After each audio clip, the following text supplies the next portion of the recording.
Chapter 1. The Divine Breathing Technique. Sir, isn't it supposed to be 150 for a day? Qin Yu, clad in camouflage military attire, gazed perplexedly at the hawk-nosed man before him, who held a stack of 100 yuan bills. The hawk-nosed man furrowed his brow, visibly displeased. A temporary worker, and you still expect 150? I'm offering you 100 out of respect for you. If you're not satisfied, then get lost. There are plenty of people outside eager to take your spot. The hawk-nosed man spat disdainfully, casually tossing the cash onto the ground before swaggering away. Several millennia ago, Blue Star was besieged by monstrous beasts, and humanity faced relentless defeat. Fortunately, a talented individual among humankind devised a unique breathing technique, cultivating a multitude of formidable warriors. After thousands of years of development, humanity produced numerous strong figures, successfully reconstructing cities anew. At the outskirts of these cities, formidable walls were erected, manned by troops to fend off the invasions of wild beasts. Qin Yu was currently stationed as a temporary patroller beneath these very walls, tasked with patrolling the surrounding area of the military, a role deemed low-risk with reasonable remuneration. To secure this lucrative position, Qin Yu had expended half a year's savings. However, to his dismay, on his very first day of work, his superior had deducted a third of his wages. Though he felt a swell of dissatisfaction, he dared not voice his objections. Once I endure until I'm made permanent, things should improve, Qin Yu reassured himself. After surveying the area, the hawk-nosed man approached with a man in his 40s and announced, "This is Squad Leader Lee from the Wall Defense Team. He is here to select an outstanding soldier to join the ranks. You are all welcome to apply, so be proactive." The Wall Defense Team is perpetually on the front lines of battle, stationed atop the walls, patrolling and confronting the beasts beyond.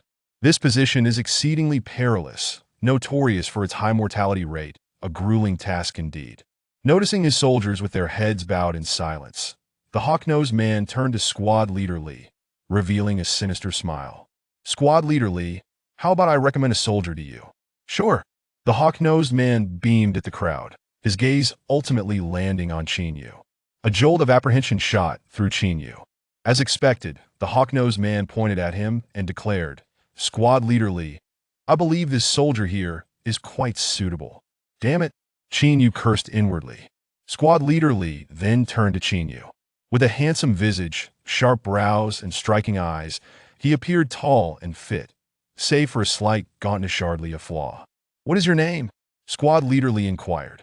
Qin Yu stepped forward, reluctantly responding, "Qin Yu, do you wish to serve under me?" Rather than exercising his authority, Squad Leader Lee sought Qin Yu's opinion. Before Qin Yu could reply, the hawk-nosed man chimed in, his tone laced with sarcasm. "Rest assured, Squad Leader Lee, this soldier is merely a temp. If he steps out of line, I can easily find an excuse to dismiss him." The hawk-nosed man's words were a blatant threat aimed at Qin Yu. Qin Yu's expression darkened, his knuckles whitening from tension.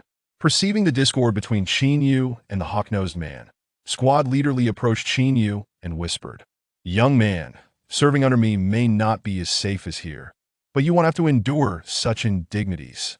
Qin Yu nodded in agreement. He knew he could no longer remain in the patrol team, and abandoning military service was out of the question. He had drained all his savings for this opportunity. If he wished to stay in the military, joining the Wall Defense Team was his only option. "I am willing to join the Wall Defense Team." "Excellent." Squad Leader Lee nodded with satisfaction. "Follow me." Qin Yu stepped out of the line, his icy gaze slicing through the hawk-nosed man. Throughout the encounter, the hawk-nosed man had never once looked Qin Yu in the eye. Instead, he focused on the other members of the patrol team, a smirk of a conniving victor playing on his lips, as if to say, anyone who disobeys will swiftly face dire consequences.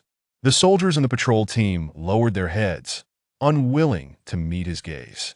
The hawk-nosed man reveled in the effect of his intimidation tactic, unaware that the chicken he had threatened had already begun to harbor a deep-seated grudge against him. At 7 in the evening, having finished dinner, Qin Yu ascended the wall. Standing 100 meters tall and 20 meters wide, the wall resembled the Great Wall of his previous life, its surface etched with intricate array patterns that radiated an aura of danger. Qin Yu quickly located the burly Squad Leader Lee among the soldiers. "Squad Leader Lee, named Li Fugue, was a first-level warrior, overseeing approximately 30 troops tasked with securing a 200-meter radius of the wall. Warriors are categorized into 10 levels, ranging from level 0 to level 9. Level 0 warriors are akin to ordinary individuals lacking any training, whereas level 9 warriors are the most formidable beings on Earth, capable of unleashing cataclysmic forces with a mere gesture.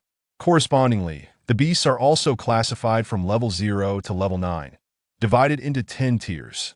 Li Fugue pointed to a designated spot and stated, "This will be your post.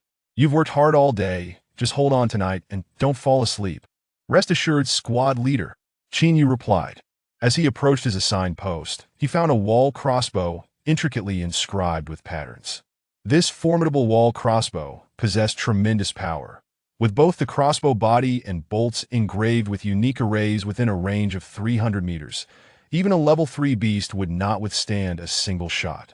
Qin Yu fitted a bolt as thick as his forearm into the wall crossbow. Once prepared, he shifted his gaze downward, scanning for any sign of lurking beasts. This job was far less perilous than he had anticipated. After countless years of conflict, the beasts near the wall had been largely exterminated. He remained alert until 2 in the morning, the wall silent save for Li Fugue's occasional patrol. The stillness was unnervingly profound. Leaning against the wall, Qin Yu found himself at a loss for what to do. Suddenly, a chilling scream shattered the night's tranquility. "Ah!" The sound startled all soldiers atop the wall. A series of powerful floodlights swiftly illuminated the area, bathing it in brightness akin to day. Qin Yu turned towards the source of the scream, and a shiver coursed through him. An icy dread surged from his heels to the crown of his head, his body tensing instantaneously.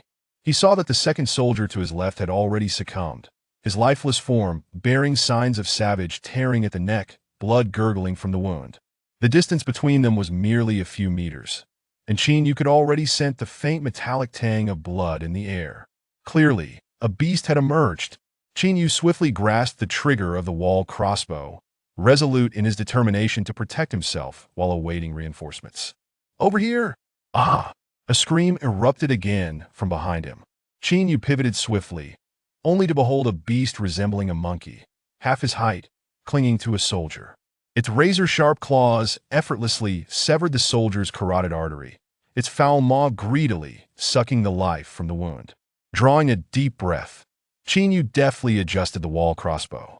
At that very moment, the beast sensed Qin Yu's movement, its cold, slit-like eyes turning towards him. Before Qin Yu could properly position the wall crossbow, the beast lunged forward with blinding speed. An acrid stench assaulted his senses. Just as Qin Yu felt the impending threat of death, the section of the wall beneath the beast suddenly glowed faintly. The array inscribed on the wall activated, ensnaring the beast's limbs with chains of energy. Without hesitation, Qin Yu pulled the trigger. Whoosh! A sharp sound sliced through the air as the bolt shot forth like a flash of lightning in the night. In an instant, it pierced the beast's skull, extinguishing its life. As the dust settled, just as Qin Yu began to exhale in relief, his gaze narrowed sharply. He observed wisps of light emanating from the beast's corpse, coalescing in the air. Eventually, they formed a blue-covered book that hovered above the carcass. "What is this?" Looking around at the other soldiers, Qin Yu suddenly realized that this spectacle seemed visible only to him. Stealthily approaching, he retrieved the book. "Congratulations! You have acquired the Divine Breathing Technique." Divine Breathing Technique. Type: Cultivation Method. Quality: Divine. Description: significantly enhances cultivation and recovery speed upon reaching mastery. One may ascend to divinity.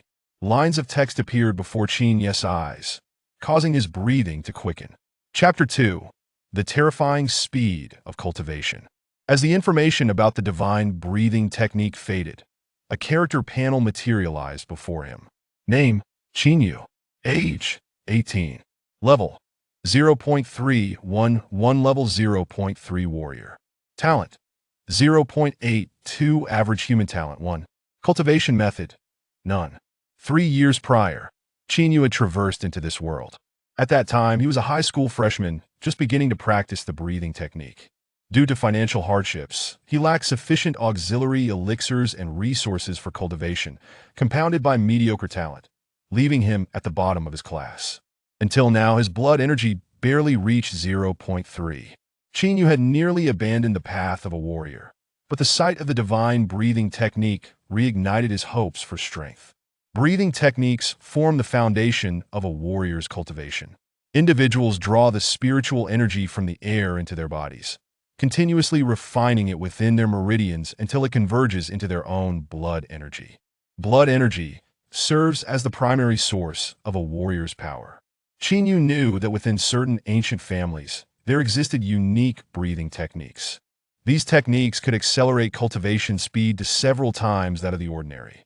As Chinyu gazed at the book in his hands, he contemplated, to be classified as a divine-level cultivation technique, it must surely surpass those extraordinary breathing methods.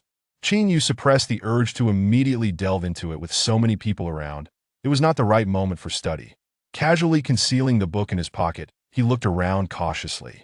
After the beasts were slain, the soldiers returned to their posts, vigilant against any potential reappearance of the otherworldly creatures. The medics had already arrived, surrounding the fallen soldiers in a desperate attempt to save them. In this world, there existed specialized auxiliary warriors dedicated to healing as long as there remained a breath of life. A life could be preserved. Seeing that no one was paying him any mind, Chinyu quietly exhaled in relief. After a while, Li Fugue approached and inquired, "Are you uninjured?" "I'm fine." Chinyu shook his head and asked, "What about those two brothers?" Li Fugue sighed. They did not survive. Upon hearing this, a wave of fear washed over Chinyu. Had it not been for the formation on the city wall, he too might have become a lifeless corpse. It seems imperative to quickly elevate my strength. Only with formidable power can one hope to survive. Li Fugue patted Chinyu on the shoulder and suggested, "Let us return to the dormitory to rest. There will be professionals coming to inspect the city wall. Due to the presence of second-tier beasts, the safety of this area will be managed." At these words, Chinyu felt a surge of joy. "Understood, squad leader. I shall return now." He hurried back to his dormitory and locked the door behind him, sitting cross-legged on his bed. Eagerly, he retrieved the divine breathing technique from his pocket. As he opened the book, a golden figure emerged from the pages, akin to a three-dimensional projection, floating before Chinyu in a meditative posture. The crimson essence within the golden silhouette circulated slowly. "Is this a demonstration for me?" Truly, this divine-level breathing technique is extraordinary. Sitting up straight, Chinyu began to mimic the golden figure, gradually mobilizing the essence within his body. Before long, his breathing rhythm altered. His skin became increasingly radiant, and faint wisps of vapor emerged from his surface. The ethereal energy in the air, barely perceptible, was drawn into Chinyu's being. He gradually entered a state of tranquility, even losing track of time. An hour later, Chinyu suddenly opened his eyes, his face alight with exhilaration. What an exhilarating sensation! After practicing the divine breathing technique, he could distinctly feel the essence within him becoming exceptionally vibrant, akin to a warm current continuously invigorating his body, leaving him pleasantly tingly all over. This sensation was truly marvelous. The rate of essence accumulation far exceeded what he had previously experienced. Chinyu could hardly contain his excitement as he opened his character panel. Level 0.323. Talent 0.86. Technique Divine Breathing Technique Uninitiated 3. Such a significant increase. Chinyu exclaimed, adrenaline surging. His essence level had risen from 0.311 to 0.323, an impressive increase of 0.012. It was noteworthy that he had spent over 3 years progressing from 0 to 0.311. Yet now, after merely 1 hour of practice, he had gained 0.012, surpassing the progress he typically made in 10 days of a nearly 100-fold increase in training speed. Even more thrilling was that his talent had risen from 0.82 to 0.86. The divine breathing technique not only enhanced his essence, but also improved his innate qualities. With the elevation of his talent, his training speed would continue to increase. Moreover, the divine breathing technique now appeared on his technique panel, accompanied by a progress bar, which currently stood at 2. Chinyu speculated that once the proficiency bar was filled, the divine breathing technique would advance to the next level. Just imagining the training speed at that point filled him with anticipation. Onward with my training. With renewed vigor, Chinyu was determined becoming stronger was no longer merely a dream. As he continued to practice, the divine breathing technique became increasingly familiar to him, his essence flowing through his body like a river, cleansing the blockages within his meridians. Divine breathing technique 4-5. Time passed steadily, and impurities seeped from Chinyu's pores. The contaminants within his meridians were gradually eliminated, new pathways slowly being revealed, and Chinyu's innate talent was steadily improving. As midday approached, a series of knocks echoed at the dormitory door. Chinyu opened his eyes, gradually calming the surging essence within him. Who was knocking? He walked to the door and opened it to find a woman in her 20s standing there, sporting short hair and an attractive visage, clad in military attire, exuding an air of competence and vigor. Though Chinyu did not recognize her, he noticed Li Fugue standing behind her. Li Fugue introduced, "This is our team leader, Yu Lian." "Greetings, team leader. Please, both of you come in." Chinyu, not daring to be negligent, hastily invited them inside. Team leader Yu wrinkled her nose slightly, her expression turning serious as she stated, "We won't be entering him here primarily to confirm whether you were the one who shot the beast on the city wall." Chinyu nodded and explained, "The formation on the city wall first trapped the beast. It would have been difficult for me to slay it alone. For a rookie to remain calm and shoot in the face of danger is commendable," Yu Lian remarked, a hint of admiration in her tone. "In the coming days, there will be inquiries about your experience from last night. Simply report truthfully." Chinyu nodded in agreement. "Additionally, I have brought this for you," Yu Lian said, retrieving a small porcelain vial from her pocket. "Inside is a blood-revitalizing pill. Your successful kill of the beast has earned you this reward from the unit." Chinyu's eyes brightened. A blood-revitalizing pill, what a precious item.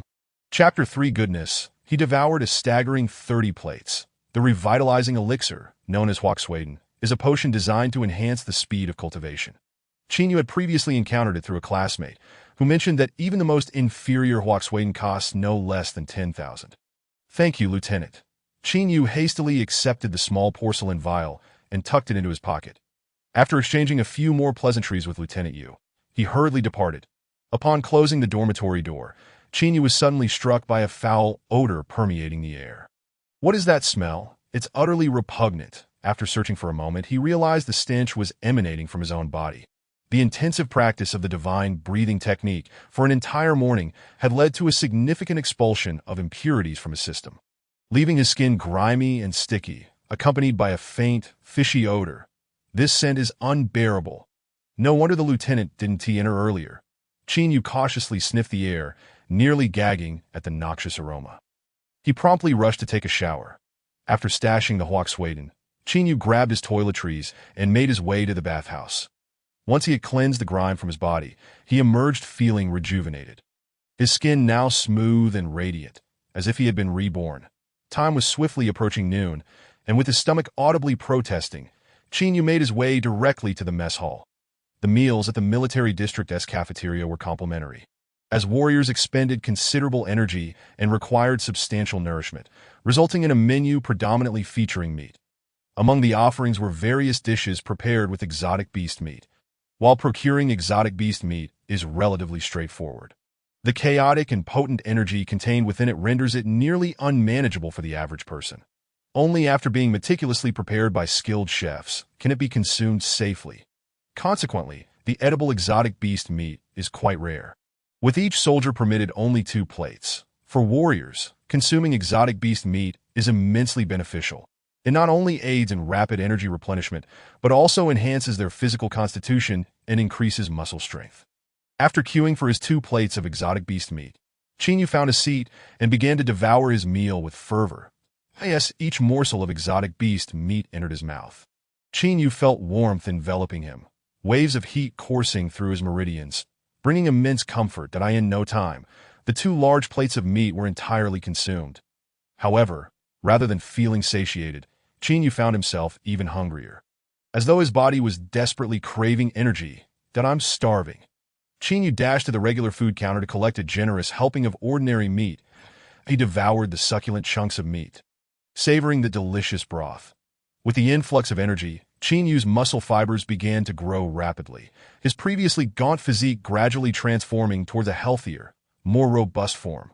The energy from the food may not directly enhance Qin Yu's vital essence, but it significantly augmented his strength, speed, endurance, and defense. In simpler terms, while his level remained unchanged, his attributes experienced a comprehensive enhancement. Although Qin Yu previously held a level of 0.3, his actual combat power was only 0.2 due to insufficient nutrition. However, with the substantial energy intake and the nurturing effects of the divine breathing technique, Qin Yu's combat prowess was on a meteoric rise. Qin Yu's stomach felt like a bottomless pit. He consumed plate after plate of meat with no sense of fullness. Before long, the empty plates on the table had accumulated into a small mountain, attracting the attention of several soldiers dining nearby. In the world of warriors, the more one eats, the quicker they assimilate energy from their food, which is often indicative of higher talent. Though Qin Yu's innate talent was not vastly superior to others, his ability to consume such vast quantities was due to the rapid improvement of his physique through the divine breathing technique. The others, unaware of the true reason behind his immense appetite, regarded him as a prodigy. Conversations in the cafeteria gradually shifted to focus on Qin Yu. Who is this person? I don't recall seeing him before. Unbelievable. He is definitely a voracious eater. Truly terrifying. His talent must surpass even some high-ranking officers. Could he be a top student from a university here for an internship? However, it soon became apparent that something was amiss, that if others could only eat 2 plates while he consumed 10, it indicated superior talent. Yet, by the time he reached his 20th plate, it was evident that it transcended mere talent, for everyone has their limits. Even the most gifted must operate within reasonable bounds. And Qin Yu was evidently exceeding those limits. Nevertheless, discussions about Qin Yu persisted, albeit with a shift in tone. With all that he has eaten, he must have quite the ordeal in the restroom. The last time the toilet was clogged, it was certainly due to this guy's excessive waste. Goodness, I thought it was my plastic bags causing the blockage, costing me $200 to have it cleared. No need to spend money, just toss a grenade in there, and it'll clear right up. Brother, you're something else. At that moment, Lieutenant Yu, freshly showered, entered the mess hall. The officers typically dined on the second floor. Ordinarily, Lieutenant Yu would head straight up upon entering, but today, curious about the noise from below, he cast a glance around and was immediately captivated by the towering stacks of plates and the mountain of bones. An extraordinary sight, not easily overlooked. Is that Qin Yu? Lieutenant Yu observed the young man engrossed in his meal, a hint of surprise crossing his face. After a moment's hesitation, he ascended to the second floor. Unbeknownst to Qin Yu, who was blissfully unaware of Lieutenant Yu's scrutiny, he continued to feast, feeling warm and utterly comfortable. After finishing the substantial feast before him, Qin Yu patted his belly and let out a satisfied belch. What a delightful experience! At this moment, Qin Yu felt invigorated, as if filled with the strength of a young bull, his vital essence surging vibrantly. Amidst the astonished gazes of onlookers, he staggered out of the mess hall, eager to witness the fruits of his cultivation. As soon as Qin Yu departed, the cafeteria erupted in excitement. 28 plates. He actually consumed 28 plates. Someone exclaimed in disbelief that no, it was 30 plates. Don't forget the 2 plates of exotic beast meat at the beginning. Is this even human? He is a monster. Reincarnation of a glutton. Returning to his dormitory, Qin Yu was the first to access his personal information panel. Name: Qin Yu. Age: 18. Level: 0. 369 talent: 1.03 cultivation technique. Divine breathing technique. Novice: 8. Gazing at the data, Qin Yu felt a surge of excitement. His level had increased significantly, his talent had surpassed 1, and his proficiency in the breathing technique was nearing 10%. The progress was astonishing. Taking a deep breath, Qin Yu endeavored to calm himself. Despite the rapid advancements, he remained acutely aware of his current weakness and the necessity for ample time to undergo transformation. With the cultivation speed afforded by the divine breathing technique, Qin Yu was confident that given sufficient time, he could undoubtedly emerge as a formidable force. With determination, Qin Yu took out the Huaxueden and swallowed it whole. Settling into a meditative position on his bed, he began to earnestly cultivate once more. Chapter 4: The Beast Tide approaches. In the days that followed, Qin Yu attended several training sessions, spending the remainder of his time in the dormitory honing his skills. On the third day, he received notification to commence his duties. From then on, Chinyu utilized his daytime sleep to practice the breathing technique. Although his cultivation time was limited, he continued to experience qualitative leaps every day. As time passed, over 10 days slipped by in the blink of an eye. During this period, Chinyu maintained a disciplined regimen. Aside from meals and defense duties, he devoted all his time to cultivation, with his strength rapidly escalating through the continuous operation of the divine breathing technique. The only unfortunate aspect was that Chinyu had not encountered a single exotic beast during these 10 days. Had he slain one, perhaps he would have obtained some additional treasures. Seated cross-legged on his bed, Chinyu suddenly opened his eyes. Waves of warmth coursed through his meridians, accompanied by a series of popping sounds from his bones. The operation of the divine breathing technique had become exceptionally smooth, creating a small whirlwind around him that fervently absorbed the surrounding spiritual energy. Ha! Chinyu exhaled slowly. At last, he had broken through. My cultivation speed has increased at least tenfold. Chinyu opened his personal panel. Name: Chinyu. Age: 18. Level: 0.521 talent. 1.43 skill. Divine breathing technique. Beginner. 1. After more than 10 days of cultivation. The divine breathing technique had reached the second stage, successfully entering the realm of mastery. Chinyu's level had also surpassed the significant threshold of 0.5. As the amount of vital energy required for upgrades became increasingly immense. The pace of Chinyu's advancement inevitably began to slow. Nevertheless, even so, his rate of progression was sufficient to outpace all his peers, and even the use of stimulants could not match his remarkable speed of advancement. Feeling the surging power within him, Chinyu revealed a confident smile. After over 10 days of rigorous training, he was at least several dozen times stronger than before, in addition to his level. Chinyu's talent had successfully reached 1.43, but the average person's talent is 1, and Chinyu had now entered the ranks of prodigies. Satisfied, Chinyu headed to the bathhouse to cleanse the impurities he had expelled from his body before making his way to the dining hall. It was now the end of March, and Chinyu planned to return home in a few days. Unlike his previous life, being a soldier here was more akin to a profession. The military provided monthly salaries and even offered 3 days of paid leave. Furthermore, due to the high risks associated with guarding the city walls, the salaries for Chinyu and his comrades were quite substantial, averaging around 15,000 per month. Since Chinyu had joined in the middle of the month, he could expect to receive around 7,000 to 8,000 by the end of the month. Such an income was already quite considerable for him. Upon returning home, he could afford to buy more delicious food to improve his family's living conditions. His younger brother was already in the second year of high school, and he could also purchase some elixirs to aid in his cultivation and bring them back. Chinyu was confident that with another 6 months of effort, he would surely be able to escape from their current poverty. Just as Chinyu was blissfully planning for the future, a piercing alarm rang throughout the entire military base. This was the emergency assembly signal. And upon hearing the alarm, soldiers were required to immediately cease their current tasks and gather at their respective units. That on the way, everyone hurriedly made their way to their designated positions. Chinyu also swiftly turned around and ran towards the city wall. Upon reaching the wall, rows of troops quickly assembled. Fugue, having concluded a meeting, rushed over, panting as he spoke.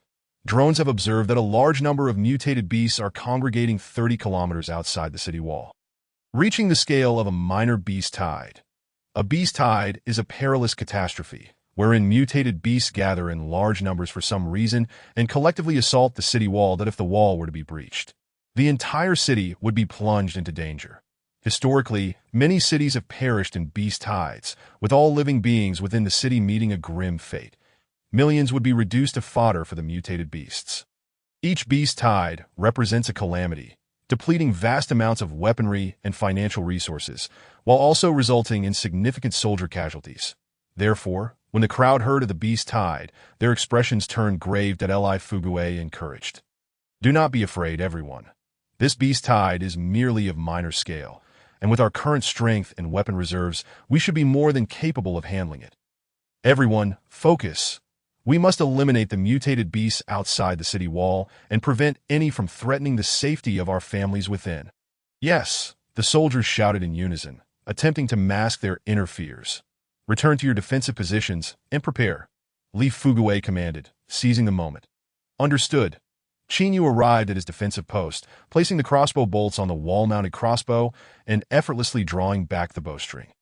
Although he felt a twinge of anxiety and tension upon hearing the news of the beast tide, he was predominantly filled with excitement.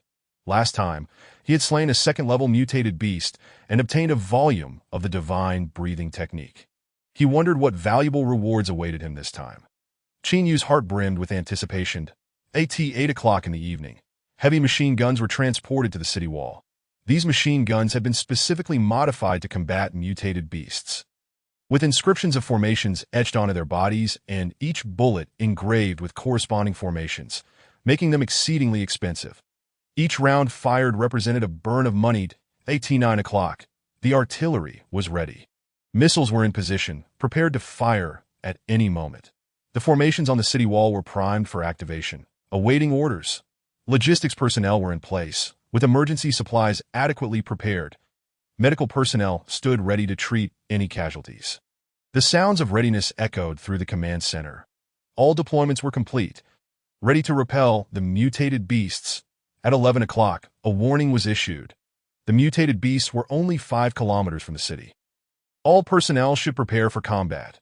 Roars resonated from the distance, where dust swirled, and an aura of death loomed, reminiscent of the apocalypse. Simultaneously, missiles arced gracefully through the sky, soaring towards the distant horde of beasts. The battle was about to commence. Chapter 5. The venomous lizard. Blinding flames, accompanied by earth-shattering explosions, did not halt the advance of the beast tide. The mutated beasts were now only 1 kilometer from the city wall. Artillery opened fire while the remaining troops prepared for defense. Kill. The voice of the commanding officer echoed through the communication devices, reaching every soldier's ears. Immediately, the deafening sounds of cannon fire erupted beside Yu. Heavy machine guns spat forth a barrage of sparks, unleashing a relentless hail of bullets upon the beasts below the wall. Countless mutated beasts, caught unawares, were instantly reduced to mere pulp. The dust rose beneath the wall, and the thunderous roar of artillery momentarily drowned out the cries of the beasts. Wave after wave of mutated beasts were consumed by the ferocious gunfire. However, the beasts in the rear showed no signs of fear or retreat. They surged forward as if under some form of control, recklessly charging ahead despite the knowledge that they would perish in a relentless tide.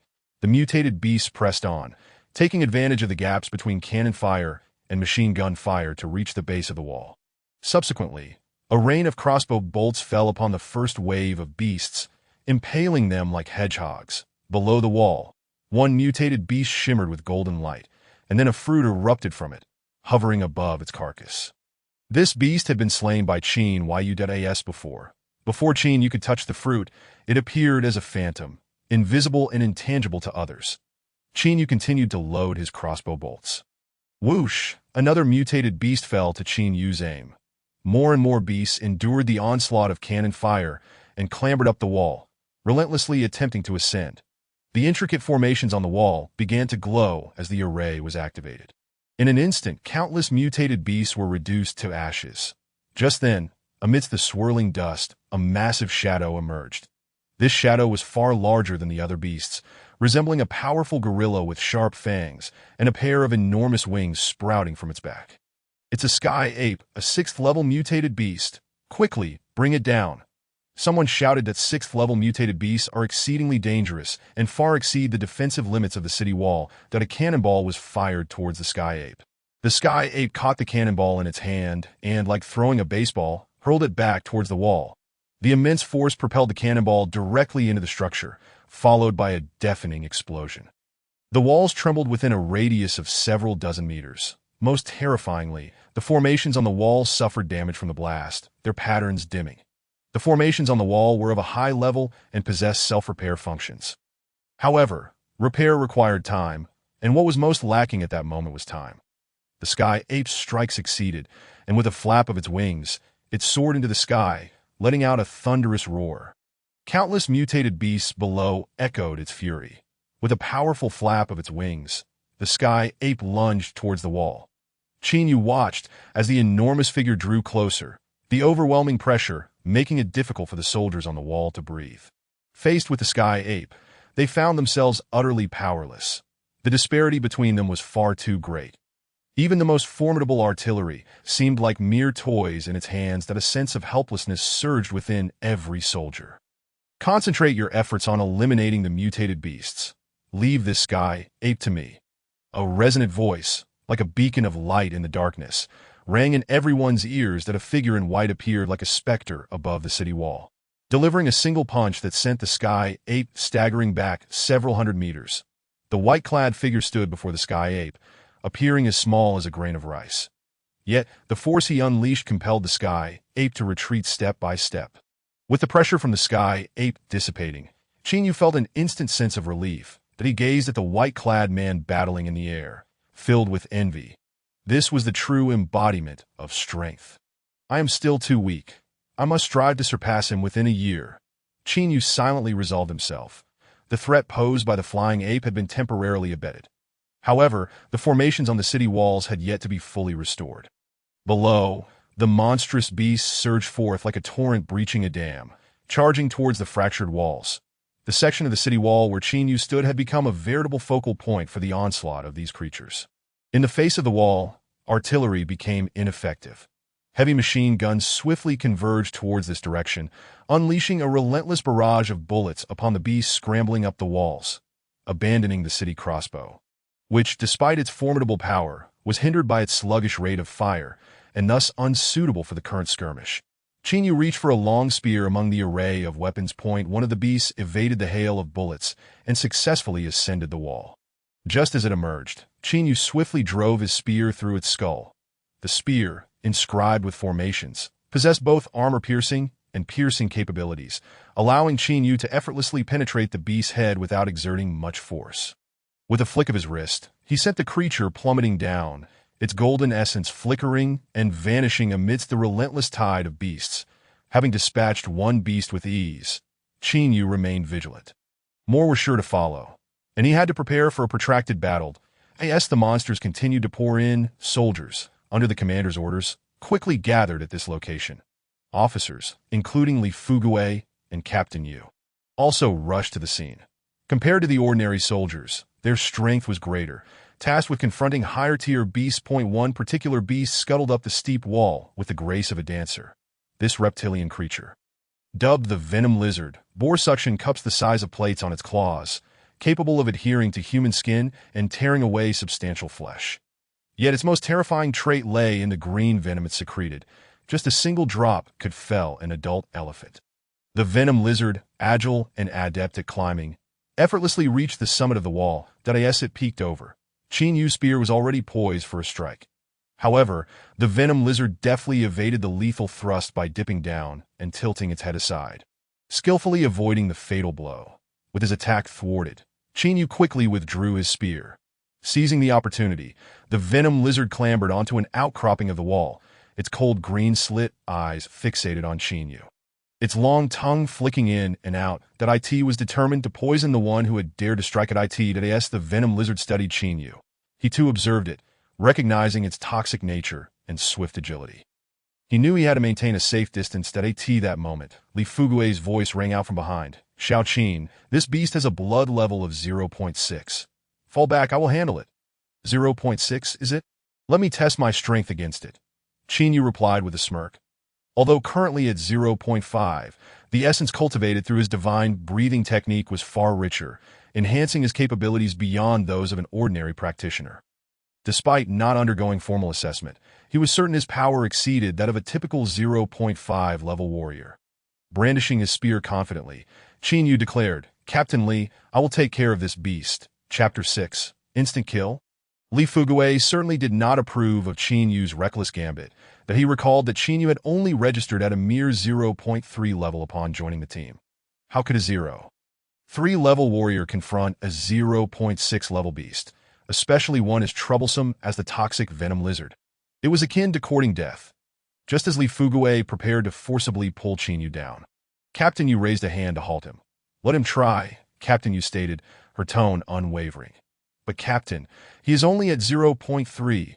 Li Fugue was anxious that we can't let our soldiers perish needlessly. Not to worry. Captain Yu replied nonchalantly. If he truly cannot contend with it, I will intervene. Upon hearing Captain Yu's assurance, Li Fugue fell silent. with a third-tier warrior promising intervention. What was there for him to fret about? Yet, he remained puzzled as to the purpose of allowing Qin Yu to engage in a battle he was almost certain to lose. Meanwhile, Qin Yu was the first to strike. His spear shot forth like a dragon, darting towards the venom lizard with astonishing speed. The creature did not retreat. Instead, it lunged forward, ensnaring the spear's shaft with its massive claws and leaning back, attempting to pull Qin Yu towards it. "Not good," Li Fugue exclaimed. Already at a disadvantage, Qin Yu would be rendered defenseless if he lost his weapon. "Quickly, save him. He's no match for the venom lizard," Li Fugue urged, Captain Yu, gathering her strength prepared to intervene. She clearly held little faith in Qin Yu's chances, in her estimation. Once the venom lizard closed in, Qin Yu would have no hope of victory, just as Captain Yu was about to act. Qin Yu suddenly released his grip, his blood surging with newfound vigor. A wave of power flowed through his limbs, muscles bulging, and his bones cracking with intensity. He spun around, executing a sweeping kick that was so swift the venom lizard had no time to react, sending both beast and spear flying several meters. Seizing a crossbow bolt, Qin Yu dashed toward the fallen venom lizard a mere 10 meters was traversed in the blink of an eye. The beast, dazed from the impact, struggled to regain its senses when a bolt pierced its skull, extinguishing its life in an instant. In a flash, golden light coalesced, and another tome appeared above the venom lizard's carcass. Qin Yu did not immediately retrieve it.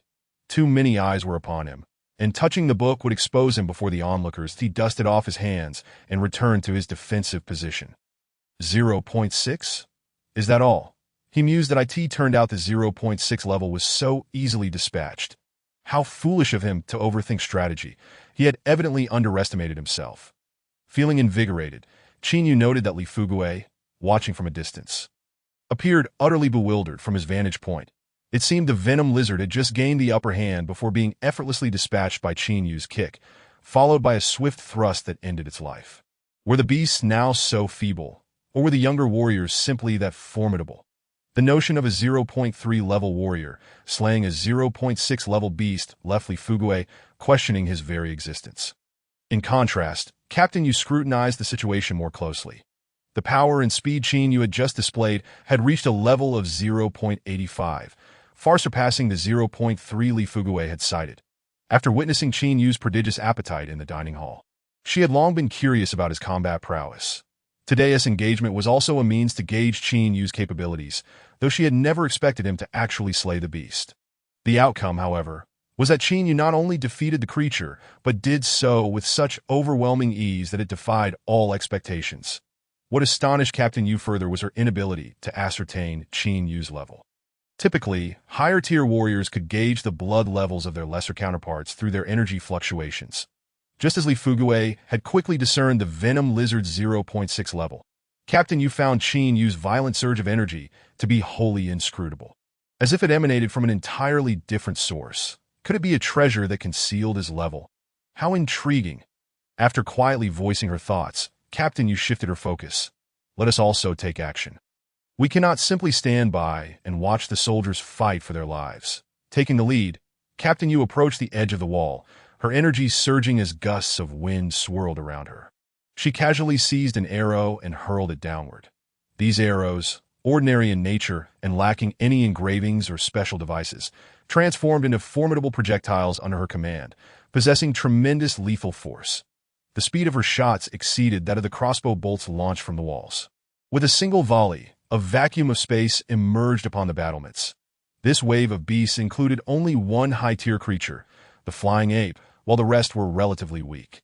Even second- and third-tier beasts were a rarity, the vast majority being of first-tier or lower.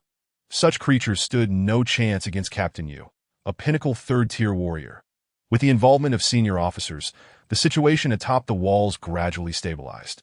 Above, the flying ape was battered and bruised, its body marred with sword marks, and a significant tear in its wing rendered it quite disheveled. In stark contrast stood the man in white, calm and composed, his attire pristine and devoid of blood.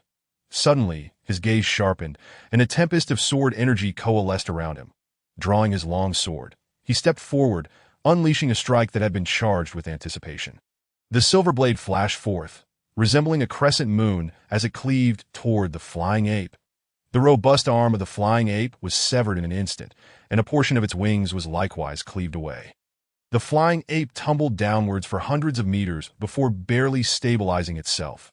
Casting a wary glance at the man in white, its fighting spirit extinguished, with a long, anguished howl towards the heavens. The flying ape turned and fled.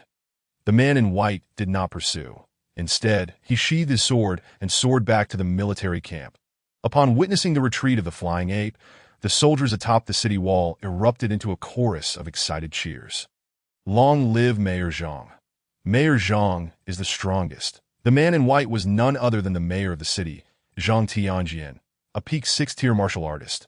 Following the flying ape's retreat, the remaining beasts fled in disarray, marking the end of a minor beast tide. Half an hour later, an official announcement was made. The beast tide lasted 1 hour and 8 minutes, resulting in 148 fatalities and 1,031 injuries. With an unquantifiable number of enemies slain, the Coastal City Defense Command expressed gratitude for the hard work of all military personnel and soldiers, declaring a resounding victory in this beast tide. As the crowd on the city wall celebrated, Qin quietly approached the corpse of a venomous lizard and picked up an exploded book. Congratulations, you have acquired the God-tier forging technique. Type, technique quality, God-tier description, the culmination of the life's work of the God of forging. Containing blueprints and explanations for the creation of 8,888 types of weapons. Mastering it allows one to forge unparalleled artifacts. Chapter 7. Bounty abounds after the beast tide. It was the soldiers who reveled in celebration. Although the beasts were fearsome, their value was not to be underestimated. Beast meat was consumable. Their bones could be fashioned into weapons, while their teeth, eyes, and hides could be utilized for medicinal or alchemical purposes. The corpses of these creatures were veritable treasures. After each beast tide, soldiers would venture outside the city to clear the battlefield, transporting relatively intact corpses to the military logistics department for recovery and utilization. Qin Yu excitedly followed the main force out of the city gates, having shot down over 20 beasts, each yielding a trove of treasures waiting for him to collect. Outside the city, a mountain of corpses and a sea of blood lay scattered, the remnants of explosions creating a haze of smoke and lingering flames. The blood of the beasts stained the earth, while those at the foot of the city wall formed small hills. Countless soldiers wielded various tools, dismantling and transporting the carcasses of the beasts. Trucks filled with these creatures rolled back into the city. The beast tide was both a calamity and a boon. Qin Yu pushed aside the half-dismembered remains of a beast and picked up a red fruit that was the size of a fist, emanating a faint golden glow, making it particularly noticeable in the darkness. Congratulations, you have obtained a strength fruit. Type, attribute fruit quality, ordinary description. A fruit born from the strength tree. Consuming it can enhance the strength of the eater, with effects remaining constant upon repeated consumption. A fruit that could augment strength. Qin Yu knew that some elixirs could stimulate muscle growth, thereby enhancing a martial artist's power. But such potions were not only costly, but also fraught with various side effects. They could not compare to the strength fruit. Without hesitation, Qin Yu popped the strength fruit into his mouth and chewed swiftly. The taste was a delightful blend of sour and sweet. Soon, a surge of warmth coursed through his body. His muscles slightly bulging as he felt invigorated, he swung his arm with vigor. That my strength has indeed increased. This feels wonderful. Even though the items he found were of ordinary quality, they were still immensely beneficial to Qin Yu. He then turned and made his way to his next treasure. Before long, he discovered a blue fruit, which was a speed fruit, similar in effect to the strength fruit, granting a permanent increase in speed upon consumption.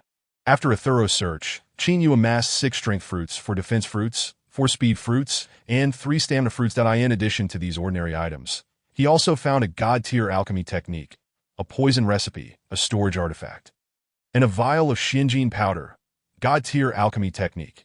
Type, technique quality, god-tier description. The personal notes of the god of medicine, detailing all his experiences and techniques in alchemy and poison crafting, enabling the learner to produce the most perfect creations in the world. Note, the god-tier alchemy technique does not contain any formulas. It is merely a textbook. Stiffening poison recipe. Type, poison recipe quality. Fine description.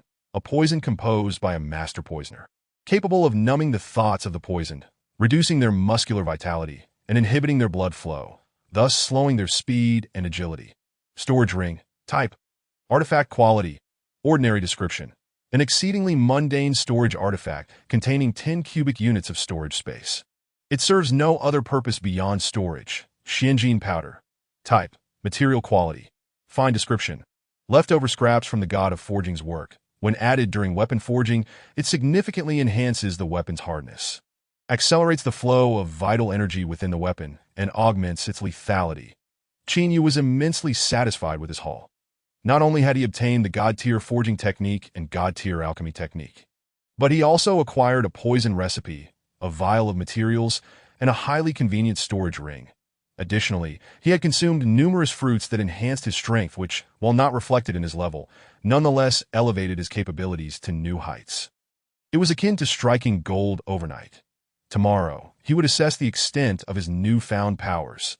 Humanity has devised a scientific method for testing a martial artist's strength, taking into account various factors such as power, speed, stamina, defense, explosive force, and endurance to determine an individual's true capabilities. The military possesses such testing apparatus.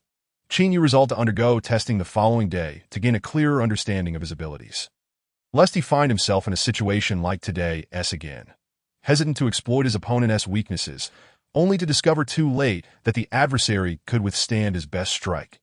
The following afternoon, Qin Yu gradually ceased his practice of the god-tier breathing technique. Upon reaching an introductory level, his training speed had increased once more, though no new effects had manifested that he had yet to begin studying the god-tier forging technique and god-tier alchemy technique, as both skills required foundational equipment, a forging table and an alchemy furnace, along with various raw materials. All of these items shared a common trait. They were expensive. Thus, Qin Yu planned to save a substantial amount before embarking on his studies. At present, the priority remained enhancing his own strength. After a refreshing shower and a hearty meal of beast meat, Qin Yu made his way to the strength testing room. Upon entering the testing chamber and scanning his identity card, the testing apparatus activated.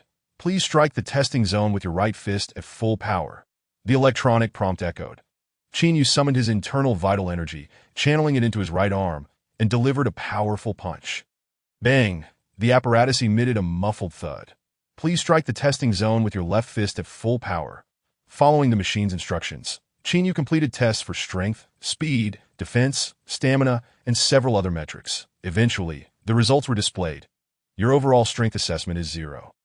91 level. Qin Yu nodded in satisfaction. Though his level was only 0.5, he was now able to spar with martial artists at 0.9 level that if he had been told this a month prior, he would not have dared to dream that a divine technique had altered the trajectory of his fate in just a matter of days. Had I possessed such strength last year, I surely would have been accepted into university. Qin Yu lamented. The failure of last year's college entrance examination remained a thorn embedded deep within him. In this world, repeating the examination was not permitted. Each individual had but one chance to take it. Unless unforeseen circumstances arose, it was likely that Qin Yu would never have the opportunity to attend university. With the divine technique in hand, the resources available at university would hold little significance for him. Given Qin Yu's rate of improvement, a year of perseverance would undoubtedly elevate him to a position of strength that he could also continually hunt down beasts, rising through the ranks of the military. Yet, the absence of a university education would always be a lingering regret. Ding. The sound of his phone jolted Qin Yu from his reverie. Upon checking his phone, he discovered a message from Li Fugue, requesting the team to assemble that hadn't the beast tide just ended half a day ago. Confounded, Qin Yu exited the testing room. As he stepped out, he encountered Captain Yu around the corner. Captain Yu was still clad in her thin military uniform. Despite having endured a sleepless night, her exquisite visage bore no trace of fatigue. Qin Yu immediately stood at attention and saluted. Though the woman before him appeared slender and fragile, her strength was formidable enough to fell a bull with a single punch. Good day, Captain Yu. Captain Yu nodded, saying, the troops have received a notification. Hurry and assemble. Yes. After Qin Yu hastily departed, Captain Yu walked straight into the testing room. Chapter 8. Add-ons. Can you become stronger with in-game purchases? Last night during the battle, Company Commander Yu was perplexed to find that he could not discern Qin Yu's level despite his own capabilities. This confusion prompted him to investigate Qin Yu's personal profile after the beast tide had subsided. To his astonishment, he discovered that Qin Yu held an exceedingly ordinary identity, with a pitiful level of merely zero point 0.3, which starkly contrasted with his impressive combat prowess displayed the previous night. Inserting the identity card into the device. Commander Yu, as a military officer, was entitled to access the testing records and results of ordinary soldiers. Soon, the various data from Qin Yu's assessments appeared before him, causing his pupils to constrict in surprise. 91. Upon arriving at the assembly point, Qin Yu noticed the other soldiers beaming with joy. "Brothers, what's the occasion? You all seem so happy," he inquired softly to a comrade beside him. "After every beast tied. The unit sells the carcasses of the extraordinary beasts and distributes a bonus to us," his friend explained with a smile. The mention of money brightened Qin Yu's spirits. "That is that true? How much do we usually receive?" He asked eagerly. "It depends on personal contributions, but generally, it's at least 20 to 30,000. So much," Qin Yu exclaimed in shock. During his 6 months of laboring at the construction site, he had never managed to save that amount. He never imagined that a single beast tide could yield such a fortune. Suddenly, he found himself looking forward to the next beast tide. Shortly thereafter, Li Fugue approached with a black plastic bag in hand. "Those whose names I call, come forward to collect your money. Zhang Lei, 30,000. Li Ru, 20,000.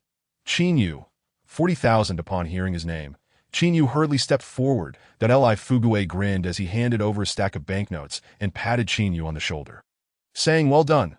Li Fugue had witnessed Qin Yu's performance during the beast tide, calmly executing effective counterattacks and facing the extraordinary beasts head-on with excitement, even achieving the remarkable feat of single-handedly defeating a 0.6-level beast. Such strength was not something every soldier possessed, which is why Qin Yu received the largest bonus. After receiving the money, Qin Yu returned to the dormitory, only to be greeted by a sudden pop-up selection box. "Congratulations to the host for successfully unlocking the premium mode. Would you like to activate it?" To his surprise, there was a premium mode. "Activate," Qin Yu exclaimed joyfully. "Please choose a premium skill. Divine breathing technique. Divine forging technique. Divine alchemy technique. I choose the divine forging technique. Divine forging technique. Novice beginner. Requires the expenditure of 30,000 currency. Just to reach beginner level, it costs 30,000. That's exorbitantly high," Qin Yu complained. Select divine breathing technique. Divine breathing technique. Beginner proficient. Requires an expenditure of 300,000 currency. 300,000. Qin Yu nearly lost his composure, exclaiming. The cost to advance each proficiency level increased tenfold. Progress to the next stage from proficient would require 3 million. With my current abilities, I simply cannot afford that. Qin Yu's face was etched with despair at the thought of his financial limitations. It seemed he would have to rely on his own training. However, a thought struck him. While 300,000 was beyond his means, 30,000 was manageable. With sufficient strength, money would come easily to Qin Yu. Spending 30,000 to learn a divine skill seemed like an excellent investment. After weighing his options, he ultimately decided to learn the divine forging technique. During the previous battle, he had realized he lacked a suitable weapon, so he prioritized the divine forging technique to craft a personalized weapon. I choose the divine forging technique. Confirm premium activation. As Qin Yu's 40,000 diminished to 10,000, a wealth of foundational knowledge and experience regarding forging flooded his mind. Forging was a complex art, requiring deep understanding from material selection to hammering, shaping, and finally quenching and inscribing arrays. Each step was critical in producing a quality weapon, particularly the shaping and final inscriptions, which determined the weapon's grade. Forging was an intricate and challenging endeavor, necessitating both extensive practice and innate talent.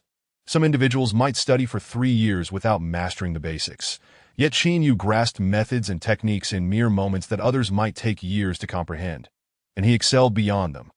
This was the power of wealth.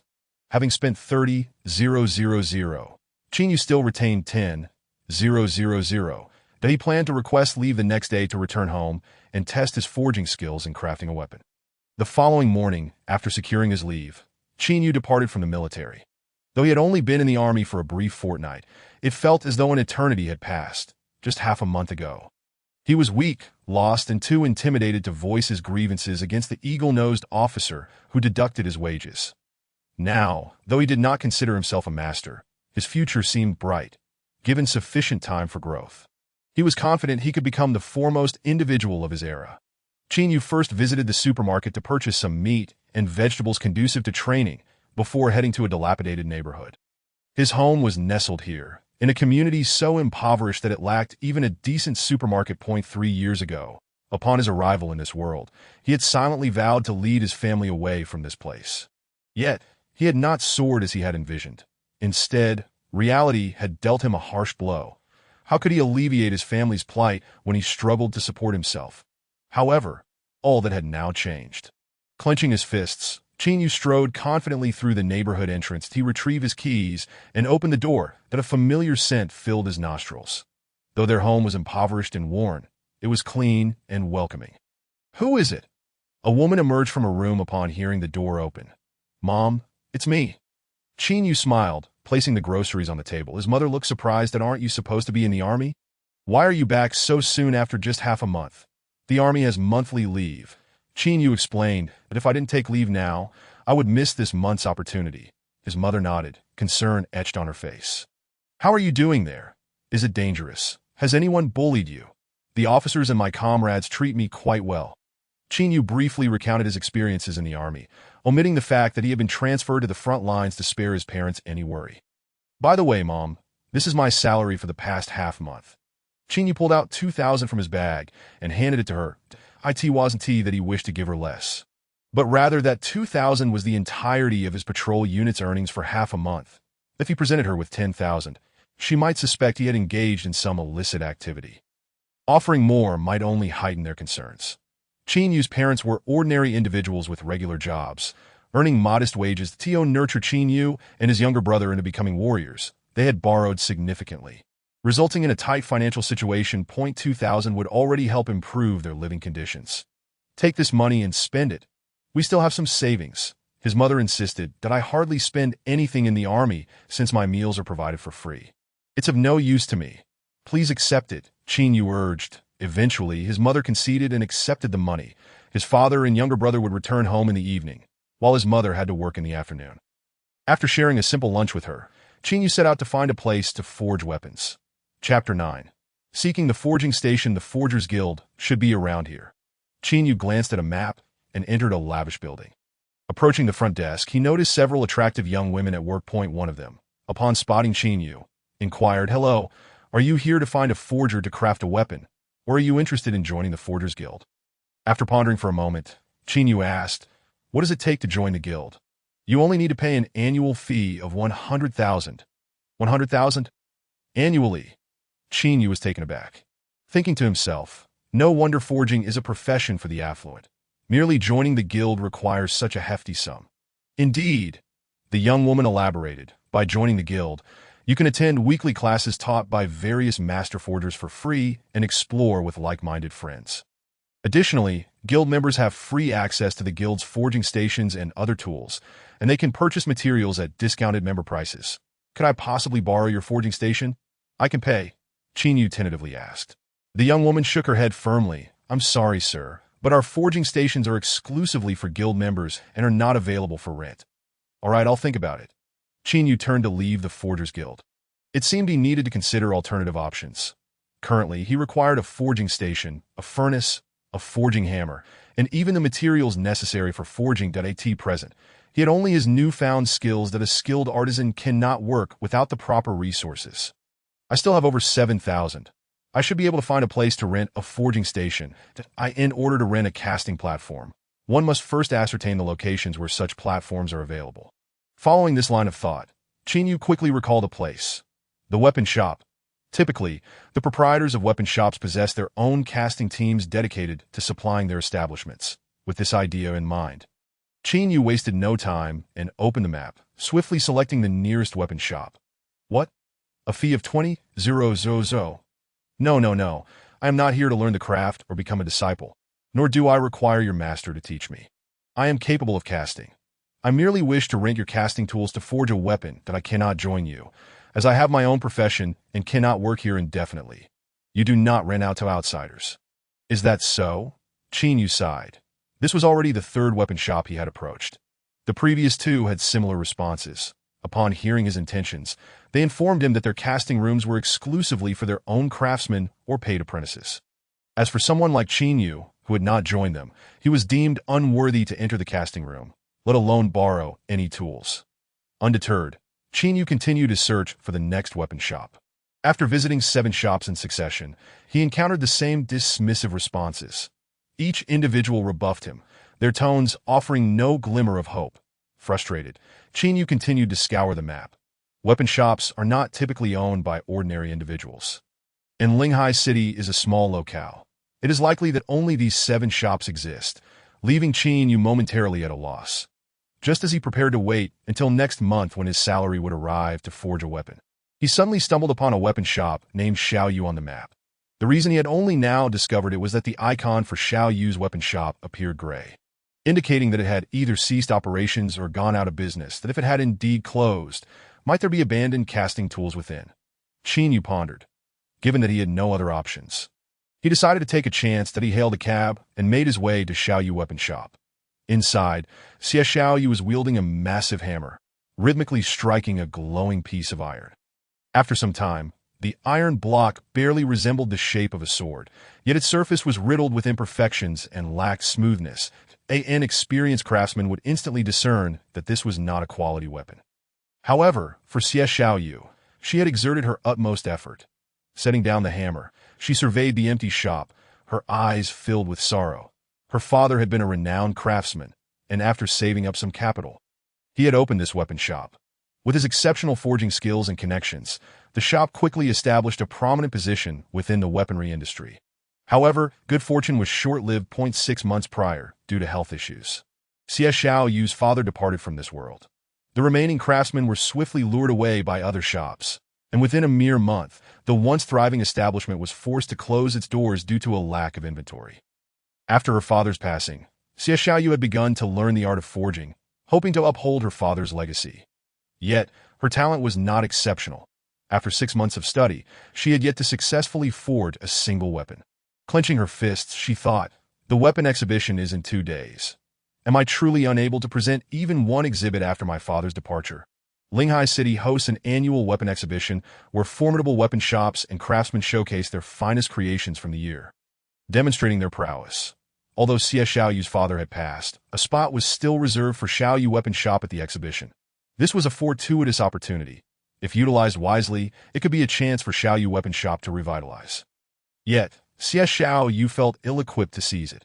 Her gaze swept across the shelves, which appeared starkly empty, with cobwebs accumulating in certain corners that a few solitary weapons lay scattered about, each adorned with the insignia of Xiao Yu on their handles. These weapons were of mediocre quality, merely the remnants left behind, hardly worthy of presentation. Did she truly have to spend money to enlist the aid of craftsmen from other shops? This seemed to be her only option. Though she possessed numerous contacts among craftsmen, most of whom now worked at other shops, she knew that if she reached out, some would likely assist her out of nostalgia. However, Xiao Yu was reluctant to pursue this path. If the exhibition pieces were crafted by craftsmen from other shops, word might spread, and her father's legacy could become a subject of ridicule. Father, I have disappointed you. Xiao Yu collapsed to the ground, tears streaming from her eyes. Suddenly, a series of knocks resonated at the door. Is anyone inside? A man's voice called from outside. Chapter 10. The beginning of forging. It had been quite some time since Xiao Yu had heard someone knock. She quickly rose, wiped away her tears, and straightened her clothing. Who is it? She inquired as she opened the door. That a young man, standing at 6 feet tall, greeted her with a radiant smile, with striking features and captivating eyes. He exuded a unique charm. Xiao Yu's eyes lit up. She had never encountered this man before, for someone of his appearance would surely not have gone unnoticed. This young man was. Of course, Qin Yu. Are you here to purchase a weapon? Our shop is no longer operational. Xiao Yu's first reaction was to assume he was a customer. I am not here to buy a weapon. Qin Yu quickly replied. Xiao Yu paused, momentarily taken aback, that if he wasn't there to buy a weapon, then what was he doing in a weapon shop? I am a craftsman and wish to borrow your casting tools and materials. I am willing to pay a reasonable fee. Qin Yu clarified his intentions. You claim to be a craftsman? Xiao Yu asked. Qin Yu nodded. What is your level? She inquired. Level? I am at 0.5. Xiao Yu rolled her eyes. I meant your crafting level. Qin Yu was at a loss regarding the internal classifications of craftsmen and was unsure of his standing within the hierarchy. After a moment's reflection, he responded, I suppose I am just a novice. Xie Xiaoyu felt a twinge of disappointment at his response. Yet, reconsidering, she realized that someone so young could hardly be an advanced craftsman. Even achieving the novice level was commendable. She continued her inquiries. How many weapons have you successfully forged? What is your success rate? What is the quality of your work? Upon hearing this barrage of questions, Qin Yu frowned that I merely wish to borrow the casting tools. Must you ask so many questions before providing a simple answer? He expressed his irritation. However, recognizing his need, he candidly replied, I have yet to forge a single weapon. This will be my first attempt. While the system had elevated his casting skills to the novice level, prior to this, Qin Yu had never even touched a casting hammer. Xie Xiaoyu was taken aback by this revelation. You have never forged a weapon and yet claim to be a novice. Does that mean I too can assert that I am a novice? If it weren't for Qin Yu's striking appearance. Xie Xiaoyu might have thought he was jesting. Seeing her silence, Qin Yu hastily emphasized, I can pay. Am I someone in need of money? Xie Xiaoyu frowned at him, that I can provide you with casting tools and materials at no cost. What are your conditions? Qin Yu asked directly that he was skeptical of anything offered for free, aware that such opportunities often carried hidden costs. First, let me ask you a question, Xie Xiaoyu said. Have you joined any other weapon shops or craftsman organizations? Qin Yu shook his head. If I had the funds to join, would I still be here borrowing tools? That's good. Xie Xiaoyu blinked, stating, I will let you use them for free, but you must use your utmost skills to forge 2 weapons for me. Although Xie Xiaoyu found Qin Yu rather dubious, she was also at her wit's end. With little to lose, she thought it worth a try that if Qin Yu succeeded, it would be a boon. If he failed or produced subpar quality, she could still seek assistance from other weapon shops craftsmen to create weapons for the exhibition. Agreed. Qin Yu responded resolutely that he had expected more stringent conditions, but found this surprisingly lenient. With his newly acquired novice casting skills, forging 2 weapons would be a breeze. Qin Yu cast a glance at Xie Xiaoyu, internally critiquing, a woman with ample bosom, yet lacking intellect. Xie Xiaoyu led Qin Yu to the casting platform, which was sculpted from a solid block of silver metal.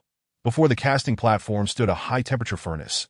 Its flames roaring fiercely within. To the left of the casting platform lay an array of various metallic materials.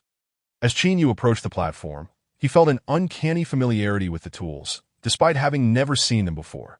The system not only instilled various casting techniques in him, but also integrated invaluable casting experience directly into his being. This experience resembled muscle memory, regardless of one's innate talent. Only through extensive mechanical practice could such skills be honed. Yet, without any training, Qin Yu had already surpassed the vast majority of craftsmen, selecting a mundane alloy from the multitude of materials. Qin Yu grasped it with tongs and placed it into the furnace. Xie Xiaoyu cautioned, the furnace temperature is 1,600 degrees for a duration of 5 minutes. Qin Yu glanced at her and quietly adjusted the furnace's temperature to 1,200 degrees. A temperature of 1,600 degrees was excessively high, likely to compromise the alloy's properties, hinder metal shaping, and disrupt the formation of the array.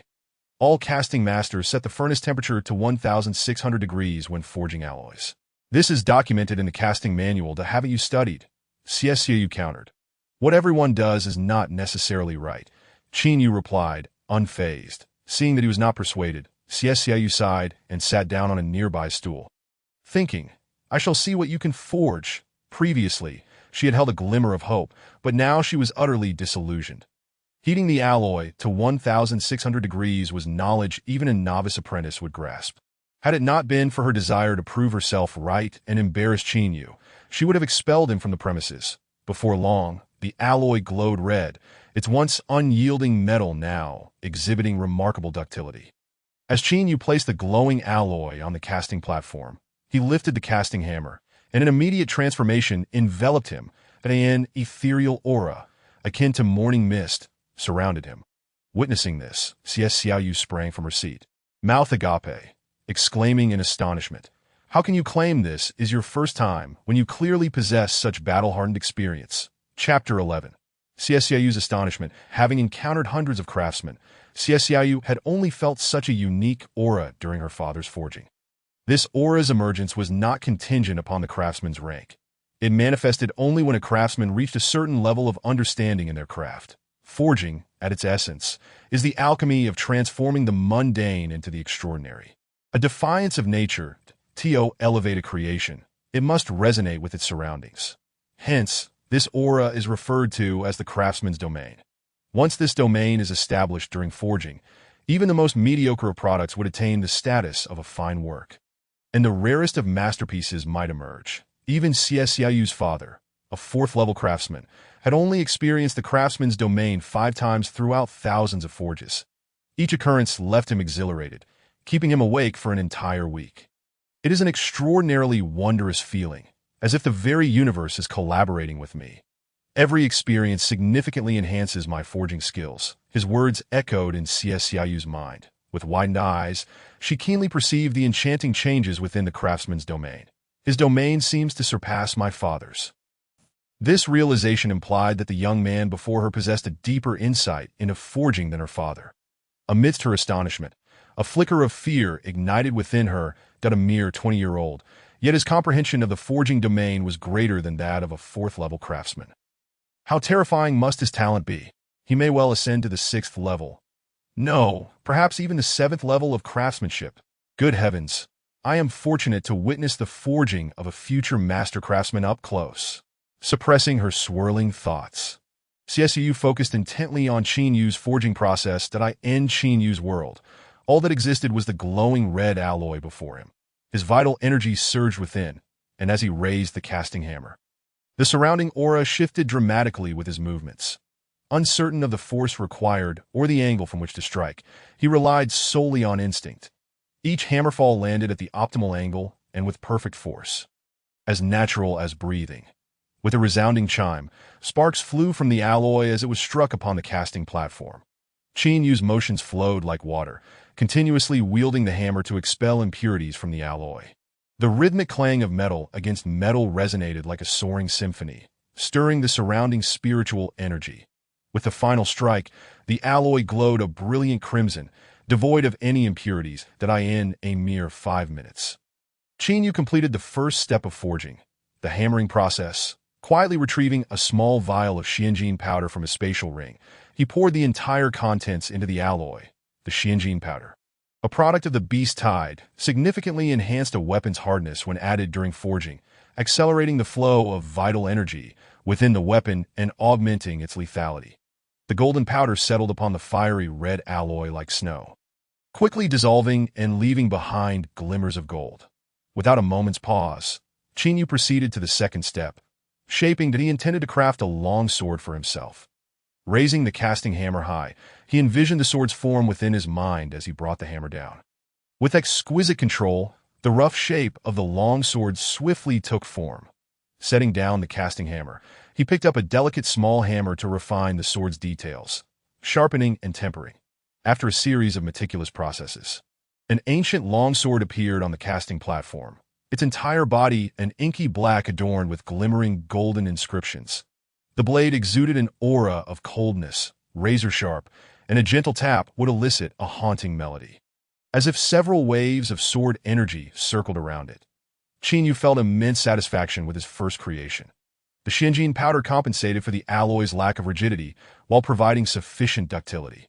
Leaving no flaws in its properties beside him, CSCIU stared in astonishment. Utterly overwhelmed by what she witnessed, she strained to comprehend, but Qin Yu's forging speed was astonishingly rapid, so much so that before she could grasp the first step, he had already completed the final one. It was akin to a university student solving calculus problems in front of a primary school student, with the university student calculating faster than a computer. No wonder CSCIU appeared utterly bewildered. Even her father would likely wear the same expression. Qin Yu patiently awaited the longsword's cooling. The final and most critical step of the forging process was engraving the array. If the preceding stages could be likened to painting a dragon, then the engraving of the array was the final dotting of the I's. Chapter 12.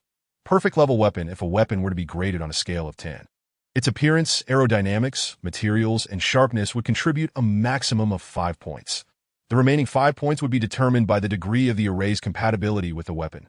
Each weapon is unique. Thus, when engraving the array, The craftsman must tailor it to the weapon's distinctive internal patterns that a quality weapon cannot have its array inscribed by an array master. It must be done by the craftsmen themselves, for only they understand the weapon's true structure. The internal configurations of weapons are endlessly varied, and even the most skilled craftsman would hesitate to claim their engraved array is perfect.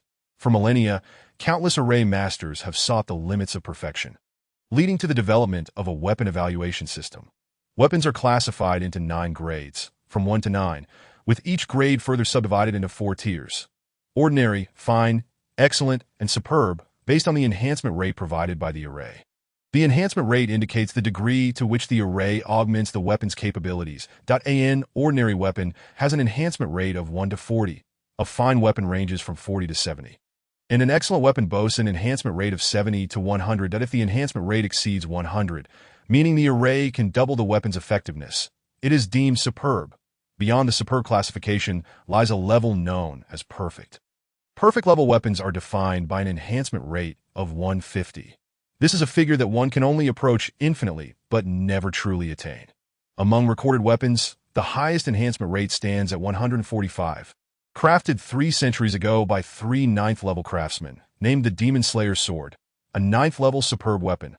Hailed as the strongest weapon in existence, gently, Chinyu grasped the long sword and slowly infused it with his vital energy. Focusing intently, he meticulously sensed the flow of energy within the weapon.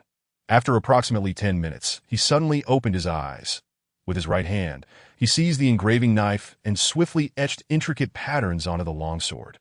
The sound of metal shavings flying echoed as the array became increasingly complete, and the longsword seemed to come alive, its blade intent soaring rapidly. Spiritual energy surged around it, the sword's intent rippling outward in circles. With a resounding crash, a discarded, broken longsword on the shelf was shattered by the invisible sword intent.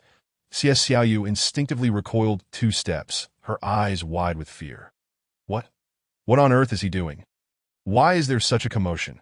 As Chinyu's final stroke was completed, the surrounding aura of blades swiftly dissipated. He exhaled a sigh of relief and wiped the perspiration from his forehead. It seems that forging isn't so difficult after all, Chinyu remarked, filled with emotion. Upon hearing this, Xiaoyu felt utterly bewildered. Even at this moment, he still pretended as if it were his first attempt. He clearly understood far more than anyone else, yet he shamelessly claimed it was his first time. How utterly shameless! After taking a brief respite, Chinyu commenced forging 2 weapons for Xiaoyu. With the experience from before, and knowing he needn't exert all his effort for someone else, his speed noticeably increased. Before long, a longsword and a broadsword were completed. "Madam Boss, could you take a look and see if these are satisfactory?" Chinyu inquired as he handed the crafted weapons to Xiaoyu. Xiaoyu hurriedly accepted them. After merely a glance, her eyes became glued to the weapons. Although Chinyu hadn't exerted himself completely, the quality of these 2 weapons still vastly surpassed ordinary ones. Even under the most critical scrutiny, she could only utter 2 words: perfection, from the lines to the contours, from the overall form to the intricate details. There were no flaws to be found. Deeply captivated by the 2 weapons, Xiaoyu only regained her senses after half an hour had passed, realizing that Chinyu had long since departed. "Oh no!" she exclaimed, slapping her forehead in regret. "I forgot to ask for his contact information, and I don't even know his name. How wonderful it would be if I could become his apprentice." By the time Chinyu returned home, it was already evening. Upon opening the door, the aroma of cooked dishes greeted him, that a steaming feast had been laid out on the table, beside which sat a middle-aged man. The man was slender, his clothing covered in dust, and his face bore the marks of fatigue. Upon seeing Chinyu return, the man broke into a broad smile, resembling an old chrysanthemum in bloom. "Where have you been all afternoon? Hurry up and wash your hands. Dinner is ready. Father, a friend of mine needed my help." Chinyu casually fabricated an excuse. "Brother, you're back." A boy resembling Chinyu by about 70 to 80% rushed out from a room. This was Chinyu's younger brother, Chin Tian, who was now in his 2nd year of high school and would soon be preparing for the college entrance examination. "Xiao Tian, have you noticed any improvement in your vitality over the past half-month?" Chinyu asked with a smile. Chin Tian scratched his head, a hint of sadness in his voice. "Ever since I reached level 0.7, the progress has become significantly more difficult." Chinyu understood that this was due to insufficient nutrition. Reaching level 0.7 in his second year of high school was already a testament to Qin Tian's talent. But to continue advancing, the energy required by his body must be ensured. The notion that the poor study literature, while the rich study martial arts, is not merely a saying. For a martial artist, subsisting on a diet of ordinary meals will undoubtedly lead to malnutrition. Those lacking talent, like Qin Yu himself, may face premature stagnation, finding it hard to progress beyond level 0.3. Conversely, those with talent, such as Qin Tian, might initially excel due to their innate abilities, but later on, they may experience fatigue that if energy supplementation continues to be inadequate. Their weight will plummet, and in severe cases, it could lead to a collapse of vital energy and a drop in vitality levels. Qin's father paused for a moment before saying, "Now that Xiao Yu can earn money, let's borrow a little more to ensure Xiao Tian can have medicinal baths every month. That ain't no need, Dad." Qin Tian interjected that I'll just work a bit harder. Getting into university will definitely be no problem. Leave the medicinal baths to me, Qin Yu assured confidently. Our unit has purchasing channels that can save us quite a bit. 3,000 for the bath should suffice. Qin's father was overjoyed, not expecting such generous benefits from the military. Then it's settled. Qin Yu placed his hands behind his back and retrieved a porcelain vial from his storage ring. Since Xiao Yu had not accepted payment from Qin Yu, he decided to buy a medicinal pill. "Brother, I got you a gift," Qin Yu said as he handed the vial to Qin Tian. Upon opening it, Qin Tian exclaimed in surprise, "It's actually a vitality pill. One of these costs over 5,000. Right? Where did you get this, brother?" Qin's father was equally astonished. 5,000 was no small sum. "Xiao Yu, you didn't sell your blood, did you?" Qin's father gazed at him with deep concern. Qin Yu was speechless. I look like someone who has sold blood with this robust physique. "This was approved by the captain because he saw my hard work in the unit," Qin Yu explained. "Brother." Qin Tian returned the vial to Qin Yu. "Your vitality level is even lower than mine. You should take this pill yourself." Qin Yu found this amusing. "There are plenty of these pills in the unit. I just had a blood-invigorating pill a couple of days ago, which is far superior to this vitality pill." Qin Yu replied with a mix of sincerity and jest. The family gathered around the steaming dinner table, all smiles. The next day, with his brother off to school and his parents at work, Qin Yu practiced alone at home. Xiao Yu handed a long sword to the staff at the weapons exhibition in Linhai City, down on the third day. Qin Yu returned to the unit as the Linhai City weapons exhibition officially commenced. Coinciding with this event, the vice president of the Provincial Forging Master Association arrived in Linhai City to provide guidance. Chapter 13. This is absolutely impossible. At Linhai City Airport. A small private jet landed at 5 in the afternoon. Two men disembarked from the aircraft, one after the other. The first man was of shorter stature, but extraordinarily robust, with muscular arms as thick as a bowl, his palms calloused from years of forging, and his right arm tightly bandaged in white. This man was named Xiong Ran, the current vice president of the Provincial Forging Master Association. The man following Xiong Ran was his secretary, carrying a briefcase and exuding an air of sophistication. Xiong Ran had come to Linhai City to attend a forging conference to determine the future development direction of the city's forging masters. After stepping off the plane, his secretary smiled and said, "Boss, the Linhai City Forging Master Association has sent someone to pick us up." Xiong Ran waved his hand dismissively. "Ask them for a car later. We'll go on our own." "Understood," the secretary nodded, unfazed by Xiong Ran's decision. In the past, following the arrangements of the Forging Master Association, they would have barely settled into their hotel when various local forces would come knocking, some merely to gain familiarity with Xiong Ran, while others arrived with heavy gifts, seeking to have their sons apprenticed to him, and some even wanted Xiong Ran to endorse their weapon shops. Everyone sought to establish a connection with Xiong Ran. However, Xiong Ran, a rough-and-tumble man, disliked such intricate social interactions. Thus, he developed a habit of only requiring a vehicle upon arriving in a new place, taking care of his meals and accommodations himself. This left those prepared to offer hefty sums utterly at a loss. Seated in a luxurious heavy-duty vehicle, the secretary asked, "Boss, I've already booked a hotel. Should we head there now?" Xiong Ran rubbed his forehead and replied, "It's only 5 o'clock. Going to the hotel would be dreadfully boring." The secretary instantly displayed a knowing smile, saying, "All right, boss, then let's go find some fun." Xiong Ran slapped his secretary on the back of the head. "What are you thinking? Today is the opening of the Linhai City Weapons Exhibition. We should go take a look." The secretary, one hand gripping the steering wheel while the other rubbed the back of his head, said with a pitiful expression, "What could possibly be interesting at an exhibition in such a small place? It's all just subpar goods." Xiong Ran ignored him as the vehicle changed direction and soon arrived at the entrance of the exhibition hall. Inside the exhibition, there were not many people. Small clusters gathered, discussing which exhibition areas showcased the best weapons and which shops had brought out their most prized treasures. And I'm telling you, that longsword in the Xiaoyu exhibition area is truly stunning. Xiaoyu? What's Xiaoyu? The Xiaoyu weapon shop, of course. You haven't heard of it. Isn't that place closed down? Indeed it is, but they still have one hidden gem left.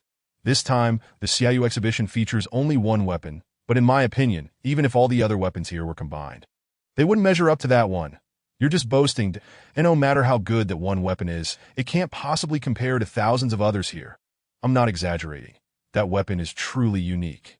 It gives off a completely different aura. Regardless of whether you understand weapons or not, just one glance, and you can be certain that this weapon is extraordinary. You don't believe me? Go take a look. I really don't believe it. Lead the way. Let us go see. Let us go. Listening to the debate between the two unfamiliar men, Xiong Ran and his secretary exchanged glances. The secretary spoke first. It seems a rather ordinary top-tier weapon has made an appearance. Or perhaps an exceptional weapon that is close to the top tier. After all, this place is rather underdeveloped, and exceptional weapons are quite rare. The secretary analyzed objectively. As Xiong Ran's secretary, he was no novice in the realm of forging. Having traveled far and wide with Xiong Ran and seen thousands of top-tier weapons, his discerning eye had become quite discerning that a weapon that has just reached the top-tier threshold may not emerge more than once in a decade in this small city. But for Xiong Ran's personal secretary, such a weapon hardly piqued his interest. Only those with enhancement rates exceeding 120, the CRME de la CRME of top-tier weapons, would warrant his analysis and study. After listening to the secretary's analysis, Xiong Ran refrained from further comment. One must see for themselves to believe. Let us go take a look. Xiong Ran and his secretary entered the exhibition hall. One after the other, the displayed weapons were enshrined within bulletproof glass cases, resembling exquisite works of art. Upon witnessing this scene, Xiong Ran let out a cold snort. Even with his level of expertise, he believed one must infuse one's vital essence to truly assess the quality of a weapon. To him, encasing the weapons and allowing only viewing, not touching, was unworthy of being called an exhibition. It would be more fitting to rename this as an art appreciation event, as it merely boils down to which weapon appears more aesthetically pleasing. Xiong Ran couldn't help but scoff. The secretary, glancing at the array of weapons behind the glass, merely cast a fleeting glance before disdainfully shaking his head. While the external appearance may not fully reflect the true caliber of the weapons, it certainly indicates the level of the craftsman that in the secretary's eyes. These weapons could barely be deemed acceptable. Tio thinks such a standard can qualify for an exhibition. The casting standards in Linhai City truly seem to decline year by year. He remarked, his conviction growing stronger that a weapon nearing the pinnacle of excellence, or just entering that realm, would indeed stand out among these inferior creations. The two continued deeper into the hall, soon arriving at the exhibition space of the Xiaoyu weapon shop. Unlike other exhibition halls filled with an assortment of weapons, this one featured only a single display case at its center, housing a solitary silvery long sword that a crowd of admirers encircled the display, offering a steady stream of admiration. Wow, the craftsmanship is truly remarkable. I wonder which master craftsman forged this. The sword was elongated, yet not feeble. Sturdy, yet not cumbersome. An embodiment of the golden ratio for long swords. The details are perfection itself. Just look at the hilt and the blade. There's not a single flaw to be found. One could die content if they were ever able to forge such a sword in their lifetime. It is simply perfect. Hey, don't crowd from behind. Let me finish my viewing and step aside. Damn it, old man. You've been staring for half an hour. It's our turn now, Sai. The youth of today truly lack respect for their elders. Everyone, please step aside so I can exit. As the crowd shifted, those on the outer circle moved inward while those inside were pushed outward. Seizing this opportunity, Xiong Ran and his secretary quietly slipped into the inner circle. This is even more challenging than the last time we viewed that 131 8th grade supreme weapon. The secretary lamented, casting a glance that left him momentarily stunned. After a moment, he spoke with a hint of regret. This seems rather impressive. Unfortunately, it's crafted from the lowest grade iron alloy, so its potential is limited. What a waste of such skill. Xiong Ran refrained from commenting. The moment he laid eyes on the long sword, he was utterly entranced that it took him a full half-minute to finally voice his authoritative assessment. Trembling with emotion, supreme, perfect. What? The secretary thought he must have misheard. The appearance is flawless. Xiong Ran reiterated that I measure it by the highest standards, and yet this sword remains without any imperfection. Even the oft-overlooked details are executed to perfection. I have never encountered such a creation. It seems less forged by human hands and more in natural wonder. Xiong Ran did not hesitate to bestow the highest praise upon hearing his words. The secretary realized the true caliber of the long sword before them. Only a master craftsman of the highest caliber could comprehend the exceptional nature of this weapon. Throughout the years, he had never heard the vice president of the Provincial Casting Association, an 8th-grade master craftsman, personally declare a weapon as perfect. The secretary felt a flush of embarrassment, as if he had been struck. Previously, he had belittled this place, dismissing it as a mere small city. How could there be anything of value here? The reality had delivered a harsh lesson. The surrounding crowd showed no reaction to Xiong Ran's evaluation. It seemed that perfect was the sole descriptor fitting for this long sword. Didn't you say that there are no perfect weapons in this world? The secretary inquired. Perhaps there is now. Xiong Ran replied before suddenly stepping forward, reaching out toward the display pedestal that a nearby staff member rushed over, saying, "Sir, the exhibits are only for viewing." However, before he could finish, he was interrupted by the secretary, who presented an identification card. Upon seeing it, the staff member's expression shifted to one of astonishment, and he hurriedly went to report to the exhibition's head. To Xiong Ran, the bulletproof glass was as flimsy as a mere decoration. With a slight pressure from his fingertip, it shattered completely. Gently, he lifted the long sword from the pedestal, handling it as delicately as one would a newborn. His fingers caressed the blade, and his eyes meticulously scrutinized every detail of the long sword. That he had never believed in the existence of a perfect weapon, as he held the conviction that crafting was an endless journey of improvement. There could be no ultimate masterpiece, only better ones. Thus, he dared to violate the exhibition's rules to observe the weapon up close to this moment. Xiong Ran's heart raced with trepidation, but on one hand, he hoped the weapon before him was not truly perfect, as that would suggest that the art of forging had reached its limit. That on the other hand, he desperately wished for this weapon to be flawless, for such a creation would propel the entire forging industry forward in leaps and bounds. He examined the long sword in his hand meticulously, leaving no detail unexamined. The tip was perfect, the edge was perfect, the blade was perfect. Yet, no matter how closely he searched, the weapon remained utterly flawless. Not a single imperfection could be found. Even a 9th-grade master craftsman would find it impossible to forge such a perfect weapon, for any human is bound to make mistakes. That a bead of sweat trickled down Xiong Ran's forehead. Despite his stubbornness, he had to concede that the sword's appearance had indeed reached perfection, and he began to channel his vital essence through the hilt, gradually infusing it into the blade as his essence flowed. Intricate blood-red patterns on the sword began to glow. The moment every pattern illuminated, Xiong Ran's eyes widened in shock, and his body trembled as if witnessing the most astonishing sight in the world. This is impossible. Suddenly, he raised his head to look at the surrounding crowd, who were grumbling among themselves. The pressure of a 7th-grade warrior surged forth from Xiong Ran, and he declared loudly, "Everyone, leave this exhibition hall immediately. No one is permitted to approach this area." The crowd was taken aback by the overwhelming aura, their faces paling as they retreated. That moment, the exhibition's head hurried over to see Chairman Xiong. "What is happening?"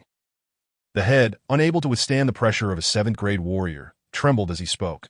"Suppress your aura and prepare a vacant room for me," Xiong Ran commanded. "Yes, right this way." Upon reaching the door of the room, Xiong Ran turned to his secretary, instructing, "Bring me all the equipment for testing weapon strength." The secretary, recognizing the gravity of the situation, wasted no time retrieving various testing devices from his spatial ring. "You stay outside and ensure no one disturbs me, including yourself." "Rest assured, boss." Chapter 14. The excited Xiong Ran the next day, 7:40 a.m. The secretary was like an ant on a hot pan, anxiously pacing at the door of the room. Why hasn't he come out yet? The secretary cast a restless glance at his watch. Xiong Ran was supposed to attend an important meeting as a distinguished guest, which was set to commence in 20 minutes. Yet he remained inside, occasionally emitting fits of manic laughter. Though the secretary was anxious, he dared not intrude. Just then, the secretary's phone rang. "Hello? Yes, I am Chairman Xiong's secretary." A voice on the other end inquired, "May I ask where Chairman Xiong is?" "The meeting preparations are about to begin." The secretary paused momentarily before replying. "Chairman Xiong is encountering some issues and may not arrive on time." "What time can we expect him?" The voice probed further. The secretary could not provide a precise answer. He himself had no idea when Xiong Ran would emerge from the room. After careful consideration, he vaguely replied, "As soon as the situation here is resolved, we will head straight to the meeting."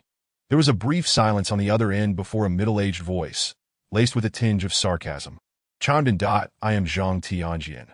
Chairman Xiong is truly a busy man, even when on a business trip." On the other end was Mayor Zhang Tianjian, who had single-handedly repelled the airborne beast during the beast tide. The secretary was momentarily taken aback before letting out a bitter smile. "Mayor Zhang, Chairman Xiong has indeed encountered some unexpected issues." After contemplating for a moment, Zhang Tianjian replied, "Very well, the conference can be delayed for a maximum of half an hour. I hope to see Chairman Xiong's esteemed presence then." Upon hanging up, the secretary sighed. Although Zhang Tianjian had not said much, there was a hint of dissatisfaction in his tone. The mayor might think they were intentionally delaying and putting on airs. After all, there was nothing amiss in the early hours, nor in the late hours. Yet it was on the very day of the meeting that problems arose. Such a stroke of misfortune would surely be met with skepticism by the other party. The secretary could only hope that Xiong Ran would emerge soon, for this was the sole means to resolve the misunderstanding. As they waited, another half hour passed. At 8:20, the door swung open, and Xiong Ran emerged, sword in hand, his face alight with exhilaration. It was simply incredible, truly unbelievable. As he walked, Xiong Ran expressed his astonishment with a series of clicks of his tongue. The secretary hurried over and said, "Boss, we must leave promptly. The meeting is about to commence." "Meeting? What meeting?" Xiong Ran inquired. "The 5-year goal-setting conference of the Lehigh City Foundry Association. Have you forgotten the purpose of our visit?" The secretary reminded him urgently. It was then that Xiong Ran suddenly recalled their oversight. "That we shan't attend the meeting," he declared. After a moment's thought, he proposed, "Let us invite them here instead." "Invite them here?" The secretary hesitated, unable to suppress her concern. Just now, Zhang Tianjian called to express his dissatisfaction. That wouldn't it be too much to have them seek us out at this point? Zhang Tianjian, the mayor of the city, was backed by the formidable Zhang family, and it was prudent to avoid conflict with him. "Forget it. I shall call him myself," Xiong Ran insisted, unwilling to elaborate, for the secretary was wholly unaware that the research Xiong Ran had conducted throughout the night had the potential to revolutionize the entire foundry industry. Backstage at the conference, Zhang Tianjian stared at his watch, his expression darkening. "Has President Xiong not yet arrived?" he inquired. The staff shook their heads, indicating that there was still no news. "Should I call the secretary again?" "Not necessary." Zhang Tianjian waved his hand dismissively.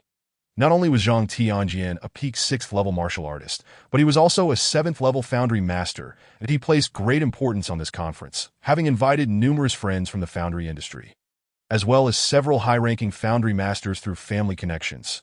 However, he never anticipated that the most crucial guest would stand him up on the very day of the event, though he could understand Xiong Ran's tardiness. As esteemed individuals often made their entrances last, Zhang Tianjian had graciously allowed for a half-hour delay. Yet, after the extension, Xiong Ran still had not arrived, nor had he sent any word. This was no mere case of playing hard to get. It was a blatant disregard for him. "Tianjian, we should prepare.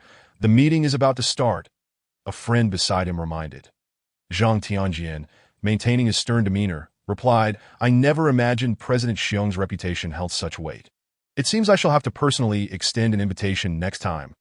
A friend who knew Xiong Ran interjected, "Playing hard to get is not old Xiong's character. He must genuinely be caught up in something."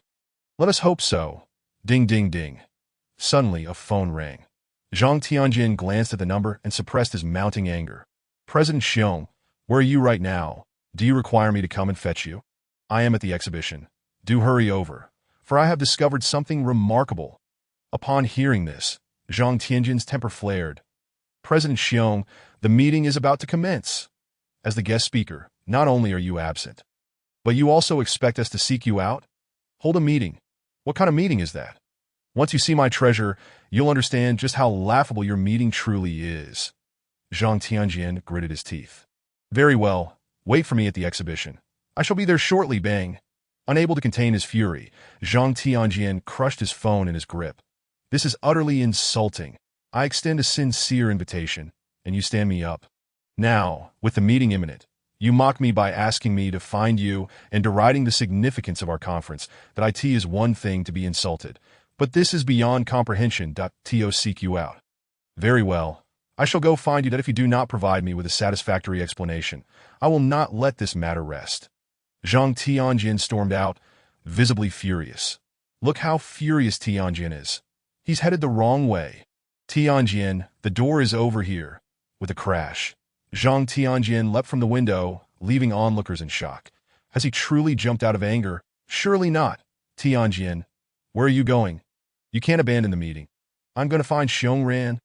The meeting hasn't even begun, and it's already over. What are we to do? One friend queried. Quickly pursue him. We must prevent Tianjian and Xiongran from clashing in the city.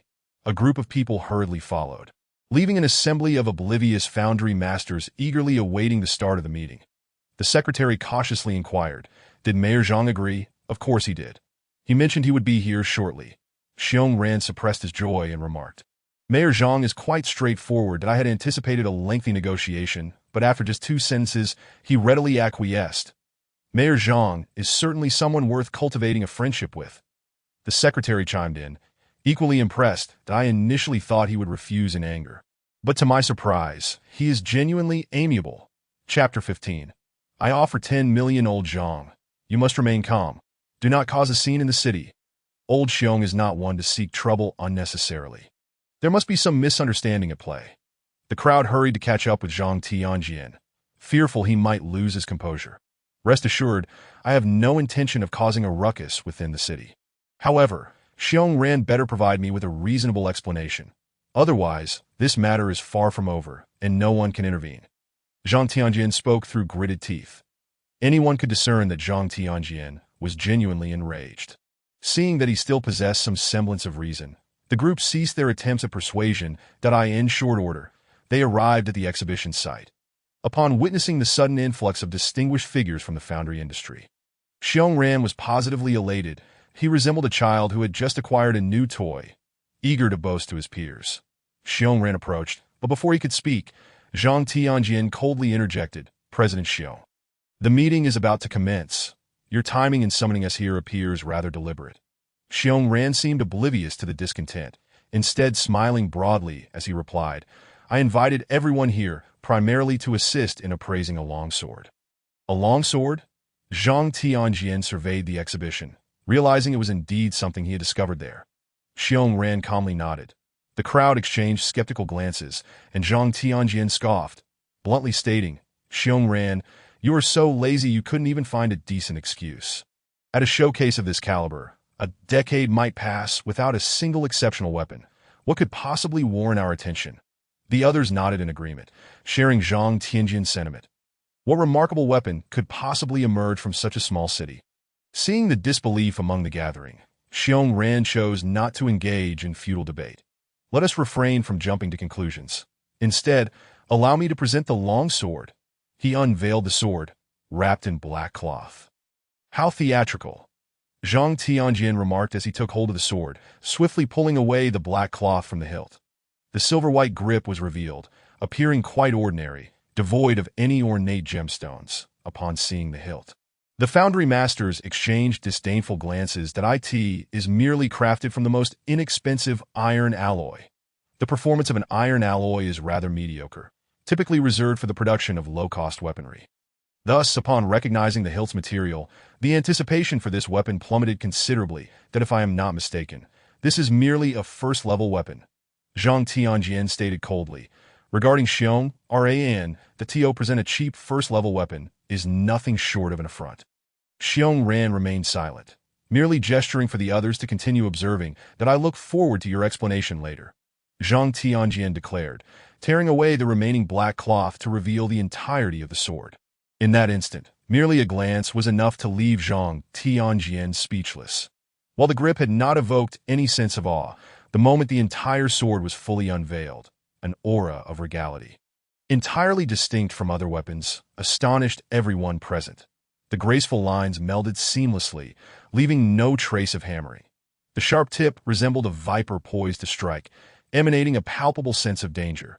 The onlookers felt as though they had been transported into a realm dominated by swords. After a lengthy silence, someone finally broke the spell. This, an elderly man with a white beard stammered. I have forged my entire life, yet have never encountered such a flawless longsword. Those with higher levels of mastery could discern the sword's extraordinary nature. Zhang Tianjian lifted his gaze, his pupils trembling as he stared at Xiong. Is this the perfect sword that generations of masters have sought for millennia? Xiong Ran nodded. If this does not qualify as perfection, then I am at a loss for how to define it. I always believed such a thing was unattainable. I never expected to witness it today, observing the astonished expressions of the crowd. Xiong Ran let out a disdainful smile. Look at those faces that have never seen the world. It's merely a perfect sword form, yet it leaves you all utterly speechless. The assembly collectively raised their heads to gaze at Xiong Ran. Your words carry deeper meaning, don't they? Xiong Ran chuckled. Indeed. It is just a perfect sword form, and I hesitate to call everyone over. Quickly, infuse your essence and blood into it to test. No, take it slow. Don't damage the sword. Judging by Xiong Ran's tone, it seemed this sword possessed strengths beyond its perfect form. What could be more significant in a weapon than its appearance? The answer was readily apparent. It had to be the formation. Zhang Tianjian focused intently, channeling his essence into the sword's formation, drop by drop, that if the formation were likened to a mighty river, then the patterns would be the lakes connected to that river. As the water flowed through the river, the lakes would activate as they filled. When the last pattern illuminated, the formation on the sword unveiled itself completely before the crowd, leaving everyone wide-eyed, as if struck by a thunderbolt. Even Xiong Ran, who had studied it for an entire night, felt a thrill coursing through him anew. Generally, a first-level formation requires at least 32 patterns. Yet this sword contained only 8, while its power far exceeded that of a first-level formation. It was nothing short of fantastical. The crowd's reactions were entirely within Xiong Ran's expectations, as he had experienced the same revelation the day prior. Feeling the moment was ripe, Xiong Ran spoke, prompting the crowd to regain their composure. So, how about that? This little visit has proven worthwhile, hasn't it? Worthwhile? It's not just worthwhile, it's a monumental profit. Zhang Tianjian opened his mouth, filled with emotions, yet at a loss for what to express first. Taking 3 deep breaths, he steadied himself and turned to Xiong Ran with earnest inquiry. Is this the minimalist formation proposed by Old Master Feng? Old Master Feng is regarded as one of the most illustrious blacksmiths of the past century. In his twilight years, he introduced the concept of minimalist formation, arguing that current formations are excessively intricate, with at least half of the lines and patterns being superfluous during the operation of a formation. These extraneous patterns continuously deplete essence. Old Master Feng asserted that when the formation on a weapon is simplified to its utmost, with every line serving an indispensable role, the weapon could achieve, or even surpass, a perfect enhancement rate of 150. That this theory sparked a revolution within both the formation and blacksmithing communities. However, only a few years into its study, many formation masters declared that simplification was unfeasible, asserting that a simplified formation would be significantly weakened. Consequently, minimalist formation became regarded as a flawed theory. Zhang Tianjian had once shared this belief until today, when he witnessed the true minimalist formation before his very eyes. It turned out Old Master Feng was correct. It was merely that we were too weak. This was truly astounding. What is the enhancement rate? Someone posed the pivotal question that a weapon must achieve a 150 enhancement rate to be deemed perfect. Failing to reach this threshold, no matter how exquisite, it could only be classified as superior. All eyes fixated on Xiong Ran, eagerly anticipating an astonishing figure from his lips. 145. Xiong Ran sighed, with a slightly better material. It might have had a chance to reach perfection. Upon hearing this, the crowd's expressions fell into disappointment. While 145 was already extraordinarily high, it did not meet their expectations. Had it been crafted from a superior metal, it could have been an unprecedented perfect-grade weapon that a sense of regret washed over the crowd, akin to witnessing a fine creation squandered. Damn the alloy! Someone shouted first, and soon others joined in, cursing the innocent. In truth, the reason the enhancement rate did not exceed 150 was not solely due to the material. The primary reason was that Qin Yu had crafted the sword in haste as night fell, resulting in a somewhat crude production. However, this was inconsequential. The alloy would bear the burden silently. By the way, did you purchase this sword? Zhang Tianjin suddenly asked it. No. Wonderful. Who is in charge of the exhibition? I'll buy this sword for 10 million. Chapter 16. Found him, named Qin Yu. Zhang Tianjin's declaration instantly awakened everyone present. I want to buy it too. I'll offer 15 million. Immediately, others began to bid higher. The exhibition's coordinator hurried forward to clarify. Everyone, this exhibition does not have the authority to sell. If you wish to purchase, you must go to Xiaoyu Weapon Store. Xiaoyu Weapon Store. Xiaoyu was delightfully hammering away at iron blocks. That day, Qin Yu had forged a sword and a knife for her. Xiaoyu sent the sword to participate in the exhibition while keeping the knife for her personal learning. After days of study, although Xiaoyu had only grasped the basics, her progress was undeniable. The feedback from the sword at the exhibition had been overwhelmingly positive, leading many to inquire about purchasing it at a high price, all of which Xiaoyu had politely declined. She intended to seize this opportunity to reopen her weapons store. This sword and knife were destined to become the treasures of her shop, and no price would tempt her to part with them. Xiaoyu happily plotted her future. A knock sounded at the door. Opening it, she pointed to the nearby sign and began, "Weapons from the exhibition are not for sale." Xiaoyu's voice halted abruptly, followed by an excited shout. President Xiong, President Zhang. Growing up beside her father, Xiaoyu was well acquainted with the renowned blacksmiths in the province and immediately recognized the masters present. The group entered the room, and Zhang Tianjian wasted no time, stating, "Boss, I'll offer 10 million for this sword. Do you think it could be sold?" 10 million? Xiaoyu exclaimed in astonishment. This was a sum she could never hope to earn in her lifetime. "I'll give 15 million. Boss, sell it to me." I was the first to express interest. Do you understand the concept of first come, first served? Cut the chatter. The one who offers the highest wins. That's the law of society. You are either level 6 or level 7 warriors. What use do you have for a first-level weapon? My grandson has just reached level 1 and is in need of a suitable weapon. Could I ask you all to grant me this favor, so this sword can truly realize its value? I have a first-level superior weapon. That would suffice for your grandson. Allow me to have this sword. Your shabby sword wouldn't even catch my grandson's eye. Pa, aren't you infertile? Where did you get a grandson? Hey, just because one is infertile doesn't mean they can't have a family. Are you really trying to snatch this sword from me today? Indeed, this sword is mine to claim. Enough with the noise. The highest bid wins. I'll offer 20 million.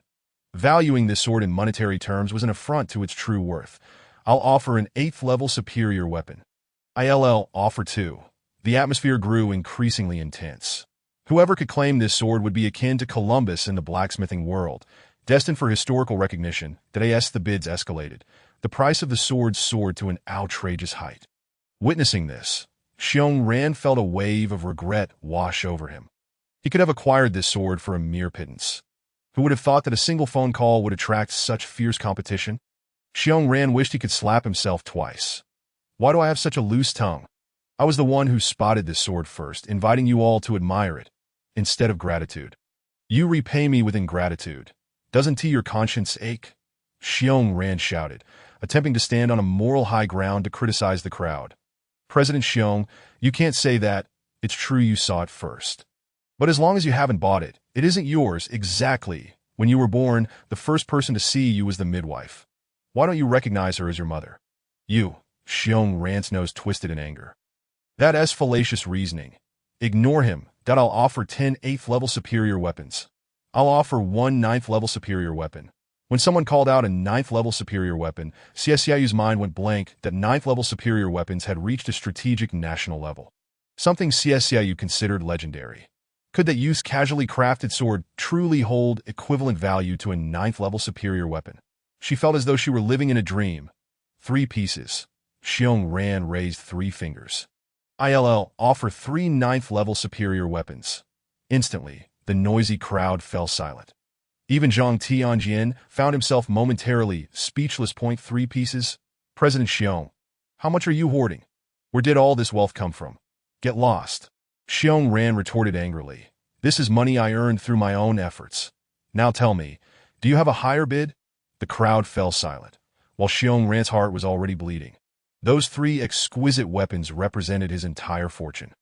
However, the thought of that nearly perfect longsword, along with the significant research implications of the formation inscribed upon it, made the loss somewhat bearable that if Qin Yu had overheard their conversation, he would undoubtedly have been so excited that he would have performed a handstand right then and there. Alas, Qin Yu remained blissfully unaware. Xiaoyu was already feeling overwhelmed. The innocent must not suffer for possessing treasures. She dared not claim 3 ninth-grade supreme weapons. After a moment's contemplation, Xiaoyu addressed the crowd. You need not fight amongst yourselves. I have another one here. Another sword of such caliber? The crowd's expressions instantly transformed into fervent excitement, astonished that a weapon of this level was not a singular occurrence. Indeed, Xiaoyu produced a longsword, the ancient. Silvery blade came into view. All eyes were drawn to it. Xiong Ran reached out to take the sword, inspecting it meticulously for several minutes before letting out a sigh. The perfect blade shape had indeed manifested. With the impact of the sword's form, the crowd was not overly astonished. Their focus shifted to the sword's formation, as qi, and blood flowed into it. The runes upon the blade began to glow gradually. Witnessing this spectacle, the crowd's excitement surged once more. The second ultra-simple formation. With this formation for comparison, research on the ultra-simple formations will undoubtedly progress more smoothly. Someone exclaimed with enthusiasm. Fantastic! I shall purchase this sword. Zhang Tianjian slapped his thigh, joy radiating from him. The others protested. Why should you be the one to buy it? I offer a piece of 7th-grade supreme weapon. The price plummeted by dozens of times. If only one weapon featuring the ultra-simple formation existed in the world, it could be valued at the equivalent of 3 ninth-grade supreme weapons. Yet, with the emergence of a second weapon featuring the ultra-simple formation, its worth diminished to the level of a 7th-grade supreme weapon. Much like antiques, when their numbers increase, their value declines. Should 1,000 or 10,000 first-grade ultra-simple formation weapons flood the market, their price would equate to that of an ordinary 2nd-grade supreme weapon. Ultimately, the greatest value of this first-grade weapon lies in its collectible and research potential, rather than its practical application. As the quantity increased, the price plummeted dramatically. Seeing the crowd on the verge of squabbling again, Xiaoyu hurriedly intervened. I do not seek your 8th-grade supreme weapons, that if any of you can provide me with a stable supply and endorse my weapon shop, I shall gift you these 2 weapons. Whether it be the 8th-grade weapons or this sword and knife, they were not possessions Xiaoyu could retain. Thus, she straightforwardly presented her needs. As long as her objective was achieved, she would not incur a loss. The crowd fell silent in contemplation. It was not that the request was too challenging. Rather, it was exceedingly simple. Anyone present could fulfill Xiaoyu's request with just a few words. Since everyone was capable of meeting the requirement, to whom should the weapons be given? I believe the ultra-simple formation is not something one person can monopolize. Why don't we establish an organization together? This sword and knife shall belong to no one but the organization itself. What do you think? Xiong Ran proposed. Upon hearing this, the crowd found some merit in his suggestion. Each person could partake in the benefits. And indeed, Xiong Ran was correct. The ultra-simple formation could not be researched by a solitary individual. I agree. So do I. And what of this young lady's weapon shop? Let us all endorse it together. Agreed. In mere moments, an organization dedicated to the study of ultra-simple formations was established. Naturally, the most delighted among them was Xiaoyu. With so many influential figures endorsing her, she could already envision her weapon shop expanding into the provincial capital, advancing into the capital city, evolving into a multinational corporation, and ascending to the pinnacle of success in life. Since you all value this sword and knife so highly, why not inquire with the creator of the weapons? Xiaoyu casually suggested. Xiong Ran, Zhang Tianjian, the crowd. Indeed, why did we not think to approach the Forge Master directly? Such an obvious solution. In an instant, they felt a wave of foolishness wash over them. Do you know the Forge Master? The crowd turned to Xiaoyu, their faces brimming with anticipation that no. Oh dear. Disappointment flickered across their faces. Although I do not know him personally, I did witness the entire forging process. The crowd's expectations rekindled. While I observed the process firsthand, I do not possess his contact information that, oh dear, disappointment returned. Yet, I do know he is quite handsome, so he should be easy to locate. The crowd's hopes surged once more. However, I am somewhat face-blind and have already forgotten what he looks like to, oh dear, disappointment resurfaced. Although, stop right there. My heart cannot take any more although-is or buts. Just tell us if we can find that forge master. Of course we can. CSCAU replied earnestly. I have set up surveillance. The crowd. You could have mentioned that earlier, but you didn't ask. Mayor, we've located him. This individual is named Yu, and he is currently a soldier in the Shemin Brigade. Let us head to Shemin. Chapter 17. On-site forging Shemin Brigade. Salute, Mayor Zhang. Where's your commander? I need to speak with him. Please hold on a moment. I will notify the commander right away. Commander Li Feng pushed open the door to the reception room. So many people. He glanced over the crowd, startled. The vice president of the Provincial Forging Association, the presidents of the Tianshan and Dongyuan City Forging Associations. What brings so many esteemed forge masters to my humble abode? Li Feng pondered, bemused. Commander Li, we've come to find someone in your brigade. Zhang Tianjian handed over a photograph, cutting straight to the chase. Very well, Mayor, I will check and have a soldier come over quickly. No, we prefer to meet him in person. Xiong Ran interjected, and Zhang Tianjian, along with the other forge masters, nodded in agreement. Witnessing this, Li Feng was left flabbergasted. What sort of individual warrants such a gathering of forge masters in person? Could he be a young master from a hidden family? 5 minutes later, we've located him. Yu resides in dormitory 666. With a swish, before Li Feng could finish his sentence, a multitude of rushing sounds whizzed past his ears. Ha! I want to be the first to meet Yu. With that speed, you think you'll be first? You'll be eating my dust, ha! Li Feng, you're all heading in the wrong direction. The dormitory is to the east. Inside the soldier's dormitory, Yu slowly exhaled a breath, stretching his limbs.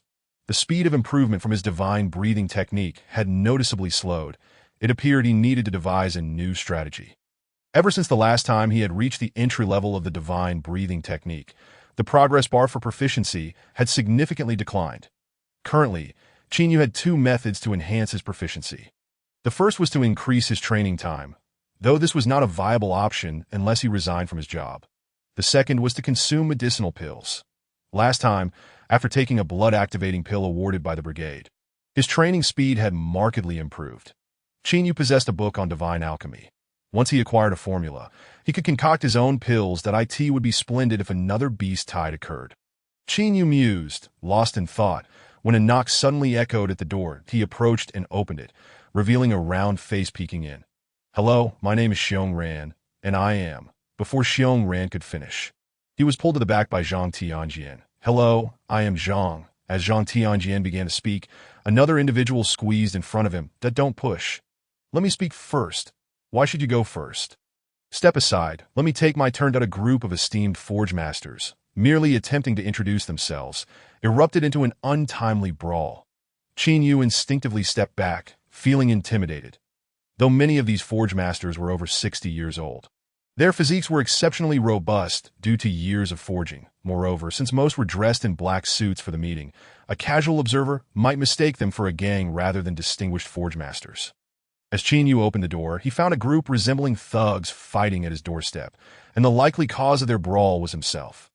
How could he not be apprehensive? Cautiously, Yu inquired. Are you all looking for me? If not, I'll close the door. The room fell silent as everyone turned to him, their expressions a mixture of unease and anticipation. Zhang Tianjian stepped forward with the sword in hand, asking, Did you forge this sword? Yu glanced at the sword, his heart racing. When I forged the sword, I was rather rushed. I didn't invest too much effort. Did I ask the quality lacking? And has the shopkeeper regretted her decision? If you are dissatisfied, I can forge another for you. Yu tentatively proposed. Xiong Ran, you can still forge this sword. If there are materials, it should be possible. All the craftsmen exchanged joyful glances, their eyes gleaming with ecstasy at the extraordinary surprise of witnessing the engraving of an extremely simplified formation on dash site. To the open space. We shall prepare the materials for you. Xiong Ran seized Yu and leapt down in a swift motion. In the open area, someone retrieved rare metals, a forging hammer, carving knives, a casting platform, and a high-temperature furnace from their spatial ring. Soon, an entire set of equipment astonishingly appeared before Qin. Upon glancing at the spatial ring on his hand, Qin suddenly felt a pang of inadequacy, that he thought to himself that this group of people seemed to be merely flaunting their wealth. Otherwise, why would that fool use an extraordinarily large and exceedingly expensive spatial ring to store a casting platform? Let us begin. All right. Qin Yu's expression turned serious as the realm of the craftsman unfolded before the crowd. Chapter 18. The unbelieving crowd. As the realm of the craftsman emerged, spiritual energy from all directions converged around Qin Yu. Such dense spiritual energy. Xiong Ran clicked his tongue in amazement. Zhang Tianjian nodded in approval, noting that even some 6th-level craftsmen's realms might not reach this level. Qin Yu picked up a piece of pale, purple metal, known as starfall ore, which originated from the heavens above and was an exceedingly rare casting material. The properties of starfall ore were exceptional, yet its casting difficulty was immense, with internal patterns that were exceedingly complex. Typical craftsmen would struggle to even purify it. What a grand endeavor! If this casting fails, I would be at a loss for compensation. Qin Yu placed the starfall ore into the high-temperature furnace. His demeanor serious as he sensed the metal's transformation under the heat. Xiong Ran sighed bitterly, pondering who would be so unkind as to have a first-level craftsman attempt to cast starfall ore again. Unlike iron alloys, starfall ore had intricate patterns and numerous impurities, with each piece requiring a unique casting method. The craftsman could only adjust the furnace temperature and time according to the metal's changes, which severely tested their skill level. However, for Qin Yu, this was merely basic proficiency. Qin Yu extracted the glowing red metal block, repeatedly hammering it on the casting platform. Starfall ore's purity had 4 grades: colorless, red, purple, and gold. Xiong Ran raised an eyebrow. What color do you think it will be? Zhang Tianjin looked at Xiong Ran in astonishment. You can't seriously think he can produce a color, can you? No matter how talented he is merely a first-level craftsman. Even if he possesses that capability, he lacks sufficient vitality. Xiong Ran smiled. How about a bet? An 8th-level exquisite item. I wager he will achieve red. All right. Zhang Tianjian, unwilling to back down, retorted, I practiced casting since childhood. It took me until I was 38 to produce red starfall ore. You expect a 20-year-old to achieve red. You're bound to lose this time. Let us wait and see. A drop of sweat trickled down Qin Yu's forehead. This starfall ore was exceedingly difficult to forge. Each hammer strike required all his strength. The forging hammer in Qin Yu's hand danced, each impact resonating like distant thunder. Yet it only left a faint dent on the surface of the starfall ore. The vitality within Qin Yu rapidly drained away, beads of sweat soaking his clothes. And his arms trembled slightly. At this rate, if the starfall ore didn't succeed, I would collapse from exhaustion first. Initially hesitant to employ his breathing technique in front of others, he realized he had no choice. Divine breathing technique, activate. As the breathing technique commenced, all of Qin Yu's pores opened wide, wildly absorbing the surrounding spiritual energy.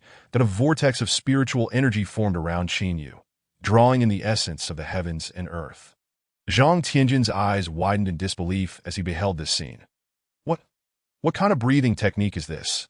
How could it be more potent than the family secret I practice? Zhang Tianjin's eyes glimmered with greed. If he could acquire this breathing technique, the Zhang family's strength would be significantly bolstered, and his status within the family would rise immensely. Save your breath. Qin Yu must have a powerful backing. Xiong Ran casually remarked. Are you not afraid of attracting the ire of his formidable faction by coveting his breathing technique? Upon hearing this, Zhang Tianjian regained his composure. Indeed, with such a powerful breathing technique, the force behind him was certainly beyond the Zhang family's reach. Could it be someone from the imperial capital? I have been too greedy. Xiong Ran chuckled. Now his vitality should be sufficient. That don't forget the wager. Zhang Tianjian dismissed it. Having enough vitality is pointless. Without extensive casting experience, it is utterly impossible for him to achieve RED. As the breathing technique continued to operate, Qin Yu's vitality swiftly replenished. The starfall ore returned to the furnace. With the temperature now raised by 287 degrees compared to the first attempt, starfall ore could withstand high temperatures, and as impurities diminished, the furnace temperature required constant adjustments.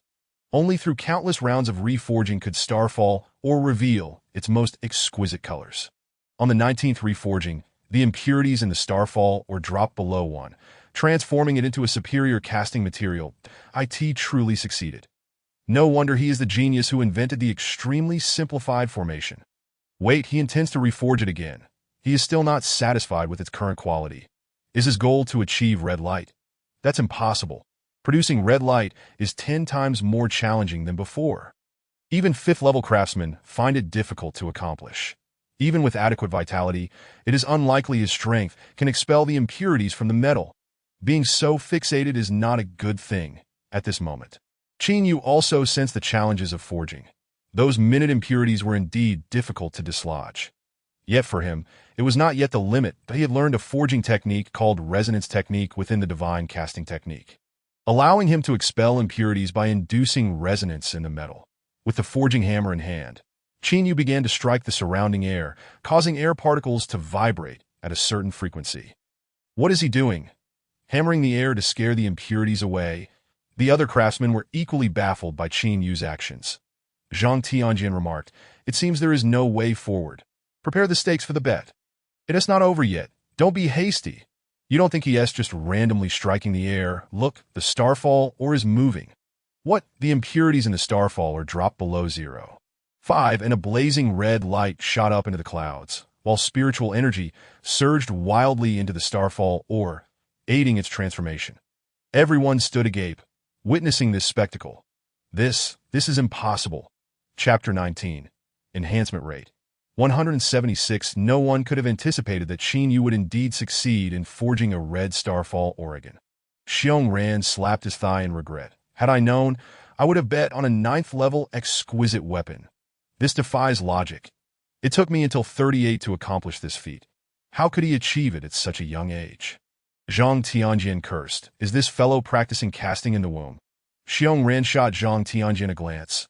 Not everyone is as foolish as you. You simply do not comprehend the world of geniuses. Wiping the sweat from his brow, Qin Yu sighed in relief that he had not anticipated the difficulty of forging Starfall or to be so great. He had expended 70% of his strength to attain the red quality, and he realized his casting skills still required improvement. After a brief rest, Qin Yu began to shape the Starfall ore. After several steps, a long sword, entirely crimson, was forged. The next stage was the most crucial and challenging, the engraving of the formation. The internal patterns of the Starfall ore were intricate, and the formation inscribed upon the sword's body required modification. After careful consideration, Qin Yu selected a formation and picked up the carving knife to commence his work.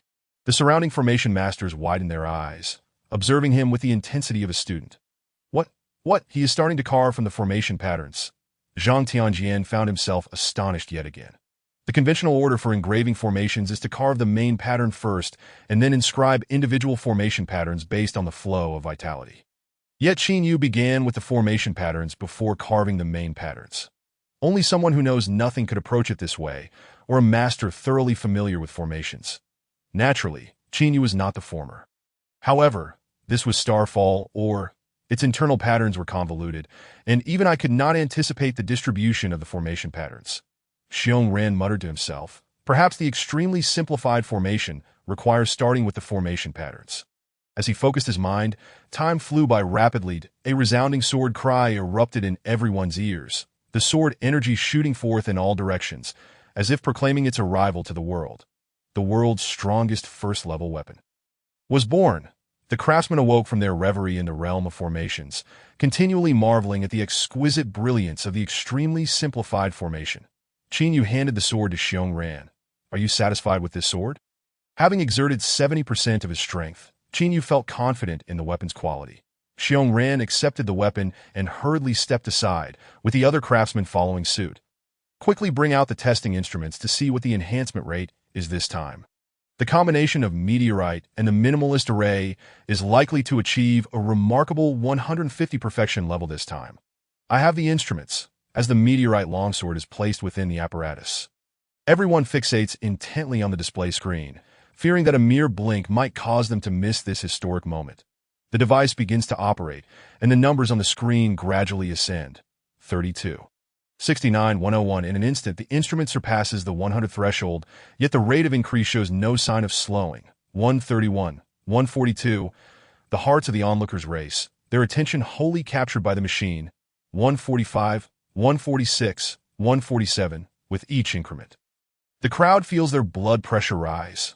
149, the vivid red digits flash before their eyes, and all are left breathless with excitement, their faces flushed. The first perfect grade weapon is on the verge of being born.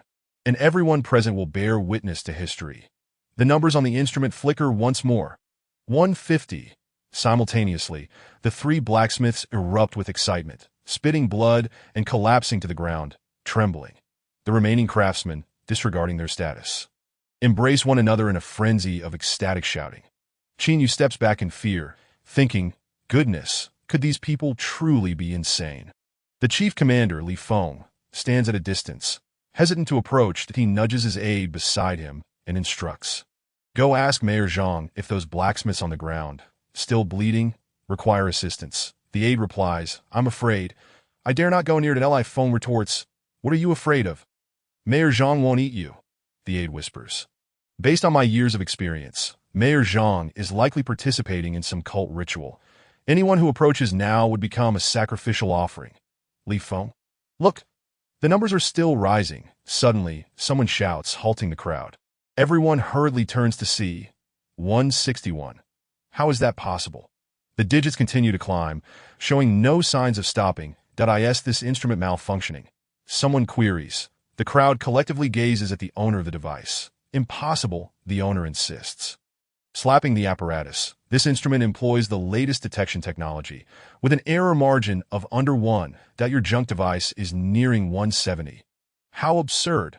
What a false hope! Another person presents an alternative instrument. 0.5 minutes later. Drop 176. Perhaps the issue lies not with the instrument, but with the sword itself. From this day forth, the barrier of perfection shall no longer be 150. Overwhelmed by the sheer stimuli of the day, the crowd swiftly comes to believe this assertion. They all turn to Chinyu, their eyes gleaming with avarice. Chapter 20. I want to be your disciple. Do you know what it feels like to be surrounded by a pack of wolves? Chinyu now knows. Do you wish to be my disciple? Allow me to introduce myself. I am Xiong Ran, the vice president of the Provincial Blacksmith Association, an 8th-level forging master.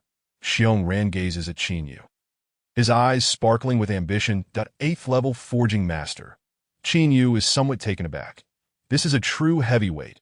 I am Zhang Tianjian, the mayor of this city. If you become my disciple, you will be able to roam freely in Linhai City. I am Triple X, the president of the Blacksmith Association of XX City. Would you consider joining me? Choose me. Choose me. I am equally as handsome as you. It is evident we share a fateful connection. Others eagerly extend their olive branches. Observing the esteemed individuals before him, Chinyu realizes they are not seeking him out due to any flaws in his crafted weapon, but rather because it possesses extraordinary strength. He never anticipated that the weapon he crafted inadvertently attracted so many influential figures. Faced with the discipleship requests, Chinyu naturally cannot acquiesce. With the system at his disposal, there is no need for him to seek a master. Moreover, he harbors too many secrets. If he were to accept these individuals as his mentors, exposure could lead to trouble. Chinyu swiftly formulates a reasonable excuse for refusal. I apologize, but I already have a master. And his surname is Shi. Upon hearing this, the crowd collectively sighs. Though disappointed, they had anticipated such a revelation. With such youthful accomplishments, it is only natural he would have a formidable mentor behind him. Could it be that the minimalist array was also created by Master Shi? Of course, all my skills were taught to me by my master. Chinyu replies without hesitation that we were indeed ignorant. Unaware that a figure of such caliber as Master Shi existed in this world, that don't say you didn't know. I myself was unaware. Chinyu begins to embellish. My master is elusive, only appearing in the dead of night when no one is around to offer me guidance. He crafts the system into an enigmatic sage, making it impossible for these individuals to investigate. An elderly blacksmith, over 80 years of age, contemplates for a moment and earnestly states, since you cannot accept me as your master, then allow me to be your disciple. Everyone gazes at him in disbelief, astonished that such a venerable elder would utter such sagacious words. All of this is for the sake of the minimalist array. How absurd! Qin Yu is momentarily speechless that if you cannot be my disciple, then I shall become yours. What kind of logic is this? Seeing the others eager to follow suit, Qin Yu hurriedly interjects, without my master's consent. I dare not pass these skills on to others that I end this world. The transmission of skills between masters and disciples is taken very seriously. Upon hearing his words, the crowd realizes their opportunity is lost. However, having just viewed the engraving of the minimalist array, many have gleaned insights, and through their own research, they may yet find success that I end that case. We shall not press the matter. Xiong Ran bows and produces a badge adorned with a golden border and silver patterns, featuring a red gemstone at its center, offering it to Qin Yu. This is the honorary member badge of the Provincial Blacksmith Association. I hope you will accept it. Fearing Qin Yu might decline, Xiong Ran hastily adds, honorary members bear no responsibilities and can enjoy the benefits provided by the association. Enjoy benefits without any responsibilities? Is there such a good deal? Qin Yu inquires, wanting to know more. For instance, priority access to purchase rare materials at a 50% discount, while enjoying the same status as the elders within the association. Honorary membership is only bestowed upon those who have made outstanding contributions to the association. Many vie for it, but cannot attain it. Yet, they freely offer it to this fellow, and he still inquires about the details. Li Feng and the other soldiers' faces contort with jealousy. Very well. Qin Yu suppresses his inner joy. I need only to enjoy the benefits without any obligations. May more such opportunities arise. The moment Qin Yu voices this wish, it is promptly fulfilled that a dozen association presidents and vice presidents each present an honorary member badge. Gazing at Qin Yu with pleading eyes, as if begging him to accept, Qin Yu, seeing their sincerity, concedes, since you were so earnest, I shall reluctantly accept. The esteemed blacksmiths beam with smiles, delighted to forge a connection with Qin Yu or the master behind him. Meanwhile, the onlookers are left in shock, feeling as if honorary membership is as common as cabbages by the roadside. After bidding farewell to Xiong Ran and Zhang Tianjian, Qin Yu's life returns to tranquility. That evening, Chief Commander Li Feng, accompanied by squad leader Zhang and Li Fuge, visits Qin Yu's quarters in person. Subsequently, Qin Yu moves into the officer's dormitory, with his monthly salary raised to 30,000. And most importantly, he no longer has to guard the city walls, with ample time on his hands. Qin Yu begins to practice tirelessly in his luxurious quarters, where meals are even delivered to his doorstep. Though life is comfortable, merely a few days pass before Qin Yu grows restless that I cannot continue like this. I need to find a way to slay some beasts. Shall I send someone to the wilderness to capture a few beasts for me to slay? Qin Yu recalls the chief commander's solemn promise before leaving. You can come to me with any issues. He shakes his head, dismissing this idea as impractical, as it would easily raise suspicion. What then should I do? Just as Qin Yu is racking his brain for a solution, his phone suddenly pings and he opens it to find a message from Li Fugue in the group chat. It turns out that the last beast tide was not thoroughly cleared, resulting in numerous beasts still lurking near the city walls. Therefore, the military has decided to proactively dispatch soldiers to clear the remaining beasts outside the city. This time, squad leader Zhang will lead the mission, requiring the recruitment of 9 additional soldiers above level 0.5. The message in the group chat is precisely the recruitment notice. Qin Yu, who had been troubled about locating beasts, sees this as a fortuitous opportunity. Fortune has indeed smiled upon him. Qin Yu eagerly opened the door, ready to report to squad leader Yu. However, upon opening the door, he was met by a familiar face. The hawk-nosed man who had docked Qin Yu's salary by 1/3 on the very first day and had expelled him from the patrol team. Upon learning that Qin Yu had garnered the attention of the mayor and was personally honored by the commander-in-chief, the hawk-nosed man was thoroughly flustered, but he never anticipated that the insignificant soldier he once deemed easy to dismiss could, in merely half a month, ascend to a position of such unattainable stature. The hawk-nosed man was plagued by anxiety day and night, unable to eat or sleep well, that he loitered outside the dormitory, hoping for an opportunity to apologize to Qin Yu and earn his forgiveness. Qin Yu, brother Qin Yu. No, Commander Qin Yu. I was wrong before. I should not have abused my authority. I sincerely apologize. I beg you to forgive me. The hawk-nosed man implored, presenting a gift he had prepared in advance, bowing deeply in a display of utter humility. Chapter 21. Revenge. Upon seeing the hawk-nosed man's face, Qin Yu's expression darkened immediately as memories of their previous encounter flooded back. He regarded the gift in the hawk-nosed man's hands, icy disdain evident in his voice. I recall you were quite adept at throwing things away, weren't you? Your dramatic gesture of discarding money was particularly impressive. Go on, show me another one. At these words, the hawk-nosed man trembled and collapsed to the ground. Your Excellency, please overlook my transgressions that I was blind to your greatness. Spare me. Treat me as if I were nothing. He pleaded desperately. Spare you? Qin Yu scoffed. Why didn't you show me such mercy back then? If it weren't for my good fortune, if it weren't for the system's assistance, I might well have perished beneath the fangs of a beast. Qin Yu was not a magnanimous person. Once he bore a grudge, it could not simply be forgotten. Revenge for a grudge, retribution for resentment. He bellowed that weren't you quite arrogant back then? Weren't you able to dismiss me from the unit at will? Did you relish pocketing that $50 from my salary? Commander, it was all my fault. I will give you all my savings from these years. I beg for your forgiveness, the hawk-nosed man pleaded, repeatedly banging his head against the ground until it bled. Your meager savings mean nothing to me. Qin Yu kicked the hawk-nosed man to the ground. Hurry and run if you can evade the law enforcement team. You might just survive. With that parting remark, Qin Yu turned and walked away. Commander, don't leave. Commander Qin Yu, I was wrong. The hawk-nosed man's face turned pale with regret. Why? Why did I covet those $50? Why did I bully a temp worker?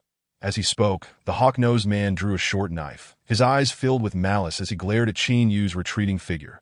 You leave me no choice. If you want to grant me a way out, then we shall perish together. The hawk-nosed man charged at Qin Yu. Since you wish to die so badly, I shall spare the law enforcement team the trouble. Qin Yu turned around, unfazed. The hawk-nosed man sneered with a sickly grin. You, a mere rookie, dare challenge me in a knife fight. Let us see if you can handle it. Qin Yu seized the opportunity and landed a punch squarely on the hawk-nosed man's chest. The sound of cracking ribs echoed as the man was sent flying. How can you be this strong? The hawk-nosed man gasped in disbelief. Without a word, Qin Yu picked up the fallen knife and advanced towards the hawk-nosed man step by step. The hawk-nosed man was paralyzed with fear. Qin Yu, I was wrong. Spare my life, and I promise never to appear in your sight again. Spare me. With a dismissive toss of the knife, Qin Yu didn't glance at the body. Treating it with the same disregard the hawk-nosed man had shown him, he arrived at Squad Leader Yu's office and gently knocked on the door. Come in, came the voice from within upon entering. Qin Yu got straight to the point. Squad Leader, I'm here to register. Seeing that it was Qin Yu, Squad Leader Yu furrowed his brow. Others can register, but you cannot. Why can't I? Qin Yu inquired. Squad Leader Yu took a sip of tea and clarified. Mayor Zhang has instructed us to ensure your safety. Going into the field is too perilous. Qin Yu had anticipated such a response. Engaging in practical training is my Master-S directive, and I believe Mayor Zhang would support that. He invoked his mentor's name, as expected. Upon hearing this, Squad Leader Yu stepped out to make a phone call. Shortly after, Squad Leader Yu returned with a registration form for Qin Yu. You may participate in this operation, but you must change your name and disguise yourself. Change my name and disguise myself? Qin Yu asked, puzzled. I don't have any enemies. No one wishes to harm me, do they? This is a requirement from the mayor, especially since your recent notoriety has grown. It's better to be cautious. Squad Leader Yu explained. Very well. From now on, I shall be known as Qin Tian. Squad Leader Yu nodded in satisfaction. We depart tomorrow morning, and there will be personnel assigned to assist with your disguise. The following morning, hey brother, which unit are you from? I haven't seen you around before. I'm Qin Tian. I just arrived at the unit the day before yesterday, and have been in training. So I haven't had the chance to meet everyone. This person was none other than the disguised Qin Yu. You have quite the nerve to sign up for this operation so soon after arriving. Do you know how dangerous it is outside the city? Qin Yu chuckled innocently. The 30,000 stipend for this operation is too tempting. It's all about the money. Brother, are you after money or your life? What is your level? Level 0.6. Qin Yu replied, honestly, 0.6. Laughter erupted from the crowd that a rookie like you thinks he can tag along. Scram, this ISNTA place for you. Seriously, a burden like you will only endanger the team. Kid, get lost before you regret it, others chimed in, their expressions filled with disdain. Qin Yu wished to avoid trouble, but the incessant chatter began to irritate him. What levels are you all at, then? 0.81. 0.85. They proudly announced their levels. Ah! Qin Yu scoffed derisively. I thought you all were formidable. What do you mean by that? Whether we are strong or not is none of your business. A soldier approached Qin Yu, his expression unfriendly. Qin Yu glanced at him, his face devoid of emotion. With your caliber, I could take down 2 of you. Are you looking for death? The soldier grabbed Qin Yu by the collar. Let go.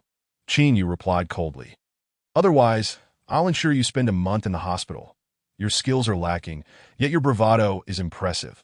The soldier poked Qin Yu's chest, disdain dripping from his voice. Come on, show me how you'll make me lie in bed for a month.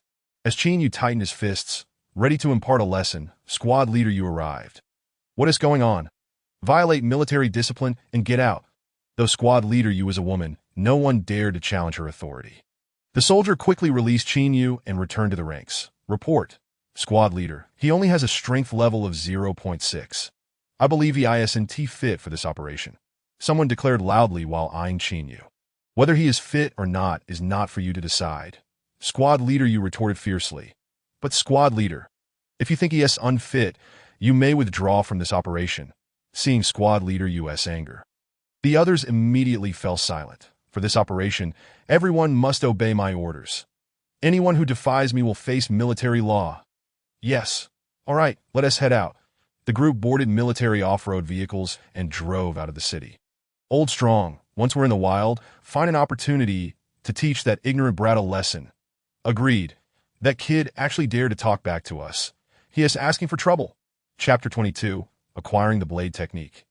100 Blade/3 off-road vehicles traversed the desolate terrain, stirring up clouds of dust. Qin Yu gazed calmly out the window, his divine-level breathing technique operating steadily.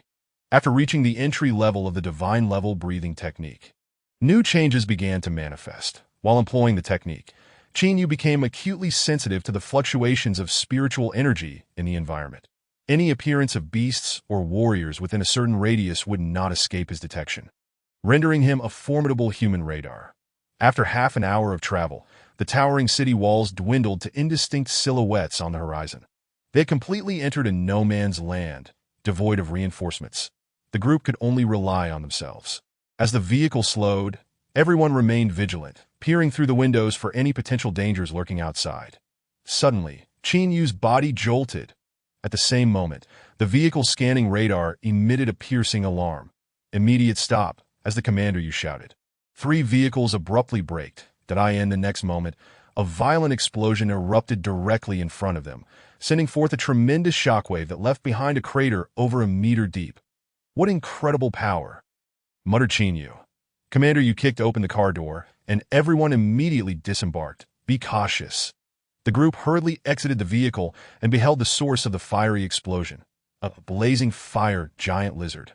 100 meters away, a 3-meter-long lizard with jagged fangs and a gaping maw, engulfed in pale purple flames, was coldly observing them with its flicking tongue. That a level 3 beast. They had not anticipated encountering such a formidable creature first. Commander Yu drew his weapon and advanced step by step toward the blazing fire giant lizard. But I will take the lead in the assault. You all shall flank it. The others nodded vigorously. You handle the main attack. We'll be here to cheer you on. When faced with a beast of this caliber, aside from Commander Yu, anyone else would be instantly defeated. Suddenly, a rustling sound emerged from behind them. Oh no, another beast! Commander Yu's expression darkened as he turned to look. Encountering 2 level 3 beasts simultaneously would pose a significant threat, even for her. Fortunately, their luck held. The beast approaching from behind was merely a juvenile blazing fire giant lizard. With a strength approximating level 0.7, Commander Yu breathed a sigh of relief. 2 of you deal with it. No need. I can manage it alone. Qin Yu volunteered, having sensed the juvenile lizard's presence the moment they halted. While the others were wholly focused on the level 3 beast, Qin Yu had already begun to approach the juvenile lizard. Commander Yu understood Qin Yu's true capabilities and refrained from further comment. Commander, Zhang Rong and I will assist Qin Tian. Good. Li Chong and Zhang Rong exchanged glances, both wearing mischievous smiles. This kid is utterly oblivious to the danger. He dares to challenge a 0.7 level blazing fire giant lizard. Fresh blood knows no fear. If he needs our help, we shan't intervene. Understood. Let us teach this brat a lesson about respecting his elders. While keeping an eye on Commander Yu, the duo dared not act recklessly. Yet they believed that as long as they did not intervene in time, the juvenile lizard would teach Qin Yu a lesson themselves at this moment. Qin Yu had already drawn his long blade. The Xinjin Dao, from his spatial ring, approaching the blazing fire giant lizard with an air of calm. Given Qin Yu's current strength, he did not require a weapon to combat a level 0.7 beast. However, his outing was not solely to slay beasts for rewards. He also sought to enhance his combat skills. The divine breathing technique could elevate Qin Yu's level and vitality, but it could not furnish him with rich combat experience and skills. Leaving him with great power but little understanding of its application, that To compensate for this shortcoming. Qin Yu resolved to suppress his strength by half, focusing more on the application of techniques during combat. As Qin Yu advanced, the blazing fire giant lizard sensed the threat. Its pale purple flames swelled and contracted, launching a searing fireball toward Qin Yu. With both hands gripping his blade, Qin Yu accelerated, cleaving the fireball in two with a downward stroke of the Xinjin Dao. Seeing its attack fail, the blazing fire giant lizard writhed and burrowed into the sand. However, this maneuver was futile against Qin Yu. The divine breathing technique rendered him exceptionally sensitive to the flow of external spiritual energy. Every movement of the blazing fire giant lizard was within his perception. The blazing fire giant lizard, akin to an earth dragon, swiftly closed in from below. Found you. Qin Yu swung his blade backward, the Xinjin Dao emanating a fierce golden light as it plunged into the earth. Li Chang scoffed. Does he really think random slashing will hit anything? In the next instant, the ground where Qin Yu had just struck erupted violently, and the blazing fire giant lizard emerged, a deep gash marking its back. Li Chang. Zhang Rong consoled old Chang. It must be luck. If he hits again next time, I'll live-stream myself eating feces while standing on my head. The blazing fire giant lizard expelled a breath of flames and dove back into the sand. Is this creature not quite bright? Qin Yu quipped, swinging his blade again. Bang! The blazing fire giant lizard resurfaced, now adorned with two fresh wounds. Zhang Rong. This time, it was Li Chang's turn to console Zhang Rong. Old Rong, don't forget to tell me what it tastes like after finishing. I've always been curious.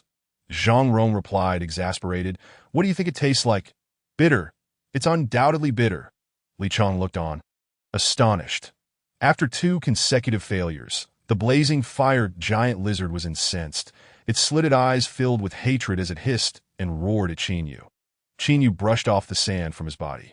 Had I not suppressed my strength, you would already be. Before he could finish, the blazing fire giant lizard lunged at him with remarkable speed. Oh no. Qin Yu was taken by surprise, crossing his arms in a swift retreat. The blazing fire giant lizard's speed far surpassed his OWN, in a swift maneuver. The lizard's tail glimmered with white light and struck Qin Yu's arms directly that he was sent flying several meters. His arms quickly swelling with bruises that I let my guard down. Qin Yu grimaced at Li Chang sneered. I thought he was strong. Turns out he's just mediocre. A mere novice believes he can defeat a blazing fire lizard with sheer luck. Zhang Rong echoed his sentiments. Once again, the blazing fire lizard charged. Qin Yu, however, would not stumble in the same place twice. The runes on the Xinjin Dao illuminated, and a chilling intent surged forth, encasing the blazing fire lizard in an instant. Stepping forward, the blade's intent moved with him, slicing through the air. The Xinjin Dao danced around the blazing fire lizard like a dragon, leaving behind wounds deep enough to reveal bone. The lizard in agony expelled flames, but its violent thrashing only exacerbated its injuries. The already wounded blazing fire lizard was utterly defenseless. With a final flash of golden light, the blazing fire lizard collapsed heavily upon the ground. Devoid of life, it seems that even when suppressing my strength, dealing with a 0.7 level beast is not difficult. Qin Yu murmured to himself, and a scroll quickly appeared, proclaiming, Congratulations! You have acquired the 100-blade slash. Type, blade technique, quality, excellent, description. In battle, it can condense hundreds of blade shadows, exhibiting considerable power. Chapter 23. 5 Steps of the 100 Venomous Python. The death of the juvenile blazing fire giant lizard thoroughly enraged its adult counterpart. The adult lizard emitted ear-splitting roars, unleashing the terrifying power of a level 3 beast without restraint. Countless fireballs erupted like divine punishment, exploding in all directions. Dust filled the air, and shockwaves from the explosion swirled like a sandstorm, blocking out the sun with their formidable might. Everyone immediately covered their mouths and noses, retreating swiftly. Despite being at the pinnacle of level 3, Commander, you could not afford to confront the furious blazing fire giant lizard directly. Qin Tian, be careful. Commander, you called out loudly as the blazing fire giant lizard burrowed into the earth, racing towards Qin Yu. The ground was scorched by intense heat, erupting in a series of explosions. Run!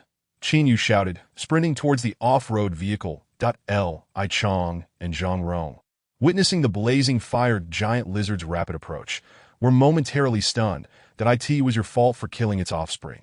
This has nothing to do with us. Qin Tian, wait for us.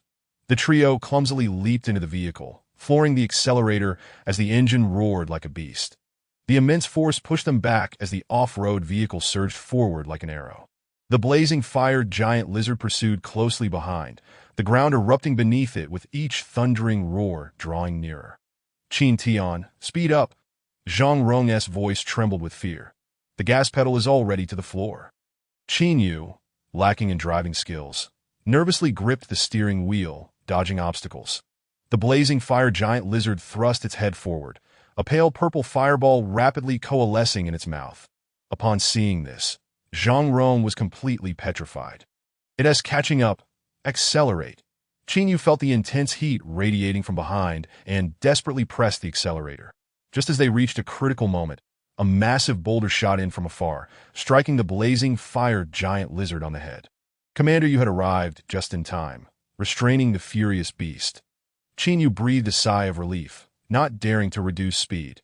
The off-road vehicle sped onward, covering over 10 kilometers before the blazing fire giant lizard finally vanished from view, prompting Qin Yu to stop the vehicle. Zhang Rong and Li Chong shakily exited the car, turning to Qin Yu with fury. Qin Tian, you nearly got us killed. Qin Yu, irritable, retorted, shut up, we came here to hunt beasts. If you're afraid of dying, then just go home. Li Chong opened his mouth to argue, but swallowed his words upon meeting Qin Yu's icy gaze. Let us wait for Commander Yu to deal with the blazing fire giant lizard before we head back. Zhang Rong stammered. Qin Yu paid no mind to the two. He retrieved the Xianjin Dao once more, his gaze sharpened like a sword, fixed upon the thicket ahead. The bushes rustled ominously that something's afoot. Li Chong and Zhang Rong belatedly realized. Qin Tian, go take a look at Li Chong, convinced of his unrivaled strength, took it upon himself to orchestrate the encounter that in a swift motion. Qin Yu darted behind Li Chong and delivered a powerful kick. Caught off guard, Li Chong stumbled into the nearby thicket. Just as he was about to unleash a torrent of curses, a gaping maw lunged at him. Damn it. Though flustered, Li Chong exhibited the prowess of a level 0. 8 warrior, rolling to evade a fatal strike. Before him stood the Wubu Baidu Meng, a highly venomous serpent, its power surpassing his own. Zhang Rong's complexion darkened, realizing the gravity of their predicament. That what's the trouble? Stand back. I shall confront it, Qin Yu declared, brandishing his blade as he approached the Wubu Baidu Meng. Qin Tianyu. Zhang Rong attempted to intervene, but Li Chong halted him, that if he seeks death, let him embrace it. Does he truly believe that vanquishing a juvenile fire giant lizard renders him invincible? Zhang Rong nodded in agreement, muttering, if he can slay the Wubu Baidu Meng, then why are you covering my mouth? Shut up, Li Chong retorted, you cursed jinx. The Wubu Baidu Meng flicked its forked tongue, its malevolent gaze scrutinizing Qin Yu. The toxic secretion rapidly filled its venom sacs beneath its fangs. This was the serpent's most formidable trait. Once inflicted by its potent venom, even warriors a level above it could only manage 5 steps before succumbing. With a swift motion, the Wubu Baidu Meng initiated its assault, unleashing a stream of venom akin to a transparent blade aimed at Qin Yu.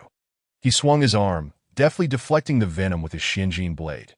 The serpent's venom could corrode even sand, yet it left no trace upon the Xianjin blade. The serpent's muscular tail swept across, obliterating shrubs and stones in its wake. Qin Yu leaped to evade the strike, plunging the Xianjin blade deep into the serpent's tail. Dark, toxic blood erupted forth, and the Wubu Boomang writhed in pain. Its fangs bared as it lunged at Qin Yu recklessly, in a moment of desperation. Qin Yu grasped the serpent's venomous fangs, his internal energy igniting, muscles bulging as he resisted the serpent's ferocious bite. Before a stalemate could ensue, the thick tail swung once more. "This is bad." With a resounding crash, Qin Yu was sent flying several meters. His lack of combat experience became glaringly apparent when confronted with such a formidable beast. Rising from the ground, he wiped the blood from his mouth and brushed off the dirt. Zhang Rong turned to Li Chong. "That kid is likely on the brink of collapse. Should we intervene?" Li Chong scoffed and shouted at Qin Yu, "Kid, come over and beg me, and I might just spare your life."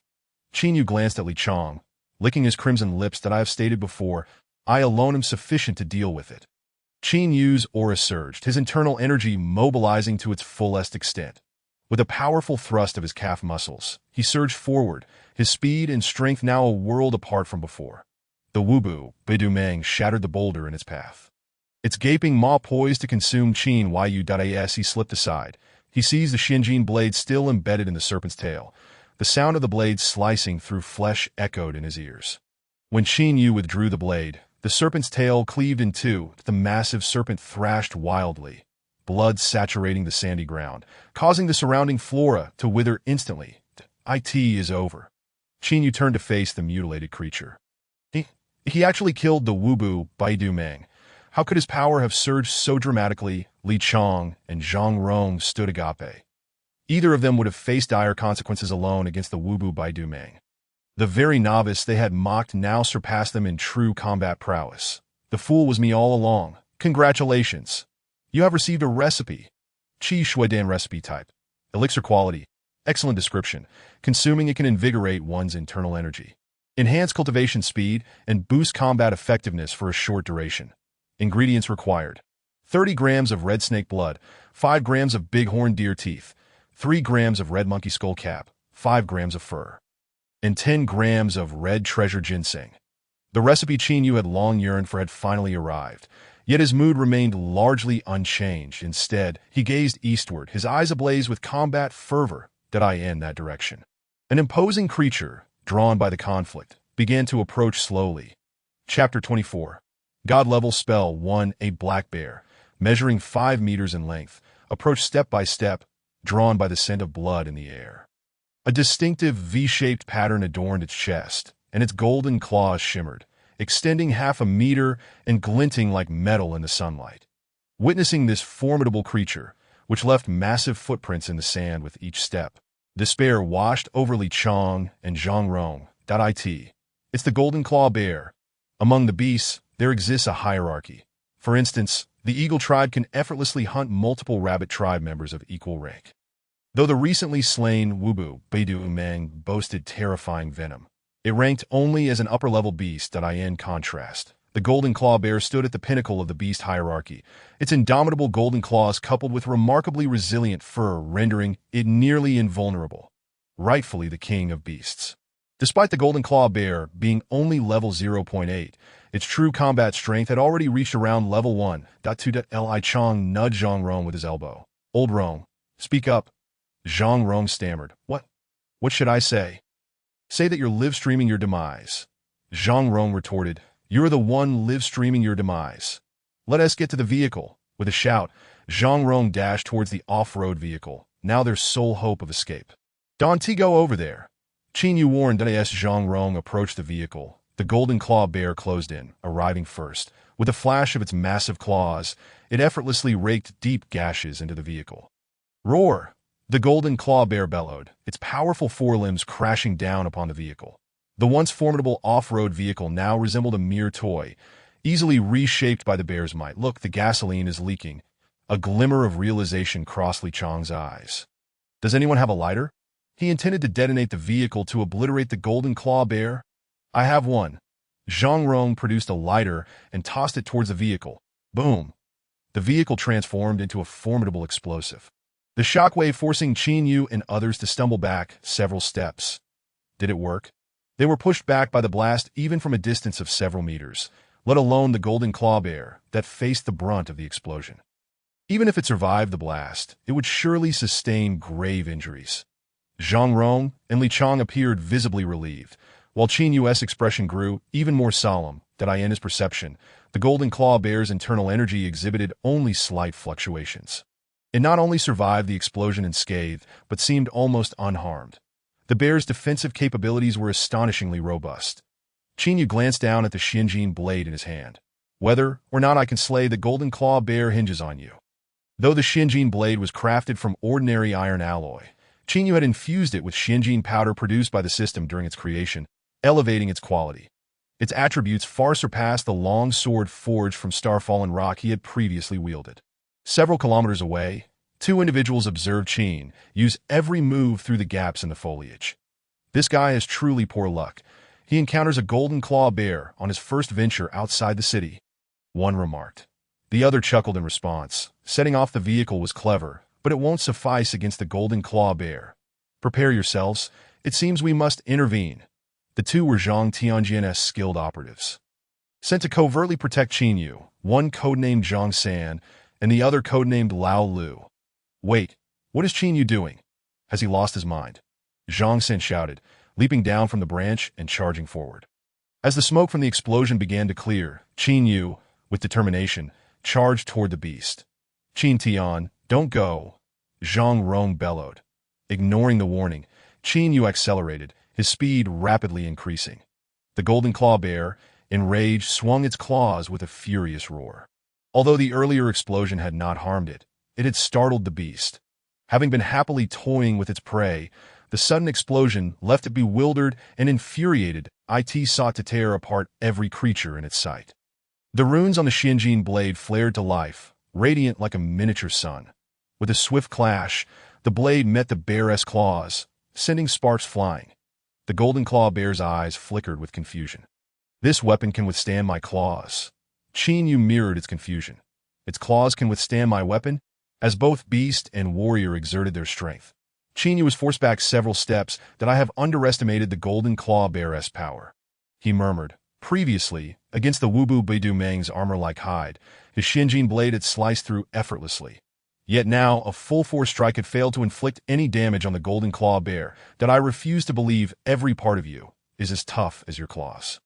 Qin Yu charged forward once more. Just half a meter away from the golden claw bear, he suddenly lowered himself, executing a sliding tackle that slipped under the creature's hindquarters. The Xinjin blade thrust directly into the bear's underbelly.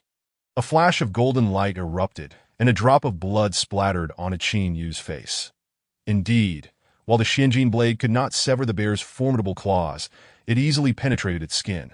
The golden claw bear let out a furious roar and swiftly turned around, its massive body moving with a surprising agility. Before Qin Yu could rise, a bare paw came crashing down. That he hastily turned to evade the lethal strike. That moment, shouts rang out from both sides. Li Chang and Zhang Rong surged in from the left and right, declaring, "Let's fight it." Yet in the next breath, the two retreated at tenfold speed. That if I survive this, I will definitely livestream myself doing a handstand. Before he could finish, Zhang Rong spewed a mouthful of old blood and collapsed. Qin Yu, Zhang San and Lao Lu arrived near the battlefield, lying low to observe. "When do we make our move?" Zhang San inquired. Lao Lu waved his hand, suggesting they wait. That let's wait until Qin Yu is half dead. Then we'll spring into action to rescue him. That he'll surely be overwhelmed with gratitude and thank us profusely. Lao Lu displayed a mischievous grin. Zhang San gave him a thumbs up. "You're the best." Lao Lu. Qin Yu plunged his blade into the sandy ground and withdrew it. "Come on, I know how to deal with you now," he declared, dashing forward. The golden claw bear did not charge, but instead stood still, its legs tightly shut, wary of another surprise attack on its prized possessions below. As the two parties closed in, the bear swung its claws, but Qin Yu did not evade. He chose to thrust straight ahead.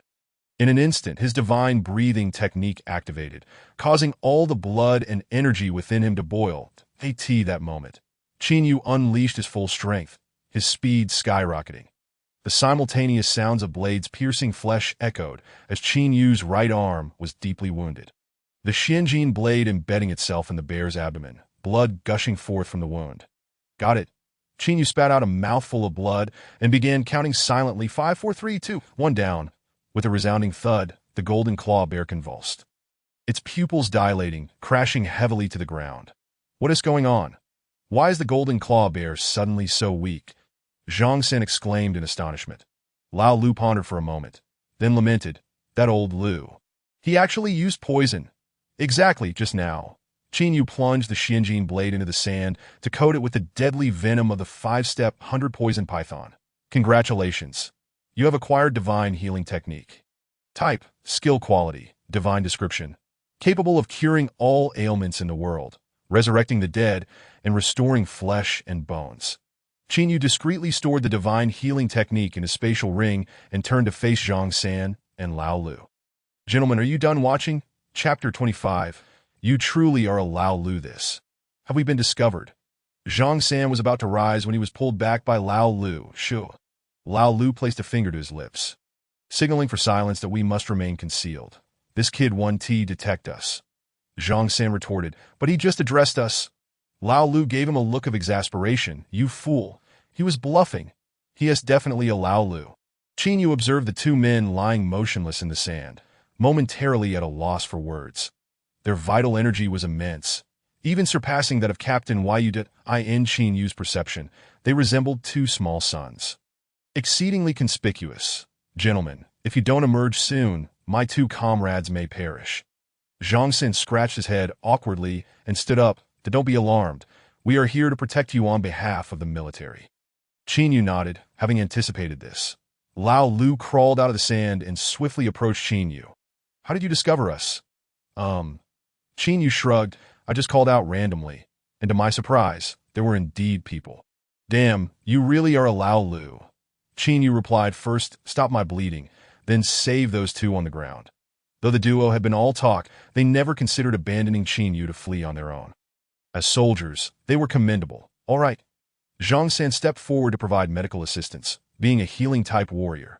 Under his nurturing energy, Qin Yu's wounds rapidly began to mend. How miraculous. Qin Yu murmured, I wonder if the effects of the divine healing technique will be even more astonishing.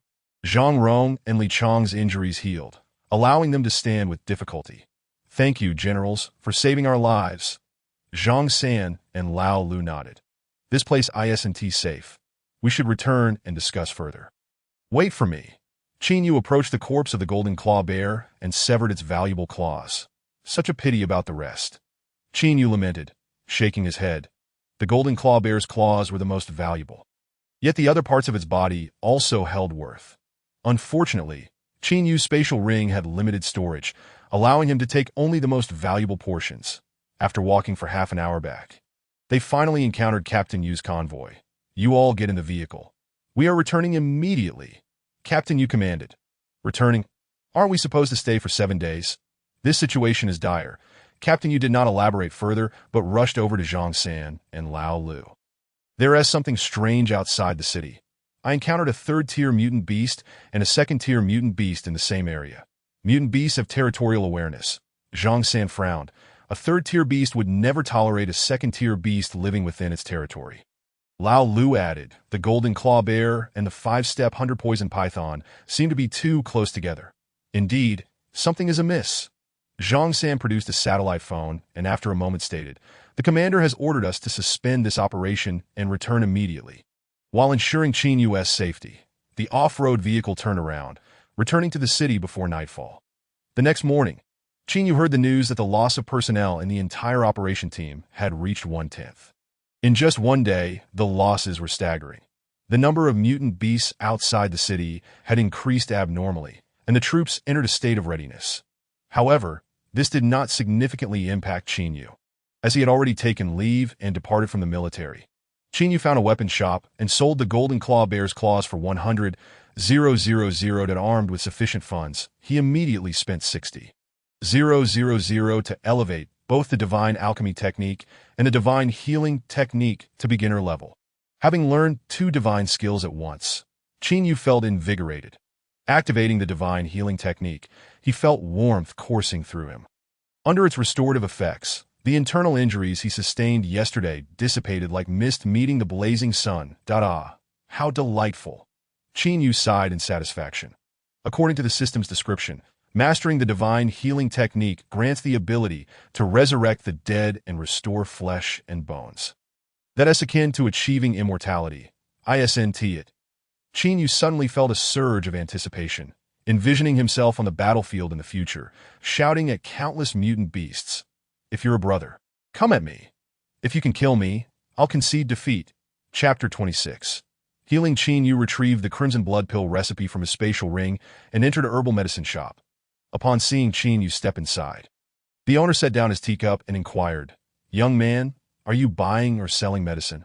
I'd like to purchase 300 grams of red snake blood and 55 grams of staghorn to prevent the recipe from being leaked." Qin Yu did not intend to buy all the ingredients at one shop and randomly increased the quantities by a few grams. All right. The shop owner quickly packaged the requested materials. That LLB 14,000. Qin Yu paid without hesitation and proceeded to the next herbal shop. Owner, I need 36 grams of the red monkey's skull, 60 grams of its hair, and 110 grams of red treasure ginseng. Upon hearing Qin Yu's request, the shop owner looked surprised. Are you sure you want to buy 110 grams of red treasure ginseng? Yes, why? Qin Yu asked, puzzled. The shop owner smiled slightly. You do realize the price of red treasure ginseng, don't you? A sinking feeling hit Qin Yu. The shop owner raised a finger. Red treasure ginseng is a rare herb. The cheapest variety costs 1,000 coins per gram. Qin Yu's expression stiffened. The golden clawbear I risked my life to slay can only be exchanged for 100 grams of red treasure ginseng? Once again, he felt the sting of poverty. Short on cash, the shop owner asked. Qin Yu nodded. Are you an alchemist? The shop owner inquired. Sort of. The shop owner grinned. Then let me share a way to obtain red treasure ginseng even without money. Qin Yu's interest piqued. What method? Feigning mystery, the shop owner said. The young master of Shinshin Herbal Shop is afflicted with a difficult-to-cure ailment. Today, a reward is being offered. Whoever can cure him can select any herbs from Shinshin Herbal Shop. Whether you can seize this opportunity depends on your skill. A difficult-to-cure ailment. In Qin Yu's heart, joy blossomed like a flower. It was as if this opportunity had been tailor-made for him. There was nothing that a single divine healing technique could not remedy. If there were, then two would suffice. Thank you, esteemed proprietor. As Qin Yu turned to leave, the shopkeeper hastily called out to him, What about the red monkey's skull and fur? Qin Yu replied, Once I have healed the young master, I can simply request them from the XNXN herb shop, can I? The shopkeeper pressed, But do you have absolute confidence that you can heal the young master? Qin Yu regarded the shopkeeper with a look of incredulity. If I fail to heal the young master, how could I possibly obtain the red treasure ginseng? If I cannot acquire the ginseng, what use would the red monkey's skull serve? The shopkeeper fell silent. The XIN herb shop was the largest medicinal herb chain in the country, with a presence in bustling Beijing, as well as in smaller cities like Linghai, nestled on the most vibrant street of Linghai.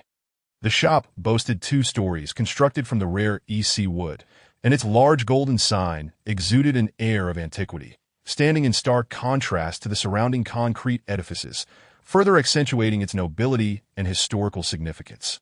Upon Qin Yu's arrival at the XIN herb shop, he found it already bustling with a crowd, many of whom were prominent figures in the local medical community, seemingly gathered to seek treatment for the young master of XIN herb shop.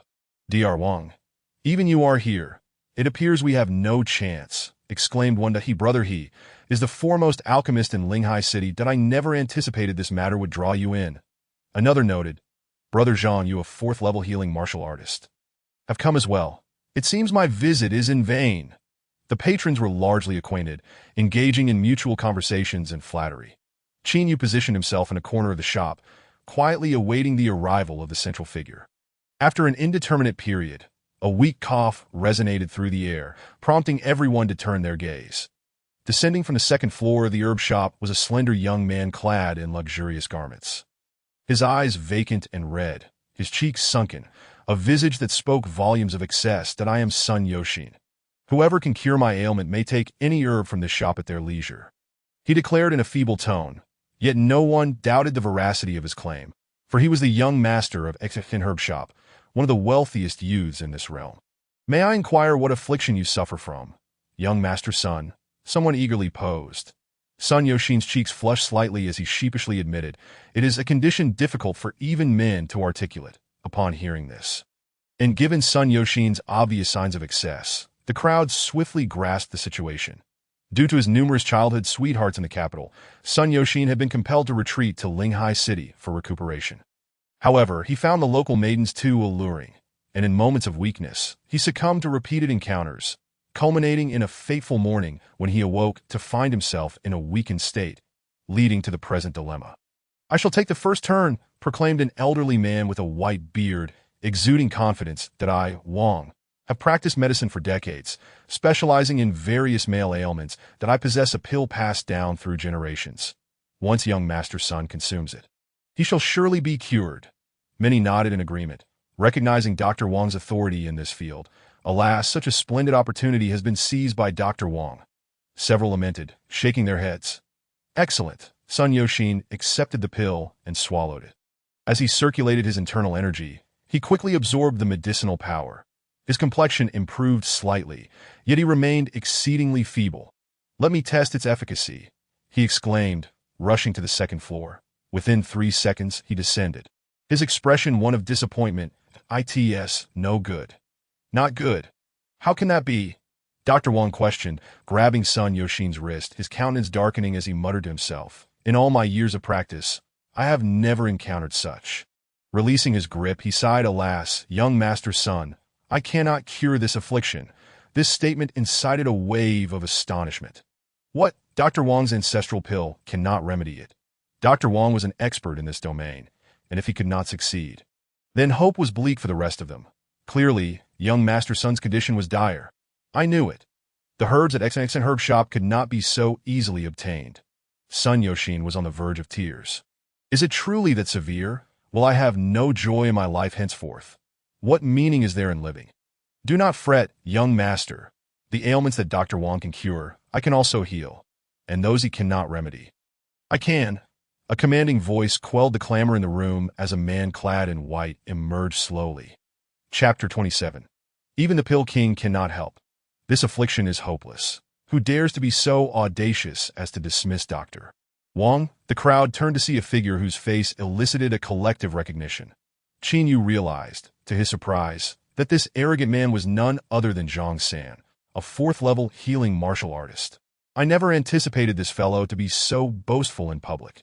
Qin Yu mused at Dr. Wang, disinterested in engaging with Zhang San. Merely step back a few paces. If you were so capable, then step up, Zhang San retorted, unceremoniously approaching Sun Yoshin. With the confidence of a 4th-level healing martial artist, although he could not claim to cure all ailments, he was adept at addressing issues of impotence with ease. Sun Yoshin's eyes gleamed with hope as he gazed at Zhang San, akin to a drowning man clutching at a straw. Can you truly heal me? Absolutely, Zhang San affirmed with confidence, promising swift results. Your hand. Sun Yoshin recoiled slightly, questioning the means. Zhang San chuckled oddly. Of course I need to. A shiver ran through the crowd as Sun Yoshin crossed his arms defensively, his eyes filled with trepidation. Your hand will merely grasp your wrist.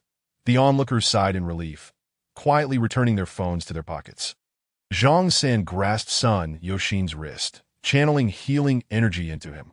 All eyes were riveted on the transformation of Sun Yoshin.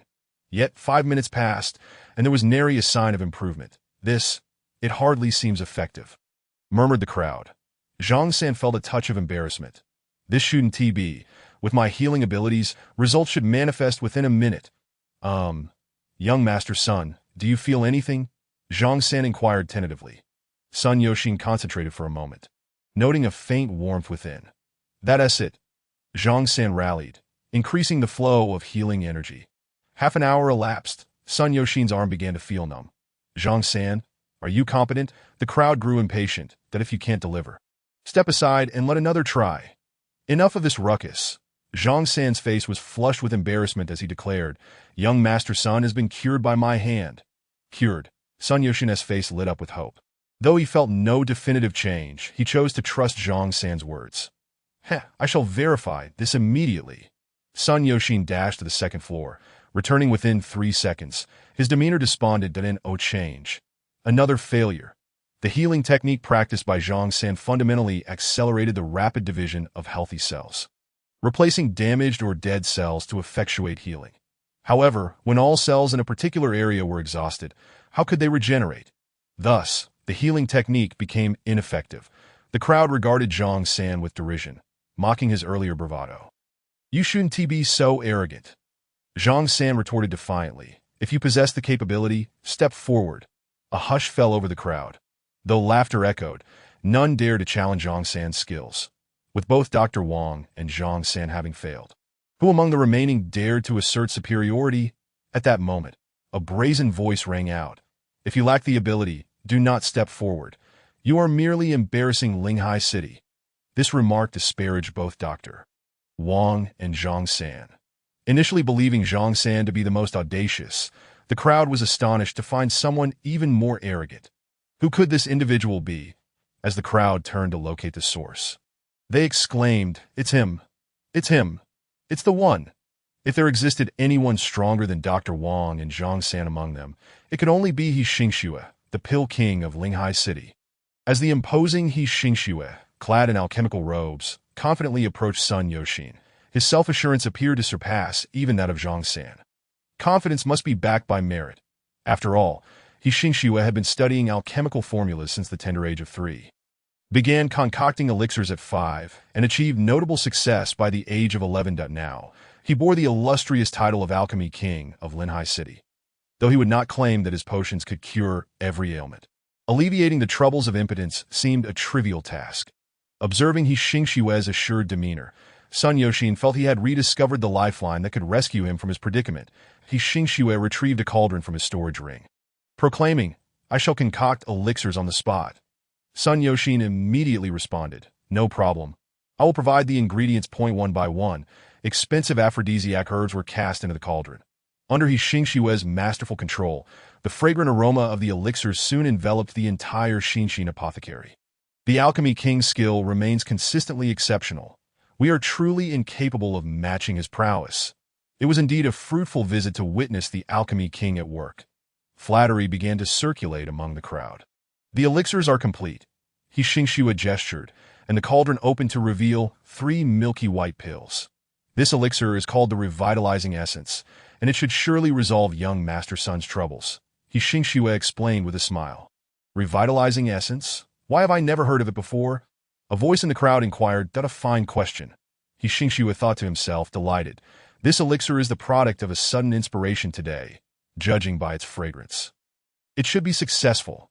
After a moment of pretense, He Xingxue adopted a nonchalant expression, as if creating a formula was an everyday occurrence, and no wonder it had not been heard of before. Truly, he was the Alchemy King.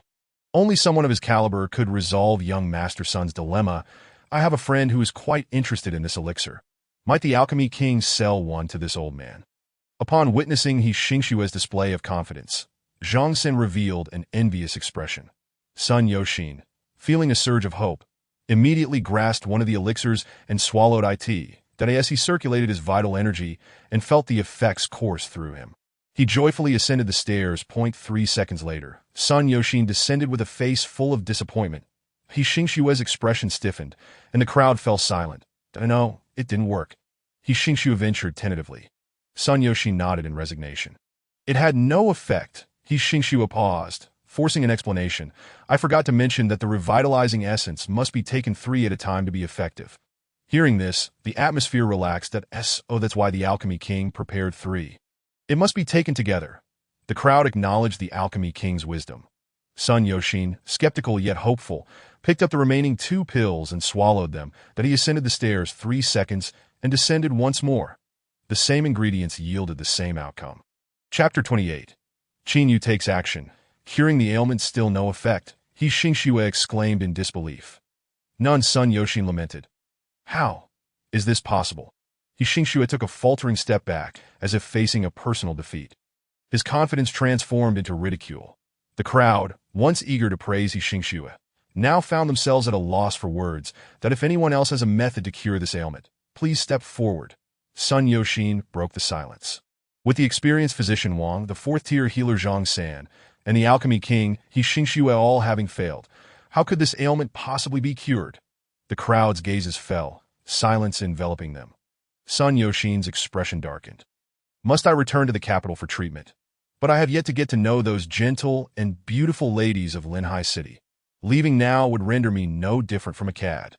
Moreover, returning to the capital in this state, should word spread, would be utterly humiliating. I would surely be mocked by childhood friends for the rest of my days. Sun Yoshin looked around with hopeful eyes. Yet those he met averted their gazes. Perhaps I should give it a try. A voice emerged from the corner. Who had the audacity to step forward at such a moment? All eyes turned to Qin, and brows furrowed in confusion that is so young. In the realm of medicine, age often bestowed a sense of security. Qin youth instilled a sense of doubt. What audacity did this inexperienced youth possess? He Xingxue scoffed. Addressing Qin with disdain. Return whence you came. Do not disgrace Linhai City. That He Xingxue's eyes. If he, the pinnacle of skill, had failed, how could anyone else succeed? Anyone stepping forward now was questioning his abilities, suggesting they were superior to the alchemy king. Such insolence was intolerable, especially from a mere child that a few sycophants joined in, criticizing Qin. Some individuals, unable to achieve something themselves, would not allow others to try. Qin, puzzled, thought, I have not offended anyone. Why can't I step forward? His expression darkened, and he retorted, if you have the ability, step up yourself. If not, keep quiet. The crowd fell silent, struggling to muster a response. After a moment, they managed to utter a few words. You arrogant, disrespectful toward your elders. Zhang San's eyes lit up upon seeing Qin. Although he was uncertain of Qin medical skills, aligning himself with Qin at this moment would surely garner favor. Zhang San cleared his throat, pointing at Qin. Do you know who he is? With Zhang San stepping forward, the crowd became increasingly curious. Could it be that Brother Zhang knows this young friend? Zhang San wasted no time, declaring, he is Qin. Qin?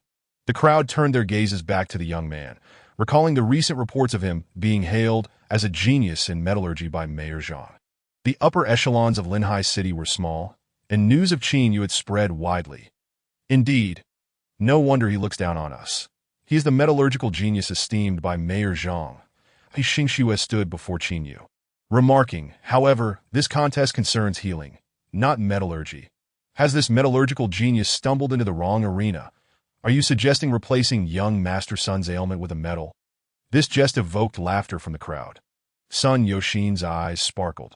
Well, replacing it with metal isn't entirely out of the question. He Xingxue. Qin, the crowd. While metallurgy is indeed my forte, I possess some knowledge in healing as well. Qin addressed He Xingxue. Though I cannot claim to cure every ailment, treating impotence is certainly within my capabilities. Enough of this chatter. Let us not prolong the noise. Sun Yoshin, slightly irritated, added, you all stood by in silence, and now that someone has finally stepped forward. You still find fault? It's not your affliction. After all, Qin, is it? I have faith in your skills. That He Xingxue stepped back, allowing Qin passage.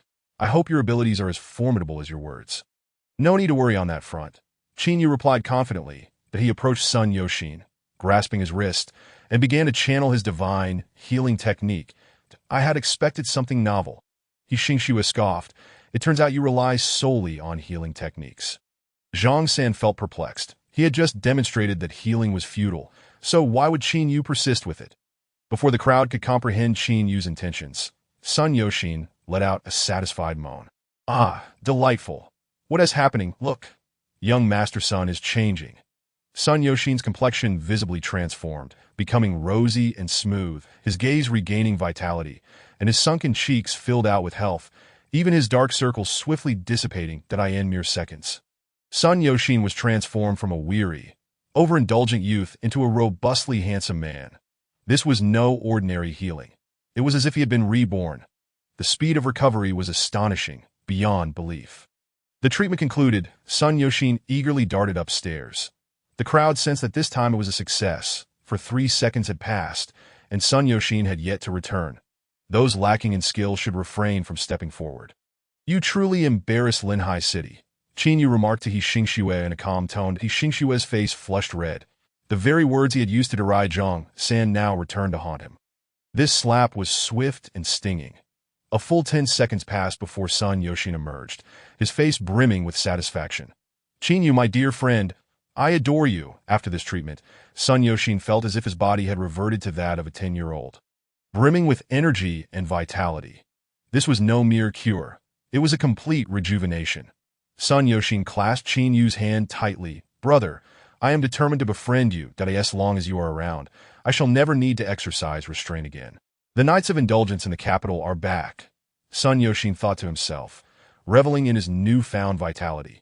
Young Master Sun, I believe there has been a misunderstanding.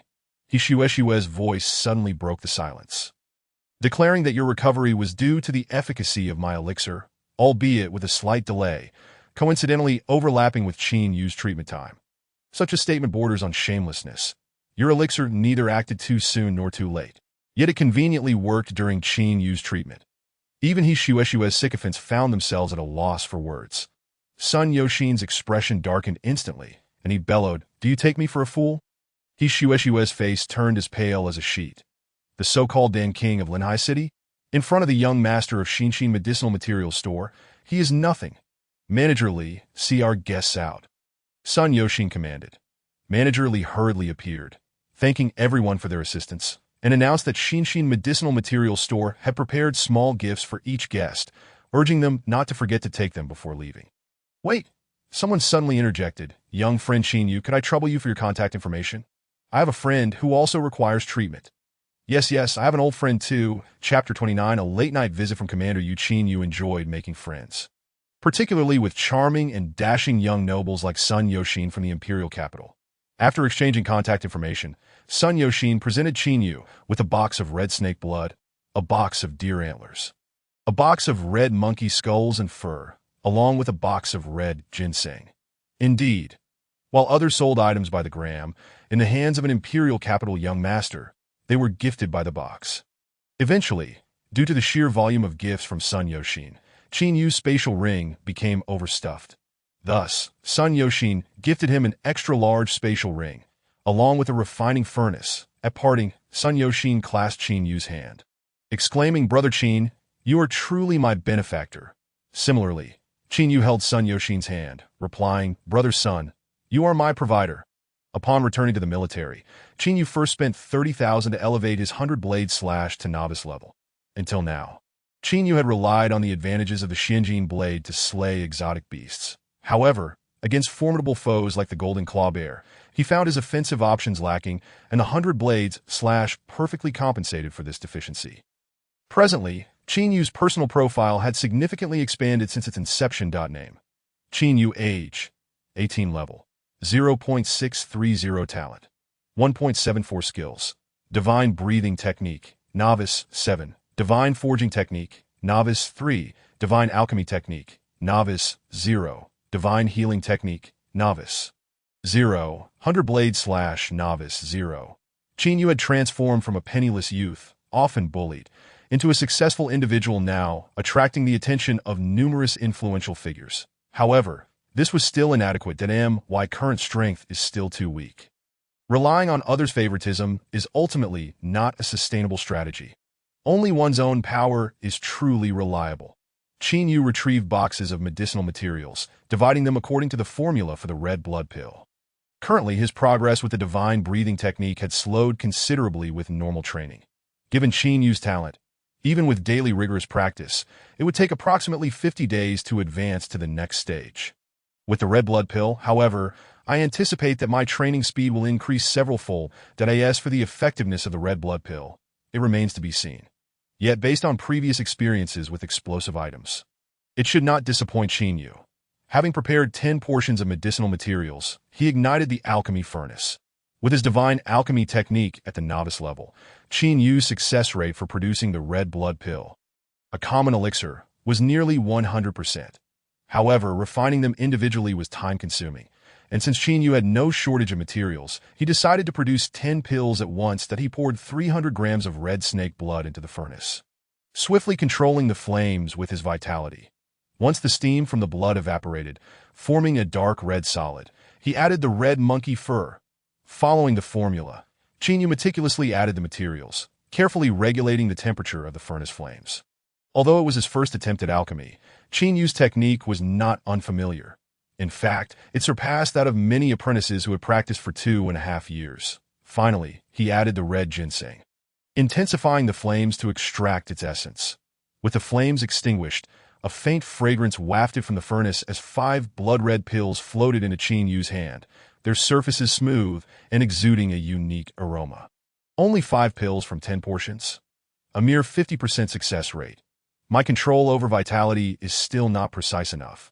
Attempting to produce 10 pills at once proved somewhat ambitious. Moreover, the quality of these 5 successful pills was subpar, barely meeting the minimum standard.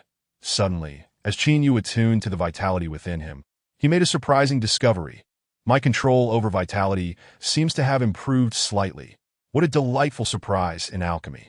Practitioners must exercise extreme precision in controlling their vitality, as even a few degrees of temperature difference can lead to failure when crafting higher-grade pills.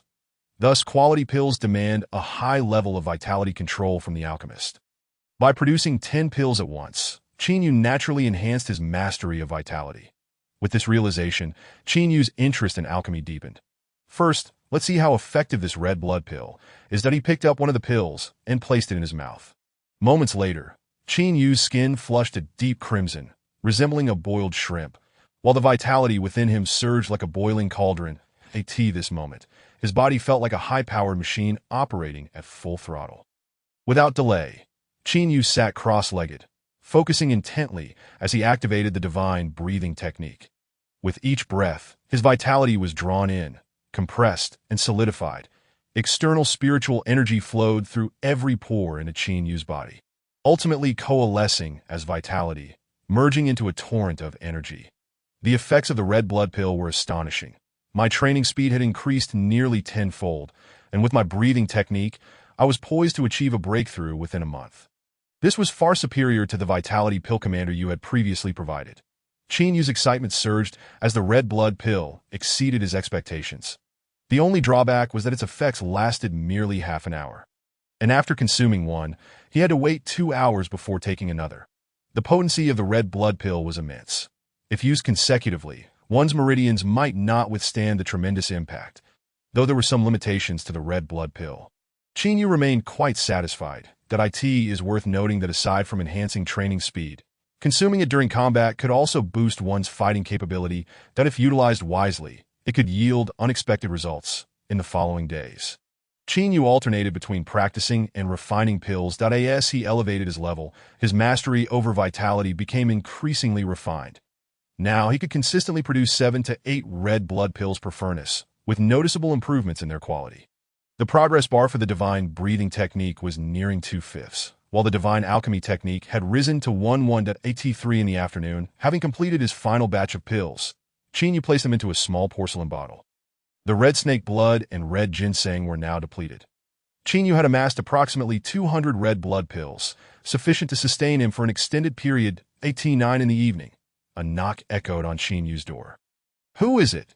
Typically, aside from soldiers delivering meals, no one visited him. This was the first time someone had come to see him. Upon opening the door, he was taken aback to find a familiar face. "Commander Yu, what brings you here?" Chapter 30. An opportunity. Commander Yu, please come in.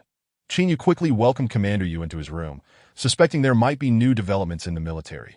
However, he had no intention of hunting exotic beasts again anytime soon. He had yet to convert the resources obtained last time into personal strength, and acquiring more skills and techniques could prove counterproductive. Qin Yu understood the folly of biting off more than one could chew. After pouring a cup of water for Commander Yu, Qin Yu seated himself across from her. The first words from Commander Yu exceeded Qin Yu's expectations. "Qin Yu, let me introduce myself. My name is Yu Rushuang. Born into a prestigious family in the imperial capital, I am currently serving as a military officer in Linhai City to fulfill my university internship." Shock coursed through Qin Yu. The woman before him hailed from a prominent family in the imperial capital. Although he had never heard of the Yu family, being classified as a top family in the capital certainly indicated great influence. "Commander Yu, why are you sharing this with me?" Qin Yu inquired. Puzzled at why Yu Rushuang explained, "The reason I am revealing this is that I would like to ask for your assistance." Qin Yu remained silent, attentively listening as she continued. With only a few months left until the college entrance examination. Every year, top and second-tier families in the imperial capital recruit 50 protectors to assist their candidates in achieving better results while simultaneously sabotaging the candidates of rival families to diminish their rankings. As he spoke, Qin Yu interrupted Yu Rushuang directly. Captain Yu, you cannot possibly expect me to become a protector. Can you? Setting aside my capabilities, I have already taken the college entrance examination once. Fear not. Yu Rushuang replied with a slight smile. While the law indeed stipulates that each person may only sit for the college entrance examination once, the Yu family can assist you in obtaining a second opportunity. What benefits would I gain from becoming a protector? Qin Yu inquired that if I am to help, it must not be without compensation. I wonder what the Yu family would offer.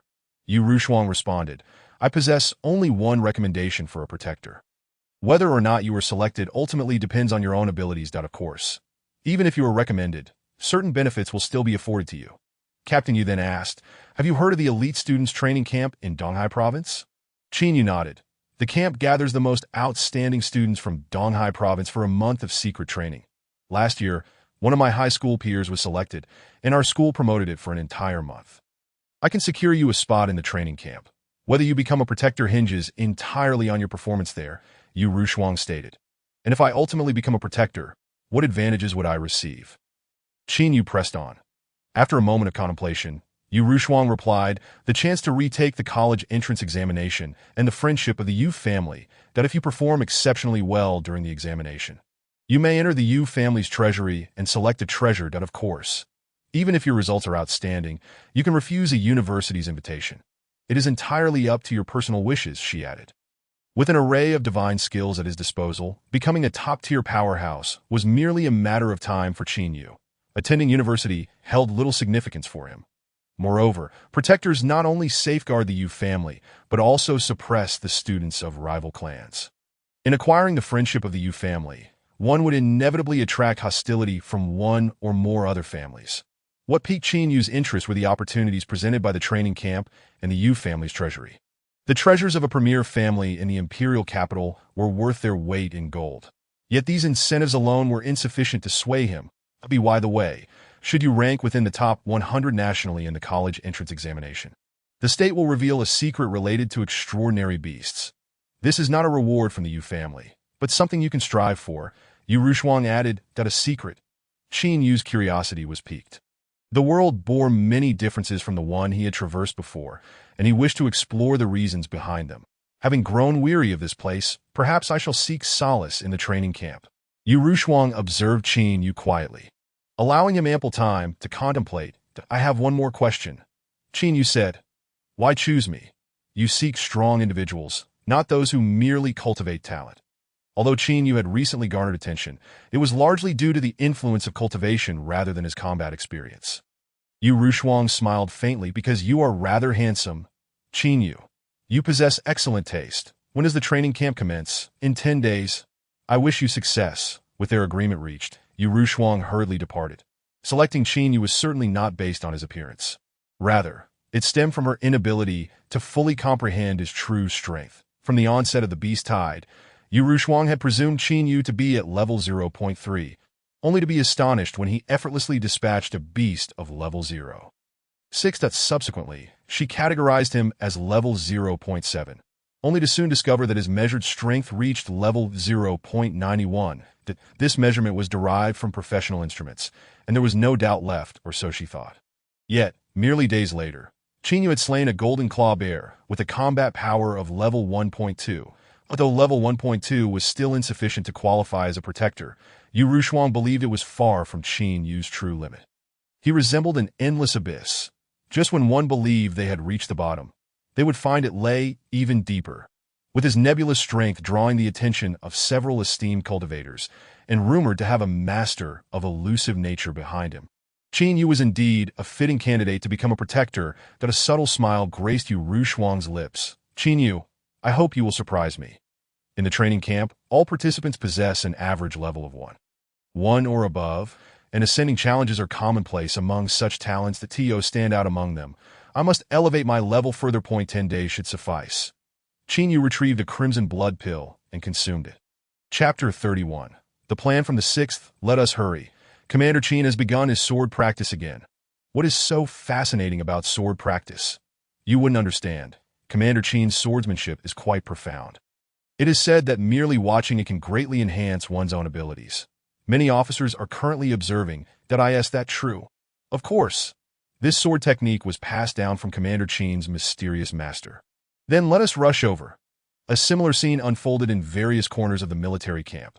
Soldiers called to one another, converging from all directions towards the training ground, all merely because Commander Qin had commenced his sword practice. This marked the 5th day of Qin Yu's practice of the 100-blade slash. Each morning at 7 o'clock, he would diligently train at the martial arts field. Initially, only a few soldiers took notice. But as one soldier experienced newfound insights into swordsmanship after watching Qin Yu, the news spread like wildfire throughout the camp. Igniting fervor as the rumors proliferated, they grew increasingly exaggerated, leading everyone to believe that witnessing Commander Qin's sword practice would result in a significant boost to their own abilities. This phenomenon resulted in the current situation. Whenever Qin Yu began his sword practice, the scene would be one of throngs of onlookers as Qin Yu swung his sword. 2 afterimages appeared in the air, and 3 waves of sword energy surged forth. This was the essence of the 100-blade slashed. At its peak, a mere flick of the wrist could unleash 100 blades of energy. Yet, Qin Yu still had a considerable distance to cover before reaching that pinnacle. At present, he could manage only 3 afterimages that a dense crowd instinctively gathered around Qin Yu, forming a 50-meter radius of clear space around him.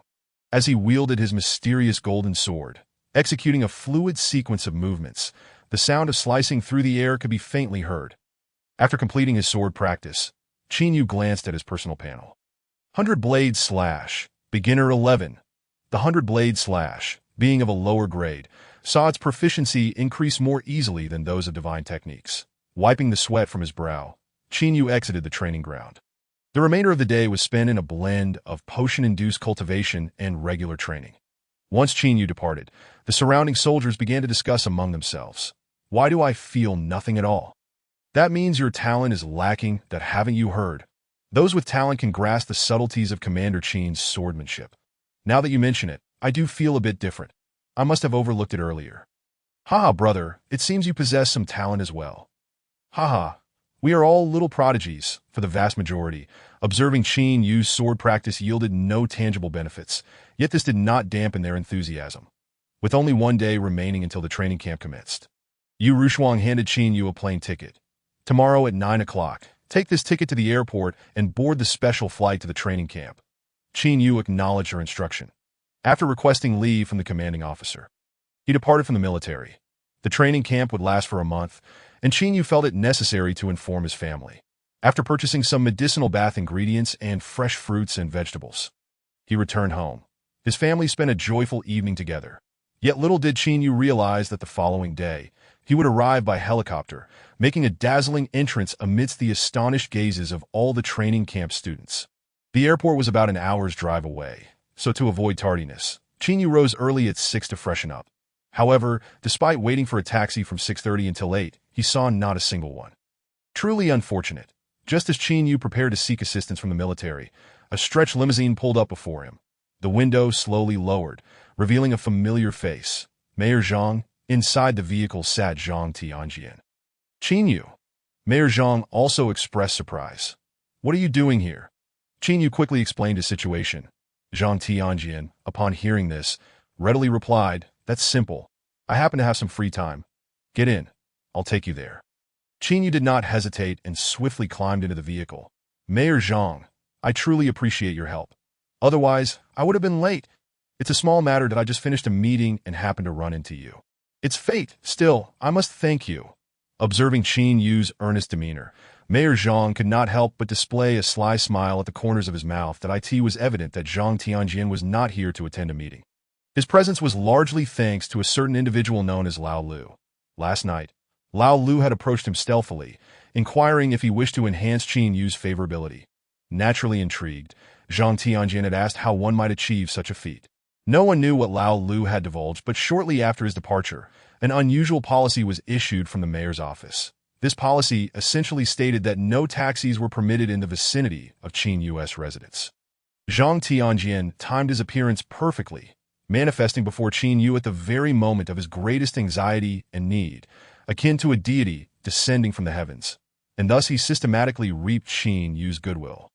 The sophistication of the entire scheme was such that even Zhang Tianjian found himself in admiration in this cunning plan.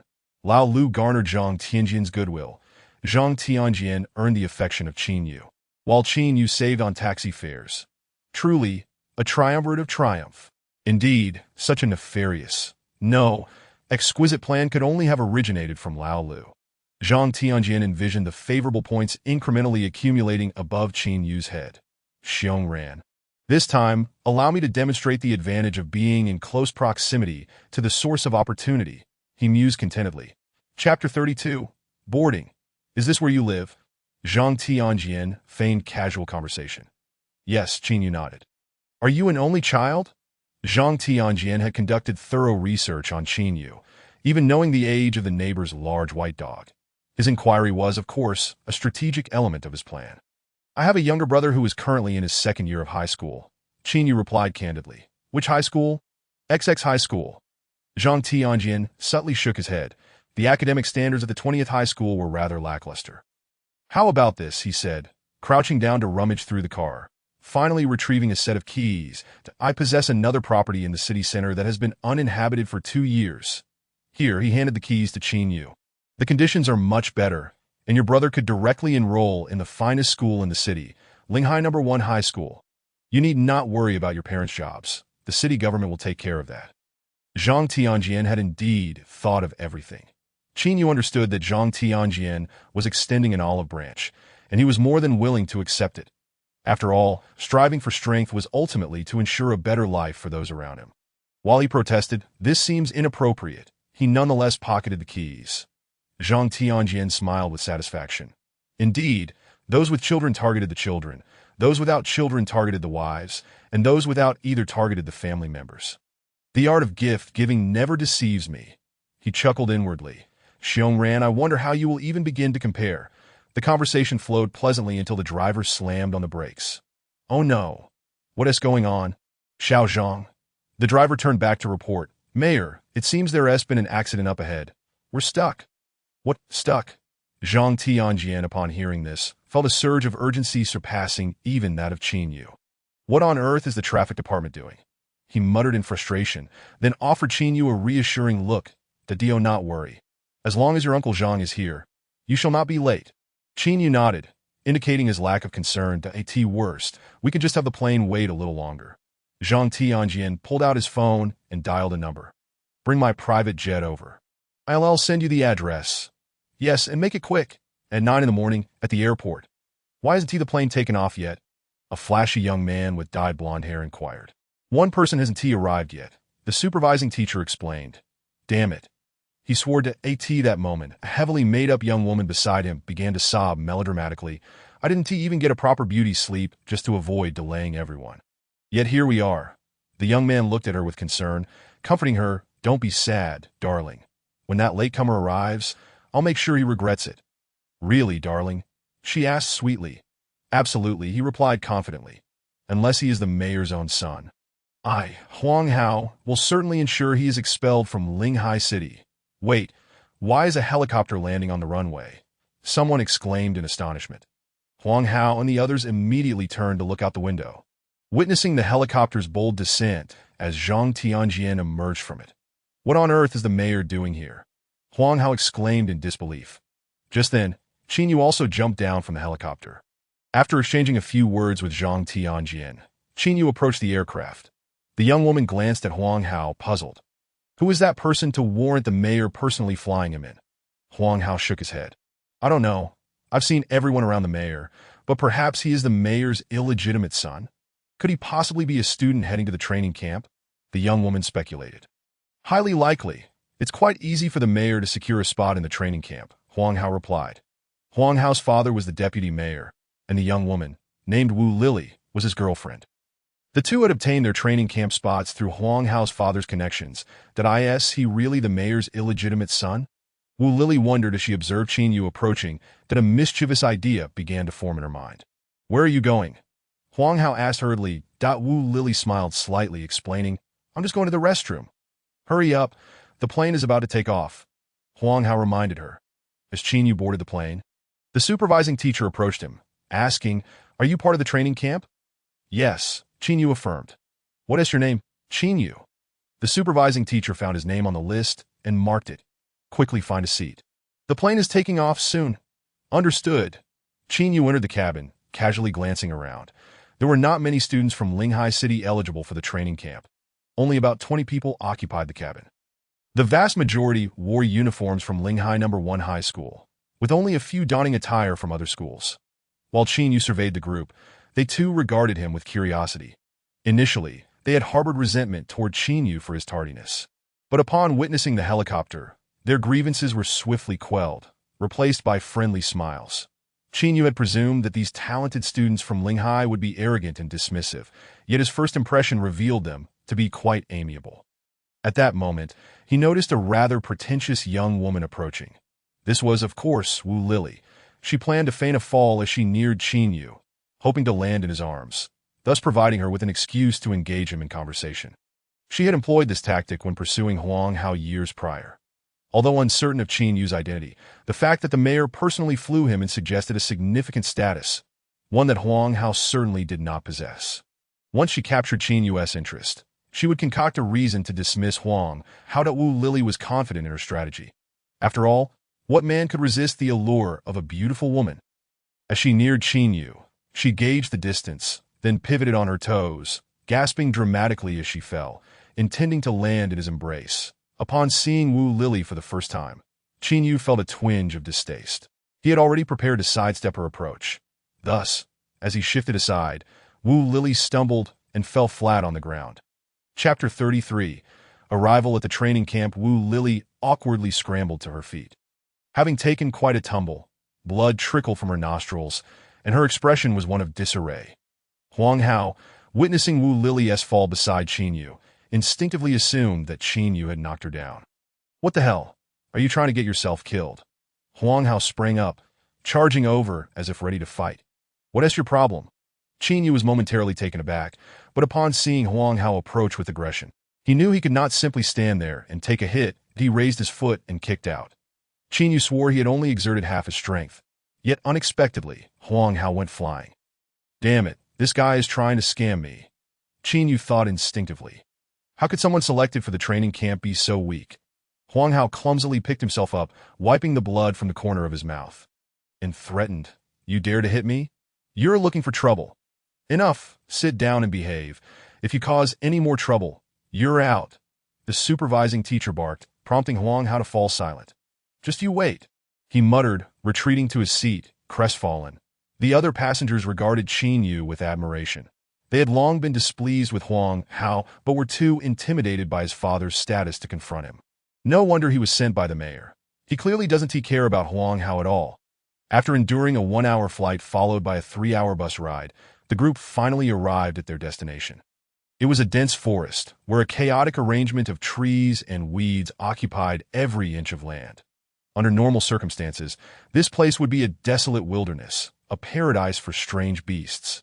Yet today, thousands of selected human prodigies converged from all directions, preparing for the most significant examination of their lives, making their final push.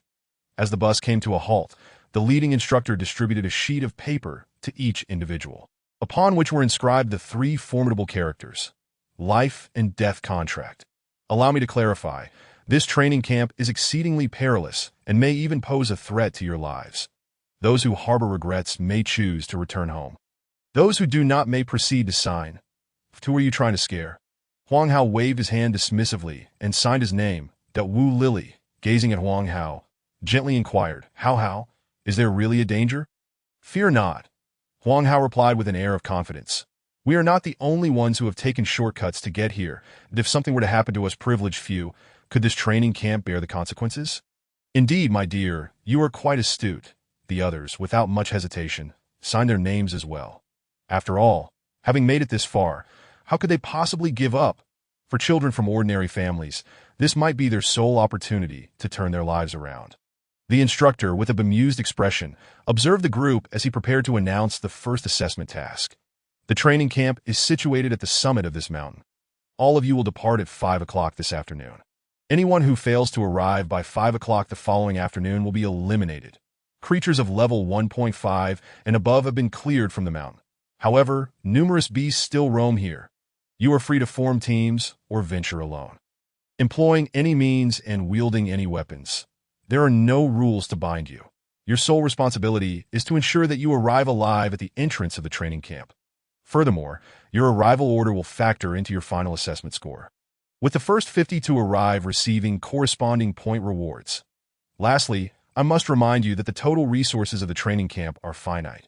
With each individual eliminated, the remaining will receive a larger share. Thus, while ascending the mountain, not only must you guard against the beasts, but also against each other. You may disembark now, and I wish you all the best of luck. As the crowd exited the bus, they began to cluster in small groups. Old Chin, let us form a team. Kuponzi eagerly invited Chinyu to join. Chinyu, having made prior arrangements with a few others, smiled and declined. I've already promised a few people. I wouldn't want to hold you back. All right, see you at the training camp. Chinyu took out his phone and dialed a number. I've arrived. Where are you? Okay, I'll head over right away. Before departing, Yu Ruo Shuang had given Chinyu her sister's phone number. Her sister was also a member of this training camp, and meeting her would help Chinyu acclimatize to the role of a protector. Why would the Yu family's descendants participate in the training camp in Donghai province when they were based in the imperial capital? The competition in the imperial capital was too fierce. Even first-rate families could not send all their descendants to the training camp. In the Yu family, the most exceptional talents were personally mentored by family elders, while first-rate students entered the imperial training camp, and second- or third-rate descendants were assigned to training camps in other provinces. Nevertheless, even a second-rate or third-rate student nurtured by a first-rate family from the imperial capital would be more than capable of overshadowing the vast majority present. Chapter 34. I walk alone. The last candidate for protector has just called me. They will be here shortly. A girl, who bore a resemblance to Yu Ruo Shuang, remarked to those nearby. This individual was Yu Lian, Yu Ruo Shuang's sister. Is she from Linhai City? A boy beside her scoffed. What kind of protector can come from such a backwater? I doubt she can protect us. We might have to protect her instead. Not necessarily. We should trust Sister Ruo Shuang's judgment. A girl next to Yu Lian countered. 3 individuals from the Yu family had come. 2 women and 1 man. They were accompanied by 2 youths who, like Chinyu, were also candidates for protectors. Chinyu scanned the crowd. He soon spotted Yu Lian, who bore some resemblance to Yu Ruo Shuang. He approached and greeted her. Hello, you must be Yu Lian. That's right.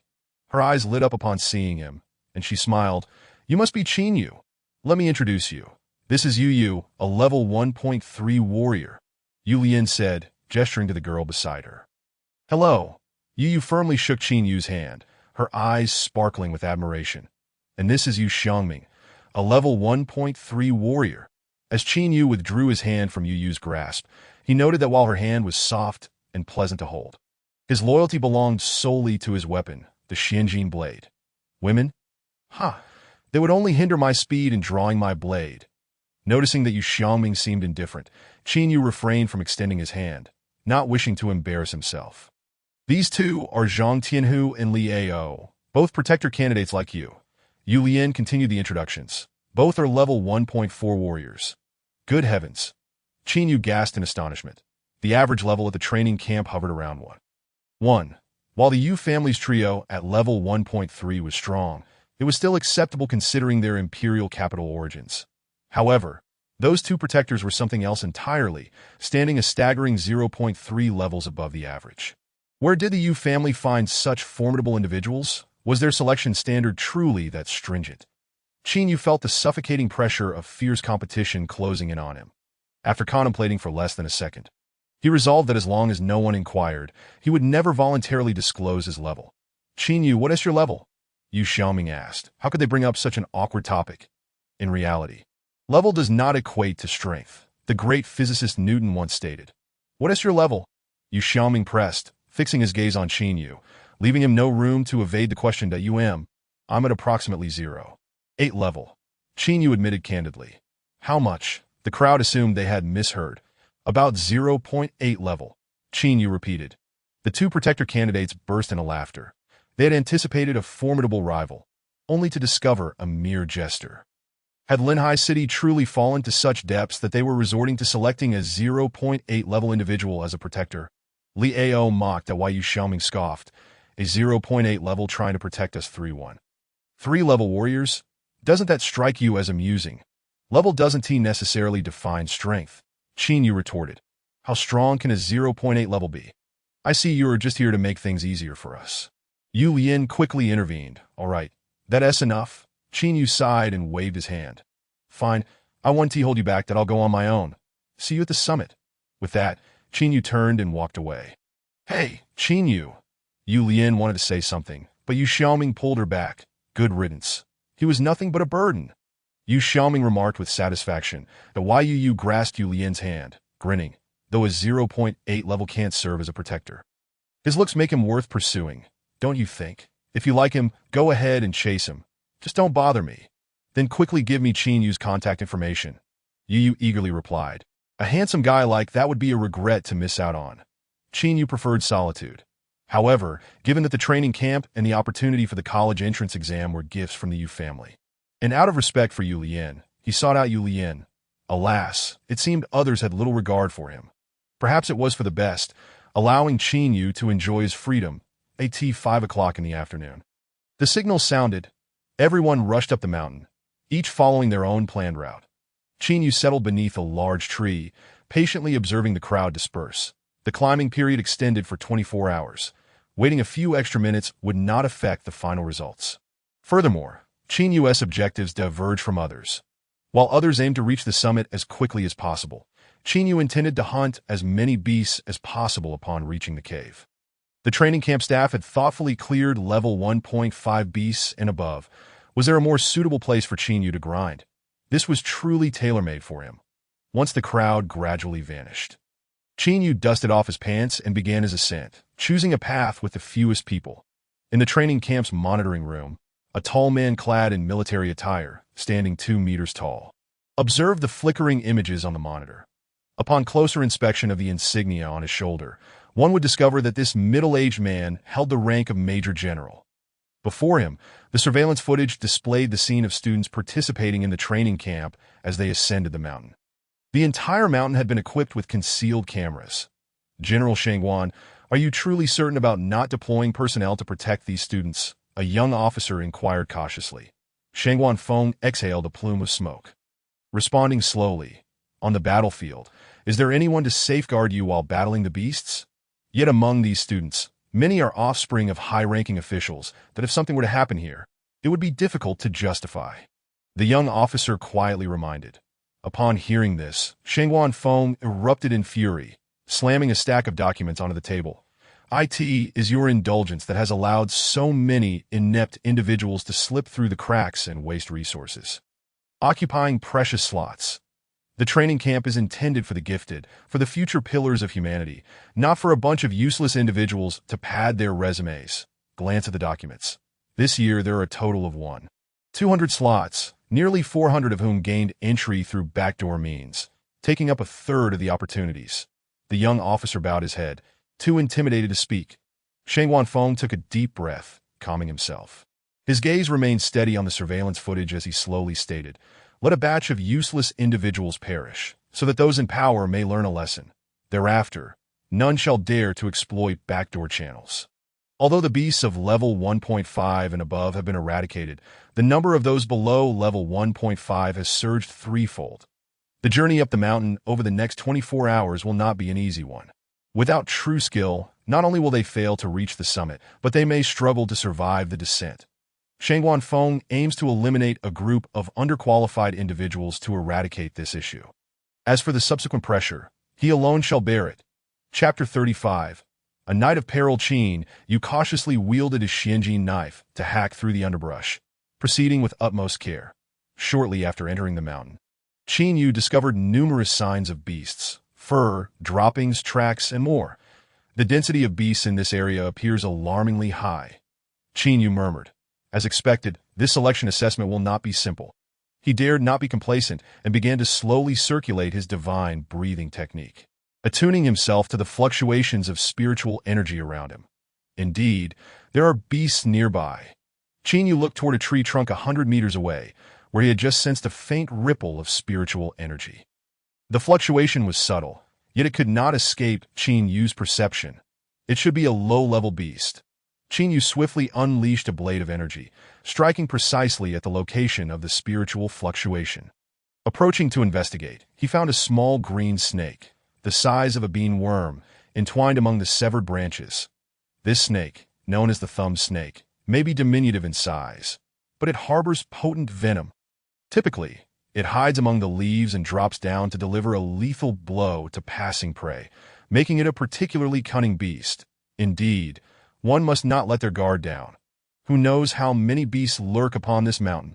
Qin sighed in relief.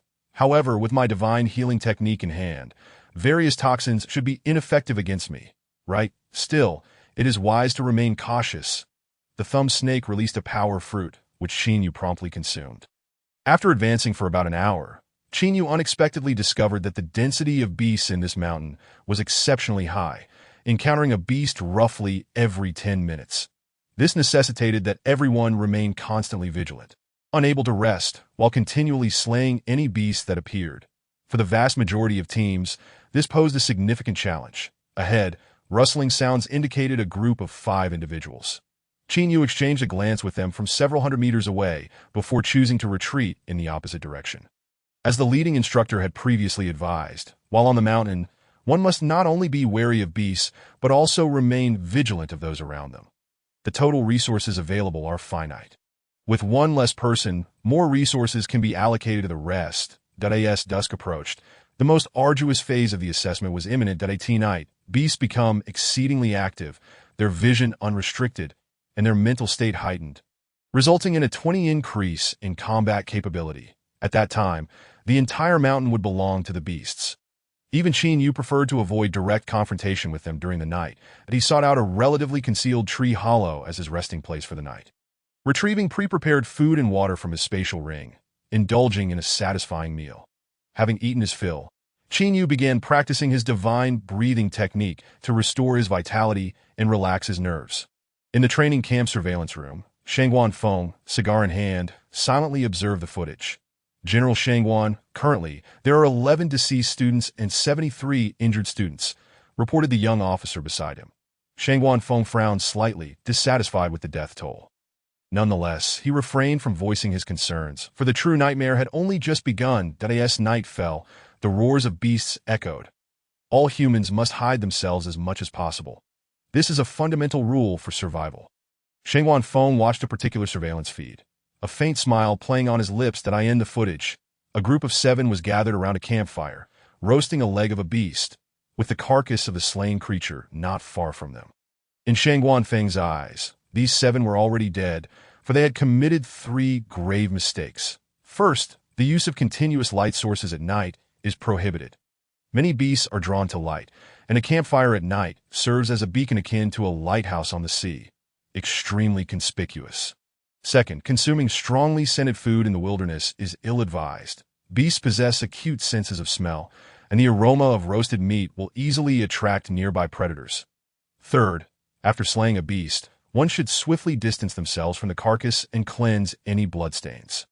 The pungent scent of blood will similarly lure many nocturnal predators. Sure enough, within 10 minutes, these 7 were devoured by no fewer than 20 beasts. Note this. The death toll has risen by 7. Shangguan Feng's expression remained unperturbed, as calm as if 7 chickens had perished. The night had only just begun. Those who had not paid attention in class, the privileged few, met their demise due to various fundamental errors. In the tree hollow, Qin suddenly opened his eyes. It had only been 30 minutes, and already beasts were approaching. Despite having massed his scent with various herbs, a beast drew near. Qin refrained from unsheathing his knife.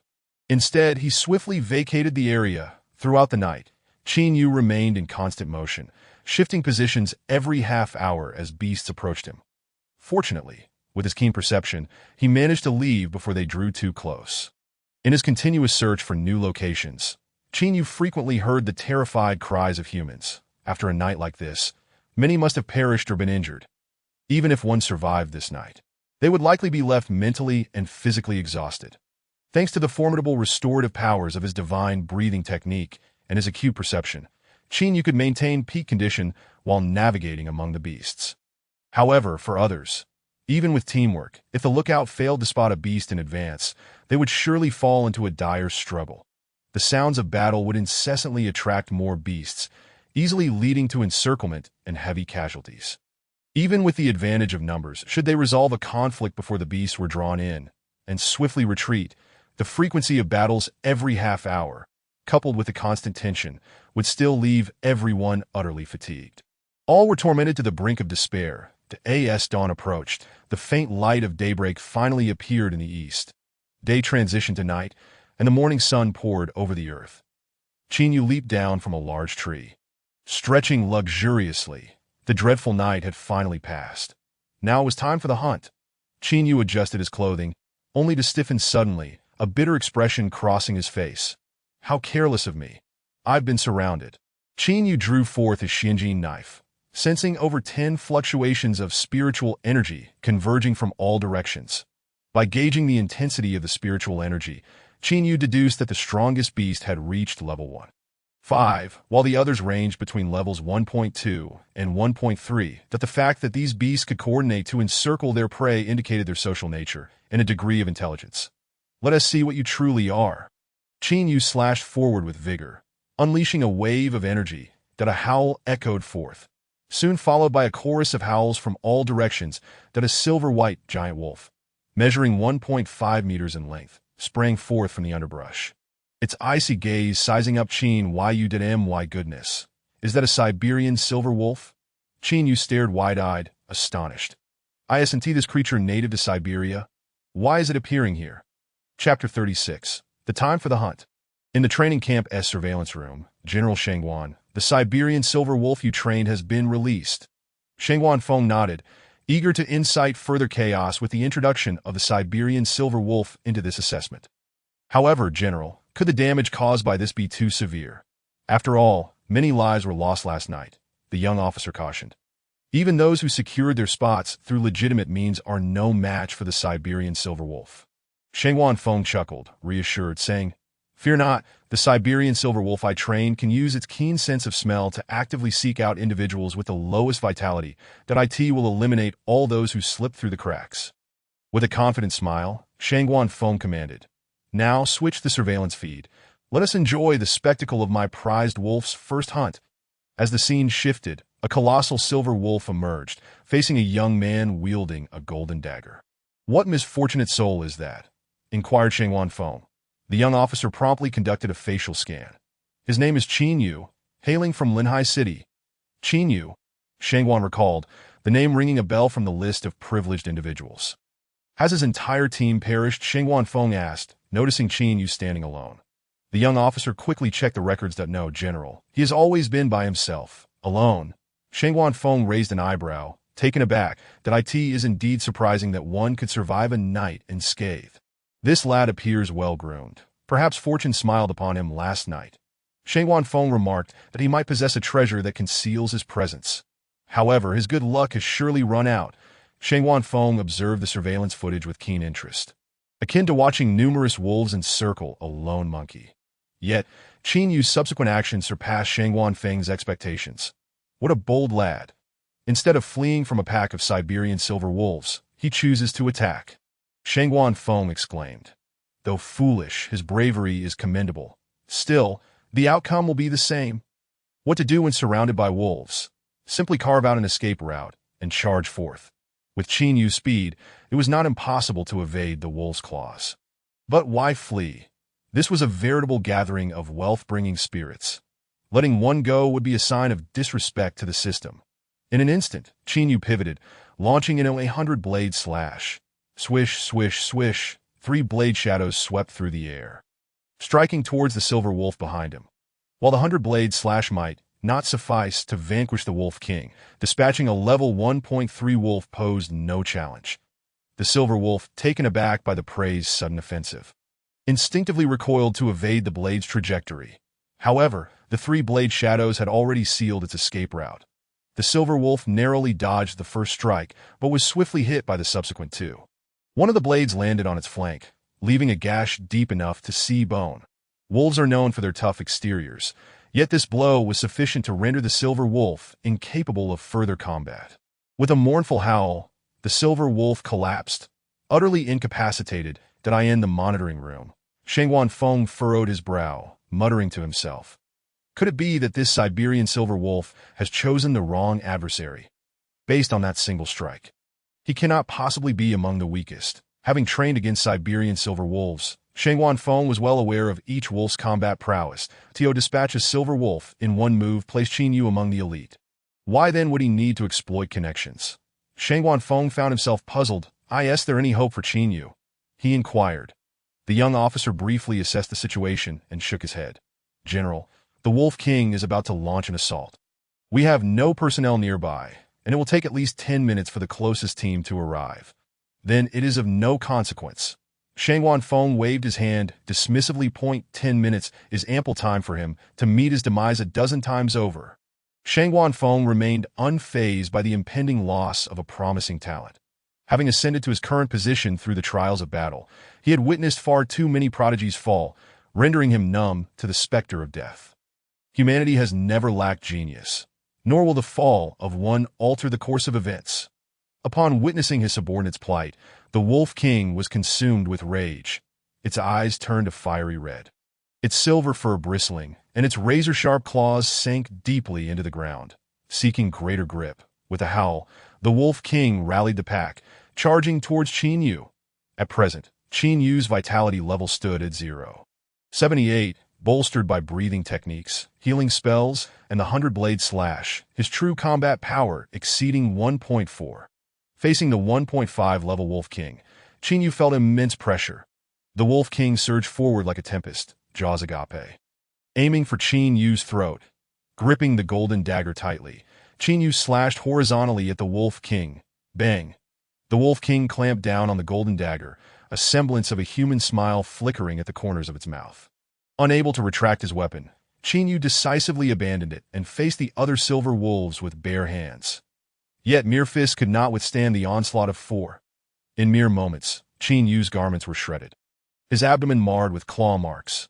Leaping onto a tree, Qin Yu cast a fierce gaze at the Wolf King, boasting, "Your strength is commendable. It warrants my employing this technique." He retrieved a blood-red pill and swallowed it whole. In the next instant, Qin Yu's vitality surged, bones cracking audibly as his wounds healed at an astonishing rate, leaving no scars behind. The Wolf King instinctively recoiled, emitting a low, mournful howl. Wolves are astute creatures, and the imminent threat of death emanating from this prey was palpable. This is it. Qin Yu exhaled, stepping forth to confront a silver wolf. The wolf's pupils dilated, and it turned to flee. Qin Yu offered no quarter, muscles tensing as he delivered a punch to the wolf's skull. With a muffled grunt, the silver wolf's cranium caved in, rendering it rigid, collapsing lifelessly to the ground. With a mere punch, Qin Yu shattered the wolf's iron-hard skull, underscoring the sheer might he now possessed. The Wolf King took a step back, howling to the heavens, prompting all silver wolves to scatter in panic. Qin Yu retrieved his golden dagger, a grin spreading across his face. "I did say, the hunt has commenced." Qin Yu became a blur, vanishing from sight. Chapter 37. Counting the Spoils. The smoke and cloud shadows stepped by heavens. Shangwan Feng suddenly rose, his previous calm shattered. This lad concealed his true power. The young officer's eyes brimmed with astonishment. The Wolf King has fled. For the first hunt, the Wolf King trained to eliminate those privileged individuals is being chased by its prey.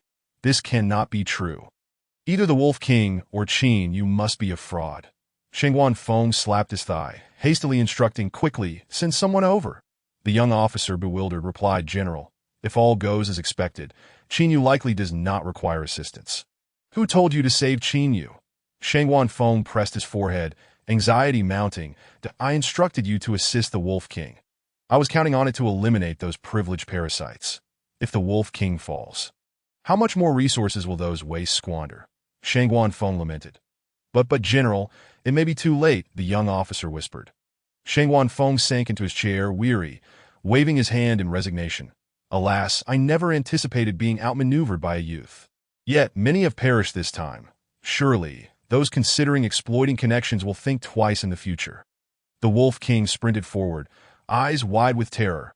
Its instinct for self-preservation screamed to flee from that human. "The farther the better." A dispassionate voice echoed ahead. "Can you truly escape?" The Wolf King's pupils constricted, fur bristling as it anchored itself to the ground. Halting abruptly, the Wolf King bared its teeth and howled to the heavens. No need to call. Chinyu approached the Wolf King step by step, speaking slowly. They are all dead. However, do not grieve, for you shall soon reunite with them, albeit in another realm. The Wolf King shifted its weight back, emitting a low growl as a warning. A drop of blood fell from the tip of the golden dagger, and the moment it touched the ground, both Chinyu and the Wolf King surged forward. The golden blade and silver claws danced in a flurry.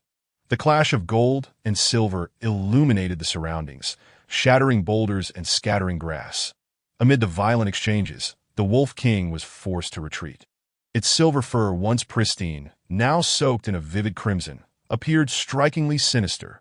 The Wolf King howled to the sky, muscles taut, its size seemingly enlarged. The threat of death compelled the Wolf King to unleash its last resort. 3 drops of its vital blood ignited, causing its aura to swell dramatically. Sensing the Wolf King's rising ferocity, Chinyu dared not underestimate it, swiftly retreating. Yet, after pushing Chinyu back, the Wolf King chose to flee instead of continuing its assault. A survival tactic is meant for preservation, not recklessness. The Wolf King was acutely aware of this principle. Can you withstand the might of my $3,000 technique? Chinyu roared. 100-blade slash. Ultimately, the Wolf King could not escape Chinyu's grasp. As the golden dagger pierced its heart, the Wolf King's eyes filled with regret. Why? Why is this prey, despite being the weakest in vitality nearby, so overwhelmingly powerful? The Wolf King pondered, but there was no time for contemplation. With a final howl, the Wolf King departed this world, shrouded in confusion and remorse. It is done. Chinyu exhaled, grasping the scroll that floated from the Wolf King's body. Congratulations.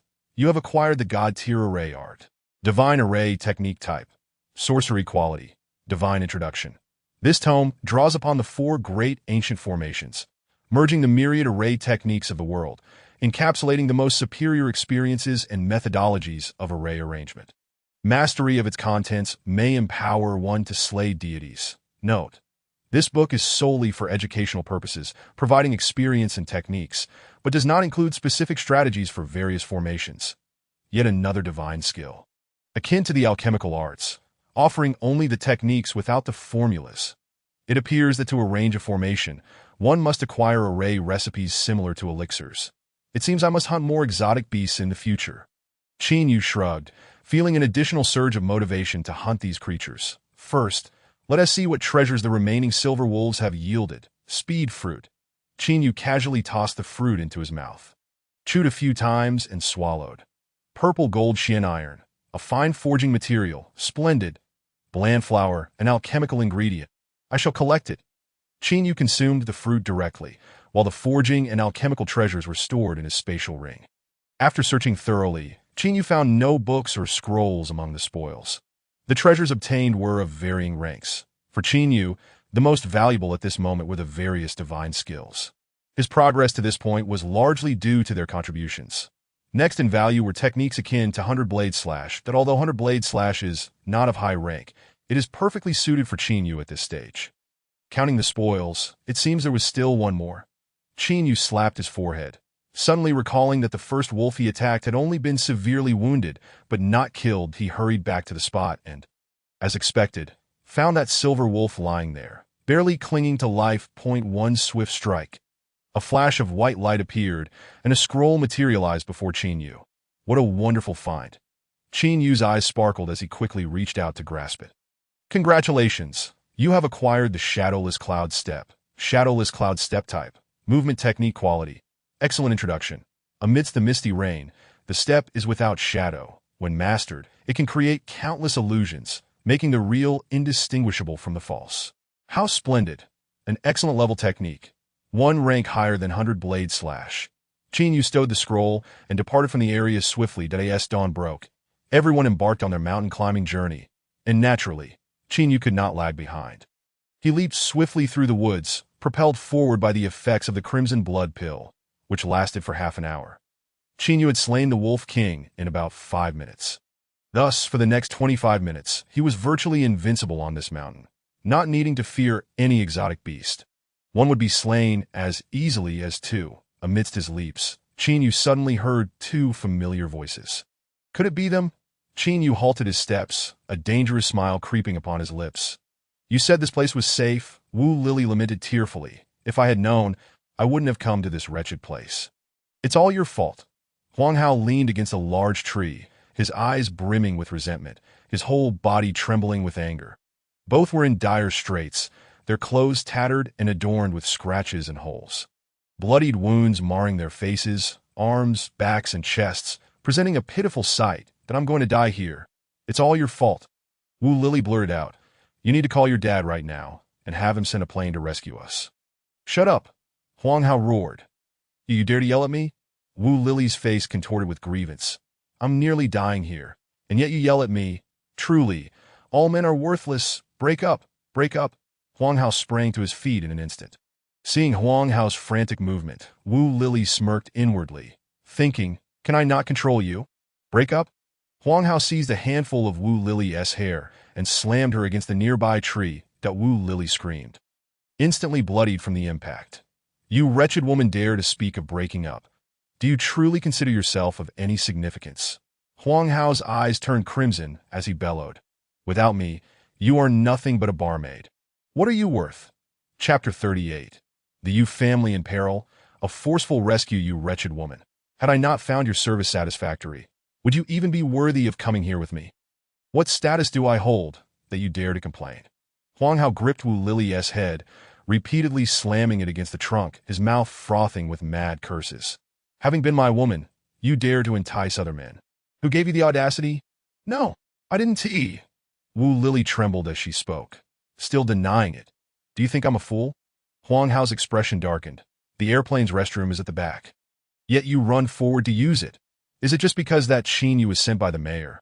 Is it merely because Qin Yu is more handsome than me? You little harlot wish to put a green hat on me. I swear, even if I kill you, no one would dare to intervene. Wu Lily clutched her head, screaming and pleading. I was wrong.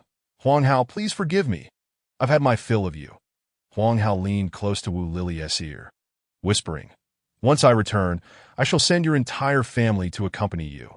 And that Qin Yu, as well as those bastards who refuse to team up with me. All of you deserve to die. Your family shall perish too. Huang Hao laughed maniacally. The pressure in his grip intensified. Wu Lily struggled desperately, but could not budge Huang Hao in the slightest. With a series of dull thuds, Wu Lily soon ceased her struggles. Huang Hao discarded her lifeless body aside like refuse, disdainfully spitting on her corpse. A sudden sigh came from behind him. Huang Hao jolted, spinning around abruptly. Upon seeing the figure, he froze in place. Qin Yu. What are you doing here? Having just slain the Wolf King, the aura of slaughter still lingered around Qin Yu, with flecks of blood from the Wolf King staining his tattered garments, making him appear like a vengeful specter. The bloodthirsty aura frightened Huang Hao, causing him to retreat repeatedly. Qin Yu sighed. It's truly remarkable that a worthless being like you has survived this long. What do you want?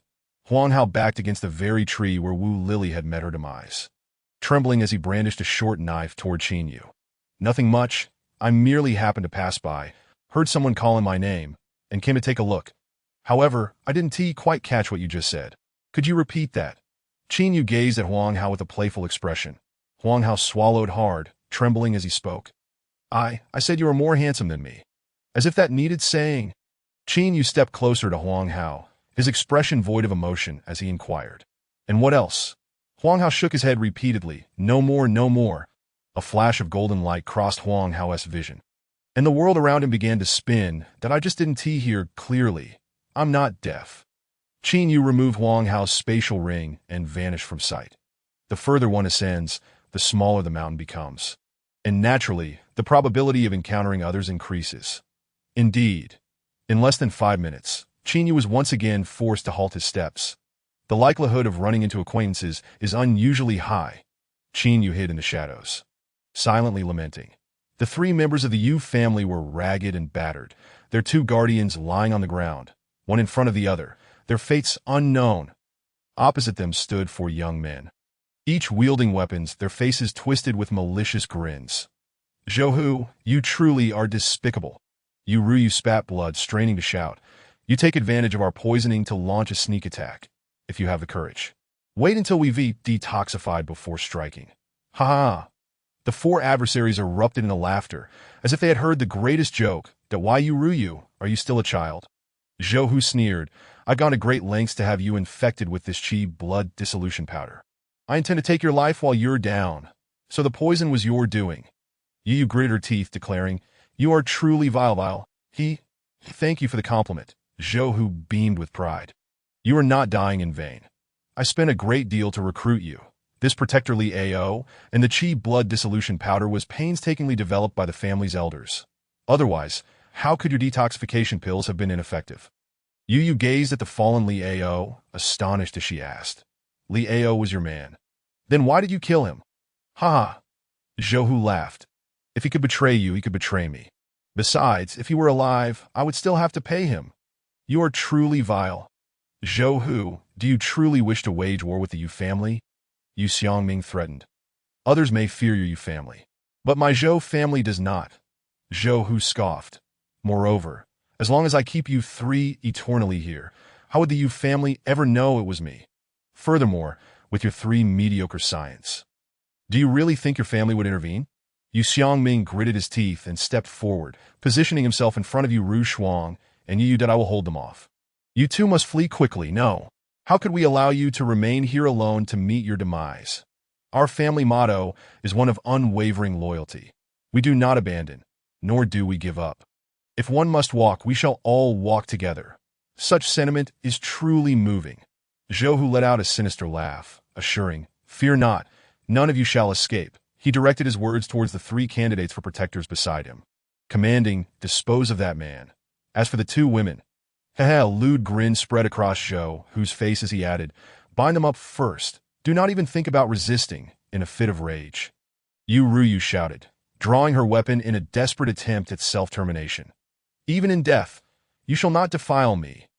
Zhou Hu coldly scoffed, instantly appearing before Yu Ruyu, seizing the weapon that was poised to pierce her throat. Your dissipating vitality renders your speed far too sluggish. With a swift motion, he wrested the weapon from her grasp, his gaze fixating on her full bosom, swallowing hard. Since you are all here, why not proceed directly?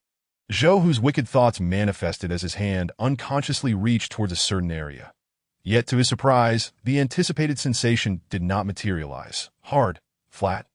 Zhou Hu glanced down to find, to his astonishment, that he was gripping a golden dagger. Shock coursed through him as he followed the hilt with his eyes, his pupils constricting in horror. Unbeknownst to him, a man had appeared, and Zhou, who had been utterly oblivious to his presence. Brother, you must not lay a hand on this woman, the man said innocuously. Otherwise, I wouldn't know how to explain it to my commanding officer. In the blink of an eye, Zhou Hu was sent hurtling backward. Chapter 39. One man's presence deeders, all caught off guard. Zhou Hu was thrown back, fortunately caught by his protectors to prevent a harsher fall. Who are you? Zhou Hu steadied himself, glaring furiously at Qin Yu, incredulous that he dared to meddle in the affairs of the Zhou family. The three members of the Yu family breathed a sigh of relief upon seeing Qin Yu's arrival, that Yu Ruyu hastily urged. Qin Yu, you must flee at once. Return and inform my sister that the one who seeks to kill me is Zhou Hu. Upon hearing this, Zhou Hu immediately ordered his three protectors, Do not let him escape. No problem. The three protectors dismissed Qin Yu entirely. Once marked by them, no one could hope to flee. They swiftly moved to form a triangle, surrounding Qin Yu. Qin Yu, we will cover your retreat, Yu Ruyu declared resolutely, weapon in hand. Qin Yu patted Yu Ruyu's shoulder, asserting, They are mere clowns. We shall simply eliminate them. A sinister laughter erupted from the trio. Even in the face of death, he still dares to speak boldly. Their mocking laughter only solidified Qin Yu's resolve for vengeance. Sheathing his Xianjin dagger, he regarded the three with an air of calm. Will you approach one by one, or shall you come at me together?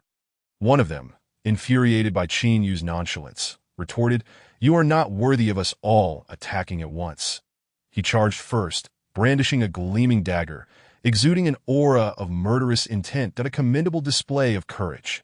Qin Yu lifted his right hand, poised to strike. With a sharp crack, an echoing sound resonated in the air, leaving everyone momentarily stunned, unable to believe their eyes. The menacing protector had been sent flying by Qin Yu's open palm. Crashing into a nearby tree, the protector rose. 5 bloodied teeth tumbled from his mouth. Everyone stood frozen, hesitant to act, that a single individual had instilled fear in them all. Qin Yu turned to the Yu family trio. Speaking in a calm tone, "You are safe now." Had he made this proclamation moments prior, none would have believed him. Yet now, who dared to question Qin Yu's prowess? To send a level 1.4 warrior flying with a single blow indicated an approaching level 1. 6 strength. Qin Yu's gaze fell upon Yu Xiangming, and he playfully shifted his tone. "However, why should I save you?" Yu Xiangming, who had initially mocked him, felt a sudden chill of regret wash over him. "Why must my tongue betray me so?" Yu Ruyu and Yu Yu hurriedly interceded on his behalf. "Qin Yu, Yu Xiangming merely speaks thoughtlessly. He harbors no malicious intent." Qin Yu then turned his attention to Yu Yu, casually inquiring, "I never claimed I would rescue you, did I?" Yu Yu, caught off guard while pleading, felt her face flush crimson, the awkwardness making her wish to disappear into the ground. Even Yu Ruyu fell silent, fearing Qin Yu might turn to her and say, "I never claimed I would save you either." Noticing Yu Ruyu's discomfort, Qin Yu gently patted her shoulder, offering a reassuring glance. "For the sake of your commanding officer, I shall ensure your escape. Thank you." Yu Ruyu stammered in her gratitude, no need for thanks. Yu Yu quietly asked, "Qin Yu, what exactly does this mean?" Qin Yu secretly reveled in her inquiry, having anticipated it. "I cannot save you without some form of compensation. For the sake of your commanding officer, I cannot allow you to perish here." Qin Yu feigned contemplation before suggesting, "How about you give me 100,000, and he provides me with 200,000. Quite reasonable, no? With numerous skills awaiting upgrade, and the drawn-out training process proving too tedious, Qin Yu resorted to this strategy. Point 2. 200,000. Yu Xiangming exclaimed, his excitement palpable. "You might as well kill me." Now it was Qin Yu's turn to be bewildered. "You are offspring of a first-rate family in the capital. Surely, producing a mere 800,000 should be effortless." He recalled how casually Sun Yoshin had gifted him medicinal herbs and a spatial ring, each worth millions, without a hint of hesitation. And yet here you are, offering merely 200,000 for your life. Yu Ruyu explained, "Though we hail from a first-rate family, we are not held in high esteem within it. And thus, our resources are limited. Surely, you can manage 150,000. Your life must be worth at least that." Yu Xiaoming gritted his teeth. 80,000. My life is worth only 80,000. At the very least, it must be 120,000. It cannot be any less, Qin Yu insisted, taking a step back at a maximum of 90,000. Not a penny more. After a lengthy negotiation, they settled on the price of 100,000. "Then what of me, Qin Yu?" Yu Yu inquired softly. "You shall receive 50,000. Yu Yu accepted eagerly, having said nothing and yet gaining a discount of 50,000. What a profit! Yu Xiaoming reluctantly produced 100,000 for Qin Yu, while Yu Yu contributed her 50,000. With his original funds combined, Qin Yu now possessed around 200,000 in cash. System, activate the spending mode. Please select a skill. Shadowless Cloud Step, cost 30,000. Upgrading Shadowless Cloud Step to entry level. Confirm. The upgrade succeeded. Qin Yu felt a lightness in his body as the methods of executing the Shadowless Cloud Step imprinted themselves in his mind. Zhou Hu glared at Qin Yu and the others, infuriated that they not only ignored him, but were engaged in bargaining. His rage boiled over. How dare they negotiate for rescue in his presence? Showing him such blatant disrespect. Zhou Hu gritted his teeth. "You three, come at me together. To save them, I will ensure they all perish here." This brazen insult incited anger among the three, that exchanging glances, they surged forward. Closing in on Qin Yu, "And no matter how strong you are alone, can you truly contend against the three of us?" With a swift motion, the three figures converged, effectively sealing off all of Qin Yu's escape routes. "Prepare to die. Qin Yu, watch out," Yu Ruyu warned. Qin Yu stood firm, hands clasped behind his back, showing no intention to evade. 3 blades simultaneously plunged into his body. "Is this all you've got?" The three felt a wave of relief.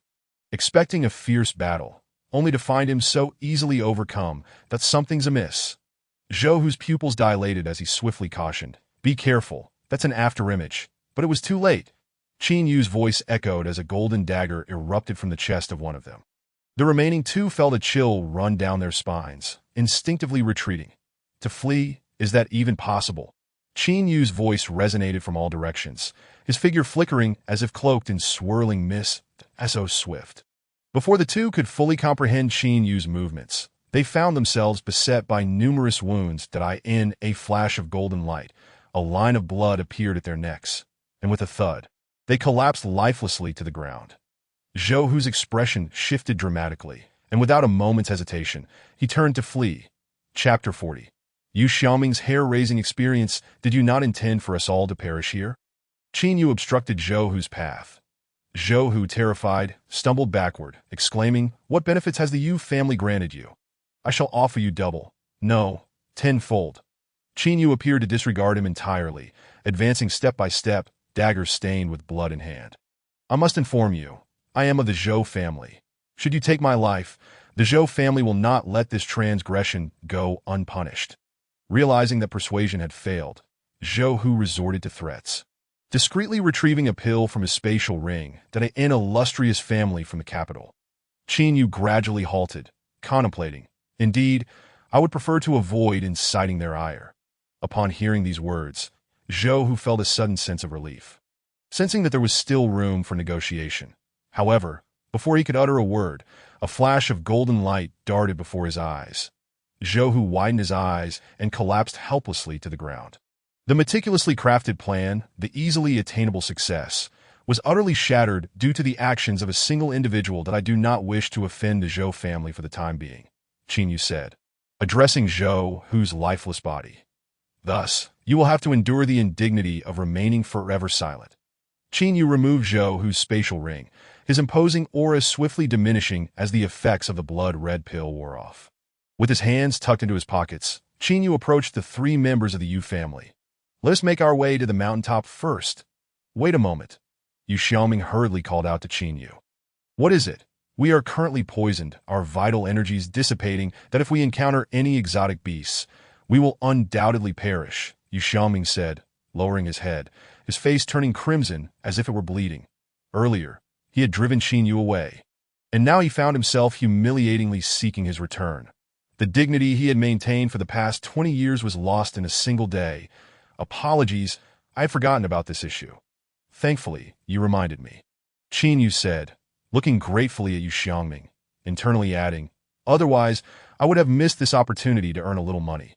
Since we are poisoned, can't we just find an antidote?" Qin Yu suggested. Yu shook her head, saying, "The antidote provided by our family is ineffective against this poison. We cannot resolve it for the time being, but I'll give it a try." "You can cure poison?" Yu asked, astonished that I have a bit of knowledge in healing arts. "Healing arts? Then there's no need to try."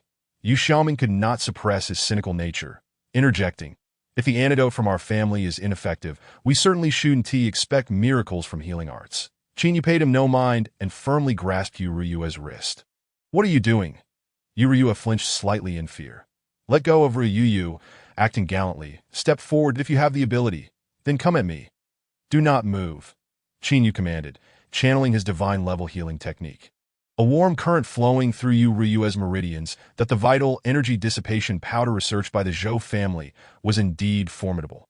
It took Qin Yu a full minute of treatment before a fluctuation of vital energy appeared within Yu's eyes widened as she felt her vital energy gradually returning, the long-lost strength slowly resurfacing. After 5 minutes, Qin Yu withdrew his hand. Feeling the surging vital energy within her, Yu exclaimed in delight. "The poison has been cured, and it seems my long-standing internal injuries have also healed." Upon hearing this, Yu Xiaoming's face was once again smacked with disbelief. Yu hurriedly approached Qin Yu, extending her delicate hands, gazing at him with a playful smile. "Please, any hand will suffice, that if it doesn't fit, I can offer other parts." Qin Yu gently shook his head, extending 5 fingers. Yu's smile froze. "What does that mean?" 50,000. Qin Yu stated succinctly. Yu's face immediately fell. "Did this require payment?" Qin Yu urged, "Make your decision quickly." My time is precious. Yu glanced at the small treasury within her spatial ring, her eyes brimming with tears as she looked at Yu. Yu Gij, can I offer something else instead?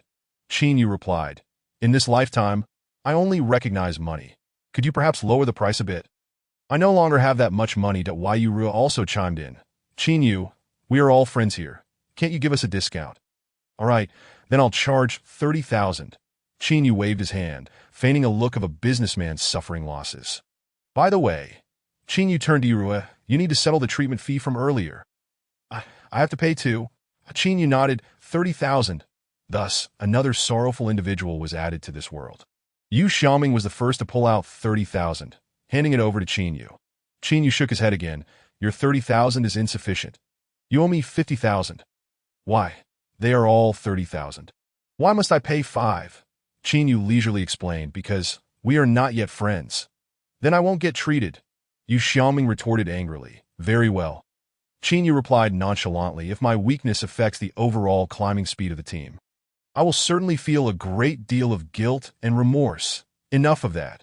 With a pained expression, Yu Xiaoming withdrew the last 12,213 from his spatial ring. This is all I have. Seeing this pitifully shorn lamb, Yu felt a twinge of sympathy. All right, given your sincerity, I shall give you a discount. With a pocket full of cash, Yu set forth on his journey up the mountain. It was not until midday that he sauntered to the mountaintop, where a considerable number of people had already gathered. Due to his search for exotic beasts, he had delayed his arrival, causing the Yu family trio to reach the summit ahead of him.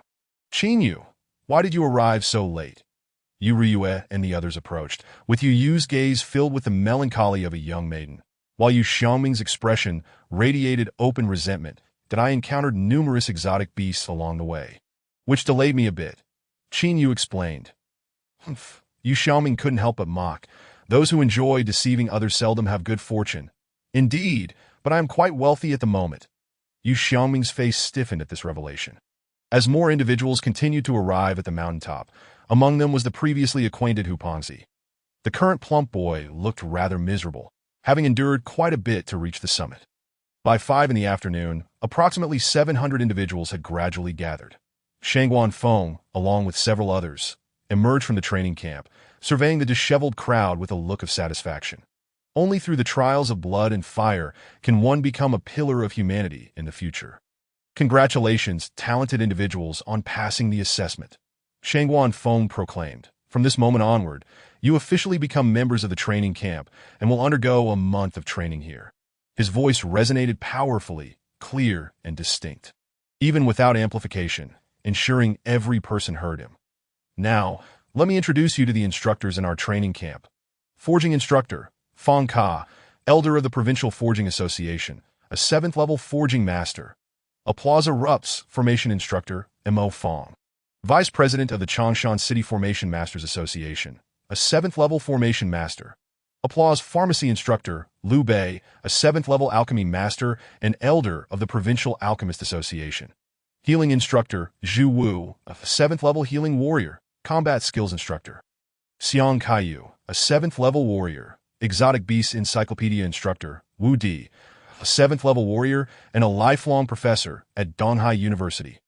As Shangguan Feng concluded the introductions, the students erupted into enthusiastic applause, for many from ordinary backgrounds. This was their first encounter with such a formidable faculty. Shangguan Feng raised his hand to signal for silence that in addition, the training camp provides a large-scale spirit-gathering formation and ample training auxiliary pills. Rare forging metals, expensive alchemical materials, and other resources that you seldom encounter in daily life are plentiful here. However, Shangguan Feng emphasized, these resources are not free. All these resources require the use of training camp points for exchange. If your points are sufficient, you can obtain everything within the training camp, but when your points run low, you may not even afford a meal. How do we earn these points? Someone eagerly inquired. There are many ways to acquire points, Shangguan Feng explained. Completing tasks assigned by the training camp, hunting exotic beasts and turning in their corpses, even cleaning the training camp can earn you corresponding points. Additionally, each instructor has the authority to grant 50 points daily. Working for them or gaining their favor can also yield points. After explaining, Shangguan Feng looked at the crowd and asked, are there any questions? No. When can we enter? Someone asked, brimming with anticipation. Not so fast. We still have 2 rankings to announce, Shangwan Feng said, as 2 staff members brought forth a leaderboard. The first leaderboard shows the top 50 students who arrived at the training camp. The leaderboard unfurled. First place, Shangwan Yun. Second place, Zhuge Yi. Third place, Ouyang Xiaoyan. Fourth place, Ouyang Song. Fifth place, Shangwan Gu. Sixth place, Zhuge Tianxiao. Among the top 10, 9 spots were occupied by the Shangwan, Zhuge, and Ouyang families. The 3 compound surnames indicated that these teams had reached the summit in close succession, entangled in competition along the way. Are these 3 families that formidable? Qin Yu inquired with curiosity. The Yu Rui elucidated. The Shangwan, Zhuge, and Ouyang families are the most prestigious clans in the imperial capital. Is your Yu family not comparable? Yu Rui nodded. Although the Yu family was considered a first-rate clan, it was among the weaker entities in that category, while the Shangwan, Zhuge, and Ouyang families were undoubtedly top-tier aristocratic families. For instance, Shangwan Yun, although merely a second- or third-tier member of the Shangwan family, has already achieved a level of 1.5, yet a mere 1.5 level cannot even ascend to the first tier. The foundational strength of top-tier families is indeed formidable. Qin Yu murmured at Yu Yu approached and inquired. Qin Yu, your strength should not be inferior to Shangwan Yun, right? Qin Yu shook his head and explained. When I saved you, I consumed a medicinal pill. My usual strength is not so formidable. Upon hearing this, Yu Xiang's eyes brightened. No wonder he was so powerful then. It turns out he used a pill to forcibly enhance his strength. Yu Xiang pondered that he also possessed such a pill. But in his case, the effects were nullified due to poisoning. Moreover, while these pills can temporarily boost strength, they inflict severe damage on the meridians and may even jeopardize one's foundational cultivation. Such pills should only be used in dire circumstances. Yu Xiang felt elated. What could be more gratifying than knowing that Qin Yu was not as strong as he appeared? Meanwhile, Yu Rui and Yu Yu felt quite the opposite, that he risked damaging his meridians just to save us. I was so angry at Qin Yu for demanding too much money before. I truly was not a good person. Yu Yu lamented, regretting her prior actions, that if I get the chance, I must repay Qin Yu. Yu Yu took the initiative to comfort Qin Yu, saying Shangwan Yun and his peers practice an ancestral breathing technique, which allows them to cultivate several times faster than we do that if you were to practice that breathing technique. Your strength would surely surpass theirs. Qin Yu replied, indeed. As the rankings unfolded, Qin Yu spotted the names of the Yu family trio at positions 43, 44, and 45 that it seemed that even amidst unforeseen circumstances, their speed remained impressive. Shangwan Feng announced, the first place in the rankings will receive 50 points, second to 10th place will receive 20 points, 11th to 50th place will receive 10 points. Upon realizing he had already earned 10 points before even entering the training camp, Yu Xiang became quite boastful. Qin Yu, if you ever run low on points, come find your older brother. I can sell you some. 1 point for 10,000. Quite a bargain, isn't it? Qin Yu chose to ignore him. Qin Yu, I'll give you 5 points. Yu Yu generously offered. No charge. No, thank you. Qin Yu politely declined. Hey, Yu Yu, don't undermine me, Yu Xiang said, displeased. The second ranking list was based on everyone's performance during the mountain climb. Shangwan Feng stated, there is indeed a second ranking list. Everyone's interest peaked as they hoped to see their names on it. The list gradually unfurled. First place, Qin Yu. Second place, Shangwan Yun. Third place, Ouyang Xiaoyan. Fourth place, Zhuge Yi. Fifth place, Shangwan Gu. Sixth place, Zhuge Tianxiao. Upon the first glance at the list, Yu Xiang's mind went blank. How could Qin Yu possibly be first? Even the 3 top-tier families have been overshadowed by him. No matter how formidable he is, he cannot be that strong. Yu Xiang felt as though the entire world conspired against him. Why must he always be slapped in the face right after belittling others? How many times has it been today? Fortunately, Yu Xiang was no longer the same person he had been in the morning. He had matured significantly. Taking a deep breath, he clamped his mouth shut, vowing never to speak to Qin Yu again. Wow! First place is actually Qin Yu, Yu Yu exclaimed joyfully, not realizing she sounded as if she were the one who had won. Qin Yu smiled slightly, thinking it was merely a stroke of luck. He surmised that his attainment of first place was likely due to having slain numerous exotic beasts. The first place reward is 50 points. Second to 10th place will receive 20 points. 11th to 50th place will receive 10 points. Shangwan Xiu announced. Qin Yu chuckled, patting Yu Xiong's shoulder. Xiong, if you ever run low on points, come find your older brother. I can sell you some. 1 point for 5,000. Quite a deal, ISNT it. Yu Xiong's face flushed red as he turned away. As the list continued to reveal itself, exclamations of surprise echoed around. Yet only Shangguan Yun, in second place, wore a grim expression that he could accept being surpassed by Ouying Xiaoyun and Zhuge Yi, as their cultivation resources were relatively equal, but he absolutely could not tolerate an unknown upstart standing atop him. I object. This is unacceptable, Shangguan Yun shouted. Shangguan Feng cast a glance at him and reprimanded. The rankings are fair and just. Anyone who disagrees may choose to leave the training camp. Shangguan Yun clenched his fists but ultimately refrained from speaking.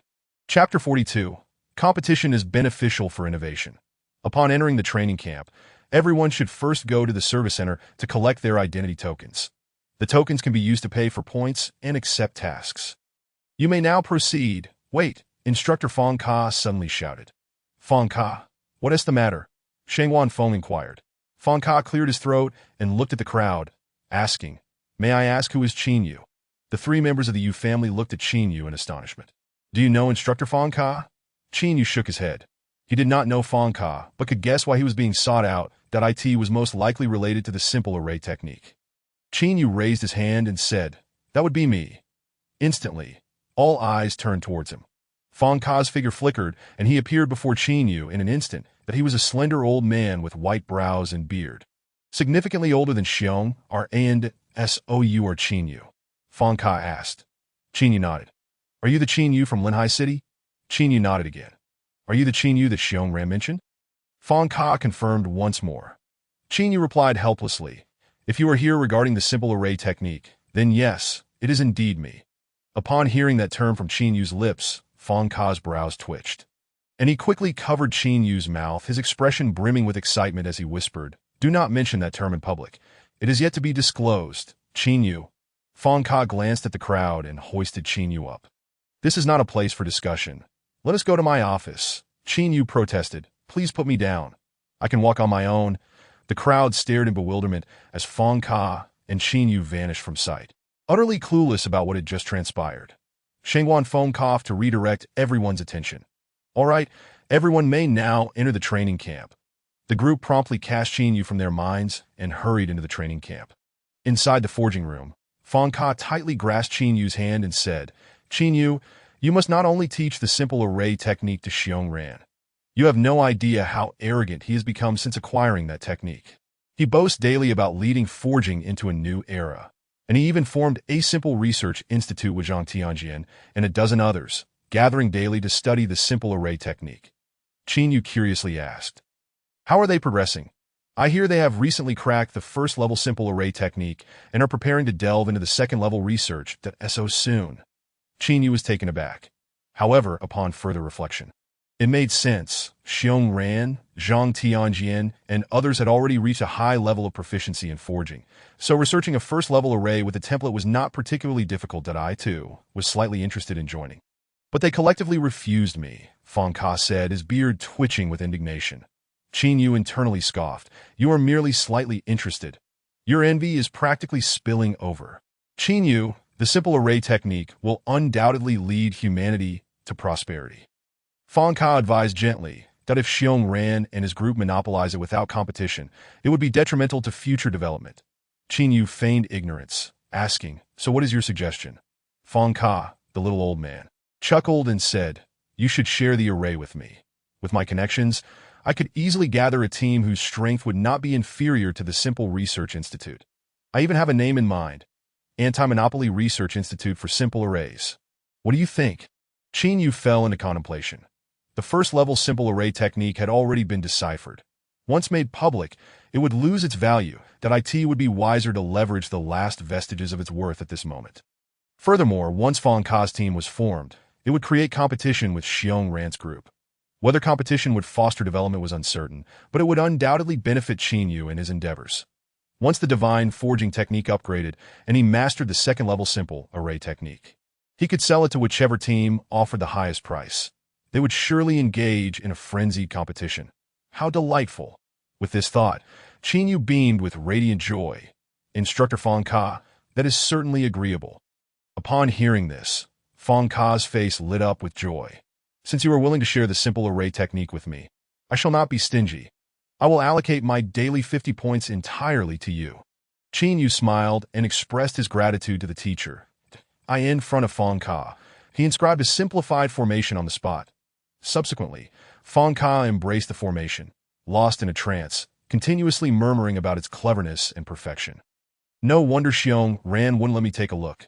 Qin Yu stepped back a few paces. It was best for him to refrain from meddling in the private grievances of the esteemed figures. Teacher Fong Ka, I shall take my leave now.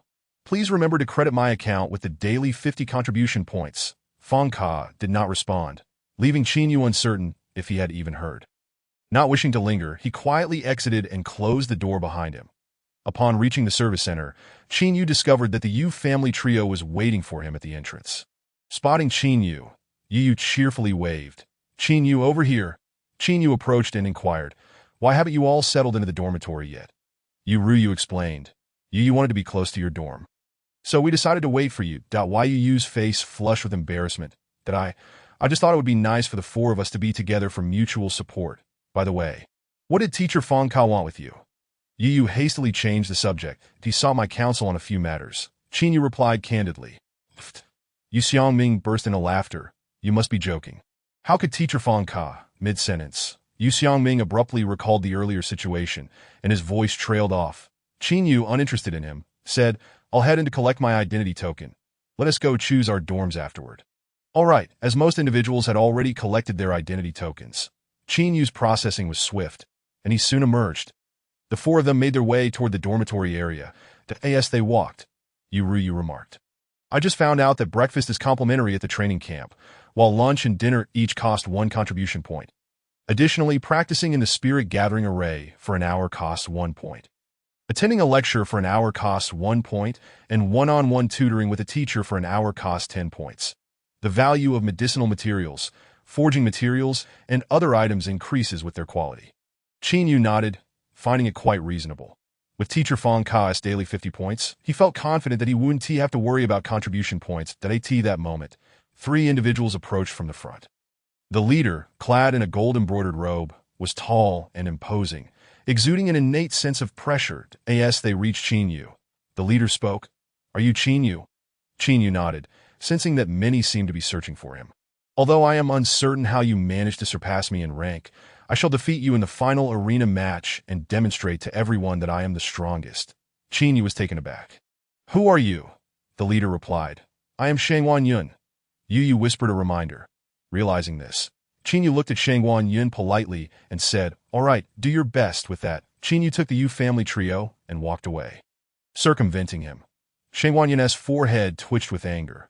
Qin Yu's nonchalant tone clearly indicated a disregard for him. The casual do your best felt like a direct insult. How could a genius from a prestigious family, one of the highest ranked in the training camp, need encouragement to deal with someone like Qin Yu? Are you all right? One of the companions asked. Shangwan Yun gritted his teeth, vowing that during the month-long arena competition, he would ensure that this brat would be utterly incapacitated. Is that guy a bit off in the head? Once they were at a distance, Qin Yu inquired. Yu chuckled. Shangwan Yun is extremely proud. He probably came to declare war because you took his top spot on the rankings. Qin Yu shrugged, having previously thought such individuals only existed in novels, yet here he was encountering one in reality. The dormitories at the training camp were single accommodations, not particularly luxurious and somewhat small. However, they were well equipped, complete with bathrooms and showers. The four of them casually selected a row of adjacent dorms. Qin Yu chose the rightmost room, while Yu Xiangming promptly selected the leftmost room. Yu decided to be next to Qin Yu, leaving the remaining room for Yu. Let us tidy up a bit. Then we can head for dinner, proposed Yu. Sounds good. The dormitory was quite clean and required no extensive cleaning. After simply arranging their beds, the four of them headed to the cafeteria. Upon entering, they paid 1 contribution point to freely select their meals, akin to a buffet. Since the mountain climb began, Qin Yu hadn't enjoyed a proper meal, and his stomach was growling with hunger. He thus made a beeline for the meat section. The meat here was exclusively from exotic beasts, and the best part was that there were no limits. Wow, the claws of the spirit tail eagle. This is a rare delicacy. My goodness, the brain of the scarlet spirit monkey. A great tonic. The fire dragon bull's tail. Rumor has it that consuming one can invigorate you for an entire year. Qin Yu marveled in awe. Akin to Lu Lao Lao entering the Grandview Garden, No1 mocked him, as most people exhibited the same astonishment. None had anticipated that the training camp would offer such high-quality ingredients. It was truly a lavish affair. Qin Yu wielded the tongs, filling his plate again and again. After sampling every dish, he finally returned to the table with nearly 10 plates of exotic beast meat. The Yu family trio stared at the enormous amount he had brought back. Utterly dumbfounded. Qin Yu, can you actually consume all of this? Yu kindly cautioned, while it's unlimited here, we shouldn't waste. Wasting will incur point deductions that don't worry. I'm concerned that this one be enough. Qin Yu replied, glancing at the trio's plates, that Yu and Yu had only taken 2 small plates, primarily filled with spirit herbs and fruits. This was understandable. After all, girls often worry about gaining weight. However, when Qin Yu looked at Yu Xiangming's plate, he was somewhat surprised that Yu Xiangming's selection was similar to that of the 2 girls that Yu Xiangming. Are you really eating so little? Qin Yu asked out of pure curiosity, with no ulterior motive. Yet, the remark seemed to take on a different meaning in Yu Xiangming's ears, that it was widely known that the higher a warrior's talent, the more they needed to eat, by suggesting that Yu Xiangming ate little. Qin Yu was essentially mocking his lack of talent.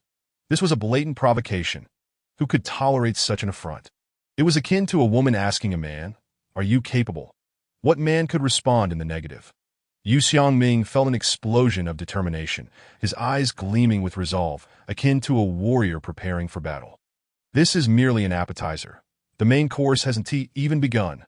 Qin Yu merely responded with an "oh," not paying much attention to Yu Xiangming's inner turmoil, and instead took a seat, indulging heartily in his meal. This dismissive attitude only fueled Yu Xiangming's competitive spirit. Qin Yu, this time I will surely surpass you.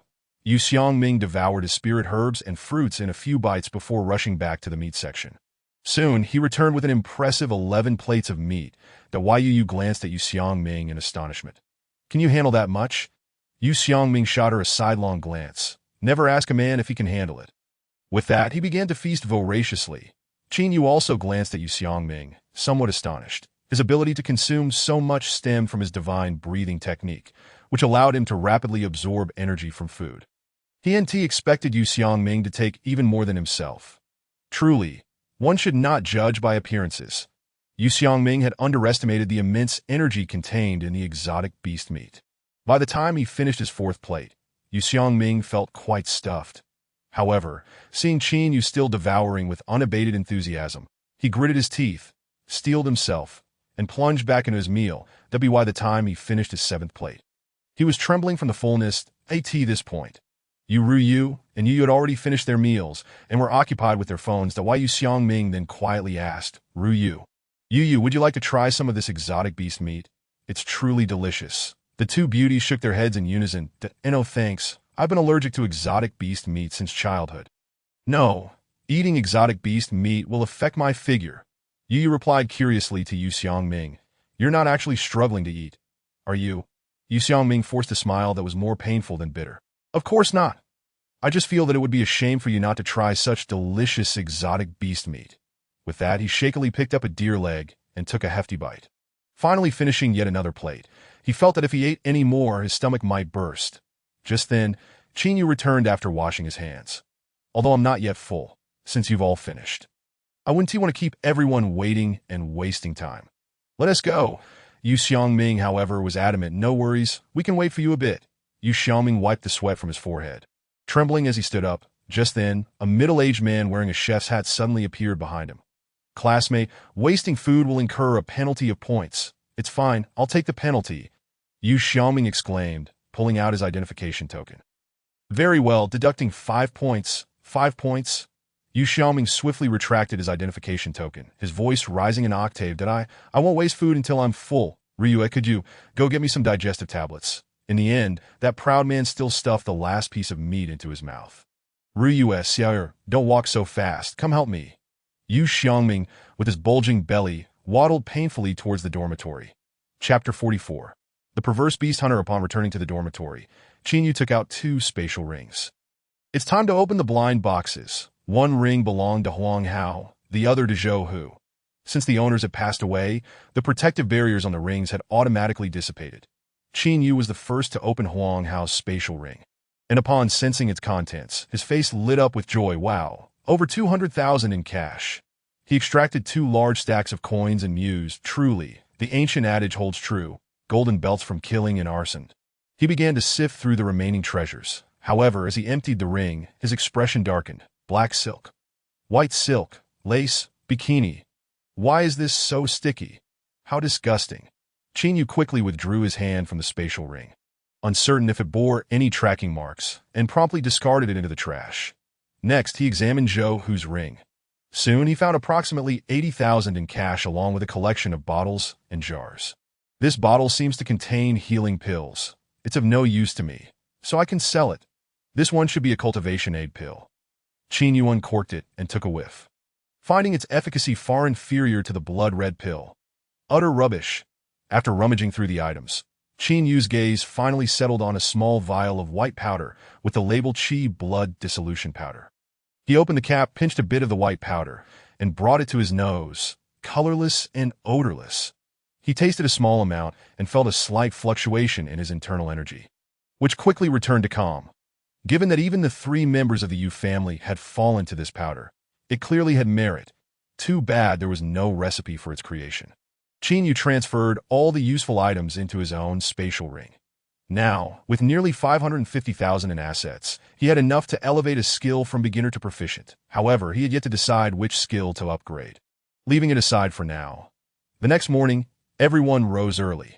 Those without points took on tasks to earn them, while those with points directly entered the spirit gathering array to commence their cultivation. Qin Yu, however, chose a path distinct from everyone else, that he exited the training camp, his primary attraction being the mountains that housed 1.5 level and above beasts that he had little interest in the spirit gathering array or esteemed instructors.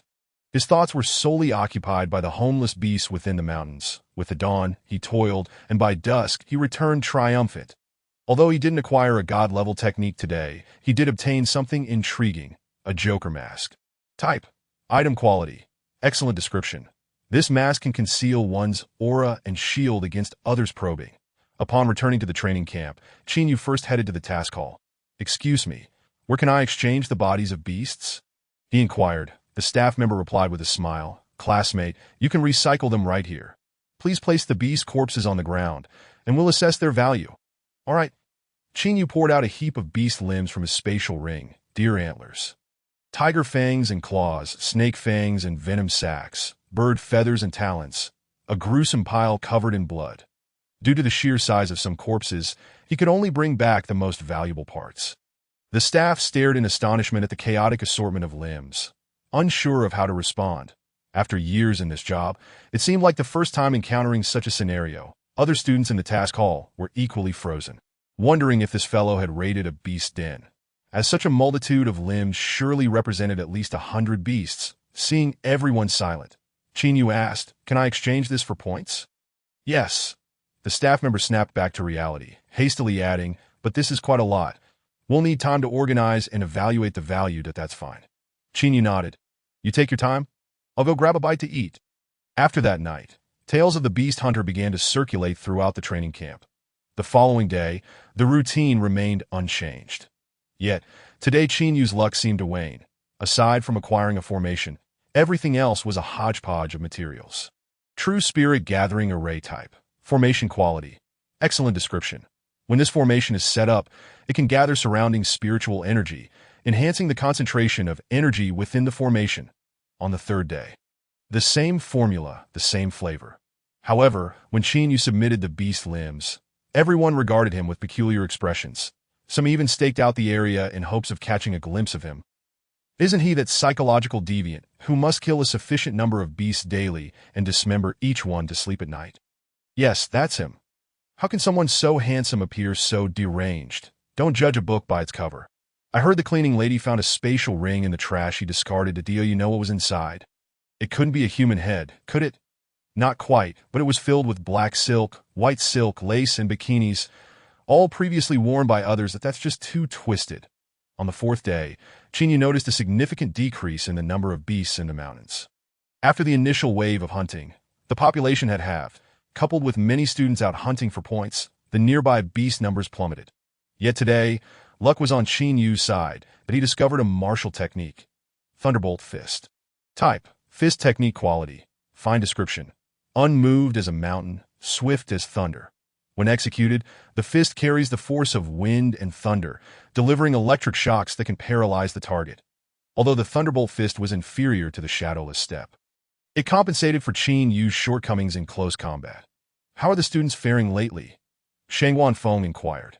The young officer replied, "Everyone's enthusiasm is quite high, especially Shangwan Yun, who is training diligently." Shangwan Feng nodded in satisfaction.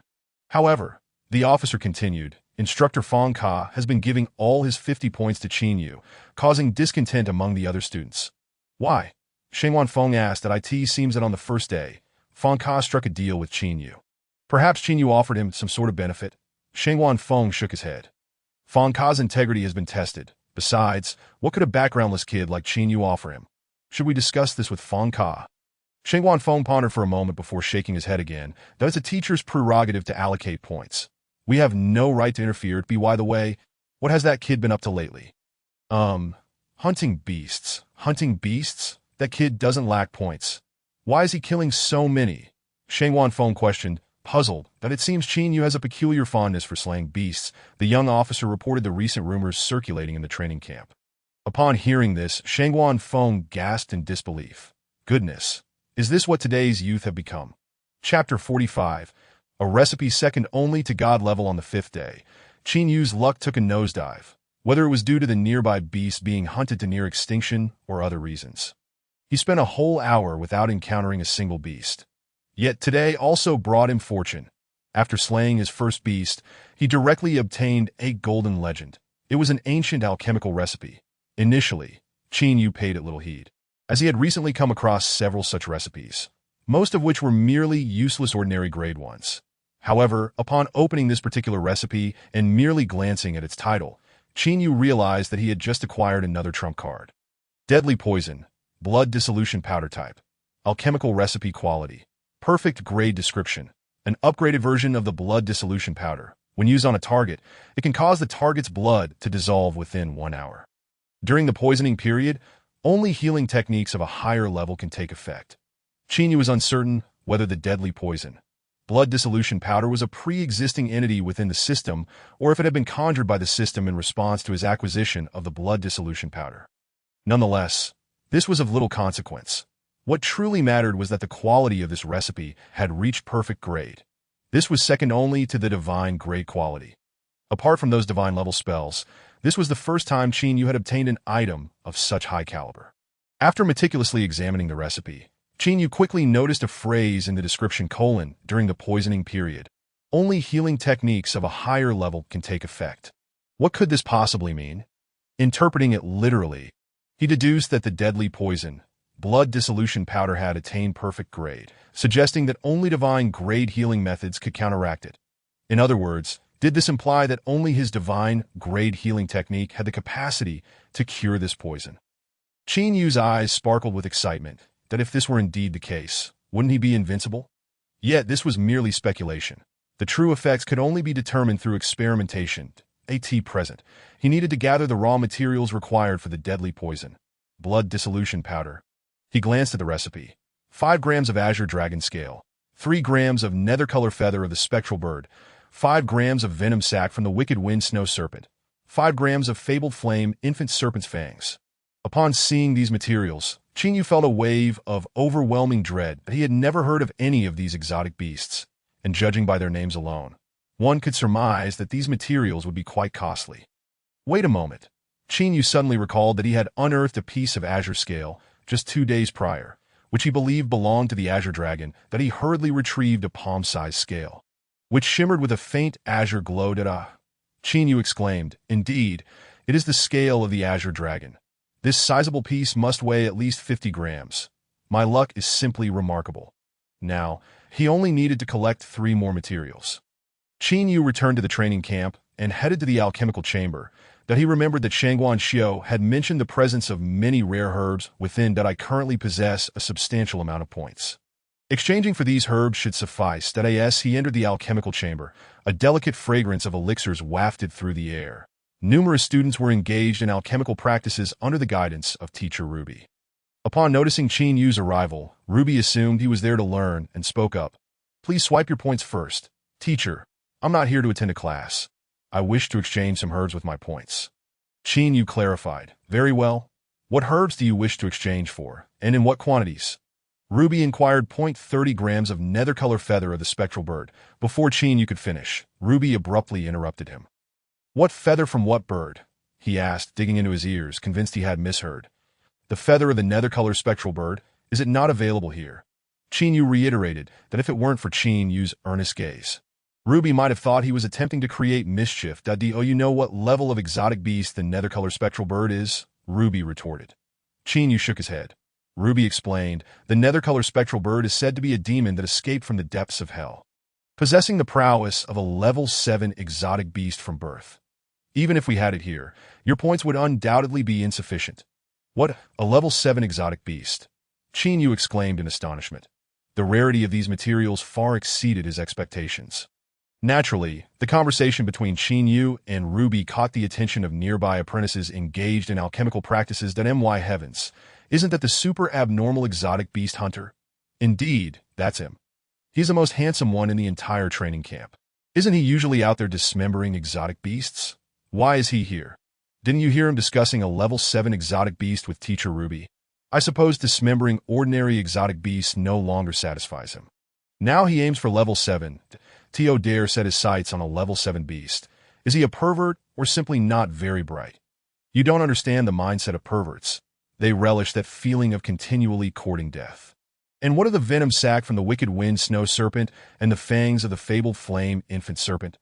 Qin Yu tentatively inquired.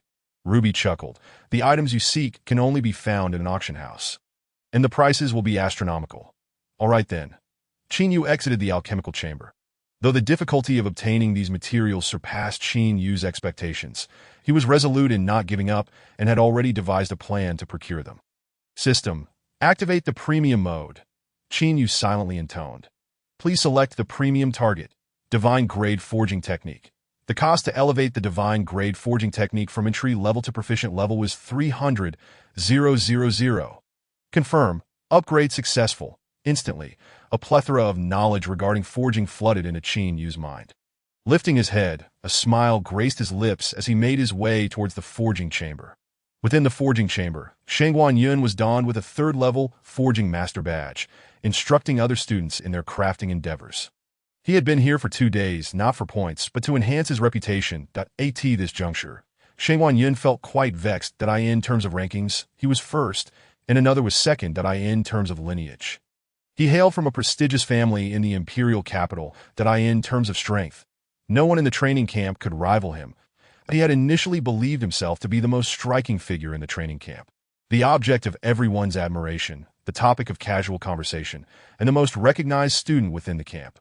Yet, in recent days, a super abnormal individual had suddenly emerged, capturing the attention of all in their spare moments. Everyone spoke of the psychologically twisted exotic beast hunter, neglecting to acknowledge him, the strongest presence in the training camp. However, this was merely negative fame. Shangguan Yun initially paid it little mind until he discovered that this notorious individual was none other than Qin Yu, who had once surpassed him on the leaderboard. Once more, Shangguan Yun had lost. He was unwilling to accept this. To elevate his own notoriety, he volunteered to assist teacher Fang Ka, leveraging his status as a 3rd-level forging master. Fang Ka welcomed him warmly and entrusted him with full responsibility for the teaching tasks as a student permitted to instruct others. Shangguan Yun was the only one in the training camp. Coupled with his outstanding forging skills, he garnered recognition from his peers in just a few days. Shangguan Yun's name had swiftly spread throughout the forging community. He was confident that it would not be long before his fame eclipsed that of Qin Yu. In this lifetime, Qin Yu could only triumph over him once. Chapter 46. Level 2 Simplified Array. For material exchange, Qin Yu entered the forging chamber, but found no sign of Fang Ka. Instead, he saw Shangguan Yun instructing others. Where is teacher Fang Ka? Qin Yu inquired. Shangguan Yun, who was diligently guiding his students, looked up and upon seeing Qin Yu, couldn't help but smile that if I can become Qin Yu's teacher, then I shall have truly triumphed. Shangguan Yun felt a surge of excitement.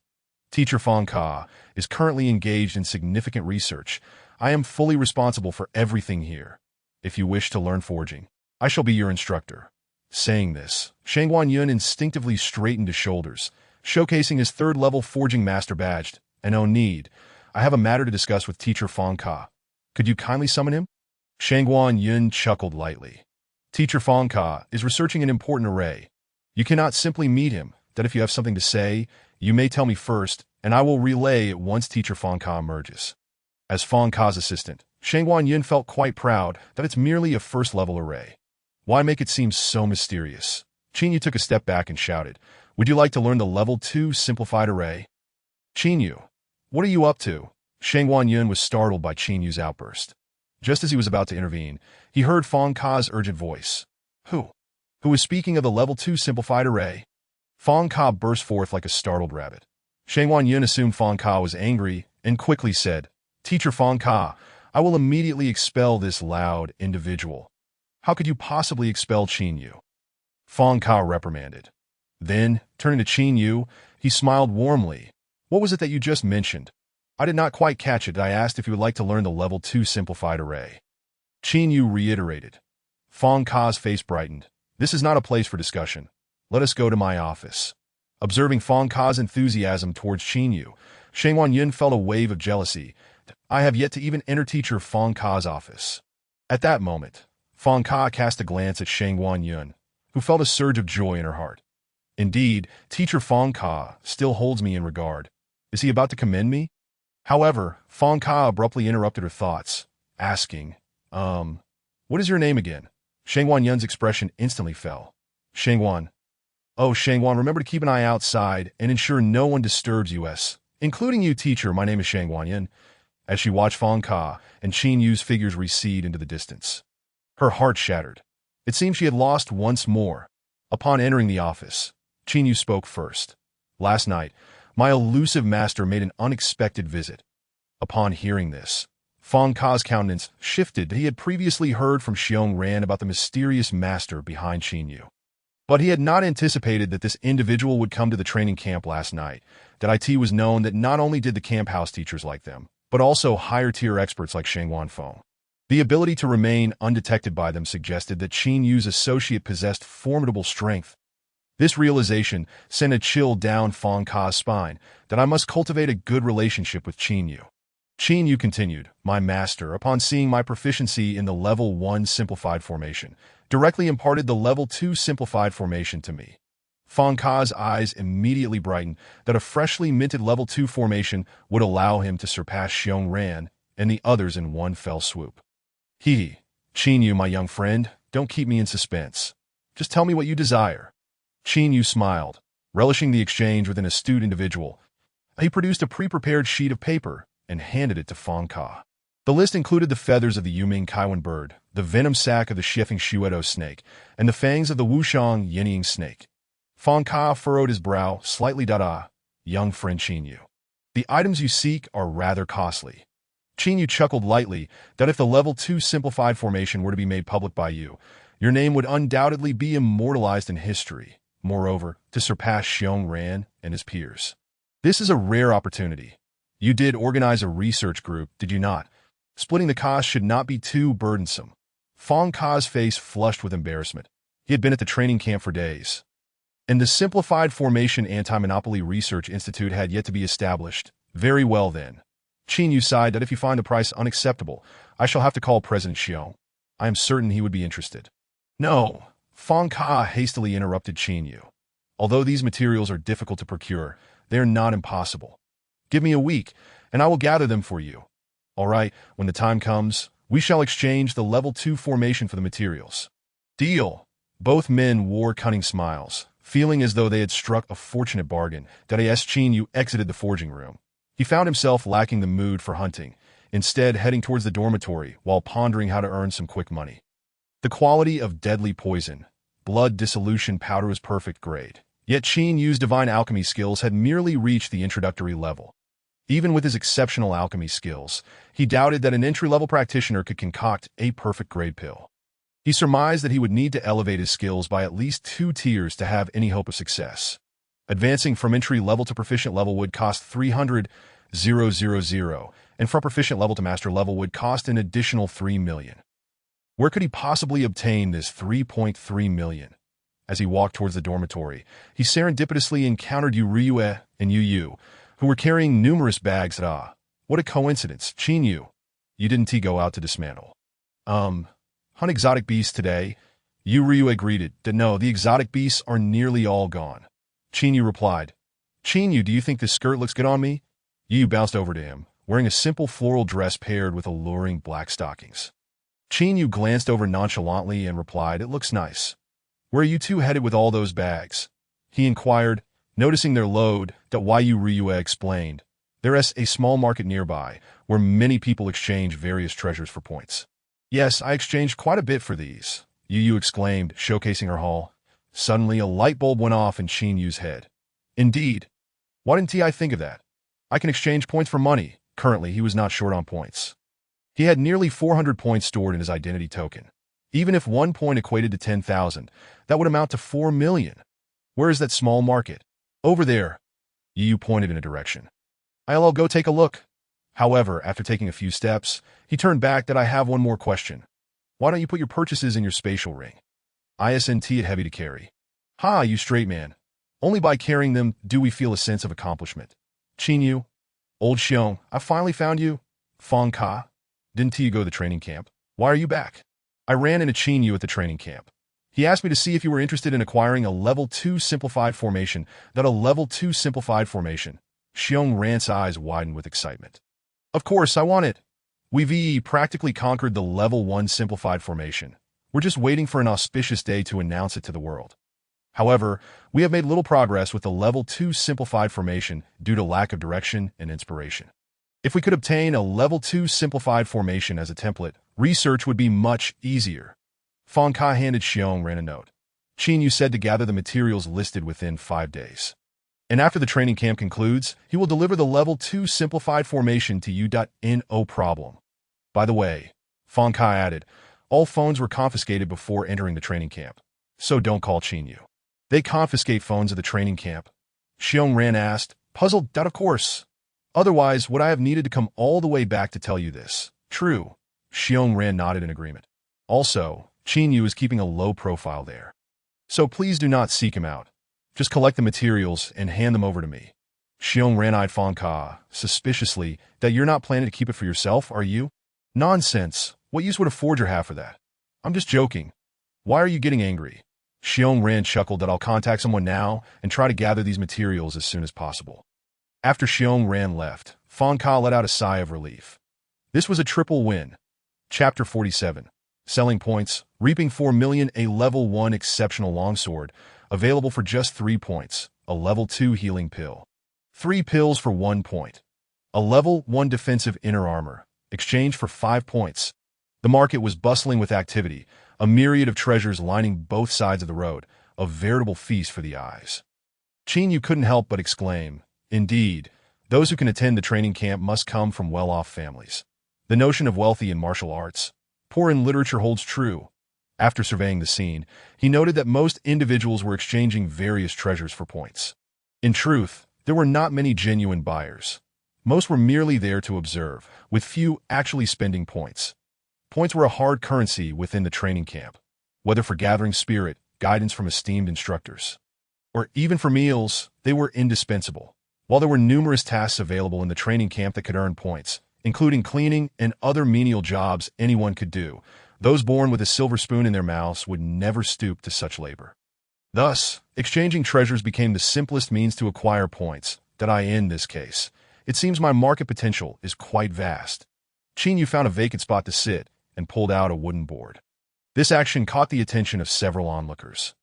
Even before Yu entered the market, some had already been covertly observing him. However, he paid them no mind.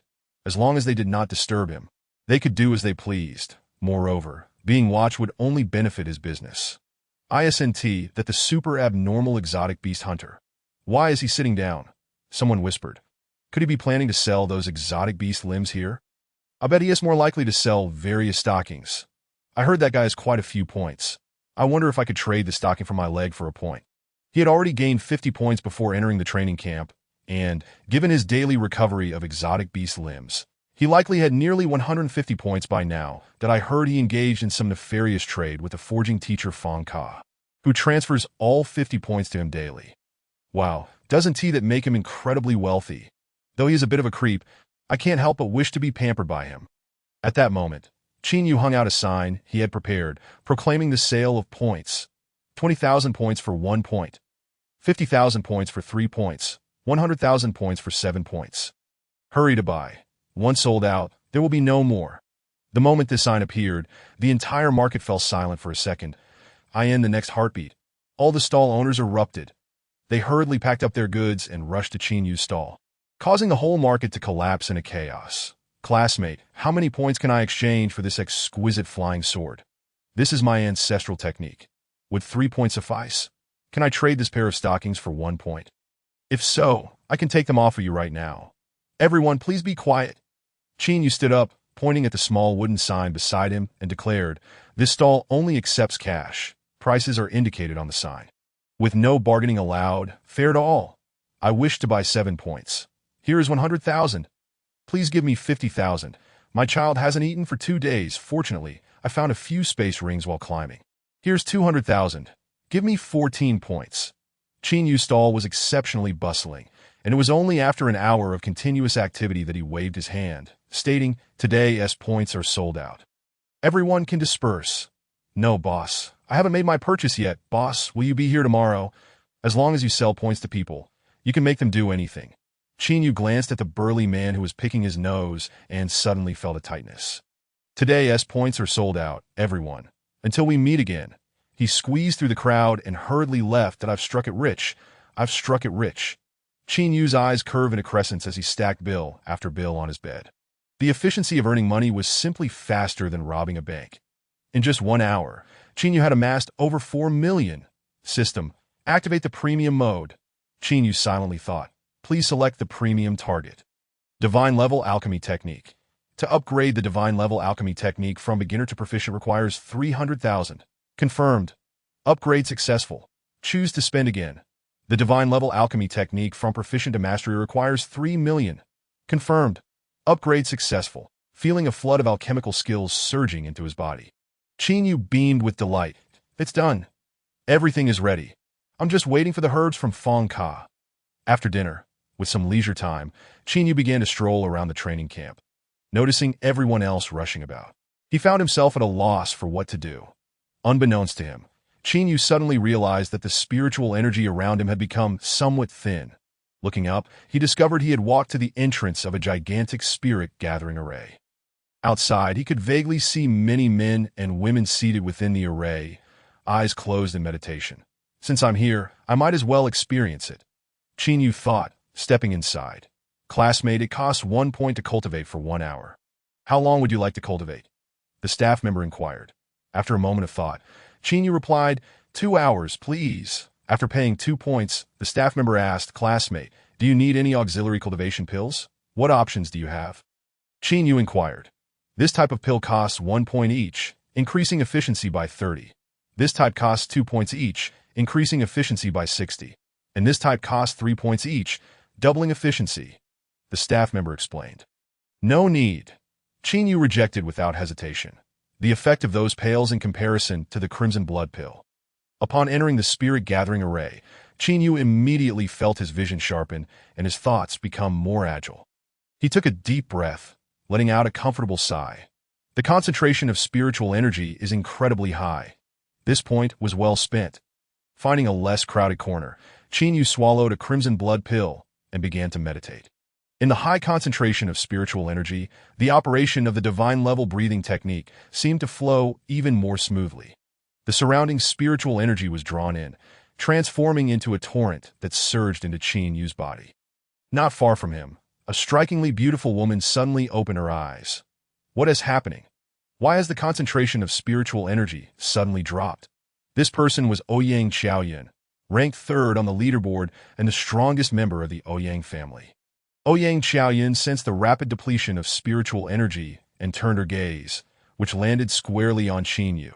She gasped, covering her mouth in amazement. Did I ask this guy absorbing so much that his meridians 1T burst? Chapter 48.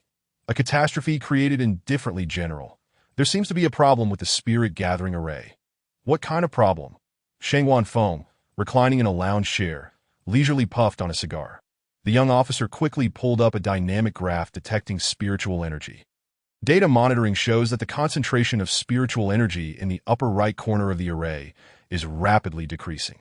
Shangwan Feng, growing impatient, replied, "Isn't it just a leak in the array? Have the array department fix it. The array department has already checked. There is no issue with the array. Could it be that there are too many little brats in that area? Have them disperse."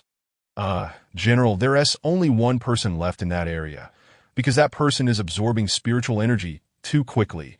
The young officer quickly displayed footage of Qin Yu's cultivation to Shangwan Feng. Upon seeing Qin Yu, Shangwan Feng shot up from his seat. "Why is it this kid again?" "General, if we don't stop him in time, the concentration of spiritual energy around Qin Yu will continue to drop, and a spiritual energy storm may occur within the array, potentially damaging the foundations of the spirit-gathering array and even harming the students' meridians," the young officer warned.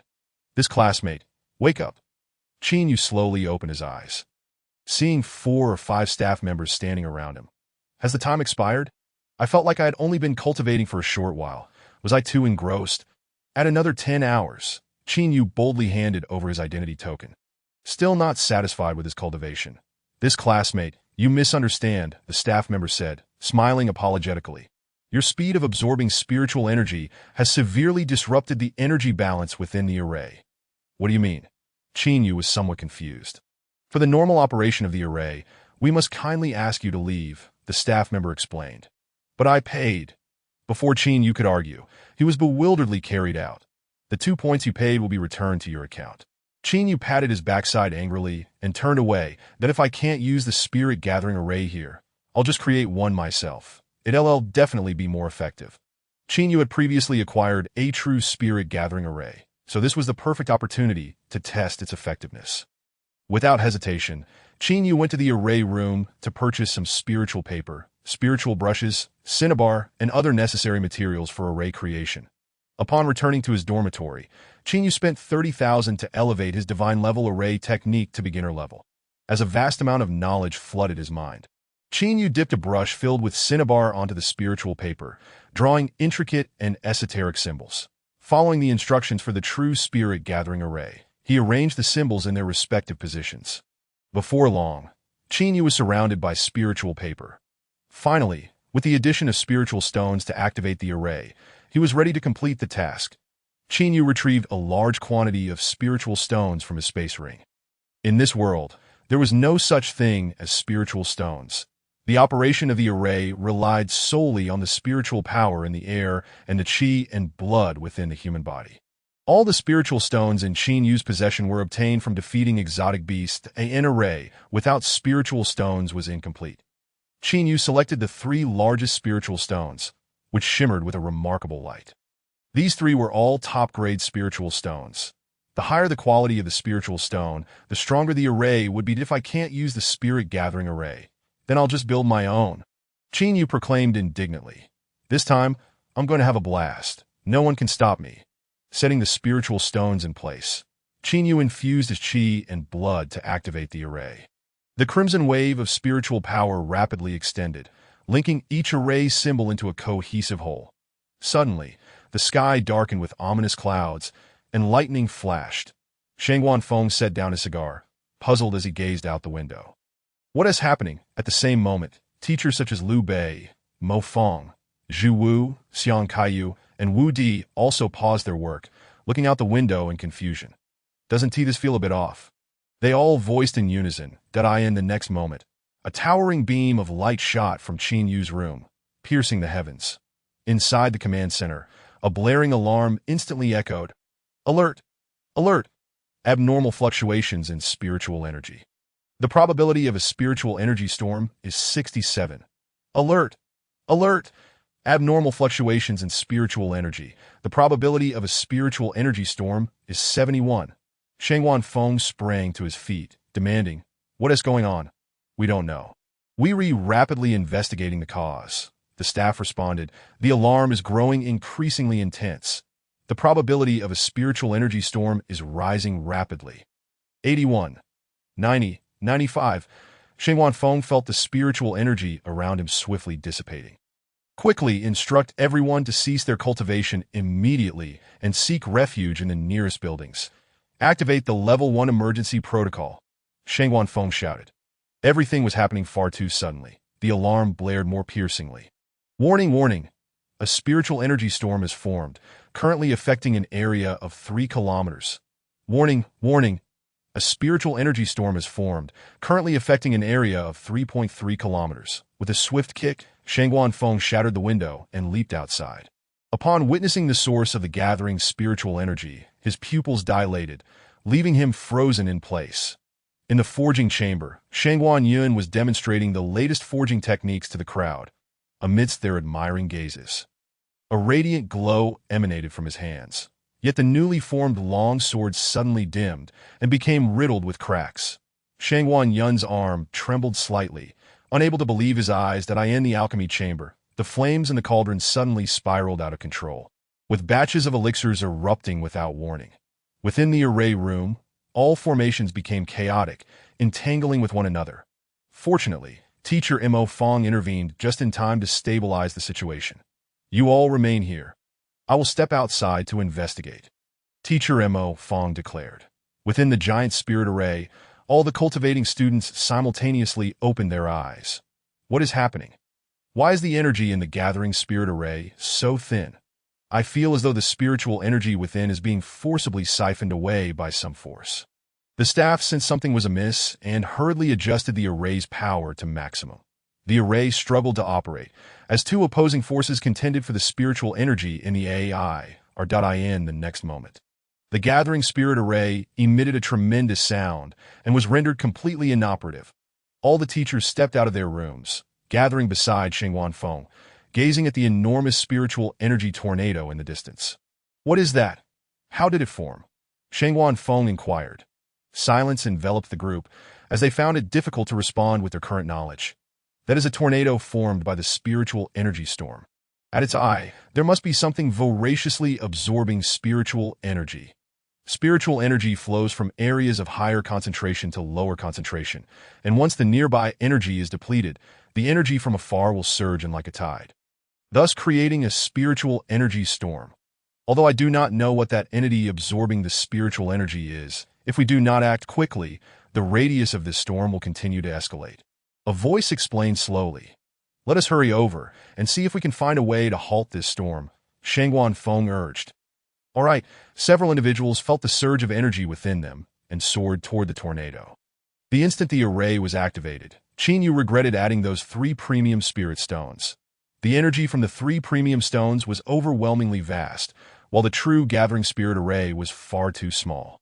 It was akin to installing an airplane's engine onto a car and simultaneously fitting 3. Such immense power caused the car to spiral out of control. The true gathering spirit array became that utterly uncontrollable car, with Qin as its driver. The gathering spirit array frantically absorbed the surrounding spiritual energy, causing the concentration within the room to skyrocket. The once thin and transparent spiritual energy gradually compressed into spiritual mist, which then transformed into a viscous spiritual liquid that enveloped Qin tightly. Each droplet of this spiritual liquid contained an unfathomable amount of energy. Upon absorbing just 1 drop, Qin nearly ruptured his meridians. Spiritual energy surged uncontrollably into the confined space that as the air thickened. Qin realized he was ensnared by the viscous spiritual liquid, which gradually encased him like resin until he was completely submerged. Like a drowning man, Qin struggled desperately, but to no avail. Just when he thought he would be the first human to perish from spiritual energy, a piece of spirit paper ruptured under the immense pressure. A chain reaction ensued, causing all spirit papers to shatter. The array vanished in an instant, and the compressed spiritual liquid lost its restraint, exploding with a deafening roar. The terrifying shockwave obliterated the nearby dormitories, prompting even Shangwan Xiu and the others to instinctively take a step back. Countless white mists surged outward from Qin Yu's position, enveloping the entire training camp in a thick shroud of white spiritual fog. The concentration of energy far exceeding previous levels. Shangguan Feng stood in stunned silence, gazing at the flattened half of the dormitory area, feeling as though they had endured a terror attack. Upon seeing the source of the white mist, Qin Yu sprawled on the ground, gasping for breath. Shangguan Feng felt a surge of blood rise in his throat. "Qin Yu, it's you again!" Shangguan Feng exclaimed in fury. "Are you trying to create a bomb? Do you intend to blow the training camp to smithereens for your satisfaction?" Qin Yu, too, realized he had truly caused a catastrophe. With his head bowed, he remained silent. That at that moment, the array teacher, Mo Feng, was suddenly captivated by a glowing green stone. "What is this?" Mo Feng picked up the stone, scrutinizing it for a moment before his expression drastically changed. Such terrifying spiritual energy. Mo Feng's hand trembled uncontrollably as he spoke excitedly. Could this be the spirit stone recorded in ancient texts? Spiritual energy is colorless and tasteless, but when its concentration reaches a certain level, it manifests as white spiritual energy. If the concentration continues to rise, it forms a pale blue spiritual liquid. However, legends state that when the spiritual energy concentration peaks, it solidifies into what is known as a spirit stone. Yet, on this planet, spiritual energy has existed for millennia. Yet no one has ever discovered a spirit stone. Feeling the overwhelming waves of spiritual energy pulsating in his palm, Mo Feng was immensely exhilarated. This could very well be the legendary spirit stone. "What exactly are you doing?" Shangguan Feng demanded, convinced that Qin Yu was an exceedingly unstable bomb. First, he had eliminated the Siberian silver wolf pack that Shangguan Feng had painstakingly cultivated. Then he had engaged in a mysterious transaction with Feng Ka, severely disrupting the training camp's point system. And now, this evening, he had nearly obliterated the gathering spirit array, almost blowing up the entire camp. Qin Yu felt innocent. "You forbade me from using the gathering spirit array in the camp. Yet you also disallowed me from creating one myself. That it was merely a momentary lapse in control that led to this unexpected incident. You claim you built a gathering spirit array?" Shangguan Feng was utterly incredulous. Qin Yu nodded. Shangguan Feng felt as though he might spit blood. What kind of gathering spirit array could drain the energy from half a mountain, cause such a colossal spiritual energy storm, and possess explosive power greater than a missile? "I merely added 3 small stones. I never anticipated the gathering spirit array would spiral out of control. Even if you had added a nuclear bomb, it wouldn't be this absurd," Shangguan Feng retorted angrily. "You wouldn't understand. Don't speak carelessly," Mo Feng interjected, stepping in front of Shangguan Feng, casting a gentle gaze toward Qin Yu. "Dear student, is this stone you mentioned the one in my hand?" Qin Yu glanced over, and indeed, Mo Feng held the premium spirit stone that had been blasted away in the explosion. Indeed, it is this spirit stone. Just as Qin Yu was about to reach for the spirit stone, Mo Feng suddenly burst into laughter. "Huh. Ho ho ho." Mo Feng laughed heartily, dancing with joy as if he had been sealed for 500 years. "This is indeed a spirit stone. The ancient texts were correct. Spirit stones can significantly enhance the power of formations. I never imagined such a small gathering spirit array could unleash such terrifying power. The second spring for my array lineage is upon us." Once Mo Feng regained his composure, he firmly grasped Qin Yu's hand. "Student Qin Yu, from where did you acquire this spirit stone?" "My master gifted it to me. He provided 3 in total, each immensely precious." Qin Yu discerned Mo Feng's reverence for the spirit stone and naturally chose not to reveal that he had a whole stash. "After all, rarity breeds value. May I keep this spirit stone for a while, so I can conduct thorough research?" Mo Feng implored, gazing at Qin Yu earnestly. The corners of Qin Yu's mouth curled into a slight smile. "If the teacher desires it, I would not mind bestowing it upon you. However, this spirit stone is extremely precious, and I ought to explain myself to my master." Qin Yu feigned reluctance upon hearing this. Mo Feng nearly leapt with excitement. What could possibly bring more joy than obtaining an entire spirit stone? "Student Qin Yu, I can exchange treasures with you," Mo Feng rummaged through his storage ring, eventually producing an ancient, weathered scroll. Seeing Mo Feng produce this scroll, everyone gasped in astonishment.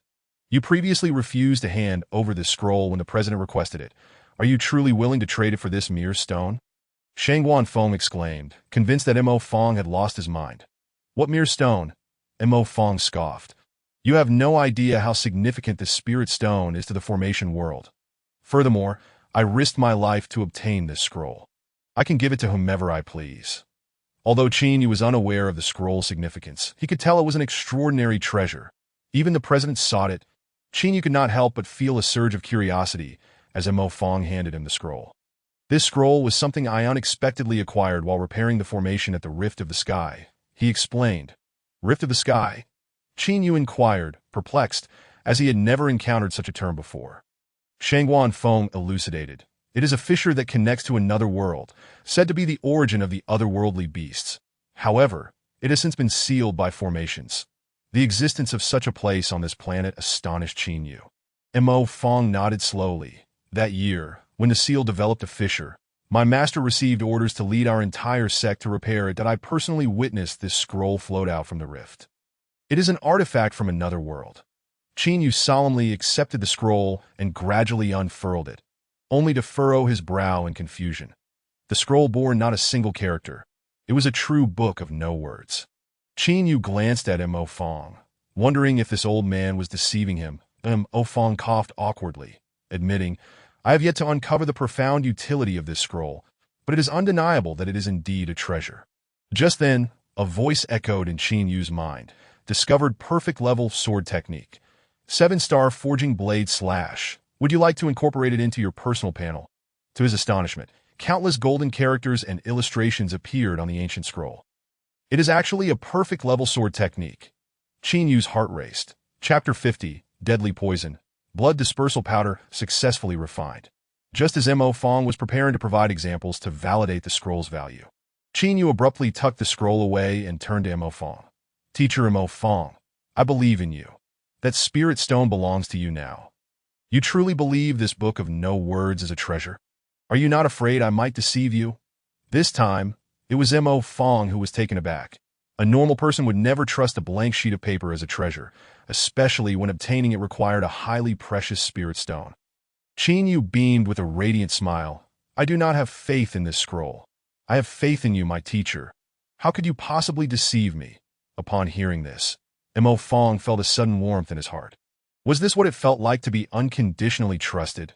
It was a wonderful sensation. Qin Yu, I never expected you to trust your teacher so much. Although this scroll is indeed a treasure, I still do not know its purpose. That it seems I've taken advantage of you by exchanging it for a spirit stone. You flatter me, teacher. Mo Fong's words made Qin Yu feel slightly embarrassed. After all, if something worth 1 coin were sold to someone for 10,000, one would expect gratitude in return. Any person with a semblance of conscience would feel a twinge of guilt. After a moment's thought, Mo Fong declared, from now on, I shall give you all my daily 50 points. Qin Yu's face lit up with joy. Points were as good as silver. Then I shall humbly comply. No way. Shangguan Feng's voice suddenly interjected. The resources within the training camp are finite, and the points corresponding to those resources are also limited. If these points accumulate excessively in one individual's possession, it will result in a shortage for other students. Moreover, taking measures to increase points will lead to a depletion of resources in the training camp. Thus, when Mo Fong proposed to give all his daily points to Qin Yu, Shangguan Feng stood up in strong opposition. Upon hearing this, Mo Fong was unwilling to back down. Distributing points is my prerogative, isn't it? He directly questioned. But you cannot give all points to just one person. Why can Fong Ka give all his points to friend Qin Yu, but I cannot? Am I somehow inferior to Fong Ka? It is not scarcity, but inequity that is troubling. Shangguan Feng found himself at a loss for words. I suddenly feel that being the camp leader is exceedingly difficult. In the end, after Qin Yu repeatedly assured that the majority of his points would be sold to other students, Shangguan Feng relented. The crisis averted, the training camp began its reconstruction efforts. Qin Yu contributed 100 points as compensation for the dormitory collapse. With everyone's concerted efforts, the training camp regained its former tranquility by the following day. The only difference was that the gathering spirit array had been damaged. However, no one complained about Qin Yu, for after the spiritual energy storm the previous night, the concentration of spiritual energy in the training camp surged tenfold, surpassing even the energy contained within the original gathering spirit array. Now, even without points, everyone could enjoy the benefits previously afforded by the Gathering Spirit Array. Throughout the day, everyone busily absorbed the abundant free spiritual energy. The 7-star Forging Blade Slash had appeared on Qin Yu's personal panel, yet due to its foreign origin, it could not utilize the system's premium mode. Thus, Qin Yu had to practice it gradually. As a perfect level sword technique, it stood among the most elite in the world, making it well worth his time investment, with his talent already reaching 2.6 times that of an average person. His learning speed was remarkable. For 6 consecutive days, Qin Yu practiced the 7-star Forging Blade Slash until at last, on the 7th day, he achieved entry-level proficiency. In the woods, he wielded the Xianjin blade, executing a 7-star Forging Blade Slash that sent a golden blade aura soaring several meters high. Wherever it passed, trees splintered and earth surged, leaving a profound scar in the ground. One strike had carved out a vacuum. The power was far superior to the 100-blade slash. Qin Yu could not help but exclaim. Just then, his phone rang unexpectedly. Upon checking, he saw it was a call from Fong Ka. "Hello, Qin Yu. Where are you?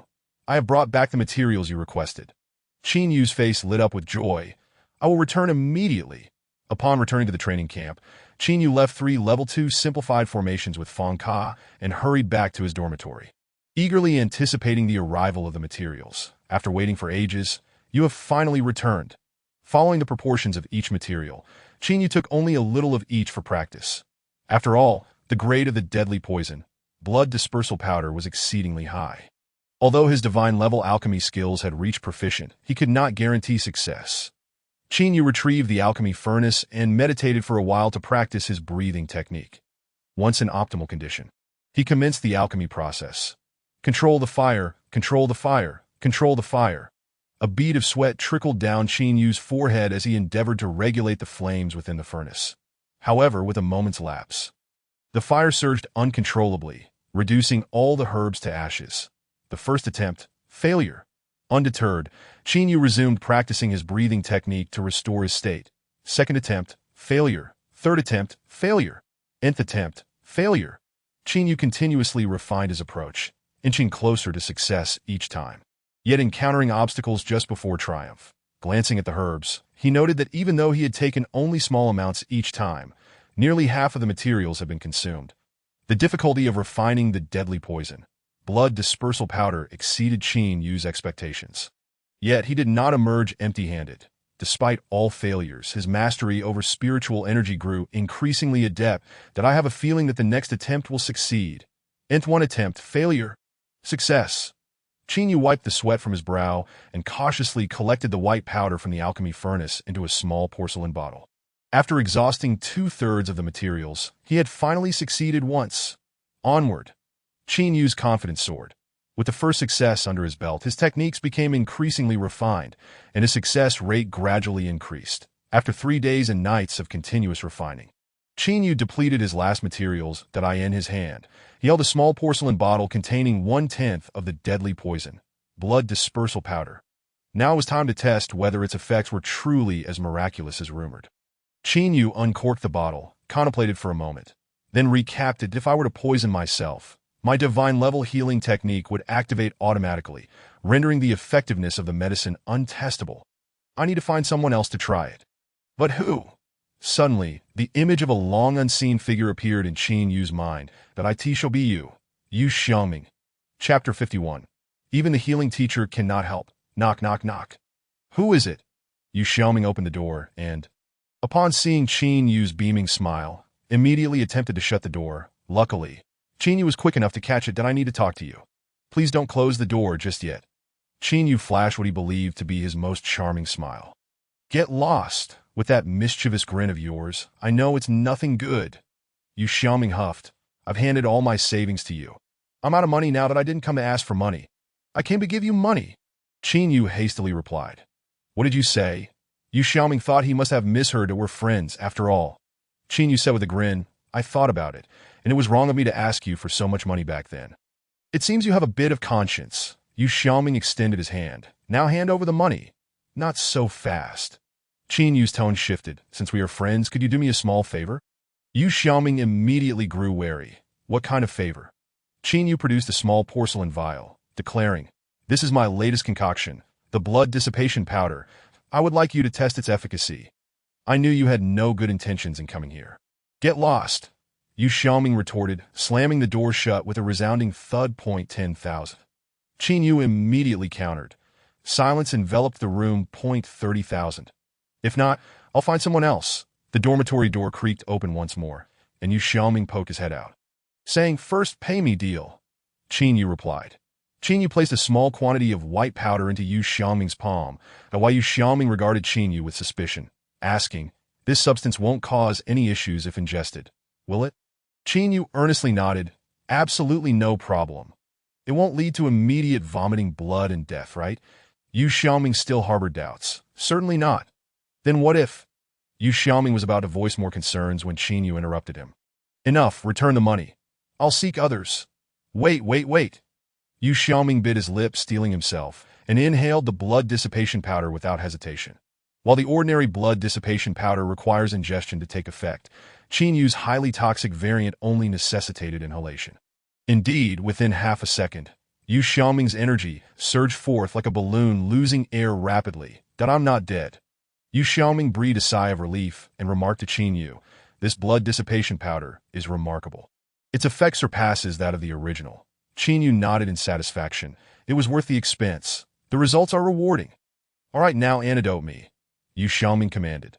Qin Yu chuckled. The antidote costs 50,000. What? 50,000 for the antidote? Didn't you sell it to me for less last time? Yu Xiaoming's expression froze. Come on, Qin Yu, are you even human? I'm going to fight you.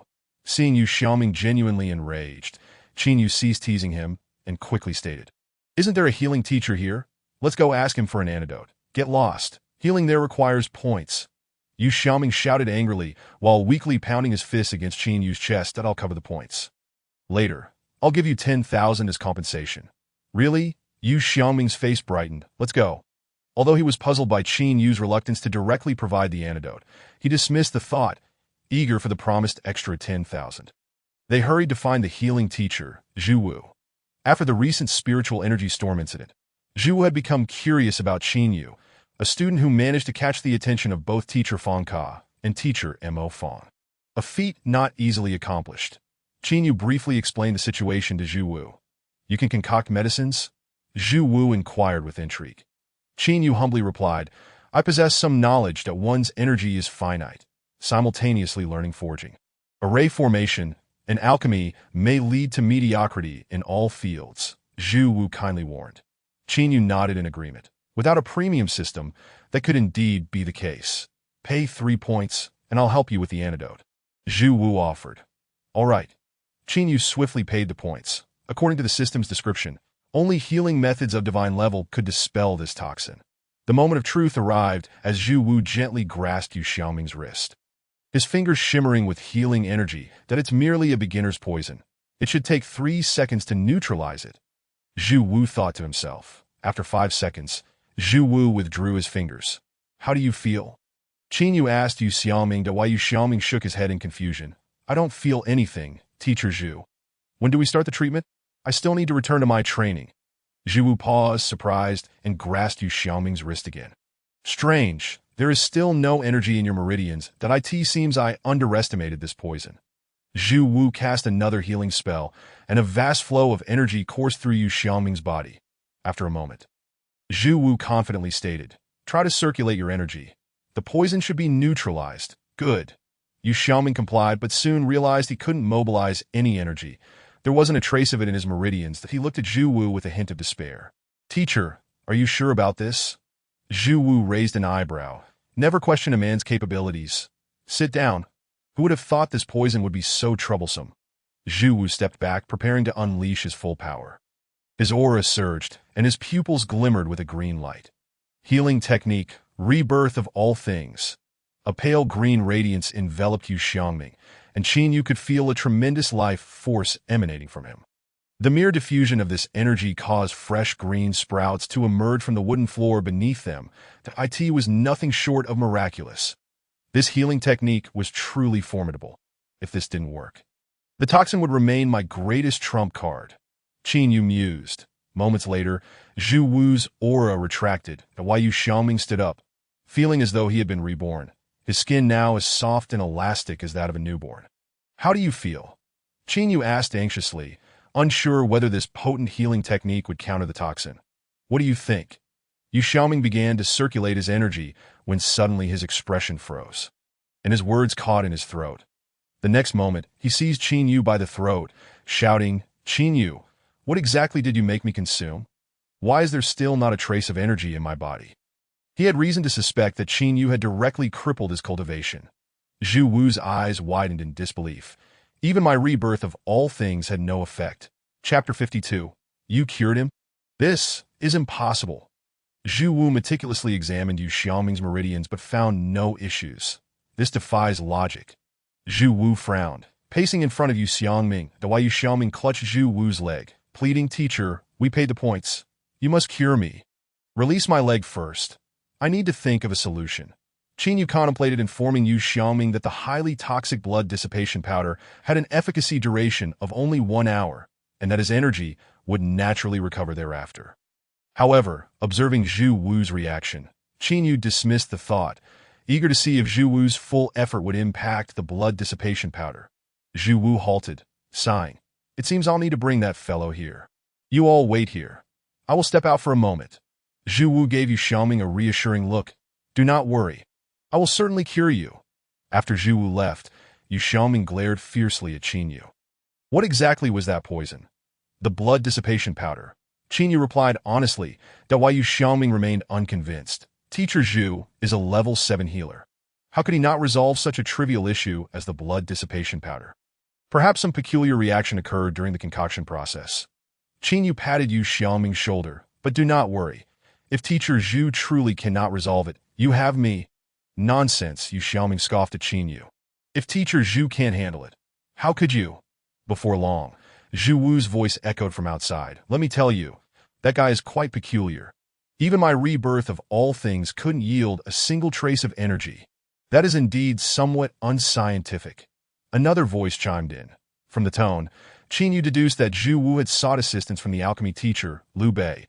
Healing comprises 2 distinct methodologies. One, like Zhu Wu's, is a healer who relies on treatment techniques, capable of healing any injury with a single spell, straightforward yet brute force. The other, like Liu Bei's, involves alchemists who can concoct various medicinal pills tailored to specific ailments, offering a more flexible approach, particularly advantageous in dealing with poisons. The 2 teachers entered the room that Liu Bei observed Yu Xiaoming for a moment, and then extracted several drops of blood for testing. The blood indeed contained toxic components hindering energy coagulation. However, you need not worry too much. I happen to have an antidote here that should neutralize this poison, Liu Bei stated. Hearing this, Yu Xiaoming exhaled in relief. As expected, Teacher Liu is reliable. Liu Bei produced a pill, saying, "Take this pill, and then let Teacher Zhu perform his healing technique to aid in swift absorption that in no time. The poison will be resolved." "Thank you, teacher." Yu Xiaoming eagerly swallowed the pill, and Zhu Wu generously cast the rebirth of all things once more. After the treatment concluded, everyone focused intently on Yu Xiaoming. "How do you feel?" Qin Yu inquired. "Not great." Yu Xiaoming shrugged. "There's still not a trace of energy." 2 teachers wore expressions of deep concern, while Qin Yu wore a bright smile. "This is impossible," exclaimed Liu Bei, drawing a dagger and stepping closer to Yu Xiaoming. "What are you doing? There's no need to resort to murder just because you can't cure him," Yu Xiaoming protested. "What are you thinking?" Liu Bei grasped Yu Xiaoming's hand and made a small incision with the dagger. "I need to collect more samples to study with my colleagues once I return." Why, Yu Xiaoming replied despondently. "What am I supposed to do?" "As for your situation, we'll think of something," Zhu Wu comforted. The 2 teachers began discussing potential plans, while Yu Xiaoming sat helplessly next to Qin Yu, casting a mournful gaze his way. "That you've truly gotten me into a terrible predicament this time." Noticing the despair etched on Yu Xiaoming's face, Qin Yu patted his shoulder. "Don't worry, brother. I'll help you detoxify." "Do you have an antidote?" Yu Xiaoming inquired. "No, but I possess a healing technique that I'll give you a discount. 30,000 for a session. Get lost." Yu Xiaoming angrily turned his head away. "Then I shall take my leave," Qin Yu said. "Wait."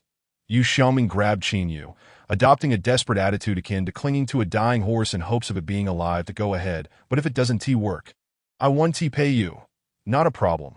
Qin Yu swiftly grasped Yu Xiaoming's wrist and began to channel his divine healing technique. That IT must be quick.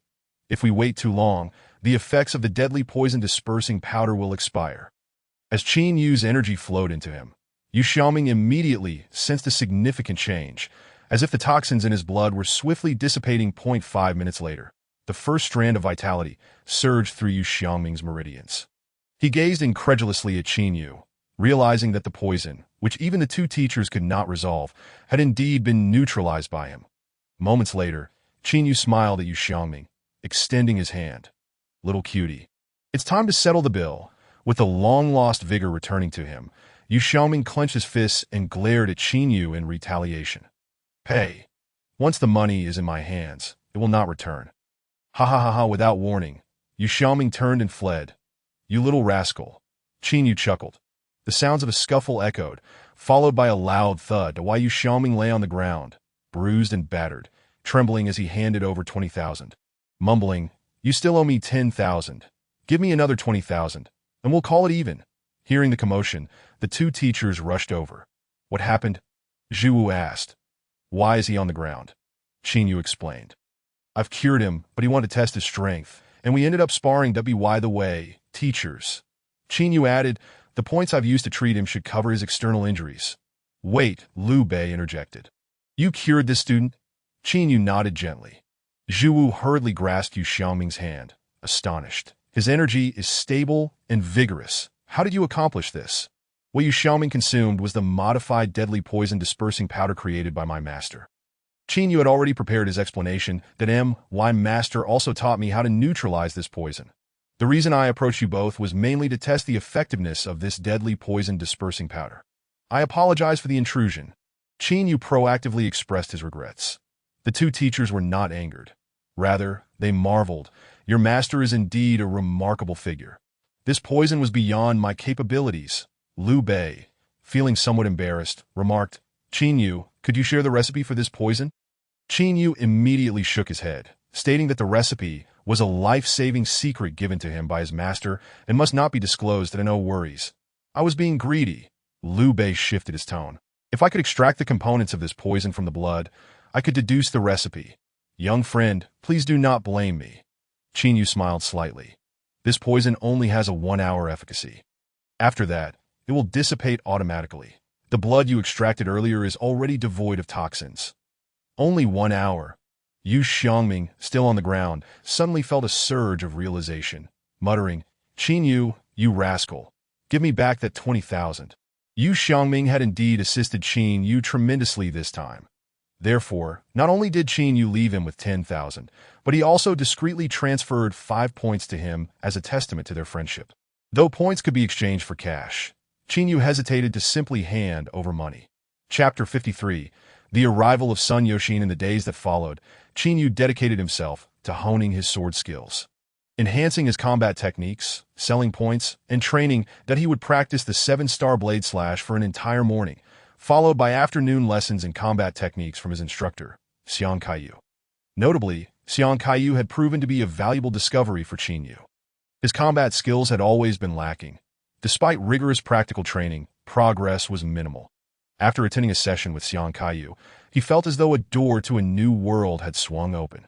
So that's how techniques should connect. That's how to leverage hit power during a strike. This is what true combat looks like.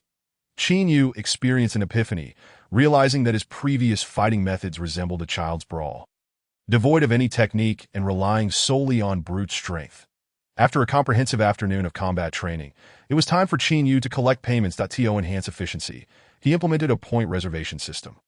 To acquire points, one had to book an appointment with Yu Xiaoming a day in advance. Indeed, Yu Xiaoming had taken on the role of Qin Yu's secretary.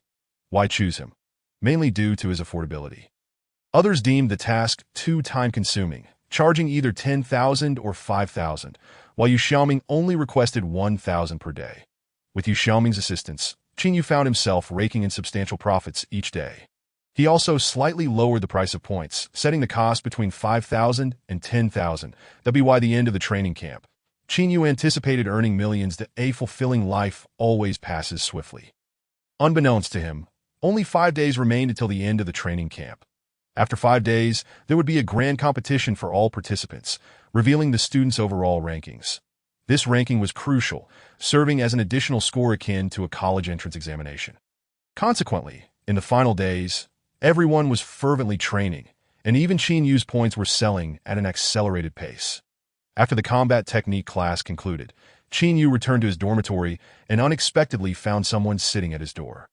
It was a youth of similar age to Qin Yu, clad in luxurious attire, adorned with jade pendants, and wearing intricate rings that showcased his wealth. However, at that moment, the young man leaned against the wall, his gaze vacant, appearing frail and weak, with sunken cheeks that suggested a life of excess. Qin Yu immediately recognized him. "Isn't this my lucky charm?" "No, my brother Sun Yoshin, brother Sun. What brings you here?" Qin Yu asked with a hint of confusion. Sun Yoshin turned his head, and upon seeing Qin Yu, his vacant eyes suddenly sparkled with life that he leapt up, embracing Qin Yu with fervor. "My dear brother, I have thought of you day and night. At last, I've found you," Sun Yoshin exclaimed dramatically. "Let us step inside and talk." Seeing Sun Yoshin's frail state, Qin Yu feared that he might collapse from excitement, which would not only yield no profit, but also cost him 100 as a condolence fee. What a loss that would be. Qin Yu opened the dormitory door and poured Sun Yoshin a glass of warm water. "How did you end up like this again?" Qin Yu recalled that after he treated Sun Yoshin last time, he appeared healthy and vibrant. How could it be that just a month later, he had reverted to this state? Sun Yoshin sighed, a mournful expression on his face, and no matter how robust the body, it cannot withstand nightly escapades. "Enough of that. Brother, please treat me first." "All right." Qin Yu activated his divine healing technique, gradually restoring Sun Yoshin's health. Before long, Sun Yoshin's complexion returned to a rosy hue. "Phew," Sun Yoshin exhaled deeply, exclaiming, "I've finally come back to life. The illustrious young Master Sun has returned." Qin Yu merely observed in silence. Sun Yoshin removed a ring from his finger, boasting, "Brother, this contains the medicinal materials you requested last time, along with a plethora of other assorted herbs. Use them as you see fit, and let me know if you need more." "How could I possibly accept this?" Qin Yu protested while receiving the ring and slipping it onto his finger. "Look at how extravagant young Master Sun is, compared to him. That certain someone from the capital pales in comparison. How did you manage to get here?" Qin Yu asked with curiosity, knowing that the training camp was not open to outsiders. Sun Yoshin replied proudly, "In this world, there is nowhere that the young master of XNXN apothecary cannot go. Of course, I primarily came to seek your treatment, but I also have a small matter to attend to." Sun Yoshin added with a smile. "Given your expression, I suspect the latter is of greater importance." Qin Yu thought to himself. "What is it?" he inquired. Sun Yoshin leaned in, speaking mysteriously. "Do you know that a top-tier genius will be invited to the training camp in a few days?" "I do." Qin Yu nodded that on the 29th day, the training camp would invite a top-tier genius to let the students understand the vast disparity between themselves and the elite of their peers, reminding them not to underestimate themselves, but rather to strive ceaselessly forward. "That I asked the invited guest a beauty?" Qin Yu inquired. "How did you know?" Sun Yoshin replied, astonished. "With your character, I could have guessed that with my little toe," he added, his tone infused with excitement. "Her name is Xie Shirin, hailed as a beauty that only appears once every 4,000 years. There are no words left in this world to describe her beauty. I came here primarily to catch a glimpse of her," Sun Yoshin declared passionately. "You, the young master of XNXN medicinal shop, require such elaborate efforts just to meet someone?" Qin Yu questioned, somewhat puzzled. Sun Yoshin sighed. "It's not just that. That old coot from Tannen Mountain came to my house and gave my grandfather a beating, warning me to steer clear of Xie Shirin." "Tannen Mountain?" Qin Yu's curiosity was piqued. Sun Yoshin elucidated. "Tannen Mountain barely qualifies as a sect, yet it comprises only 4 members, with Xie Shirin being the youngest among them. For individuals dare to lay hands on your grandfather." Qin Yu was taken aback. For the influence of XNXN medicinal shop was hardly inferior to that of first-rate families. Among those 4, 1 is a 9th-level warrior, and 2 are 8th-level warriors. Sun Yoshin gritted his teeth. "They say it's better to demolish 10 temples than to disrupt a single marriage. That old coot is truly detestable for separating lovers." "Does Xie Shirin harbor feelings for you?" Qin Yu inquired. Well, Sun Yoshin scratched his head awkwardly. "I believe that one day she will succumb to my undeniable charm." "So you're just a sycophant," and a mediocre one at that. How disappointing, compared to CS Shireen's appearance. Chinyu was more curious about her capabilities that I wonder how significant the gap is between me and those top-tier geniuses. Chinyu mused, eagerly anticipating the answer. As time flowed, the 29th day arrived in no time. Early that morning, Sun Yoshin eagerly dragged Chinyu to the martial arts arena. Isn't CS Shireen arriving in the afternoon? Why are we here so early? Of course, to secure front row seats. My precious Shireen is immensely popular. If we don't come early, how could we possibly grab a spot up front? Sun Yoshin proclaimed with conviction. Chinyu rolled his eyes. I believe that apart from you, no one else in the entire training camp cares. That's only because you haven't witnessed Shireen's unparalleled beauty. She is a beauty that appears only once every 4,000 years. You can wait here alone. I am off to practice my sword techniques. Chinyu found a vacant space and diligently practiced the 7-star forging blade slash. In the afternoon, many individuals gradually arrived at the martial arts arena. Chinyu and Sun Yoshin occupied the front row of the audience. Sun Yoshin produced a banner and light-up sign that he had prepared in advance, emblazoned with the words "I love you, Shireen," resembling a large-scale fan meeting. Bro, lift the sign with me. Sun Yoshin generously handed 2 signs to Chinyu. No thanks, Chinyu turned his head away, indicating that he did not recognize this person. How embarrassing. After a while, the 3 members of the Yu family approached. Chinyu, you arrived this early, Yurue greeted. Just in time to see Sun Yoshin holding the sign. Sun Yoshin, what are you doing here? Didn't you go to the training camp in the imperial capital?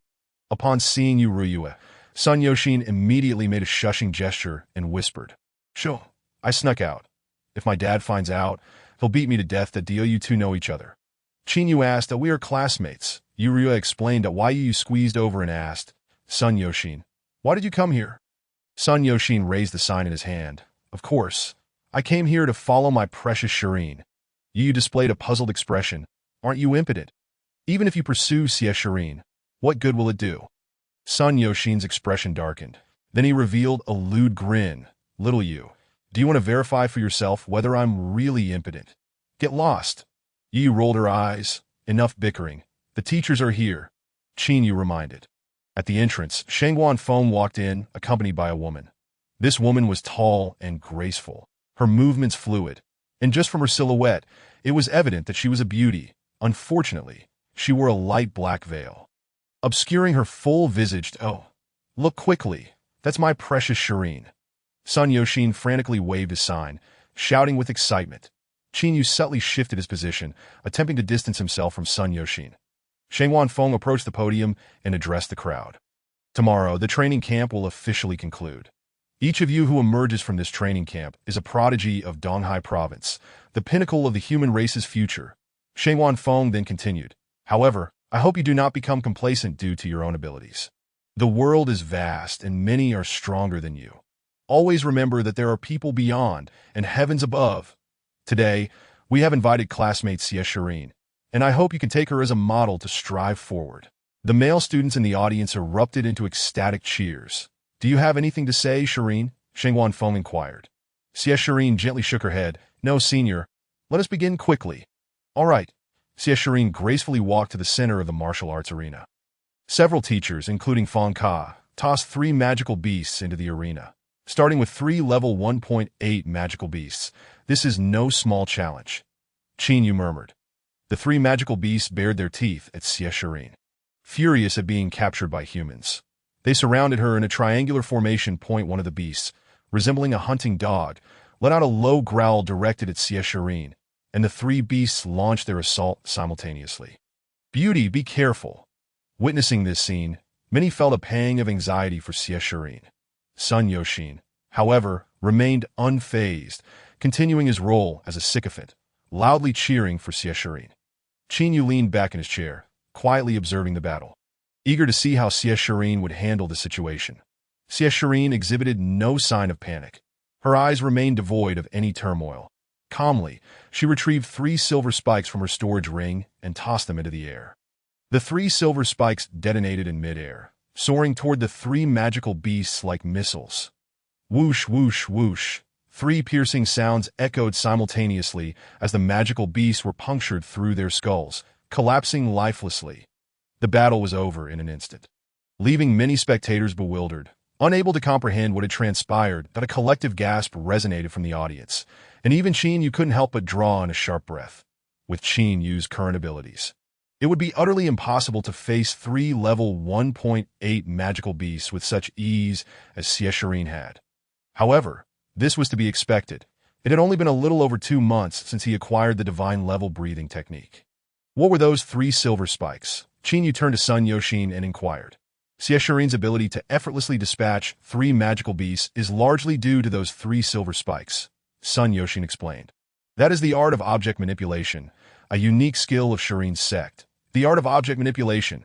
It sounds formidable. Qin Yu was intrigued that I wonder if there are similar skills within the system.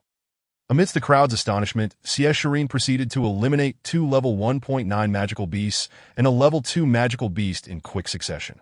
Based on her combat performance, Qin Yu speculated that her true combat strength was at least level 2 or higher. Furthermore, that art of object manipulation seemed quite troublesome. If encountered, Qin Yu currently had no countermeasures.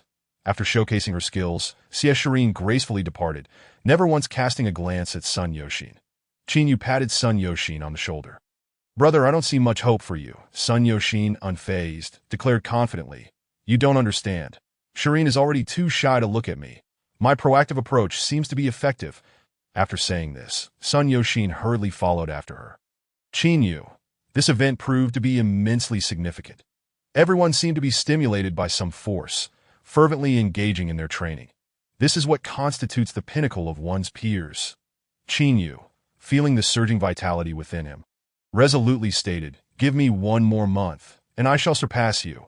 A night passed without incident. Then on the final day of the training camp, the ultimate assessment, the arena battle, officially commenced. The assessment was divided into 2 phases. The first phase involved 5 individuals engaging in a free-for-all on the arena, with 3 being eliminated and 2 remaining, until the top 10 were selected. The second phase would see the top 10 students drawing lots for one-on-one battles.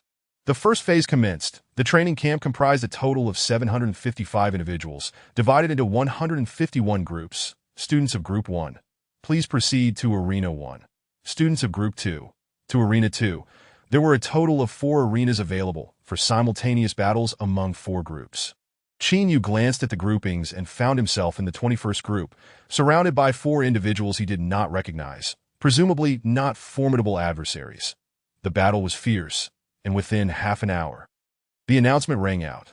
Students from Group 21, please proceed to Arena 1. Qin Yu walked towards the stage with remarkable composure. "Are you ready?" the referee inquired. "Ready," came the unified response. "The match begins," with the referee's command. The 4 competitors began to advance, purposefully encircling Qin Yu that he is the strongest. "Let us first join forces to eliminate him. Then we can contend for the final 2 spots."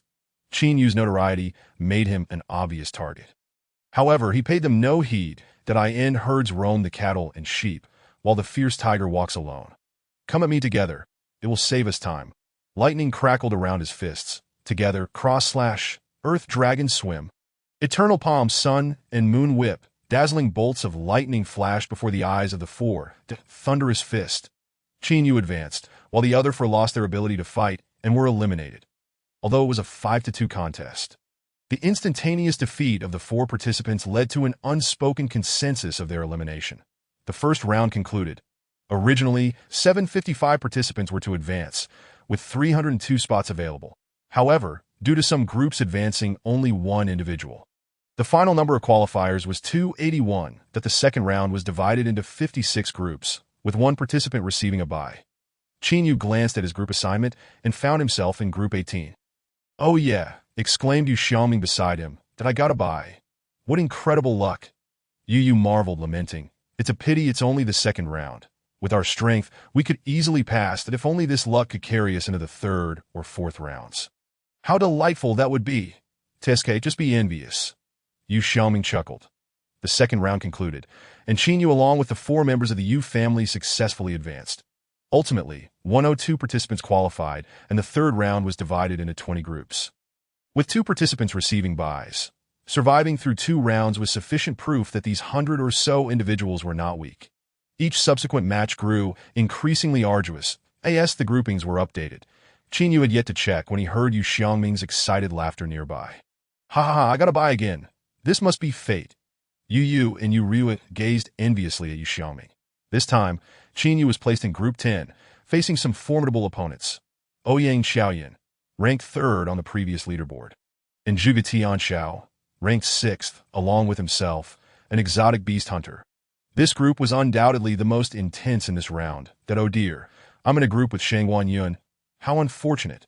Yu lamented that I end the previous 2 rounds. Shangguan Yun had ruthlessly eliminated all 4 of her opponents. That why Yu envied Yu Xiangming even more? My opponents aren't too daunting, Yu Ryu inquired. Mine aren't challenging either. Oh, how I envy you both. After a while, Shangguan Yun approached unexpectedly. Qin Yu, what's the matter? Qin Yu, puzzled, wondered what she wanted. That I hope you won't be eliminated this time. I intend to defeat you myself. How delightfully dramatic. Qin Yu replied. Shangguan Yun, may I propose something? He gestured towards Yu. This is my friend. During the match, I hope you can go easy on her. Yu looked at Qin Yu, touched. Shangguan Yun scoffed. Are you begging me? Qin Yu smiled slightly. If by some misfortune you face me in the next round, I too shall grant you a chance to advance. Upon hearing this, even the 3 members of the Yu family felt Qin Yu's words were somewhat audacious. If one were to ask who was the strongest in the training camp, nearly everyone would affirm it was Shangguan Yun. Though her fame did not surpass Qin Yu's, her strength was indisputable. To suggest giving Shangguan Yun a chance to advance sounded like a joke to others. Shangguan Yun paused momentarily, responding, I hope your strength matches your words. She turned, departing while stating, out of respect for you, I won't eliminate that girl. Thank you so much, Qin Yu exclaimed, leaping up, eager to embrace him. Qin Yu took a step back, deftly avoiding her. That ha, women only slow my draw. No sooner had Shangguan Yun left than Zhuge Tianxiao approached. Brother Qin, I seek your cooperation. Aren't you teaming up with Ouyang Xiaoyan? Following the usual logic, Zhuge Tianxiao and Ouyang Xiaoyan would join forces against him. Everyone underestimated him, only for him to swiftly eliminate them, achieving a glorious comeback. I, Zhuge, am adept in divination. I just read my fate, and the only path to survival lies with you, Brother Qin. Impressive. Qin Yu jested. Then tell me, when will the men's football team win a championship? What? Zhuge Tianxiao did not comprehend. Its nothing. If you wish to avoid elimination, just stay out of my way when I strike. Qin Yu advised. Thank you for your consideration, Brother Qin. Zhuge Tianxiao bowed respectfully. After Zhuge Tianxiao departed, the 3 members of the Yu family surrounded Qin Yu. You were grouped with Zhuge Tianxiao. Yu Ryu inquired. Qin Yu nodded, adding, and Ouyang Xiaoyan. My heavens, doesn't that make your group even scarier than mine? Yu exclaimed, astonished. You just claimed your group wasn't daunting. It's clearly the most challenging. Yu Ryu remarked. Challenging? I think it's quite manageable. Qin Yu replied with a confident smile. The 3rd round concluded with 38 individuals advancing. Notably, championship favorite Ouyang Xiaoyan was unexpectedly eliminated. The 4th round was divided into 7 groups, with 3 participants in each. Upon completion of this round, the top 10 contenders for the tournament emerged. The groupings updated. Yu Xiaoming exclaimed with delight. Haha, I am truly the chosen one. I gotta buy again. I've made it to the top 10. To advance to the top 10 after just 1 match sparked envy among those around him. Damn it, lucky bastard. Yu and Yu Ryu sighed, as the remaining opponents were beyond their capability. Qin Yu glanced at his group assignment and was surprised to see the name. Shangguan Yun. Chapter 56. The Arena Battle, Part 1. I didn't expect to encounter you here, but I will keep my promise, Qin Yu stated with a smile on the stage. Shangguan Yun sneered. I never said I would let you off the hook. Your ranking ends here. Then let us see. Why are only you 2 on stage? What about the other 3? The referee inquired, puzzled. Below the stage, a young man spoke up. Referee, since I'll just get beat up anyway. I forfeit. Another girl chimed in. Rather than face a beating, I'd prefer to surrender with dignity. Point 1. All 3 participants opted to forfeit. Very well. Qin Yu and Shangguan Yun advance, while the others are eliminated, the referee declared. But we haven't even fought yet. Shangguan Yun protested, displeased. This is a 5-2 match. With the other 3 forfeiting, you both automatically qualify, the referee explained. Hurry up and leave. Don't waste time.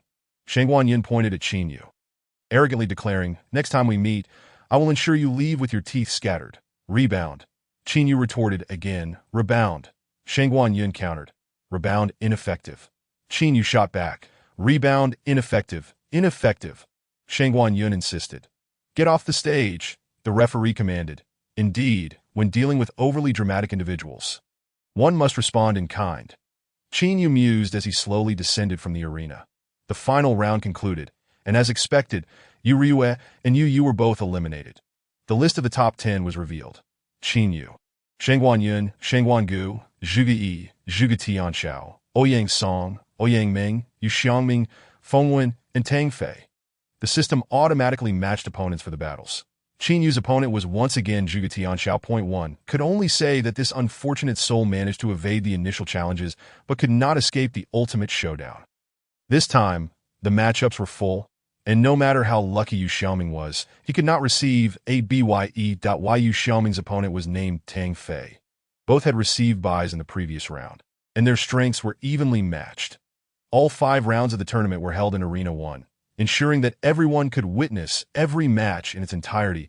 In the first match, Zhuge Yi faced Feng Wen and won effortlessly.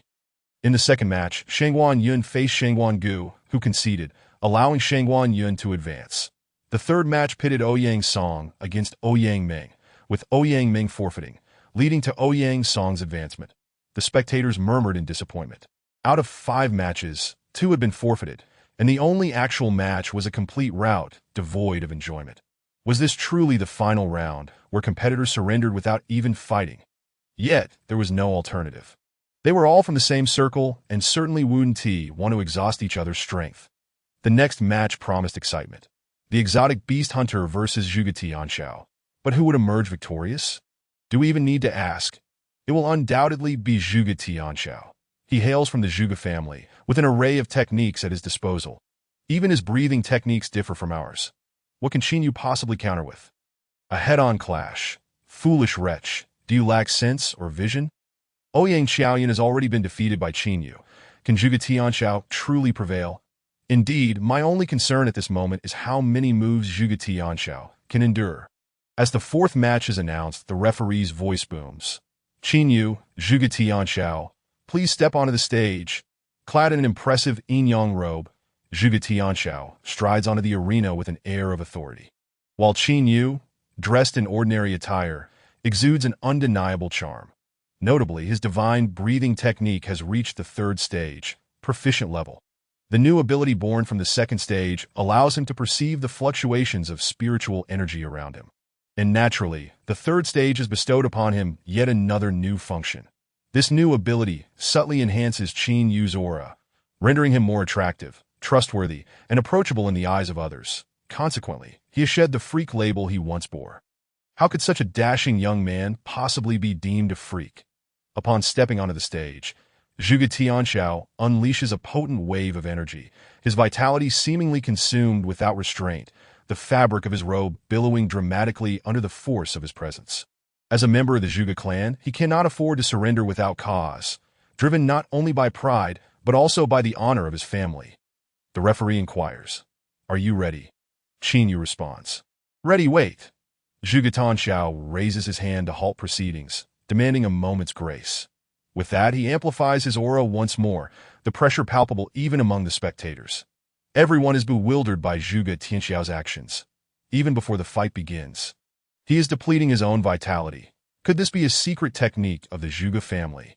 Qin Yu himself is perplexed by Zhuge Tianxiao's strategy. However, he remains untroubled, knowing that in the face of absolute strength, all struggles are futile. Before long, Zhuge Tianxiao's aura begins to wane, that he lifts his hand and declares, "I am ready."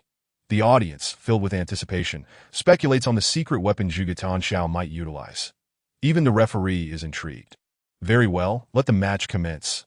Yet before Qin Yu can take a step, Zhuge Tianxiao calls out once more, "Hold on." "What now?" the referee asks. Zhuge Tianxiao, with righteous conviction, proclaims, "My vitality has been nearly exhausted. Therefore, I forfeit." As a scion of the Zhuge clan, he cannot yield without justification. Yet his resignation is rooted in rationale, preserving his family's dignity that a divination has foretold no hope of victory in this round. Zhuge Tianxiao is not foolish enough to charge into a beating. how painful it would be to be bested. With a proud demeanor, Zhuge Tianxiao descends from the arena, leaving a bewildered Qin Yu, a perplexed referee, and an astonished audience in his wake. And no one anticipated such a turn of events at that moment.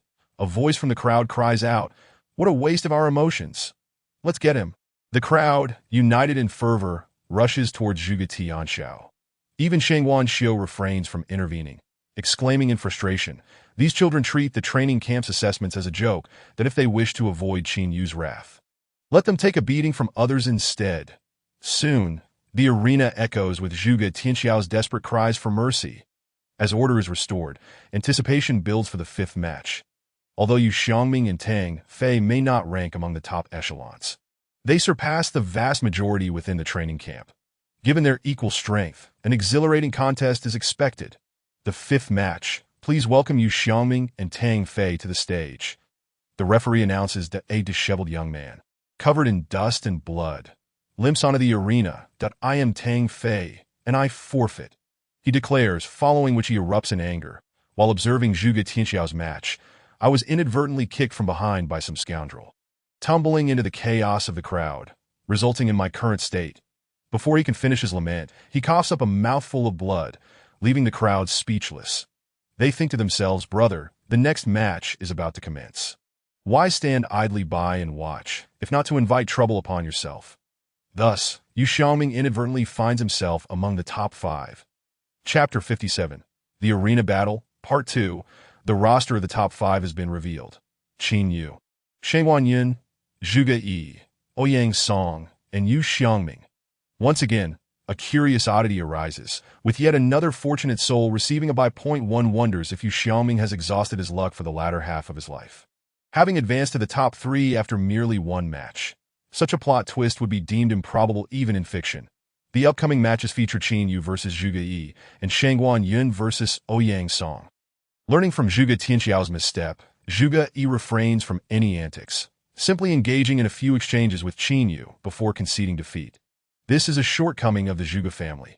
After divining the outcome of the match, the spirit for a fierce battle diminishes when defeat is all but assured. Hence, most members of the Zhuge clan are scholarly and reserved, contrasting sharply with the forthright nature of someone like Shang Wanyin, who is quick to take action when provoked. The confrontation between Shang Wanyin and Ouyang Song lacks suspense. The strongest of the Ouyang clan is Ouyang Xiaoyan, who has unfortunately fallen prey to Qin Yu's earlier strike. While Ouyang Song is formidable in his own right, he pales in comparison to Shang Wanyin. This match concludes swiftly. Only 3 remain in the arena: Qin Yu, Shang Wanyin, and Yu Xiaoming. The final pairing will be drawn by none other than Shang Wanfeng himself, primarily due to the recurring instances of Yu Xiaoming receiving buys. Fearing that the computer might once again grant Yu Xiaoming a free pass, Shang Wanfeng decides to take matters into his own hands. "I will draw for those who receive buys. The remaining 2 shall compete." Shang Wanfeng reaches into the lottery box and extracts a slip of paper, upon which are inscribed 3 bold characters: Yu Xiaoming. Shang Wanfeng swallows hard, murmuring, "This boy is far too uncanny." "Teacher, who was drawn?" a voice from below eagerly inquires. Clearing his throat, Shang Wanfeng, his demeanor unflinching, proclaims, "The draw is for Qin Yu. Next, let Shang Wanyin and Yu Xiaoming take the stage." With that, he hastily returns the slip to the box, swiftly destroying any evidence that no need. "I concede." Yu Xiaoming, without suspicion, readily admits defeat, having already exceeded his expectations by reaching this stage. Reflecting on his initial days in the training camp, when his savings were pilfered and his first meal left him bedridden for 2 days, only to later become the unfortunate working class, derided for his low demands, Yu Xiaoming's journey has been fraught with challenges. Yet, all his tribulations pale in comparison to the joy of today. Though he may not enter the finals, he is content. "Good." Shang Wanfeng announces, "Qin Yu and Shang Wanyin, please ascend the stage for the final showdown." Splendid. The climactic battle has finally arrived, and it is the most eagerly awaited match of the day. The audience stirs with excitement. The preceding matches have been rather lackluster. They hope for a more exhilarating finale. Who do you think is stronger, Shang Wanyin or Qin Yu? Both competitors have displayed remarkable prowess today, overcoming every obstacle in their paths, leaving the spectators unable to discern who holds the edge.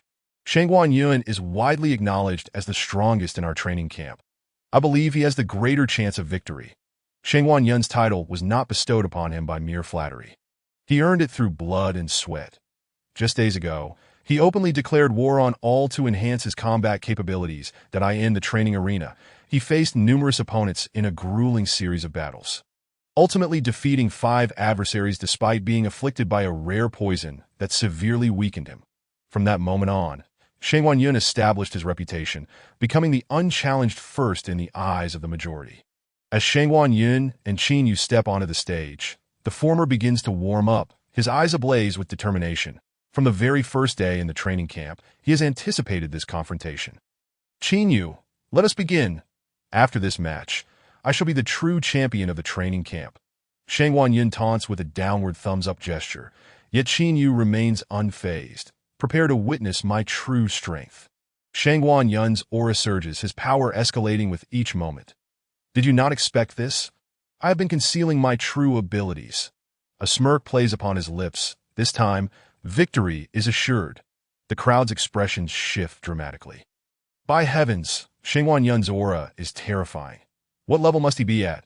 At least level 1.6. Such an aura could not belong to anyone below that. He must have recently crossed the threshold into level 1.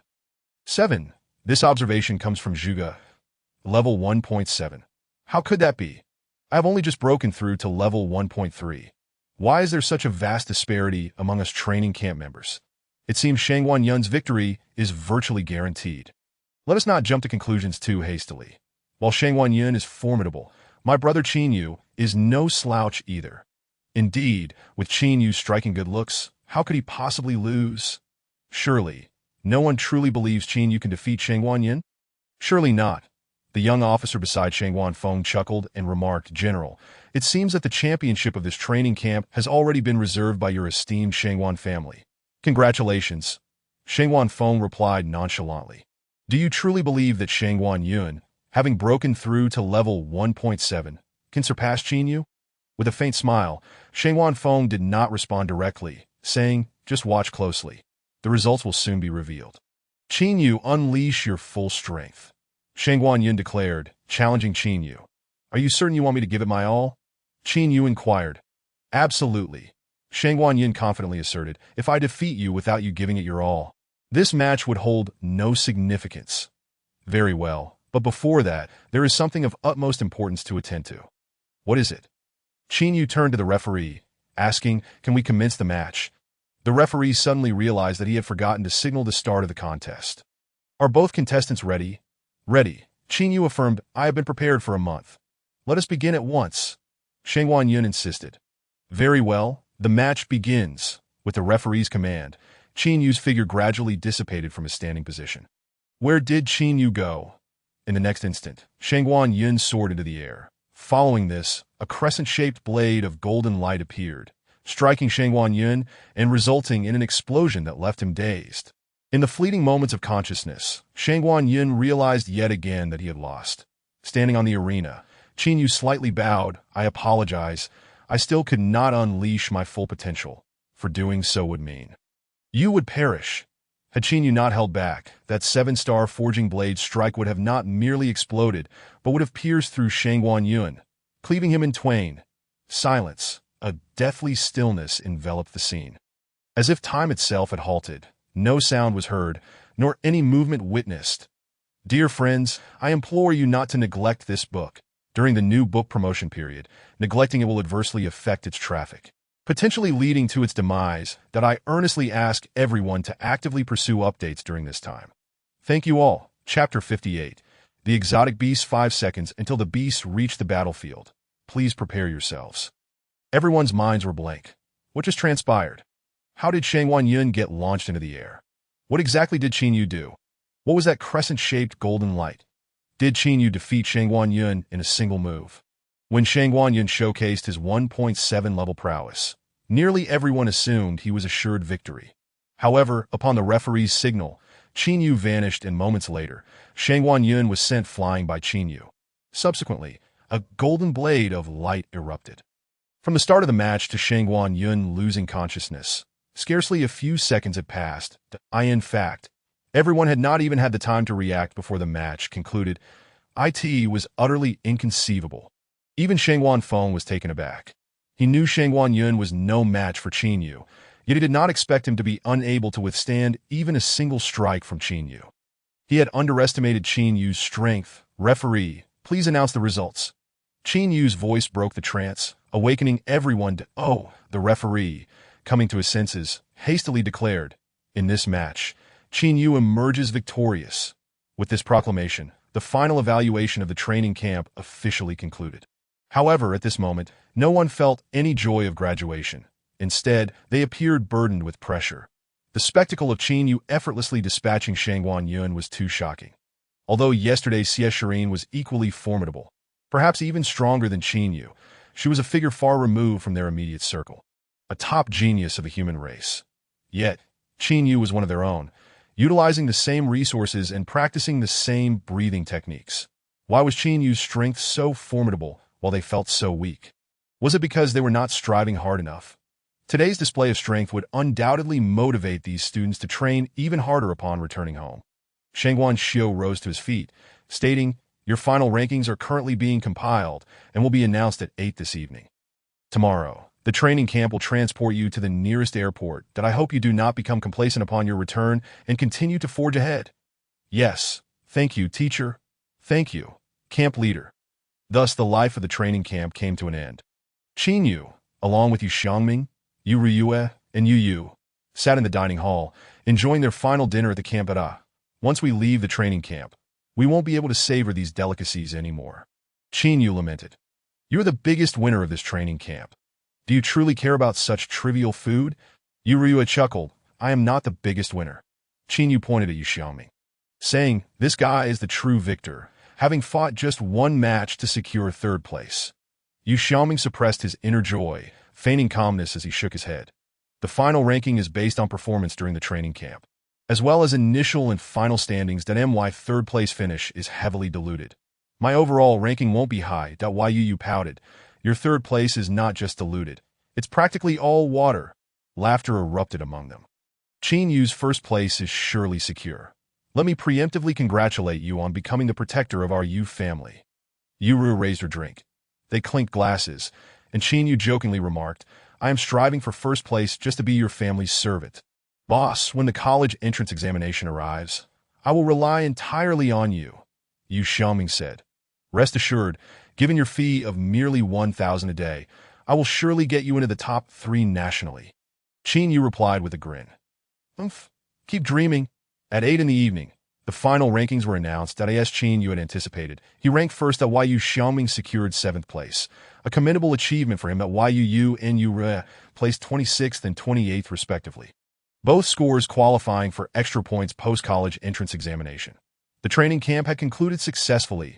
Over the course of a month, Qin Yu's strength had significantly increased, earning him the excellent level smoke and cloud shadow step, the perfect level 7 star forging blade strike, and the perfect level toxic blood dissolution powder, alongside millions in cash. Qin Yu also invested 3 million to elevate the divine breathing technique to the 4th stage, proficient level, as the speed of cultivation was of paramount importance. Additionally, Qin Yu upgraded the Xianjin blade to a 2nd level weapon, greatly enhancing its might. The following day, at 8 in the morning, at the West City gate of Lehigh City, 50 buses lined up at the gate, each carrying nearly 50 high school students clad in uniforms. "Rest assured, Director Gao, we have eradicated all level 2 and above exotic beasts within a 30-kilometer radius of the city," Commander Li Feng reported to the Education Bureau Director. The Education Bureau Director saluted Li Feng, expressing, "Commander Li, we are grateful for the military's diligent efforts during this time. The safety of 2,500 students is at stake, and we must ensure absolute security. All martial artists must undergo a 3-day wilderness survival training in their sophomore year. Under the protection of teachers and the military, they experience close encounters with exotic beasts, thereby preventing these sheltered blooms from being too afraid to fight when they encounter beasts after graduation." When Qin Yu was a sophomore, he too spent 3 days outside the city, encountering numerous weak exotic beasts, which were typically captured by teachers for students to observe closely, touch, and ultimately eliminate. Li Feng stated earnestly, "This time, our military will dispatch 100 level 2 martial artists, 5 level 3 martial artists, and 1 level 4 martial artist to accompany you. The Education Bureau director nodded in satisfaction, adding, with over 100 teachers and school leaders accompanying us. The children's safety should be assured that in the event of danger, please immediately notify the military and fire a signal flare. Our combat aircraft and elite forces will arrive within 10 minutes, Li Feng affirmed solemnly. Once again, thank you for the military's contributions. All of this is for the hope of the future, Li Feng declared. Commander Li, let us set off. Li Feng nodded. Safe travels in a valley overgrown with weeds. A massive exotic beast emerged from a cave. This beast resembled a raging gorilla, complete with wings, and was none other than the recently emerged level 6 exotic beast, the sky-flying gorilla. Perched atop the gorilla's head was an elderly man in a black robe. The plan is about to commence, the old man's voice, frail and unappealing, echoed. The sky-flying gorilla roared in response. The old man seemed to comprehend the gorilla's roar, slowly saying, "You need to assault the city wall. There is no need for you to fight desperately. Simply entangle Zhang Tianjian, and I shall take care of the rest."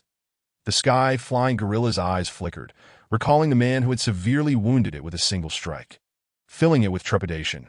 Nevertheless, the gorilla nodded heavily. "Go forth." The old man let out a piercing laugh. "Only with the blood essence refined from the youth can I control more exotic beasts." The cacophonous laughter drifted with the wild wind. As the overgrown grass trembled and the earth rose, unleashing swarms of exotic beasts from the underbrush, soil, and crevices, an overwhelming sight that sent shivers down one's spine. As night falls this evening, a grand feast of slaughter awaits. Chapter 59. Qin Tian, hold on, your brother is coming. Qin Yu returned to Linhai City at 5 in the afternoon. Upon disembarking from the plane, he intended to head back to the military base to brief Captain Yu on the situation. After hailing a taxi, he arrived at the familiar military compound around 6 o'clock. The sun was setting, and numerous soldiers were making their way to the mess hall. Having skipped lunch, Qin Yu felt a pang of hunger as he was about to enter the dining hall, when suddenly, a piercing alarm reverberated throughout the entire camp.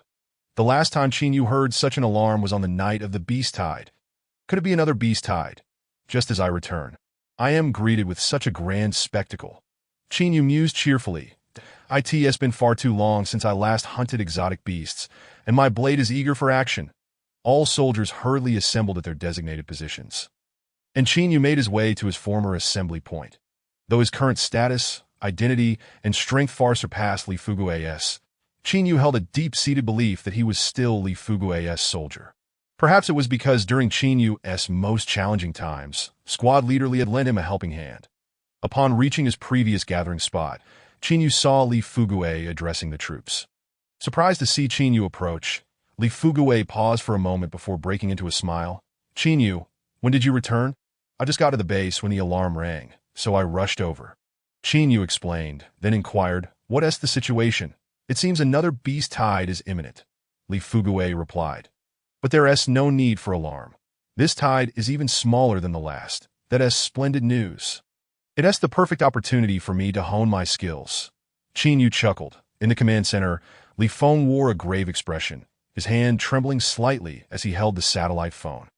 This beast tide was most peculiar. Over the past month, the military had conducted extensive extermination operations against exotic beasts, and the nearby creatures should have been nearly eradicated. Where then did this new batch of beasts originate? Moreover, the timing of this tide was also suspicious. Merely hours after 2,500 students had departed, the beast tide emerged. Such coincidences left Li Feng with a nagging sense of foreboding. The only silver lining was that the direction of the beast tide did not coincide with the route taken by the students. "Quick, answer the call. Let there be no mishaps," Li Feng silently prayed. Beep, beep. "Hello." After 2 rings, a deep voice resonated from the other end. Upon hearing it, Li Feng's anxious heart settled. "This is Li Feng, and we're encountering a minor beast tide near the city walls." "What is the situation on your end?" Li Feng succinctly stated that a beast tide. Came the surprised response. "Everything here is normal. We haven't detected any large-scale exotic creatures." Li Feng exhaled in relief, just as he intended to remind the other party to stay vigilant. An urgent voice interrupted. "Look quickly. What is that? Are those exotic beasts? When did they appear? Quick, stay alert, protect." The call abruptly ended, leaving only a busy signal that a cold sweat trickled down Li Feng's forehead. His worst fears had materialized. The students were in danger. He immediately ordered a rescue operation and activated Plan A. Commander. The beast tide is expected to reach us within an hour if we dispatch a significant number of elite fighters to rescue the students. It will undoubtedly leave our forces vulnerable. Could it be a diversionary tactic by criminals? Someone cautioned that Li Feng pondered for a moment, then declared, "This concerns 2,500 students. We cannot afford to gamble. Even if it is a feint, we must respond. Do not deploy all our top-tier combatants." After further contemplation, Li Feng added, "We can dispatch a suitable number of mid-level officers, around ranks 2 to 3. Understood. Li Feng then picked up the phone and called Zhang Tianjian. Qin Yu ascended the city wall, gazing into the distance. Within his line of sight, no exotic beasts had yet appeared. Heavy machine guns were already mounted along the ramparts, and cannons were being positioned. Qin Yu drew out his Xinjin blade and polished it gently. This time, I must make it a swift kill. Due to the urgent need for mid-level warriors, levels 2 to 3, to assist the 2,500 students who were ambushed in the wilderness, all interested officers were instructed to gather at the military airport. The announcement echoed through the camp. 2,500 students in the wild. Qin Yu's pupils dilated, and he suddenly recalled that the second-year students were to undergo wilderness survival training. Oh no, Xiao Tian is in danger. Without a moment's hesitation, Qin Yu sprinted forward. Make way, make way. He pushed through the throngs of people, racing towards the military airport, that I'm here to volunteer for the rescue mission. Qin Yu hurriedly proclaimed. What is your rank? The official in charge inquired. Level 2. Qin Yu's actual combat strength was approximately level 1.9, and with the aid of the Qi Shui Dan, dealing with level 2 exotic beasts would pose no problem. All right, please sign here. And board the helicopter at the rear. As Qin Yu signed, the official swiftly elaborated. This operation will be led by 3 level 4 warriors. The difficulty remains unknown, with the primary objective being the protection of the students. Understood. Qin Yu placed the pen down and boarded the helicopter. This helicopter, including the pilot, could accommodate 4 individuals. Upon entering, Qin Yu found 3 others already seated that he closed the door, and the pilot initiated takeoff. Outside, the world was shrouded in darkness, and 2 fighter jets zipped past, their speed breaking the sound barrier. These are specifically deployed to clear airborne exotic beasts, preventing the helicopter from being attacked and crashing. The pilot explained amiably. Qin Yu, filled with trepidation, gazed out the window. Xiao Tian, you must hold on. The students' camp was not far from the city walls. The helicopter flew at full speed, and within 10 minutes, Qin Yu glimpsed flickering flames below. He was also taken aback by the dense throng of exotic beasts. Where on earth did so many exotic beasts come from? Why didn't the military detection equipment pick them up in advance? The exotic beasts formed a circular formation, completely surrounding the students' camp. Teachers and military personnel stood on the outer perimeter, fending off the beast assaults, while the students huddled tightly together in the center by class. Do not fear. Military support is on its way, Qin Tian shouted, trying to reassure everyone. I just heard that the city wall is also facing a beast tide. They can barely protect themselves, let alone come to our aid. A girl cried out. Qin Tian fell silent. The sheer number of exotic beasts here suggested that something had gone awry at the city wall as well. The outside beast charged recklessly, rapidly depleting the teacher's stamina. One teacher was struck across the neck by an exotic beast, stumbling to the ground. The resulting gap was immediately filled by 2 nearby teachers, but the protective perimeter continued to shrink at this rate. We will surely perish. Qin Tian clenched his fists and addressed his classmates. The teachers can't hold out much longer. We can't just sit here and wait for death. Who dares to join me in fighting back? What is there to fear? If the teachers fail, we'll all be doomed anyway, though we might as well take a chance now. It could give us a slim chance of survival, spoke a class leader from another group. You rewrite. Let us fight the exotic beasts together. Many echoed in agreement. All right, warriors from the combat department, come with me to relieve the teacher's pressure. Healing warriors, stay behind to treat the injured. Understood. Hundreds of students drew their weapons and surged toward the outer perimeter. Soon, the remaining students followed suit, and over 2,000 individuals charged forth. Chapter 60. The one wearing a clown mask. What a brave bunch of youngsters. The blood pills refined from their blood will surely be delectable. The old man in the black robe sat cross-legged on a hill. exhilarated as he observed the desperate struggle below. When animals encounter peril, they unleash extraordinary strength beyond their usual capabilities, yet these are mere futile struggles before death. The old man in the black robe licked his lips. Let the level 2 exotic beasts advance, and hasten the arrival of this inevitable victory. Behind the black-robed elder, pairs of beastly eyes gleamed with cold light, brimming with savagery and madness. Most of the teachers were level 2 warriors, capable of withstanding numerous level 1 exotic beasts. However, once level 2 beasts entered the battlefield, the danger level would rise sharply. Inside the helicopter, Qin consumed a Qi Shui Dan and donned a clown mask. This mask, acquired during his time at the training camp, concealed Qin aura and identity that he did not wish to be recognized by Qin Tian just yet. "Why are you wearing a mask?" one of the passengers inquired. "I enjoy maintaining an air of mystery, but I'm not a Scorpio." The pilot interjected. "This beast tide is rather unusual. It's likely that someone from the Beast Heart sect is pulling the strings behind the scenes. Stay alert. The Beast Heart sect is a nefarious organization that employs unique methods to exert control over otherworldly beasts.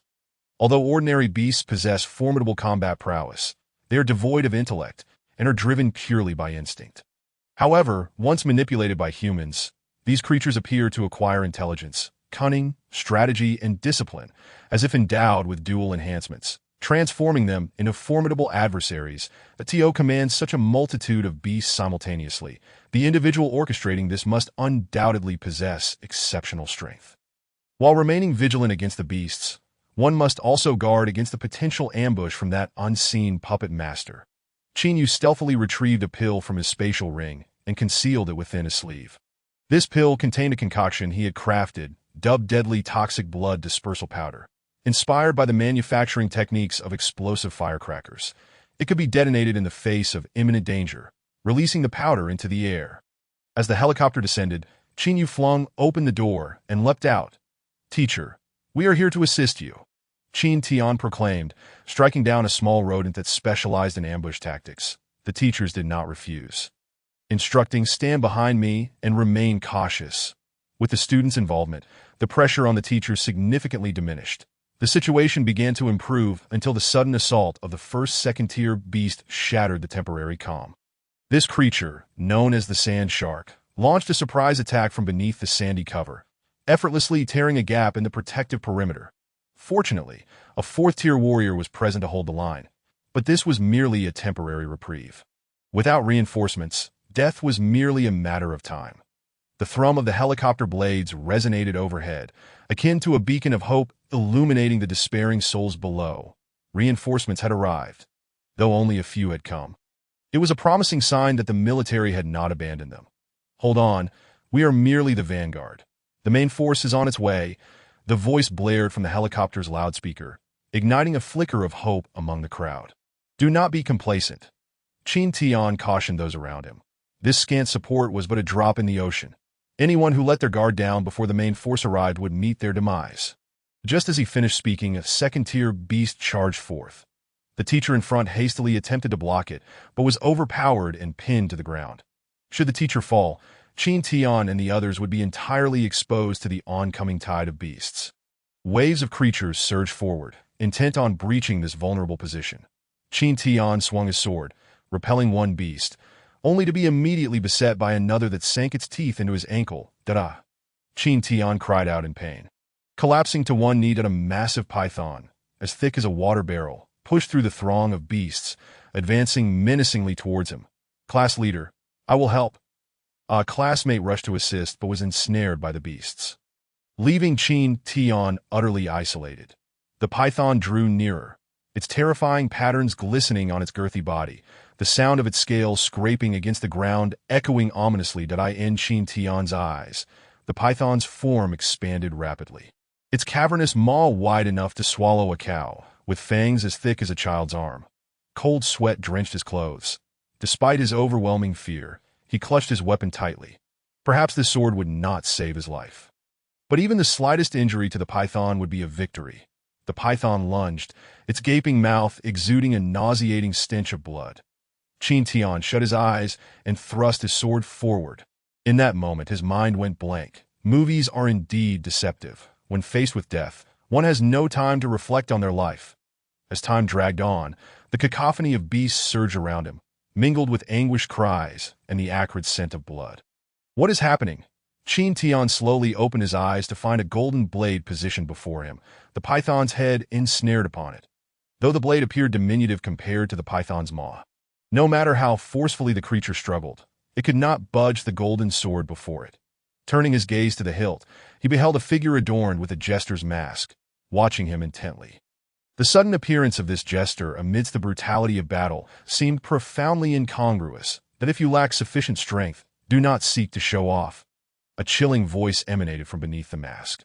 With a swift motion, the golden blade radiated a blinding light, slicing through the darkness of night, instantly claiming the lives of dozens of beasts, including the python. Warm blood splattered across Qin Tian's face, and in that moment he realized he had been saved. Qin Yu sheathed the golden blade and, hoisting Qin Tian, retreated towards the rear, and no matter how powerful he was, he could not single-handedly slay the countless beasts present. To turn the tide, he needed the strength of all. System. Activate the funding mode. Please select the funding target. Spend 3.3 million to elevate the divine healing technique to mastery. Upgrade successful. This was Qin Yu's strategy. He would use the potent divine healing technique to transform everyone present into invincible warriors, brimming with health and energy. However, to achieve this goal, he required a group healing skill. From his spatial ring, Qin Yu procured a skill book titled Radiation Therapy. This technique was merely a basic ordinary level, which he had previously overlooked, yet today it proved fortuitous. Under the mastery level divine healing technique, even a rudimentary skill like ordinary would unleash enough power to reverse the tide of battle. Learn radiation therapy and spend 330,000 to elevate it to proficient level.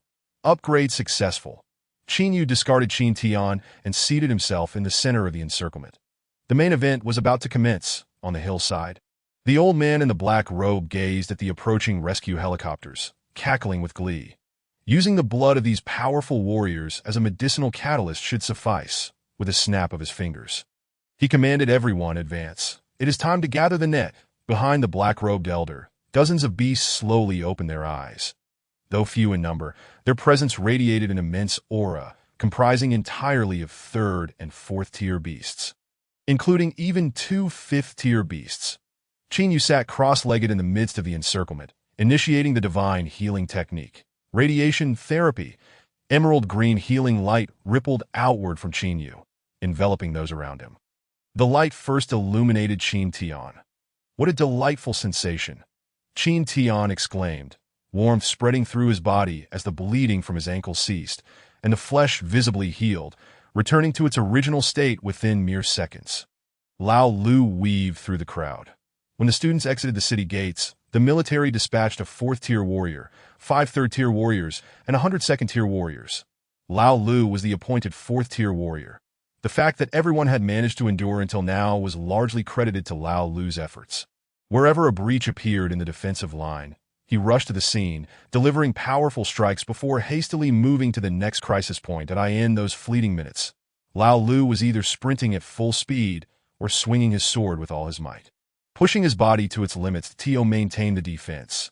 He even activated his vitality, gaining a brief surge of power. His clothing had been shredded by the sudden onslaught of beasts, leaving him with numerous shallow wounds. Now dried and healing, that a newly arrived fourth-tier warrior remarked, Lao Lu, you've worked hard this time. I will take over from here. No. Lao Lu replied, the beasts are growing increasingly powerful. The teachers and soldiers are nearing their limits. There are too many breaches for you to manage alone. But if you continue to exhaust your vitality, it will harm your foundation. The fourth-tier warrior cautioned, and I'm fine. Lao Lu chuckled. I can hold on a bit longer. Once those 2 fourth-tier warriors arrive, I can finally rest. But you, I'm fine. Just ensure the students are safe. Lao Lu patted the warrior's shoulder, saying meaningfully, you all call me Lao Lu, but when it comes to matters of great significance, I can discern the gravity of the situation. With that, Lao Lu consumed a pill, forcing more vitality from within. Let us go, he declared, and a green light enveloped him. What is this green light? I don't even have a wife. Lao Lu's voice trailed off as he widened his eyes, feeling the astonishing transformation occurring within him. His nearly depleted vitality, surged back, filling every vein in an instant. His injuries mended rapidly, the scabs shedding to reveal fresh skin. Even the vitality he had previously burned began to replenish, and the lingering internal injuries from years past gradually healed in the blink of an eye. Lao Lu returned to his peak condition. His eyes widened in disbelief at the miraculous occurrence. Were it not for his tattered clothing and the ongoing cacophony of beasts, he might have thought he was dreaming. What a terrifying healing technique. Who could have wielded such power? Beside him, the level 4 warrior, unaffected by injuries, did not experience the fervent sensations as intensely as the others. Yet he could still feel a surge of vitality coursing through his veins. An overwhelming desire to plunge into the throng of beasts and eliminate every last one of those creatures that the radiation therapy, aside from its healing properties, also possessed the remarkable side effect of enhancing a warrior's combat prowess. Old Lu is back again, he chuckled, drawing forth his weapon and dashing out like an agile monkey. Where the green light shone, jubilant cries erupted. Ha ha ha! My strength has returned. It was astonishing. All my injuries have healed completely. I'm still alive. Clear the way, for I shall slay 10 more beasts to heighten the excitement. My heavens, I was bitten in the throat by a beast, yet I healed in mere seconds, devoid of any pain. Ha ha ha! I am invincible. There is no need for anyone to conserve their energy. Unleash your full power and charge ahead. Upon realizing that injuries would not lead to death, everyone succumbed to sheer madness. Some fearless souls even rushed headlong into the beast horde, recklessly swinging their weapons. Regrettably, those brave warriors met their demise almost instantaneously, torn apart by multiple beasts that the radiation therapy was not invincible. One struck down in an instant. No matter how potent the healing arts, they would prove futile. Nevertheless, the morale of the crowd remained unshaken. With unrestrained offensive might, they managed to push the tide of beasts back relentlessly. However, as they exited the green light's embrace, the invincible buff dissipated in an instant. Damn! Retreat quickly. We must remain within the verdant glow to grow stronger. I adore the color green. I love green. Qin Tian stared in astonishment at the man in the jester mask, his heart filled with dread. This individual had single-handedly transformed the course of battle. Helicopters returned, and the remaining 2 level 4 warriors surveyed the battlefield from above. The pilot relayed alarming news. The situation was perilous, teetering on the brink of complete annihilation. Thus, the two had braced themselves for the worst. However, upon witnessing the unfolding chaos below, the 2 level 4 warriors were left utterly dumbfounded. Was this truly what one would call perilous? It was the beasts that were in jeopardy. These warriors were far too ruthless. Did they not value their own vitality? The demise of these beasts was utterly gruesome. My heavens, that individual is dragging half a disemboweled body as he chases down the beasts. They all gone mad. The 2 level 4 warriors felt their worldview shatter. If all humanity were this fierce, the beasts would have been eradicated long ago. Look, is that not old Lu? Indeed it was.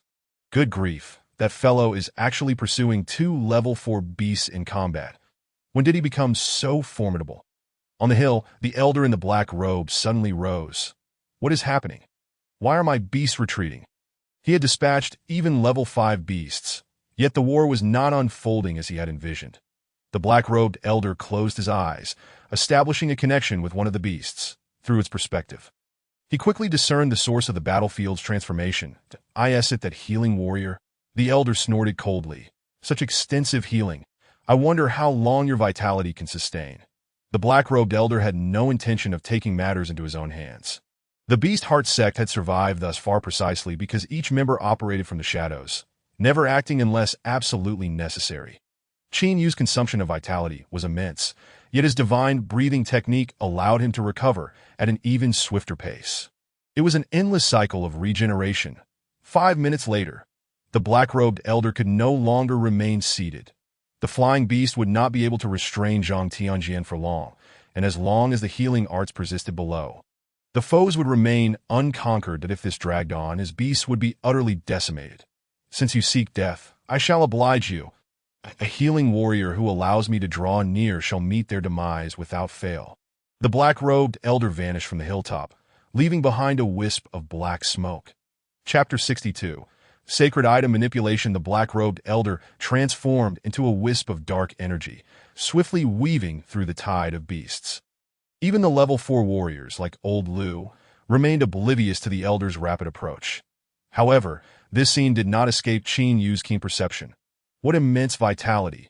Qin Yu sensed a tremendous force drawing near, one that surpassed even Old Lu and the others. Surely, this must be a member of the Beast Heart sect.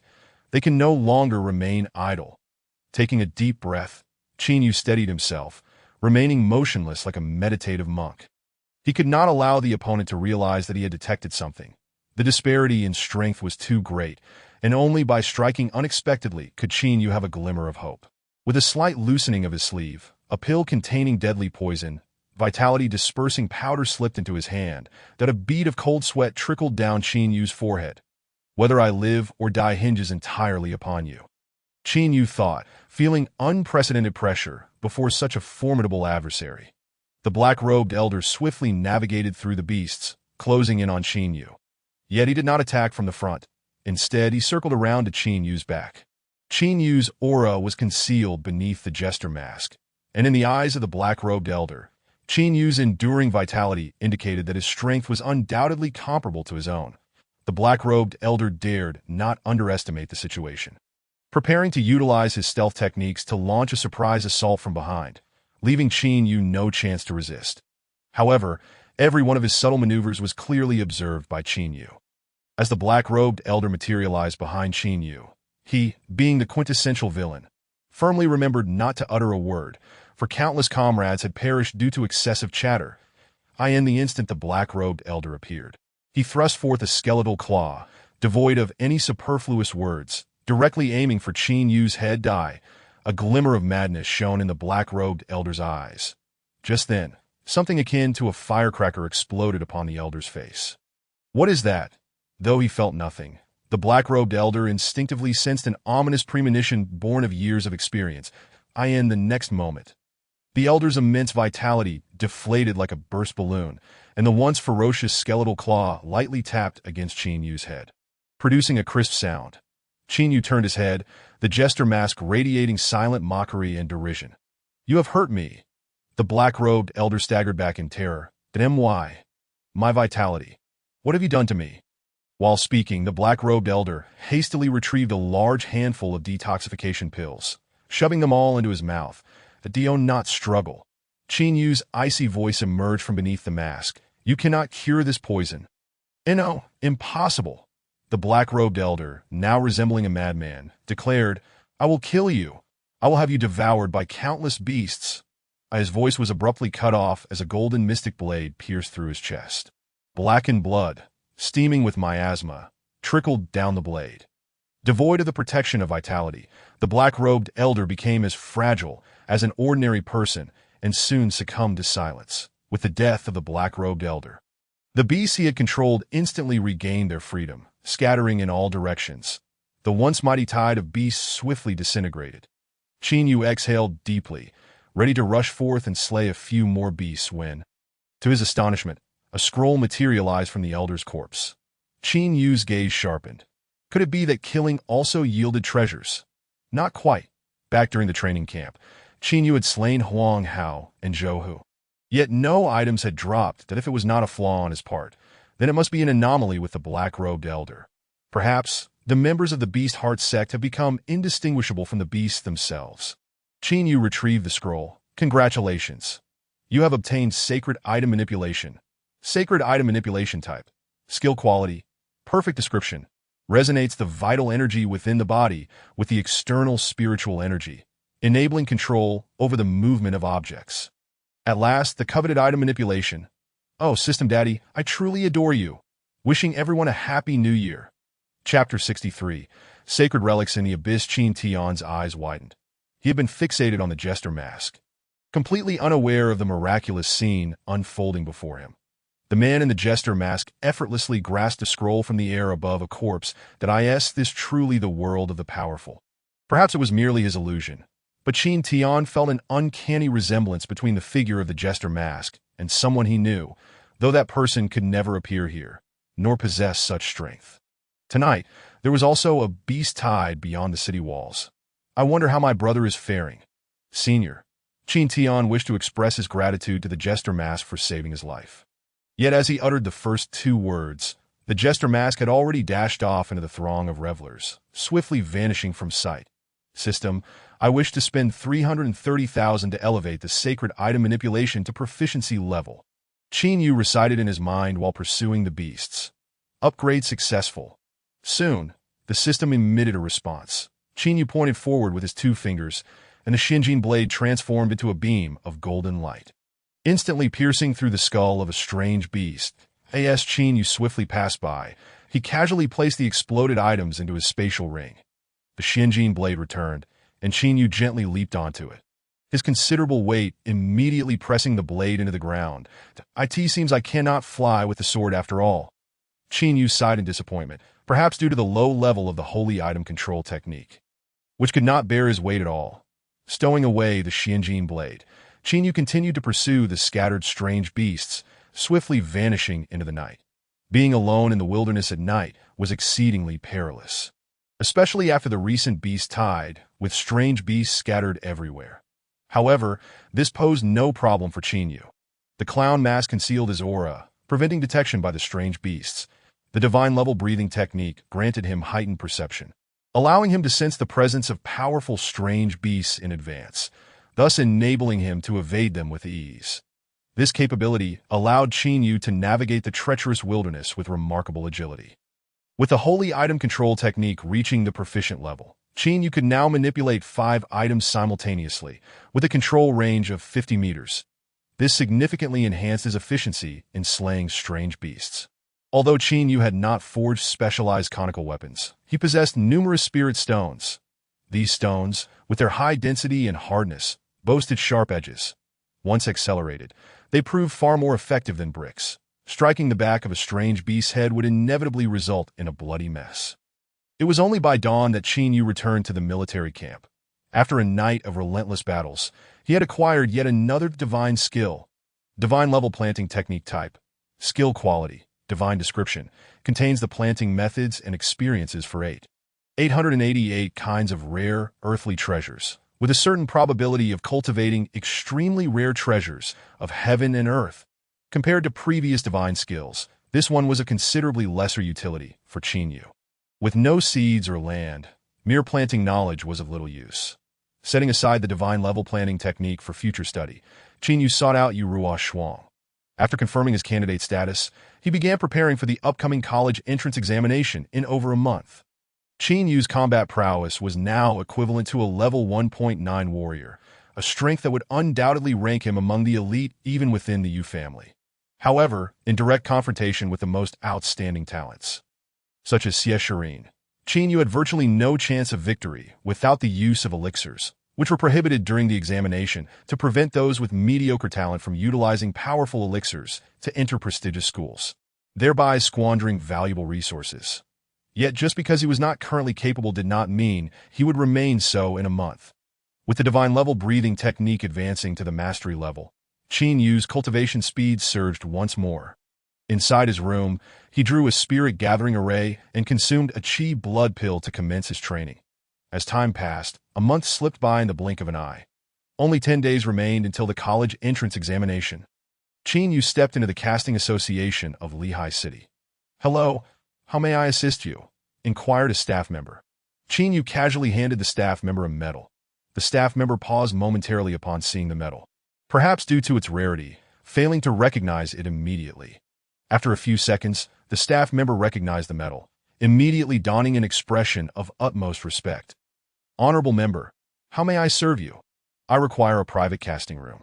Free from interruptions, Qin Yu stated. "Certainly, please follow me." The staff member led the way, casting discreet glances at Qin Yu to become an honorary member of the casting association at such a young age. And to be so handsome as well. How delightful. Qin Yu retrieved a large quantity of rare metals from his spatial ring that he intended to forge a set of inner armor and 10 dragon piercers for himself. There were no restrictions on the use of weapons and equipment during the examination. Some individuals even armed themselves to the teeth. However, excessive weight could hinder speed, and given Qin Yu's strength, too much equipment would negatively impact his performance. He planned to wear only a light inner armor, carry the Shinjin blade, and bring along 10 dragon piercers, approaching the challenge with agility. The dragon piercer was the most suitable weapon for the holy item control technique. After a month of practice, Qin Yu could now manipulate 6 weapons simultaneously. Once he completed these preparations, Qin Yu tested his strength. Level 2.31.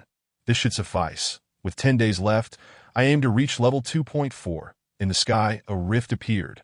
Dark mist swirled, and ominous clouds loomed overhead.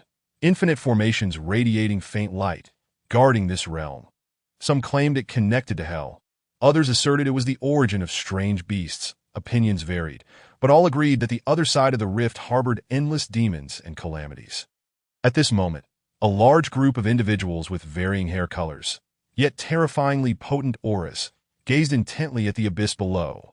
With a whoosh, a sound of breaking air rang out as the great Xia war god, clad in black armor, surged forth from the rift. Upon his emergence, the powerful beings from various nations felt their auras surge, swiftly restoring the intricate formations.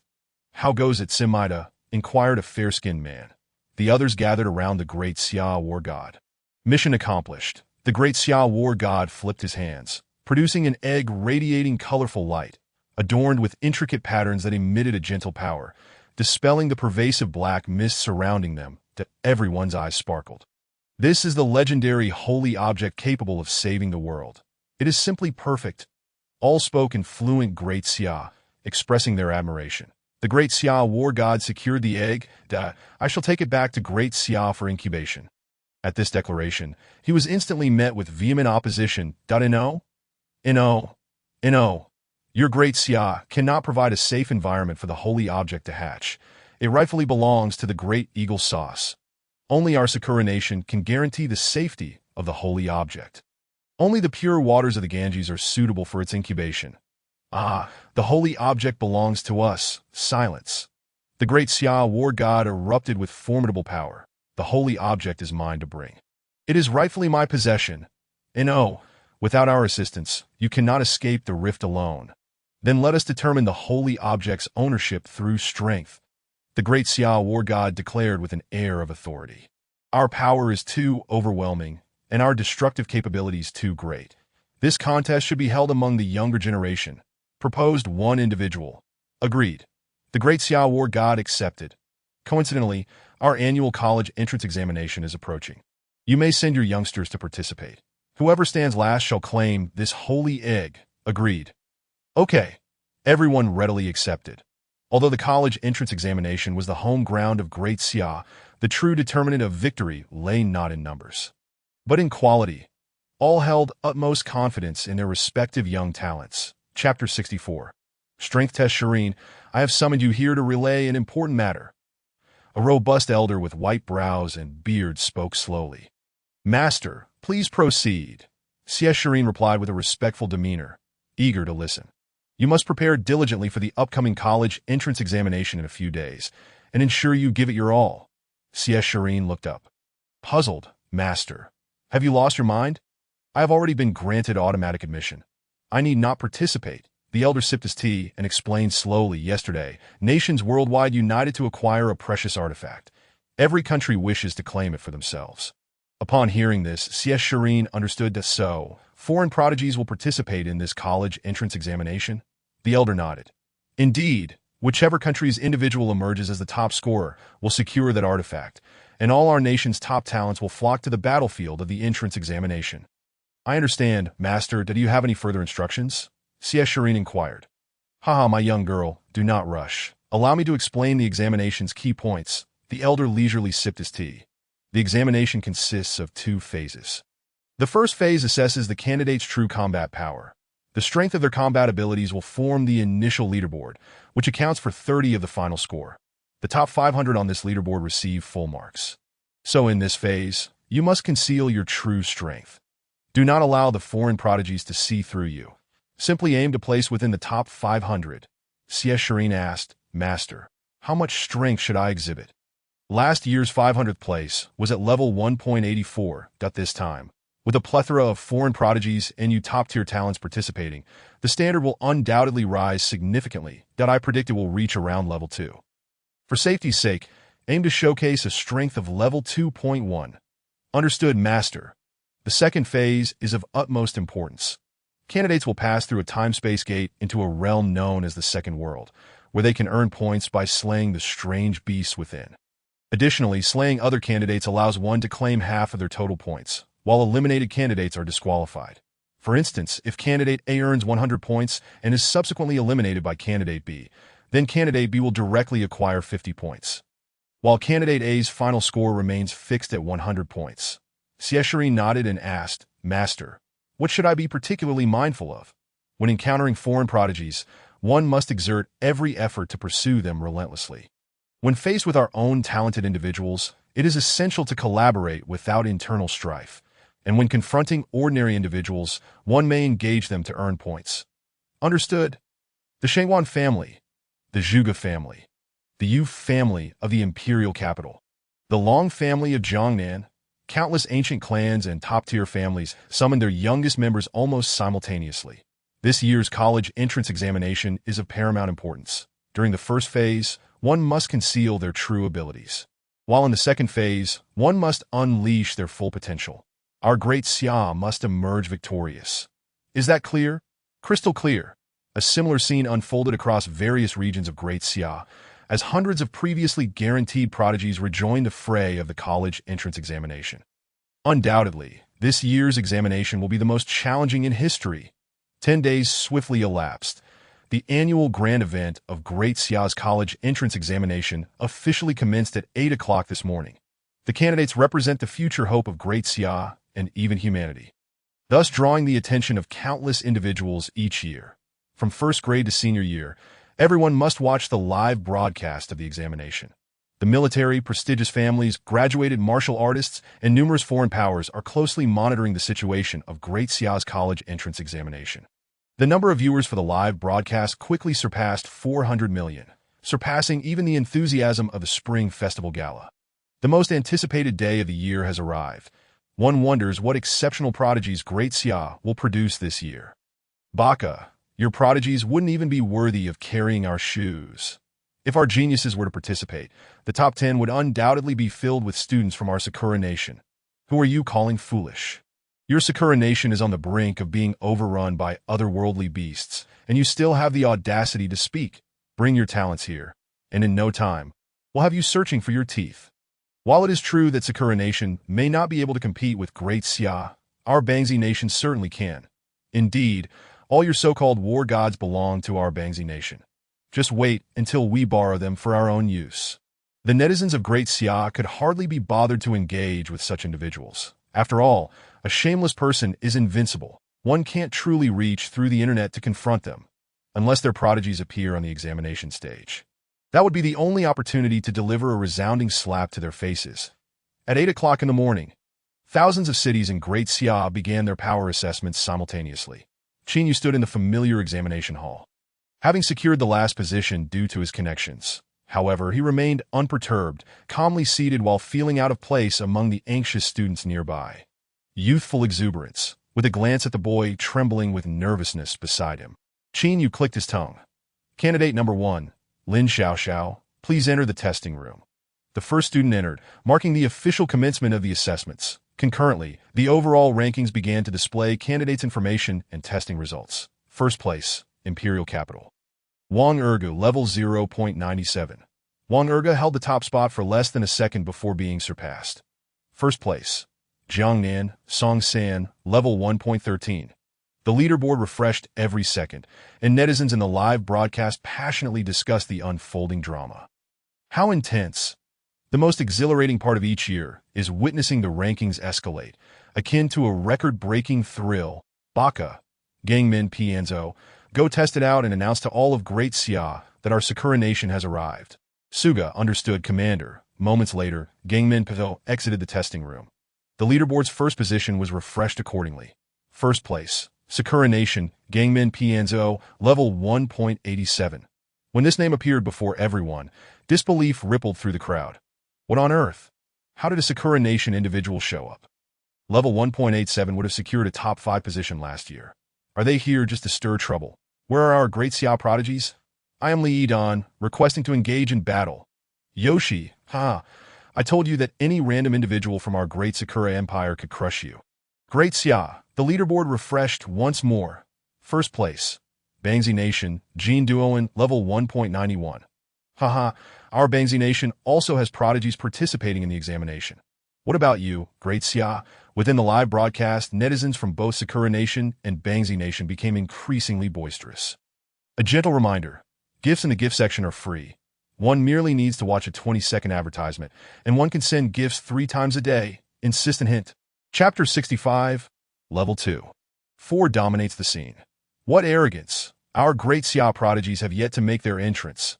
A high level does not necessarily equate to formidable strength.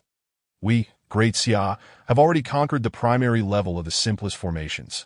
And in terms of weaponry and equipment, we outshine you by leaps and bounds. As a tiny nation, how dare you act so brazenly?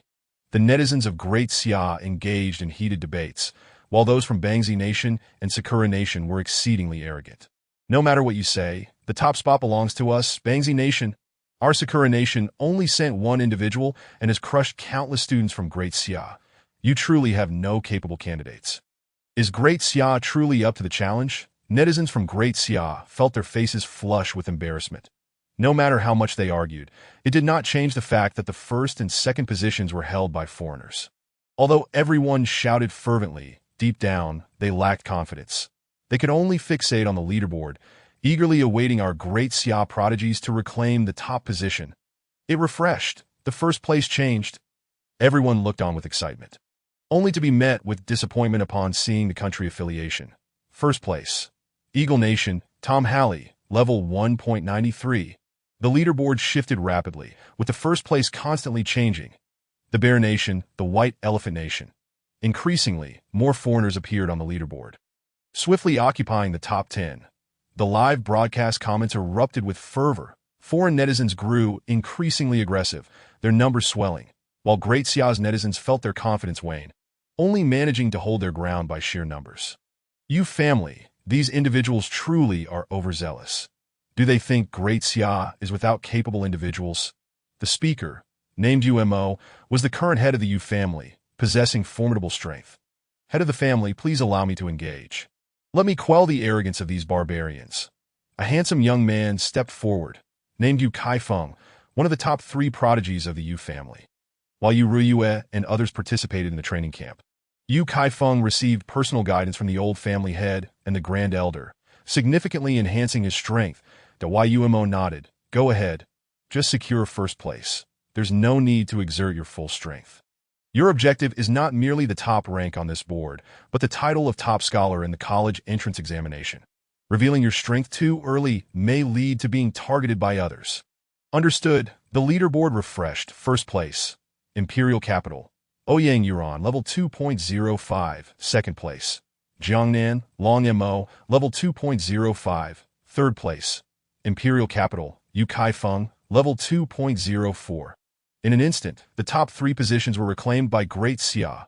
Numerous families began their counterattacks simultaneously.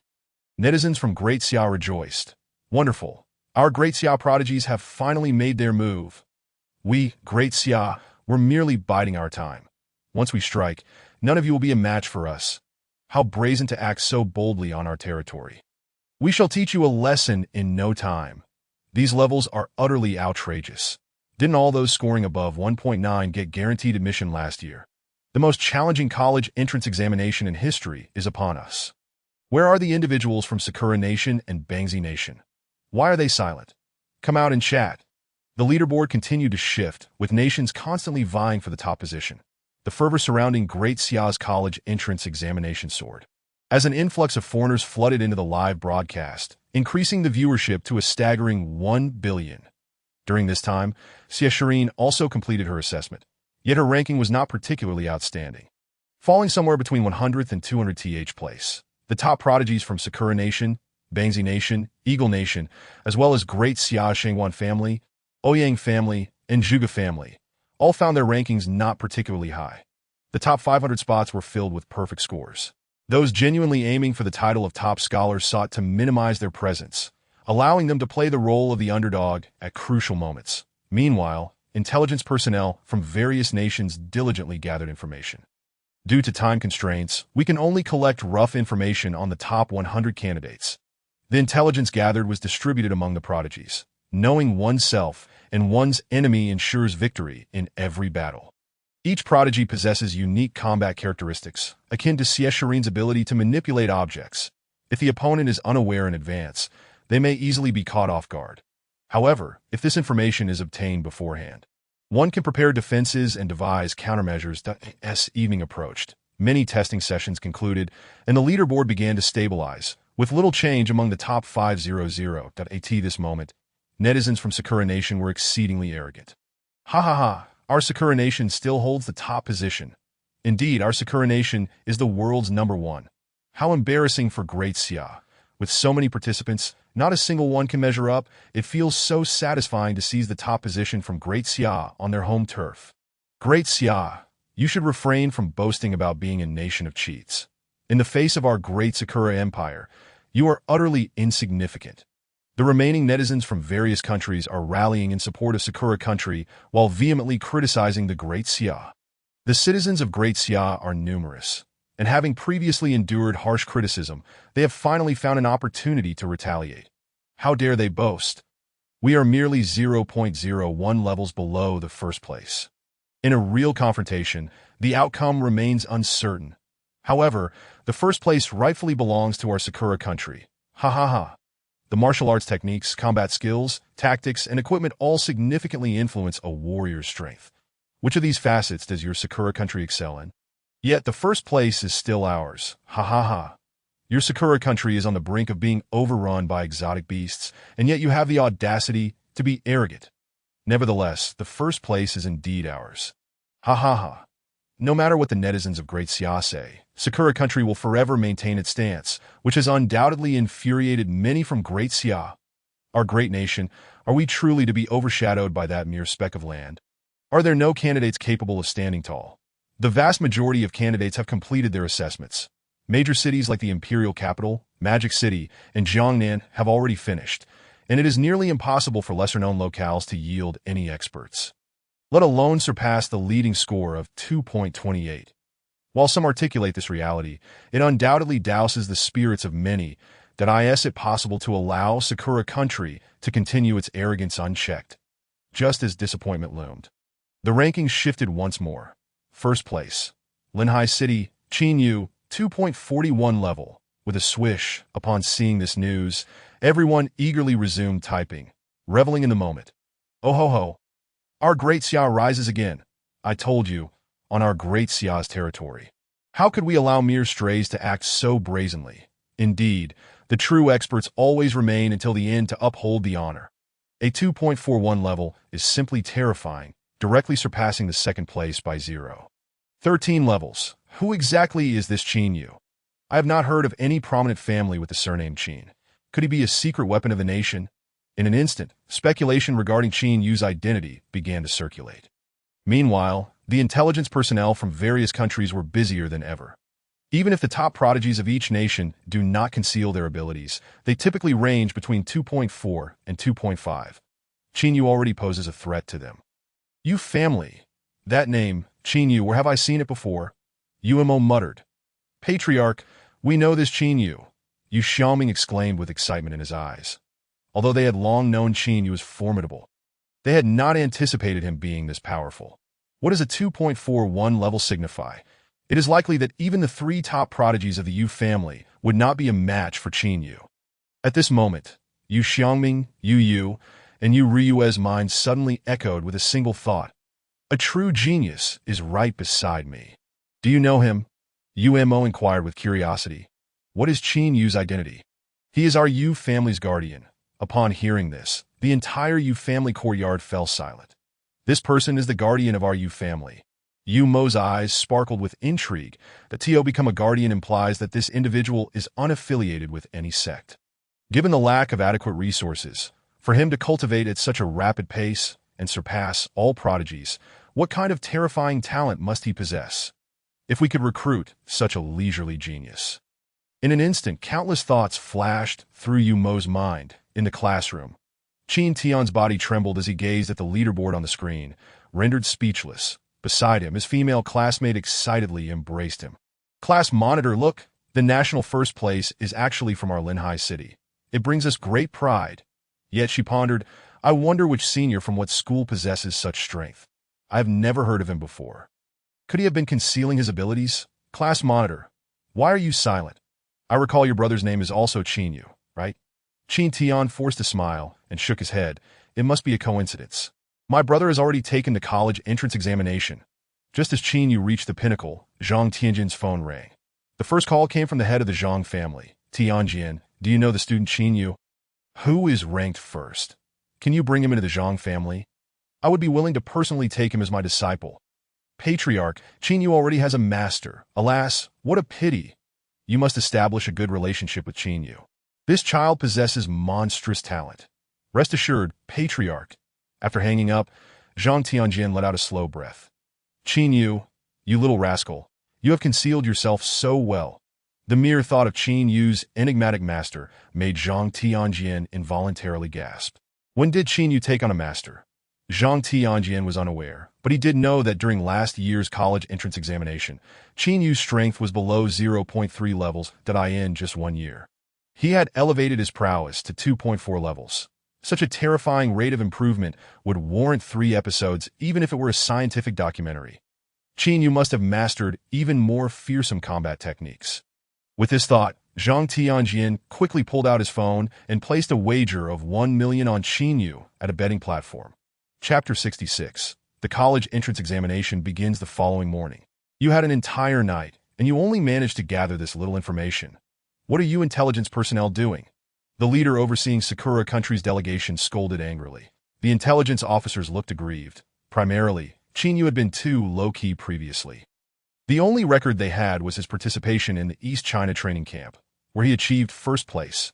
There were no other traces. Nonsense. The leader of Sakura country fumed. You mean to tell me that such a strong individual had no prior reputation? Is it possible that he was a waste before suddenly becoming powerful? The intelligence personnel explained. Could it be that Great Xia has erased all traces of Qin Yu's past? The leader of Sakura country refused to listen to any explanations and continued to berate them. Why is it that not even Qin Yu's combat characteristics are known? Did you not bribe a student from the training camp? We did indeed by one, but what? But Qin Yu's battles either ended in a single strike or resulted in the opponent's immediate surrender. Offering no reference value whatsoever, bang. The leader of Sakura country slammed the table in frustration. That moment, a student stepped forward confidently, saying, Teacher, no need to be angry. Although Qin Yu is quite strong, he cannot possibly withstand our 7 brothers. Upon seeing these 7 individuals, the leader of Sakura country's expression softened slightly. Although they had brought over 100 candidates, only these 7 were the government's most potent trump card. Among them, the strongest was only at 2 levels, while the weakest was merely at 2.0. They were not particularly remarkable among the prodigies. However, when united, their combined technique could pose a challenge even to a 2.6 level warrior. Then no one would expect that these seemingly ordinary 7 individuals were Sakura country's strongest secret weapon. You 7 must also be cautious. The college entrance examination teleportation is random, and do not get eliminated before you regroup. Rest assured, teacher, while our combat capabilities may not be strong, our escape skills are top-notch. We guarantee that among the millions of candidates, no one will be able to catch my 7 brothers. Good. The leader of Sakura country nodded in satisfaction, instructing, once you all enter the second world instance, immediately put on your masks. These masks will conceal your aura and allow you to sense each other for easy regrouping. Understood. At 8 in the morning, Qin Yu stepped into the spatial array. As the scenery shifted, he found himself in a dense forest. This was the examination venue, the second world secret realm. Last time, Qin Yu had been transported to the desolate region of the second world, barely surviving half a day before being eliminated by other candidates. The number of exotic beasts in the forest is greater than in the desert. I am fortunate. Qin Yu sighed, retrieving the Joker mask from his spatial ring and putting it on. Just then, a small drone appeared above him. Great Xia had deployed tens of thousands of drones in the second world secret realm to broadcast the examination conditions of each prodigy. Qin Yu glanced at the drone and thought, thank goodness I put on the mask quickly. If my handsome face appeared on camera, how many girls would lose sleep tonight? Is that the mask? Qin Tian recognized the familiar Joker mask and saw the name Qin Yu displayed in the top right corner. That person is called Qin Yu, and that familiar silhouette. Too many coincidences often point to the truth, but this is absolutely impossible. Not to mention my brother has already taken the college entrance examination. Even considering my brother's strength, he could not possibly be this strong. In an instant, Qin Tian fell into deep contemplation. I wonder if killing the exotic beast here will yield treasures. Qin Yu seized an exotic beast and stabbed it with his knife. The beast vanished as if it had been formatted, and Qin Yu's points increased by 10. No treasures dropped. What a pity, Qin Yu sighed. However, he sensed an abundance of spiritual energy in his surroundings. Such rich spiritual energy, it would be a shame not to use it for cultivation. In the depths of Qin Yu's mind, he contemplated as he began to sketch the spirit-gathering array with his hands. Before the screen, at least half of the viewers were fixated on Qin Yu, the frontrunner on the leaderboard. Then, the 400 to 500 million onlookers bore witness as Qin Yu nonchalantly settled into the spirit-gathering array. Closing his eyes to meditate. What on earth is Qin Yu doing? Is he actually meditating? Has he lost his mind? Brother, this is the college entrance examination. When do you have the luxury to meditate? Other prodigies rushed in, slaying beasts with fervor, their scores soaring rapidly. Yet here he was, calmly meditating. At such a moment, can last-minute efforts even be effective? For others, meditating might yield little result, but for Qin Yu, it was indeed beneficial. The college entrance examination typically spans 7 days, and slaying beasts for just 1 day might not yield as many points as a single kill on the final day. Furthermore, the top 100 on the leaderboard were marked on the map, and in this fiercely competitive world, revealing one's position could prove troublesome. Qin Yu opened the virtual map of the second world, where 100 points blinked incessantly. The outermost circle, a toxic zone, continued to shrink, filled with lethal poison. To avoid elimination, one could only converge towards the center. Noticing his position was relatively safe, Qin Yu felt reassured and shut his eyes. Commencing his meditation. Simultaneously, prodigies from various nations ceased to conceal their strengths and unleash their full power. The leaderboard fluctuating rapidly, evoking a palpable tension akin to a battle of gods. That it was not until 5 in the afternoon that Qin Yu emerged from the spirit-gathering array. The spiritual energy here is indeed rich. Meditating here surpasses even the efficiency of consuming the crimson blood pill. Truly, it is a case of achieving twice the result with half the effort. Qin Yu exclaimed, feeling the surging power within him, that he estimated that a day of meditation here equated to 2 days of regular training. What a delight! Upon checking the leaderboard, he discovered that the leading score had already reached 100,000 points, a mere 100,000. By the last day, a single kill could easily yield hundreds of thousands of points. Strength was the undeniable truth. Qin Yu re-entered the spirit-gathering array, observing his astonishing actions. The viewers from the Great Xia nation erupted in frustration. What is Qin Yu thinking? Why is he still meditating at such a crucial time? If Great Xia loses, can Qin Yu shoulder the responsibility? Those from the Cherry Blossom Nation donned masks, and some speculated, could it be that Qin Yu is one of them? I can't believe he's so unmotivated. Perhaps he has been bribed by the Cherry Blossom Nation. A traitor. Unbeknownst to Qin Yu, the online insults did not reach him as he was wholeheartedly focused on his meditation. Chapter 67. Surging points. It was not until the morning of the 3rd day that Qin Yu opened his eyes. A smile gracing his lips as he felt the immense vitality within him that MY's strength should now have reached level 2.5, that coupled with the shadowless steps, the 7-star blade slash, and the holy object manipulation techniques. I doubt anyone here can stand against me. With that in mind, it was time to earn some points. Qin Yu glanced at the leaderboard. First place. Capital City, Shangguanlei, 1,230,000 points. Second place. Bear Nation. Petarov, 1,180,000 points. Third place. Eagle Nation. Peter, 1,160,000 points. Fourth place. Capital City, Siesharine, 1,150,000 points. Fifth place. Cherry Blossom Nation. A cursory glance revealed that 4 of the top 10 were from Great Xia, and 10 of the top 20 were also from Great Xia.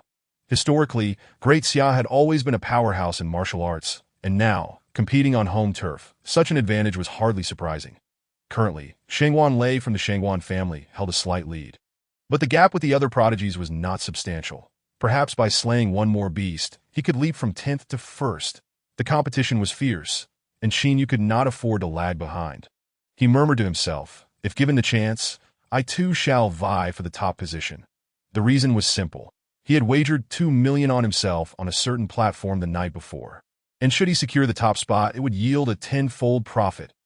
Opening the map and noticing the toxic zone was still far from him, Xinyu retrieved his spiritual brush that he intended to inscribe 28 formations, which would connect to form a sealed circular array.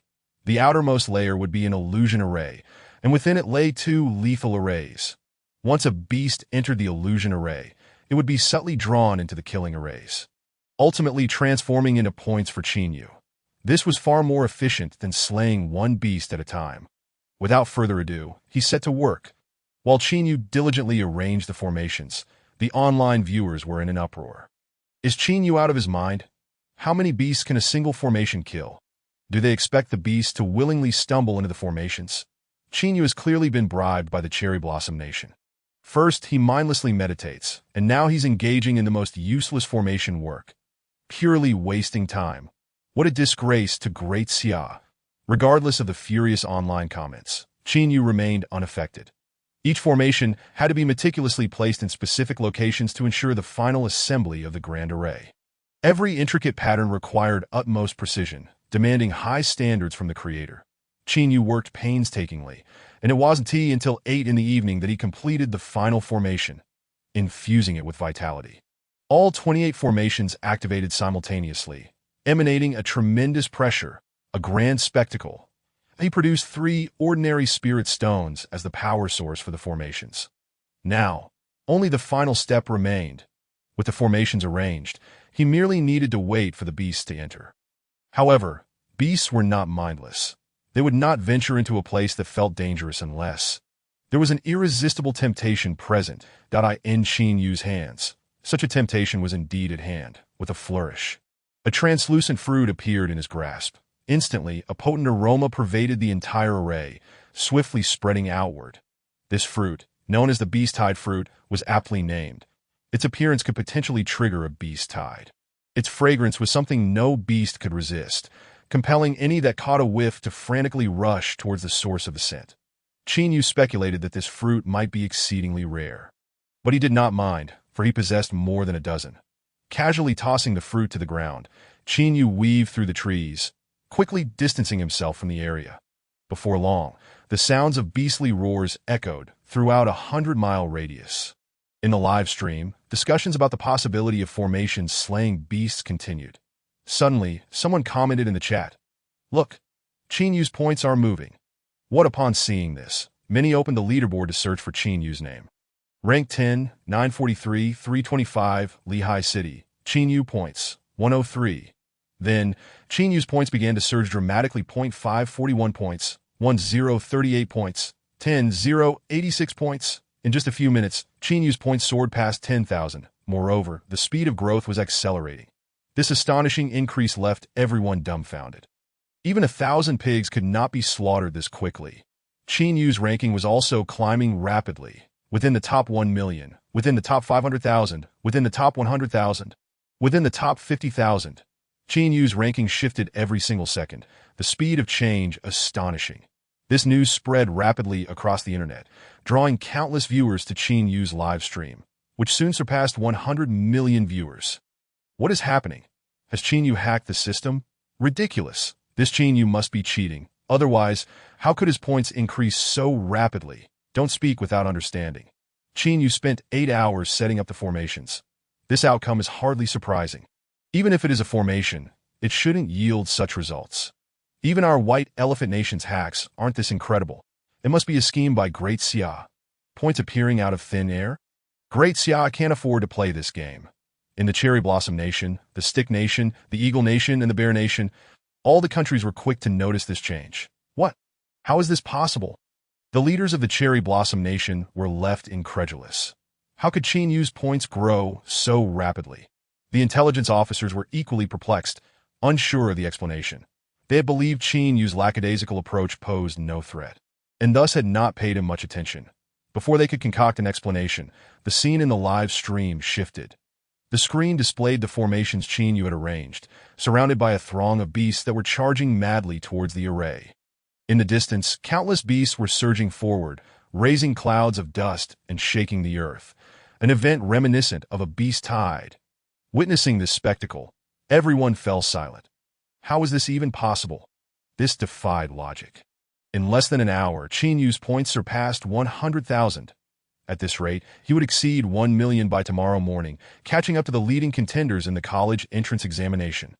The most significant difference between the second world and reality was that in reality, slain beasts vanished entirely, while in the second world, once a beast was killed, a new one would swiftly respawn in its original location, similar to the relentless stream of low-level monsters in an online game. Continuously renewed and ever-present. The newly refreshed mystical beasts are inevitably drawn to the beast tide and will thus follow the well-trodden path of their predecessors. Consequently, this grand formation can continuously provide Qin Yu with a vast amount of points until the arrival of the poisonous circle. Chapter 68. The misguided pride of Sakura Nation's prodigy. With great satisfaction, Qin Yu strides towards the center of the poisonous circle. Given the remarkable efficacy of the formation, it would be a pity not to construct a few more. As night falls, two figures dart swiftly through the dense jungle, one in front and the other behind.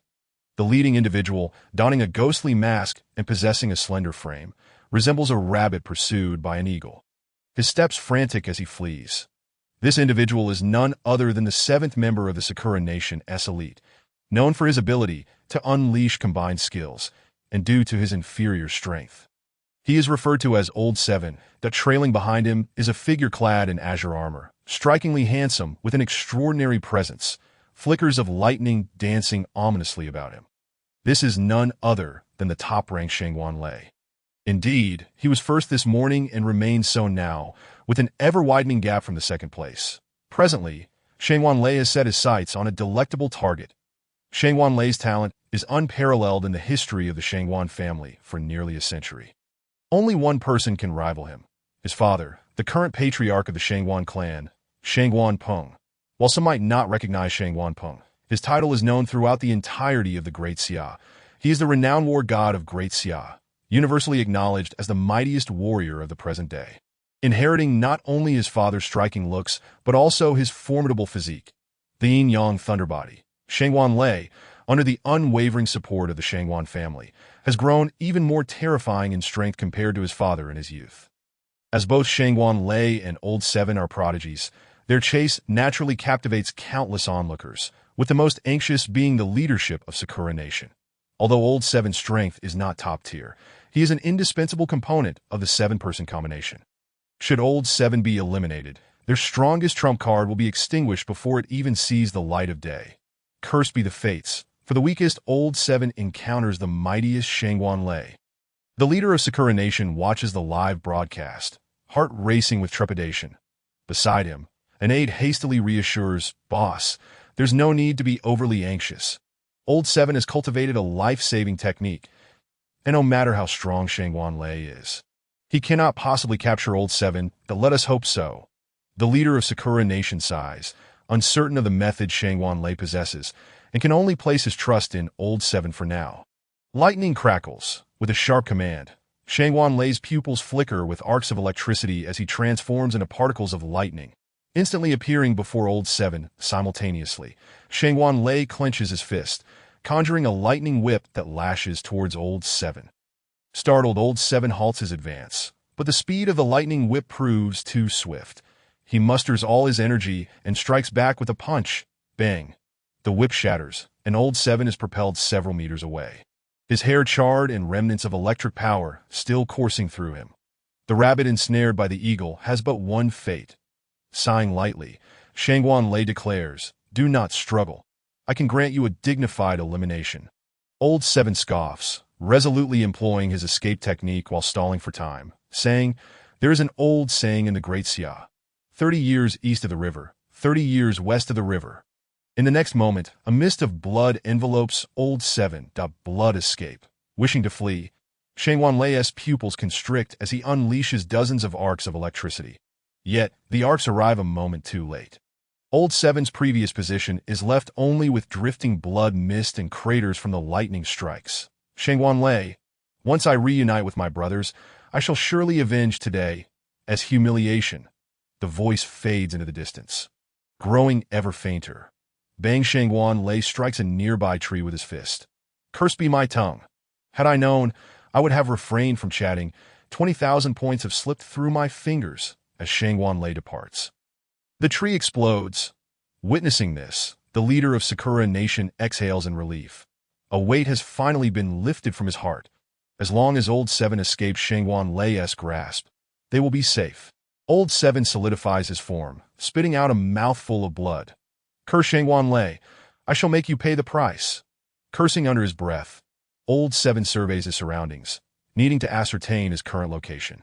Observing the thick fog that envelopes him and faintly hearing distant beast roars, Old Seven furrows his brow. I have not heard of a foggy zone in the second world secret realm. Where am I? Old Seven attempts to access his map, only to discover that the electronic map has malfunctioned. What is happening? A sense of danger creeps in as he tentatively takes a step forward. The fog before him dissipates, revealing a sheer cliff thousands of meters high, with fierce winds whipping across his face. A slight smile curves beneath his mask. Old Seven seems to have an epiphany. He calmly steps towards the cliff, expecting the sensation of falling. Yet his feet land firmly on solid ground, and the scenery once again shifts. Indeed, it is an illusion formation. Old Seven smirks, for it is truly a case of a novice attempting to showcase their skills. If it were a competition of strength, he would scarcely rank among Sakura Nation as prodigies. However, if it comes to formations, Old Seven can boast that should he claim second place, no one would dare assert they are first. Watch as I dismantle this formation in mere moments. Old Seven retrieves a spiritual brush, meticulously inscribing intricate formation patterns. Naturally, the viewers in Old Seven's live stream cannot perceive the effects of the illusion. They only know he has wandered into a formation, and what he sees within remains a mystery. The leader of Sakura Nation remarks dryly, Old Seven truly is unfortunate, having just evaded a pursuit. He now falls into a formation. Yet, despite the words, there is no trace of concern in the leader's tone. Nonsense. If the formations created by these examinees could ensnare Old Seven, a once-in-a-century formation prodigy, I would eat my hat live on air. By the way, who inscribed this formation? It was none other than Qin Yu, who recently experienced a surge in points. It is he due to the camera's proximity. The dense throngs of mystical beasts surrounding the formation are rendered invisible. If Old Seven were to obliterate this formation, all of Qin Yu's 8 hours of labor would be in vain. The leader of Sakura Nation reclines comfortably in his chair, a self-satisfied demeanor adorning his face. Old Seven swiftly sketches a small formation, akin to a computer virus, designed specifically to disrupt the operation of other formations. Infusing vitality into the formation, he activates it. Yet, just as this formation begins to glow, before it can take effect, it is shattered by the surrounding illusion formation, as if the virus has been promptly eradicated by a rogue software before it could even download. Interesting. It seems the creator of this formation possesses some skill. Undeterred by his initial failure, Old Seven's eyes blaze with determination that a mere formation devoid of control will crumble once its core is discovered. Sensing the operational trajectory of the formation, Old Seven strides boldly forward. Chapter 69. You are surrounded by me. The core is established here. Confident, Old Seven gestures grandly, seizing an elongated, oval object upon closer inspection. He finds it to be a 5-step snake. In a moment of his daze, the snake bites down on his lip. Damn it! Old Seven curses, squeezing the 5-step snake to death, then channels his energy to expel the venom. Strange, this is clearly a convergence of spiritual energy. Why is there no core? Contemplating deeply, Old Seven suddenly has a revelation. Of course, this is an illusion formation. Everything I perceive here is influenced by this formation. Closing his eyes, he silently recites, do not trust anything. Judge the position of the illusion formation's core based on your own experience. If it were me, where would I arrange this position? What the hell is Old Seven doing? The leader of Sakura Nation, previously calm, is now fixated on the screen, his eyes unblinking. In his view, Old 7 advances deeper into the illusion formation step by step. Fortunately, just before reaching the killing formation, Old 7 halts. Has he sensed something amiss? Just as the leader of Sakura Nation breathes a sigh of relief, he sees Old 7 casually crush a 5-step snake and close his eyes, continuing towards the killing formation. Stop, you fool! The leader pounds the table in anger, baffled as to why Old 7 cannot break a mere illusion formation. 8T that moment. An 8 interjects, boss. Could it be that Old 7 believes breaking an illusion formation is beneath him and intends to dismantle all formations at once? The leader pauses, suddenly considering the possibility. Even with superior skills, one should not be careless. Even a lion exerts full force when hunting a rabbit. Old 7 must be thoroughly disciplined upon his return. Before he can finish his thought, the words die on his lips, for in the live broadcast, the moment Old 7 steps into the killing formation, he is instantly shredded into mere pulp by countless sword energies. Old 7 has been eliminated. The leader of the Sakura Nation murmured in disbelief, having evaded the mightiest of foes, Shangguan, only to find himself undone in the very domain of formations where he excelled. The nation's strongest trump card had yet to be unveiled at the gaming table before it was ruthlessly shredded. The surroundings fell instantly silent. At that moment, anyone daring to speak would undoubtedly incur the leader's wrath. As Qin Yu was sketching the second grand formation, he suddenly noticed his points skyrocketing by over 200,000, reaching a total of 400,000. His ranking surged into the top 1,000. What could have caused such a sudden increase? Surely some unfortunate soul hadn't stumbled into the formation. Had they? How tragic. Qin Yu stifled a smile and resumed his work on the formation. Meanwhile, the live stream outside erupted in speculation. What had happened? Why had Qin Yu's score surged by 200,000 points? It had surpassed 400,000, and surely killing beasts couldn't yield points so rapidly. 400,000. Is this real? I must check. Indeed, it's true. He's now in the top 1,000. Absurd. Who knows where those 200,000 points came from? Qin Yu has been busy crafting formations, not slaying anyone. I know. It was Qin Yu's previous formation that eliminated a member of the Sakura Nation. What? Don't spread rumors. Every participant from the Sakura Nation is a prodigy. How could they be killed by an uncontrolled formation? Exactly, to amass 400,000 points in just 3 days means their strength must be close to level 2. How could they possibly fall to a formation? The people of the Great Xia love to boast. If you don't believe it, see for yourself. Not wishing to argue further, one person casually tossed out a link. Let the facts speak for themselves. Many viewers clicked on the link and witnessed a masked figure suddenly appear in Qin Yu's illusory formation, only to unwittingly walk into the killing array, unable to react in time before being ruthlessly dispatched, just like those mindless beasts. This revelation left the members of the Sakura Nation pale with embarrassment. Their faces flushed even through the screen. Those qualified to compete were the cream of the crop, representing the finest young warriors of their nation. Even the weakest among them possessed levels above 1.9, a standard that had previously guaranteed automatic qualification. Yet, this one prodigy, a rare gem among the Sakura Nation, had been utterly vanquished by a formation that operated autonomously, without any controller, before the prodigies of the Great Xia. Their nation's champion had proven so woefully inadequate. This was nothing short of a disgrace for the Sakura Nation. After spending another day, Qin Yu completed 2 more formations, with 3 formations now operating simultaneously. He was raking in a vast amount of points every second. His score had soared to 3 million, securing him a spot in the top 100, with his coordinates displayed on the map. For the moment, no one sought to challenge him. The deterrent of his level 2.4 strength was formidable. 4 days had passed, and as participants continued to be eliminated, points rapidly accumulated among the stronger contenders. By the morning of the 3rd day, Shangguan had only amassed just over 1 million points, but in a mere day and a half, his score had skyrocketed to 6 million. Now, with each prodigy he dispatched, he could earn over 1 million points. Qin Yu opened the leaderboard. First place. Shangguan 6.11 million points. Second place. Peter from the Eagle Nation, 5.41 million points. Third place. Xie Shirin from the Imperial Capital, 5.34 million points. Fourth place. Petrov from the Bear Nation, 5 million points. Fifth place. Okamoto Masachika from the Sakura Nation, 4.8 million points. Sixth place. From the Stick Nation, with his 3 million points. Qin Yu ranked 47th. All these contenders were ripe for the taking. A single elimination could yield over 1,000,000 points. Qin Yu licked his lips, opened the electronic map, and noticed the poisonous zone was nearing the location of his first formation. The time was ripe.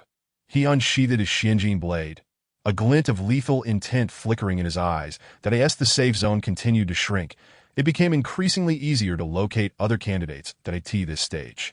Slaying others was the most effective means of earning points. As Qin Yu sought a target among the top 100, he suddenly spotted 3 individuals rapidly approaching his direction. All 3 were members of the White Elephant Nation. Ranks 60, 85, and 93. As for whether they were accompanied by others, Qin Yu couldn't ascertain. The map only displayed the top 100 participants. However, he didn't mind. If 3 came, he would slay all 3. If 10 came, he would dispatch 10. Qin Yu had no qualms about claiming heads. As the trio neared, they fanned out, closing in on Qin Yu from 3 directions. They were indeed coming for him. Qin Yu chuckled coldly and charged at the strongest among them. Having detected their approach, he would certainly not grant them the chance to encircle him. Quickly gather. The prey has sensed us. Regroup. The leading man shouted as his comrades hastily converged. Yet, Qin Yu's speed seemed even swifter.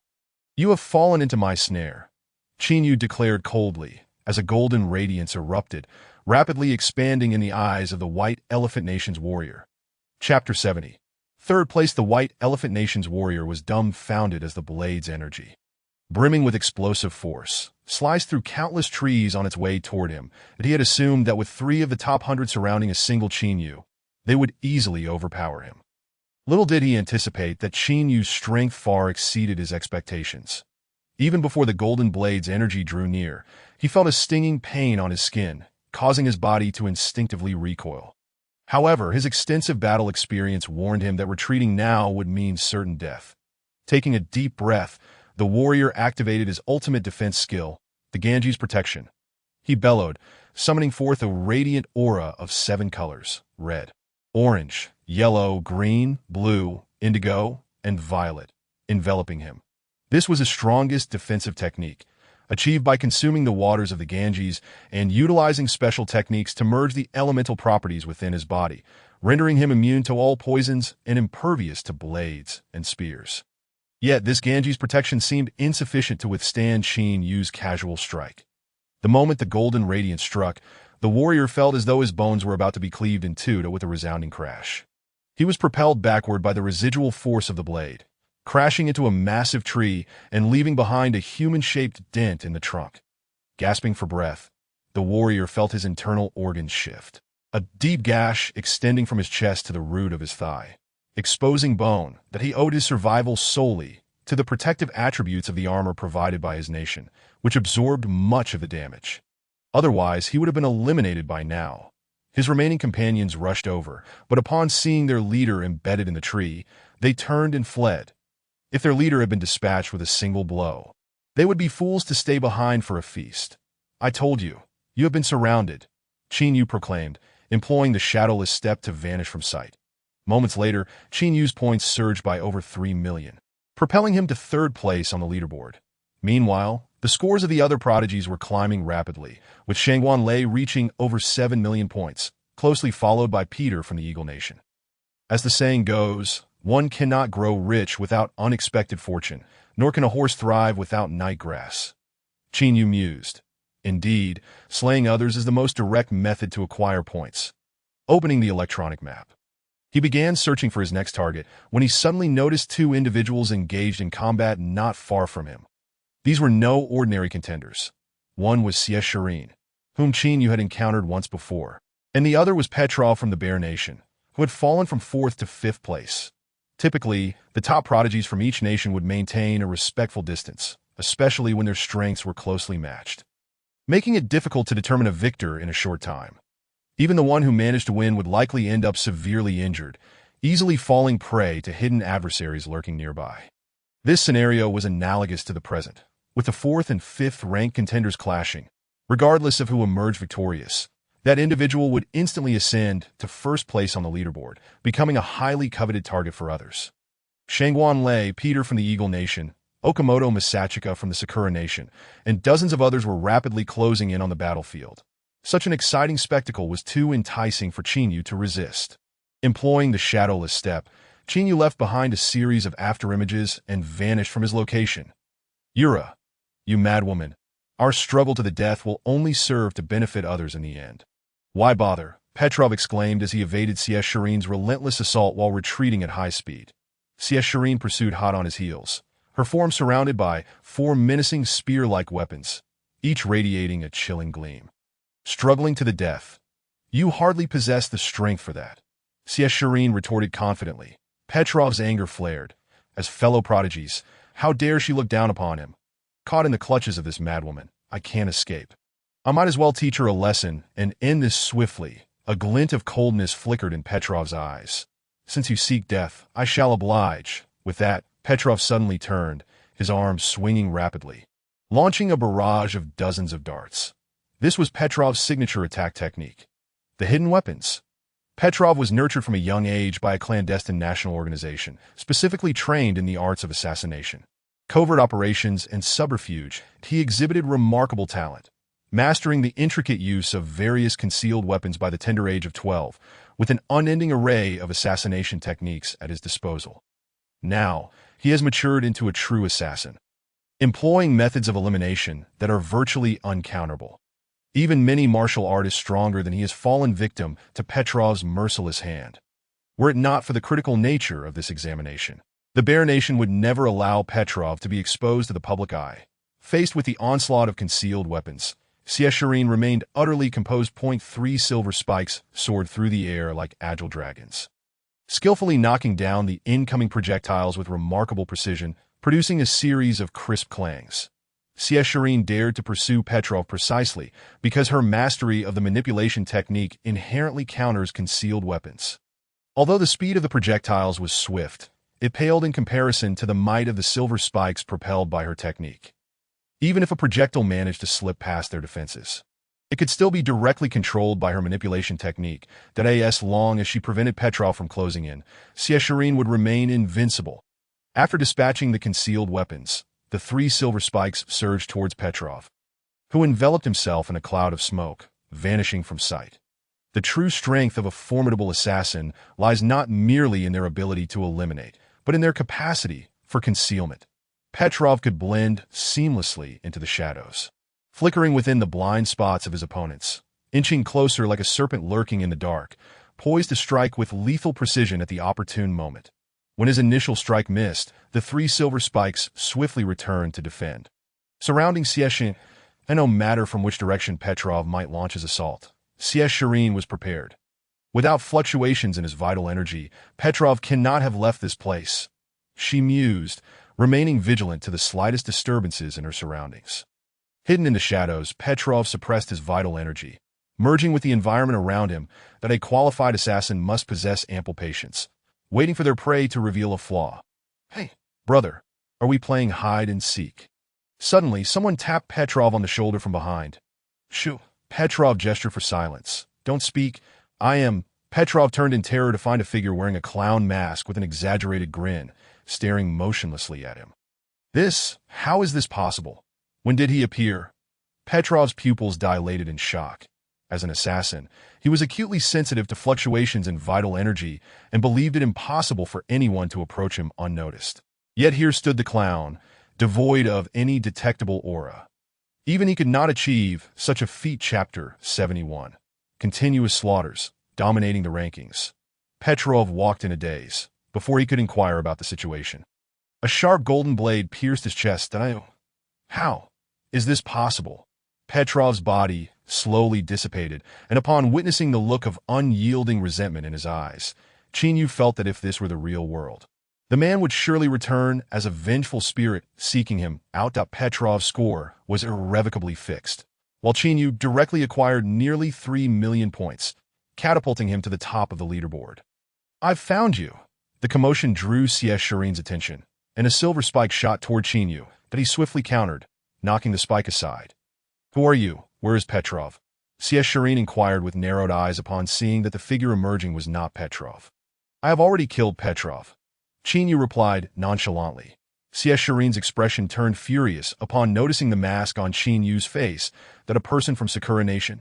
You have taken Petrov's points, so I shall claim yours. Unbeknownst to her, Shireen had not opened the rankings or map, and thus was unaware that the person before her was Qin Yu. 3 silver spikes hurtled toward him, distorting the air in their wake. We shall see if you possess the capability. Qin Yu brandished his Xinjin blade. Even against the people of Daxia, he had no intention of holding back. The examination was a battle of survival. And anyone present in the arena was an enemy, Clang. All 3 silver spikes were deflected, with Qin Yu's Xinjin blade remaining unscathed, while the spikes suffered varying degrees of damage. Shireen frowned, taken aback by the strength of his weapon. She drew a pale blue longsword, and 4 silver spikes danced around her, simultaneously launching toward Qin Yu. 7 forging blade slash. Qin Yu launched an attack first, unleashing a golden sword light with overwhelming force. Shireen, sensing the ferocity of the assault, rolled her body to evade the strike.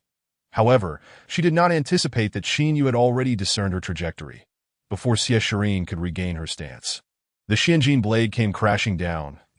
In a moment of panic, she drew her sword to block, but the razor-sharp energy still tore through her garments, crimson droplets cascading from her delicate collarbone. Viewers in the live stream reveled in the spectacle, only for a moment before being met with an unsightly mosaic. Enraged, Shireen unleashed 4 silver spikes from behind Qin Yu. That moment, an idea struck Qin Yu that he, too, had mastered the manipulation technique. But he was still uncertain how to maximize its efficacy in combat. The manipulation technique excelled at long-range attrition, while Qin Yu was adept at close-quarters combat. Thus, figuring out how to leverage the technique in melee was his current dilemma. Naturally, Shireen was the most experienced in this regard, and an idea to learn from her suddenly dawned on him. Perhaps I can glean some insights from Shireen. Qin Yu casually flung the 4 silver spikes behind him, deliberately exposing a flaw to provide Shireen with an opportunity to attack. Seizing the moment, she chose to retreat swiftly, creating distance between them. Through their recent encounter, Shireen understood that she was no match for him in close combat, and could only rely on the manipulation technique for ranged assaults. But Qin Yu was not Petrov. Utilizing the shadowless step and the clown mask's ability to conceal his aura, Qin Yu found it effortless to approach. The 4 silver spikes surrounded Qin Yu, poised to strike. Squeeze! Shireen's fingers converged, and the 4 silver spikes lunged at Qin Yu from all directions simultaneously. Even if your swordsmanship is unparalleled, you cannot evade this strike. Qin Yu stood motionless, and the 4 silver spikes pierced his body without hindrance. Yet the anticipated outcome did not materialize. His figure began to dissipate. Oh no, it's an illusion. Shireen's pupils constricted as she drew back swiftly. Can you escape? Qin Yu appeared before Shireen, swinging his blade with intent. A sly smile crept onto Shireen's lips. That you've fallen for it. A shimmering golden rope manifested in her hand. Binding immortal rope. The rope sprang to life, ensnaring Qin Yu in an instant. That I never imagined the manipulation technique could be employed in such a manner. I have learned something new. Though bound tightly by the rope, Qin Yu felt a flicker of delight within that he had previously only considered using the manipulation technique for offense, but today he discovered its potential when combined with the rope. Shireen's hair cascaded down, and a jade hairpin shot forth under her manipulation technique, aimed at Qin Yu's forehead. You have been eliminated, she proclaimed confidently. This individual is indeed formidable, in terms of direct combat prowess. Perhaps only Shangguan Lei can rival him. However, it is about to, as Shireen contemplated, she suddenly sensed immense resistance against the hairpin. Halt! Qin Yu uttered a single word. The hairpin stopped abruptly, just a centimeter from his forehead. What is happening? Shireen exerted all her strength to command the hairpin forward a few centimeters, but in despair, she realized that no matter how hard she tried, it remained steadfast in place. As if it were a mountain weighing 1,000 pounds. Release. Qin Yu uttered another word. The ropes binding him gradually loosened, eventually coiling into a circle that landed in his hands. That the binding immortal rope itself did not initiate attacks. It relied entirely on Shireen's manipulation technique for mobility. Meanwhile, Qin Yu employed a more advanced form of the technique, holy manipulation technique, to directly strip Shireen of her control. Shireen stepped back slightly, a trace of fear flashing in her eyes. With just 2 words, he had completely reversed a seemingly fatal situation. Such a bizarre maneuver instilled in her a sense of dread about the unknown. She could not see through the depths of this man before her, nor fathom his true capabilities. Qin Yu tugged at the rope in his hands, marveling at its remarkable resilience, pondering the materials from which it was crafted. "You've quite the treasure here. It now belongs to me."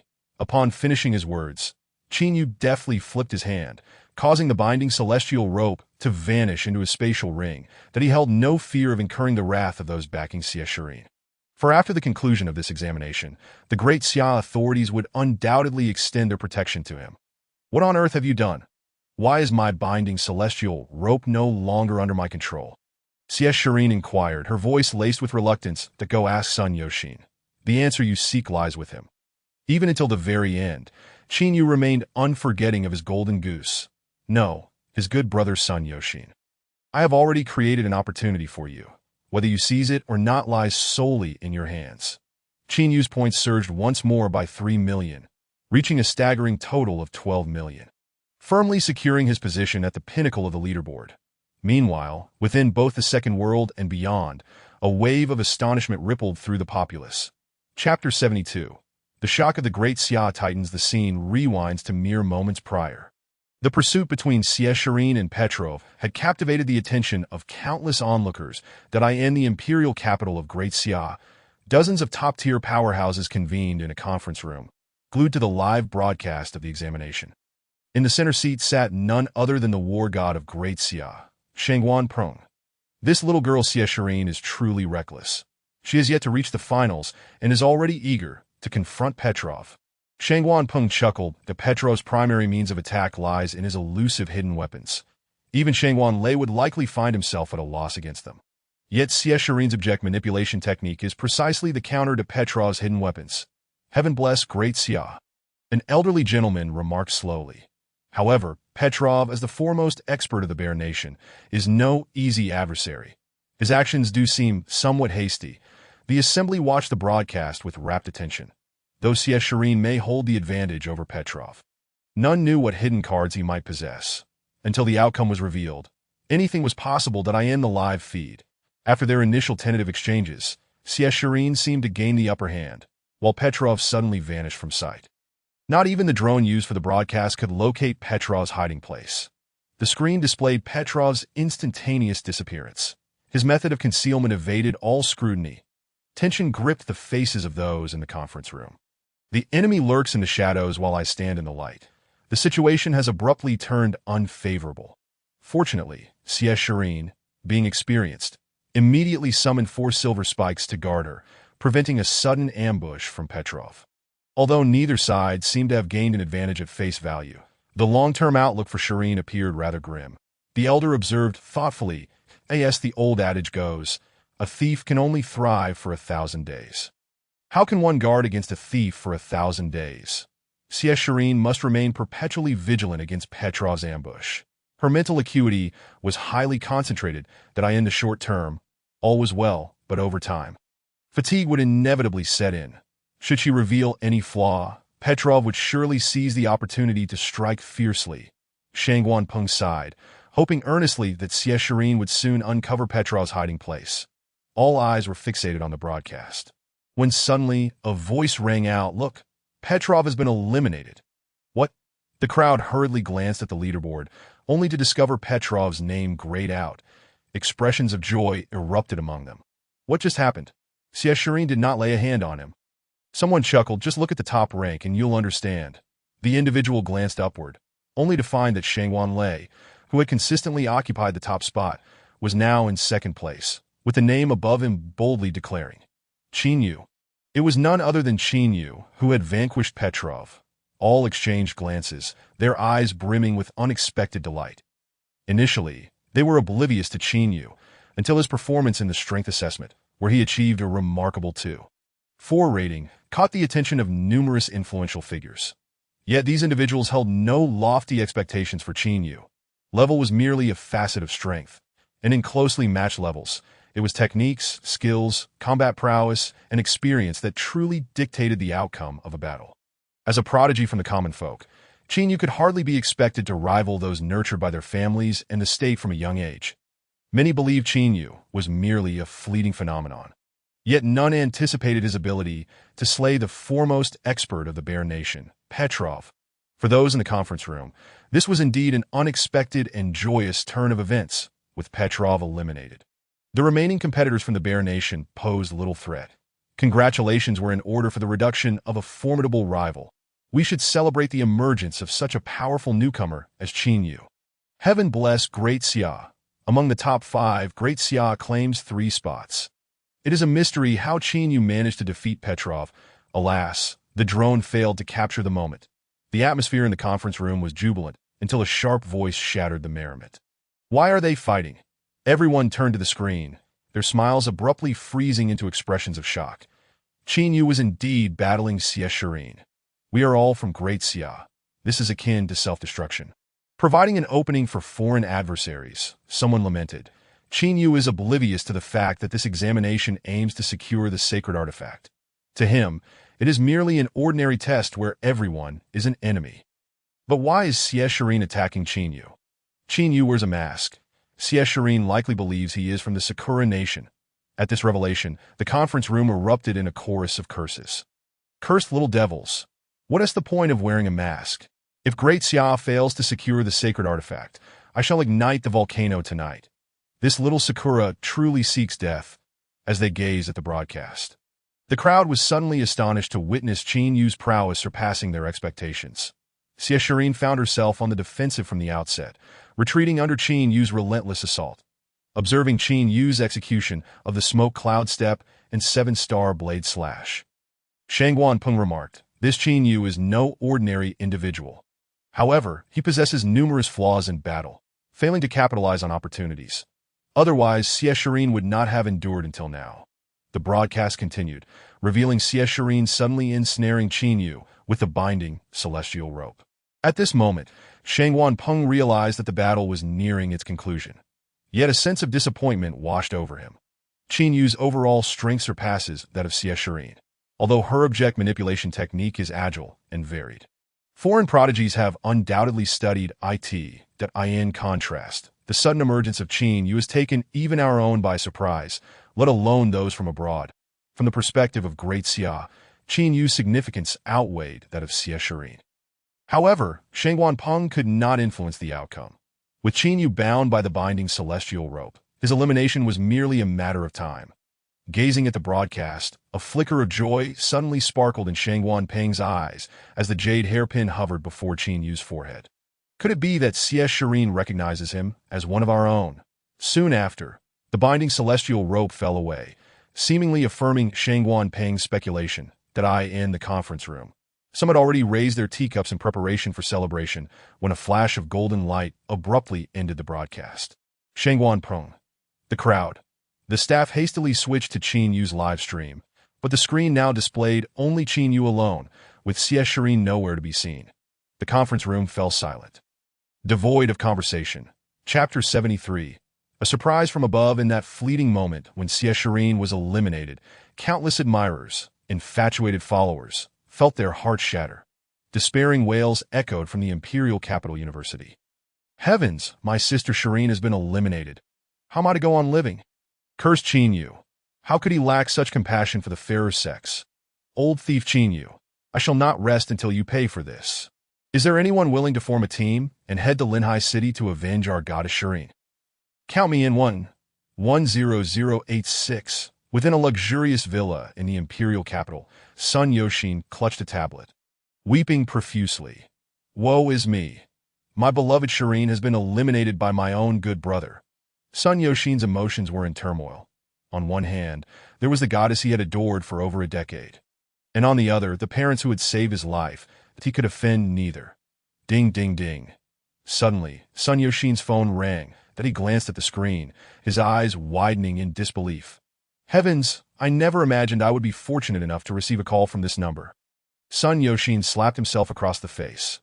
Good heavens, that hurts. I'm not dreaming. This is all real. After Shirin was eliminated, she immediately called him. Could it be? Sun Yoshin's face lit up with excitement. Women only reach out to their dearest when they feel wronged. Shirin must cherish me the most. Trembling, Sun Yoshin lifted the phone and connected the call. Before he could utter his prepared words of consolation, Xie Shirin's voice resonated through the line. Sun Yoshin, what is the answer I seek? Sun Yoshin's breath was heavy with excitement, his face flushed with exhilaration. Poetry Een, my little treasure, spoke so much to me all at once. Ha-he-hey. Sun Yoshin, are you there? I am. Poetry Een, what did you just ask? Sun Yoshin hurriedly replied that I asked you, what is the answer I desire? Sun Yoshin was quite puzzled. What answer? That man in the clown mask said the answers I seek are all with you. Never mind, it's hard to explain over the phone. Are you free now? I'm waiting for you at the Wanqing restaurant. I'm available. Sun Yoshin was so thrilled that he was on the verge of a nosebleed. The sudden invitation for a date felt like a stroke of unexpected happiness. Although he didn't quite understand what was happening, Sun Yoshin had a rough idea that Poetry Yin's enthusiasm for him was somehow linked to Qin Yu. Could it be that Qin Yu eliminated Poetry Yin to create an opportunity for me? Sun Yoshin was so moved he nearly wept. This guy is truly reliable. When there's something to be done, he really steps up. If he had the power, Sun Yoshin would gladly offer half of the entirety of the Xinshin herbal store to Qin Yu in gratitude for his life-changing kindness. The moment Shangwan Lei witnessed the battle between Poetry Yin and Petarov, he hurried towards Poetry Yin's direction. However, halfway there, Shangwan Lei abruptly halted. The electronic map indicated that Qin Yu had already arrived at the battlefield ahead of him. A battle strength of 2.4. I wonder if that's reliable, Shangwan Lei muttered to himself. Suddenly, the marker representing Petarov vanished from the map. Did Petarov fall so quickly? Shangwan Lei hurriedly opened the leaderboard, and indeed, he found himself ranked second, with Qin Yu's name above him. So he must have claimed Poetry Yin's kill. In Shangwan Lei's view, Qin Yu must have arrived just in time to eliminate Petarov. Likely because Petarov was already gravely injured. Upon realizing this, Shangwan Lei promptly closed the electronic map. Since Petarov had been eliminated, there was little point in him going over. He made his way towards the center of the map, feeling that the people from the Eagle Nation seemed to be plotting something. This time, the Eagle Nation had sent 100 prodigies, yet aside from Petarov in the top 10, the rest seemed to have vanished without a trace. There were no Eagle Nation participants on the leaderboard, nor had Shangwan Lei encountered any of them despite pursuing numerous prodigies that it felt as though the Eagle Nation was conspiring something significant. Qin Yu sheathed the Xianjin blade and surveyed his surroundings with his dark, penetrating gaze. The recent skirmish among the three had attracted a fair number of opportunists hoping to capitalize on the chaos. These individuals believed they were hiding in the shadows, yet none could evade Qin Yu's keen perception. Although they weren't top competitors, they should still yield a considerable amount of points, merely a delightful dessert following a hearty meal. As Qin Yu stepped forward, he vanished from sight. The next moment, anguish cries erupted from the surrounding forest. His points surged by an additional 2 million, bringing his total to 14 million, twice that of the second-place contender. With such a substantial score in hand, it was certain that some presumptuous individuals would willingly offer themselves for the taking. Thus, Qin Yu casually drew a spirit-gathering array on the ground, preparing to cultivate while waiting for the next offering to arrive.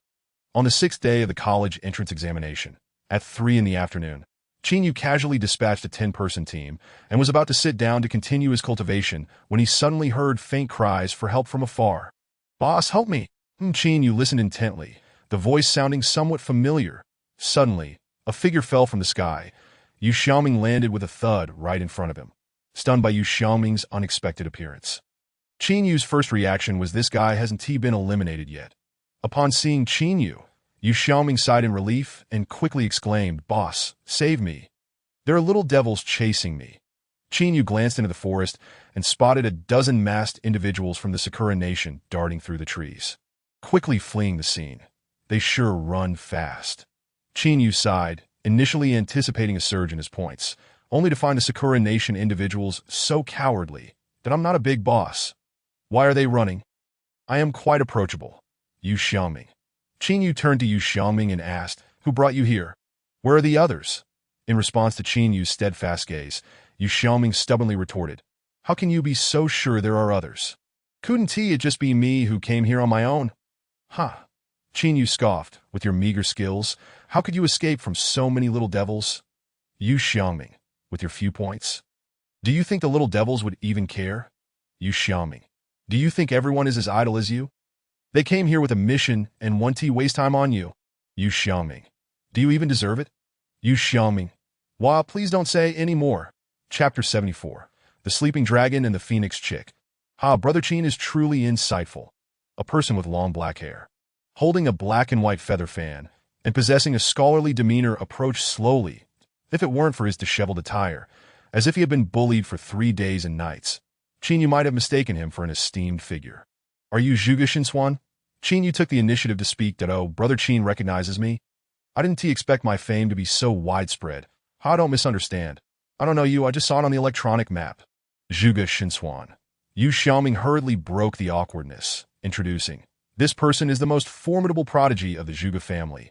Zhuge Xinshuan, he possesses profound skills in divination and has foretold my fortunes with astonishing accuracy. I merely understand a thing or two, Zhuge Xinshuan humbly replied. Observing Qin Yu's puzzled expression, Yu Xiaoming directly suggested, Zhuge brother, why not give me a fortune right here, to enlighten my boss? Then it would be my honor.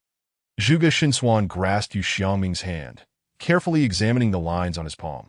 His eyes squinted into a cross-eyed gaze as he spoke slowly. Your father is male, and your mother is female. Am I correct? Yu Xiaoming was stunned for a moment. Then his eyes sparkled with excitement. Exactly. Qin Yu, every member of your family has 2 arms and 2 legs, correct? Yu Xiaoming felt a rush of blood. Absolutely correct, Qin Yu. I've also deduced an interesting coincidence. The divination indicates that your parents were married on the same day. Yes. Yu Xiaoming trembled with excitement, looking at Zhuge Xinshuan in sheer awe. Completely accurate. My goodness, you're spot on. Qin Yu. Qin Yu stared at Yu Xiaoming earnestly and asked, has your brain been kicked by a beast? How did you know that? Yu Xiaoming gazed at Qin Yu in astonishment. I haven't told anyone about this. Qin Yu patted Yu Xiaoming on the shoulder, suggesting, after the exams, remember to see a neurologist. No need. Zhuge Xinshuan interjected confidently. I've already divined for Yu Xiaoming. The hospital won't be able to cure him.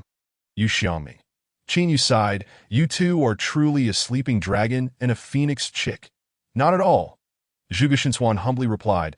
Sleeping dragon was my ancestor's title, though I am known as Xinshuan. I still fall short in comparison to my ancestor. If Brother Qin insists on a title, you may call me Little Sleeping Dragon. Qin Yu felt utterly bewildered. I often find myself at odds with you all, due to being too normal. Yu Xiaoming explained. Zhuge Xinshuan and I were transported to the desert area of the second world. After seeing the boss dominate the leaderboard, we hurried over to seek refuge, but unexpectedly encountered an ambush from the little devils. Upon recalling Yu Xiaoming, Qin Yu suddenly remembered that he still held the identity of a guardian for the Yu family. He patted Yu Xiaoming on the shoulder and cheerfully said, Boss will take you to new heights. Zhuge Xinshuan cautioned, let us hurry. In half an hour, the poison circle will close in. Is that so? Qin Yu quickly opened the electronic map and indeed saw that the poison circle was approaching. Aside from Qin Yu and Zhuge Xinshuan, the other top contenders had already gathered in the final circle. Tomorrow marked the last day of the college entrance examination. The final battle was about to commence. At this moment, those who had not been eliminated were primarily prodigies sent by various nations, and they had mostly gathered together. It was easy to foresee that the upcoming battles would predominantly be team fights. Let us head to the final circle and join the excitement. Qin Yu led the two towards the final circle. Shangwan Lei thought, we haven't even sent someone to lure you out, yet you came to us. Peter from Eagle Nation chuckled, surrounded by over 20 of his nation's elite. It seems my guess was correct. Indeed, you people from Eagle Nation are here. Faced with such overwhelming numbers, Shangwan Lei exhibited no fear. Instead, he was filled with a fierce fighting spirit. Shangwan Lei, it appears you truly have no awareness of the gravity of this situation. Peter remarked, for your sake, the most formidable array masters of our country have devoted 10 full days and nights to research. Shangwan Lei's gaze sharpened, transforming into a bolt of lightning as he swiftly retreated. Thinking of fleeing now? It's already too late. Peter shouted, activate the formation. The ground trembled as a colossal formation ascended, its complexity indicating that it could not have been completed in a short span of time. Suddenly, a pale yellow mist surged before Shangwan Lei, and upon near contact, the unique outer armor he wore emitted a hissing sound. Corroding away, Shangguan lay halted, scanning his surroundings. The yellow mist had formed a complete circle around him. There was no escaping. Without hesitation, he transformed into a streak of lightning, charging directly at the elites of Eagle Nation. If I cannot escape this grand formation, then I shall perish with you. Facing the oncoming Shangguan Lei, the members of Eagle Nation maintained their smiles, their eyes filled with amusement, as if they were observing a fierce tiger in a cage. Thunderclap fist, Shangguan Lei unleashed a punch. Crackling with electricity, the force of his blow palpable. His fist passed straight through Peter's body, encountering no resistance and making no sound. The forms of the Eagle Nation elites gradually dissipated, only to reassemble not far away. Illusion formation. Shangguan Lei furrowed his brow. Though formidable in combat, he was utterly ignorant of formations. Suppressing his aura, he proclaimed with immense bravado, "I stand right here. Let anyone dare to launch a sneak attack." Laughter erupted from all directions. That my dear friend, do you not yet realize that you have been poisoned? What?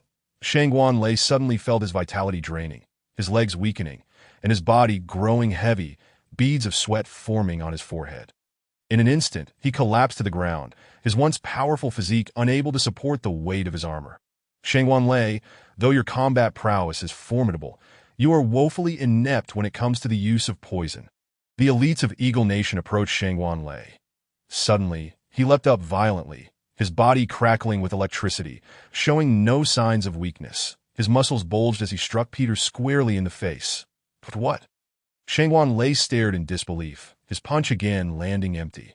The laughter from all around grew louder. Shangguan Lei, your acting is far too clumsy. Perhaps you should consider studying drama in your next life. The scene before Shangguan Lei began to blur. The exertion from his previous burst of energy had drained the last of his strength. He drew a long knife, plunging it into the ground to prop himself up. Peter of Eagle Nation, mark my words. When I escape, I shall not spare you. Shangguan Lei gritted his teeth. Peter appeared behind Shangguan Lei, smiling as he asked, "Do you truly believe you have a chance to escape?" Chapter 75. The Conspiracy of Eagle Nation. Peter kicked Shangguan Lei to the ground. "Let the games begin. We must be swift. We have only one day." "No problem. 5 hours will suffice." 5 individuals surrounded Shangguan Lei, commencing the arrangement of a formation. "What are you planning?" Shangguan Lei sensed something amiss. If their intention was merely to eliminate him, they could simply stab him now. Why go to such lengths? Peter, feeling rather idle, sat beside Shangguan Lei and smiled. "Did you think our mission was to claim the top spot and seize the sacred artifact?" Shangguan Lei weakly replied, "Is it not?" "Of course not," Peter said, to be frank. Sakura Nation, Han Nation, White Elephant Nation, and several other countries are all our people. Should any of those nations acquire the sacred artifact, they will obediently hand it over to us. A glimmer of disbelief flashed in Shangguan Lei's eyes. "Our true objective is to eliminate you, to prevent another war god from emerging from Xia." Shangguan Lei scoffed. "That is impossible, no matter how severely one is harmed in the second world. They will be transmitted out unharmed." "Indeed." Peter's eyes glinted coldly. "But what if we were to keep you trapped in this world forever?" "What?" A shiver ran through Shangguan Lei, an indescribable fear welling up inside him. Cackling. "What is this? My right eyelid has been twitching all day." Shangguan Peng's expression grew serious. "Left eye twitching brings fortune. Right eye brings disaster." This was a bad omen. An elder beside him chuckled. "The mighty war god of Xia believes in such superstitions." Shangguan Peng laughed lightly and instructed the staff, "Switch the live feed to Shangguan Lei."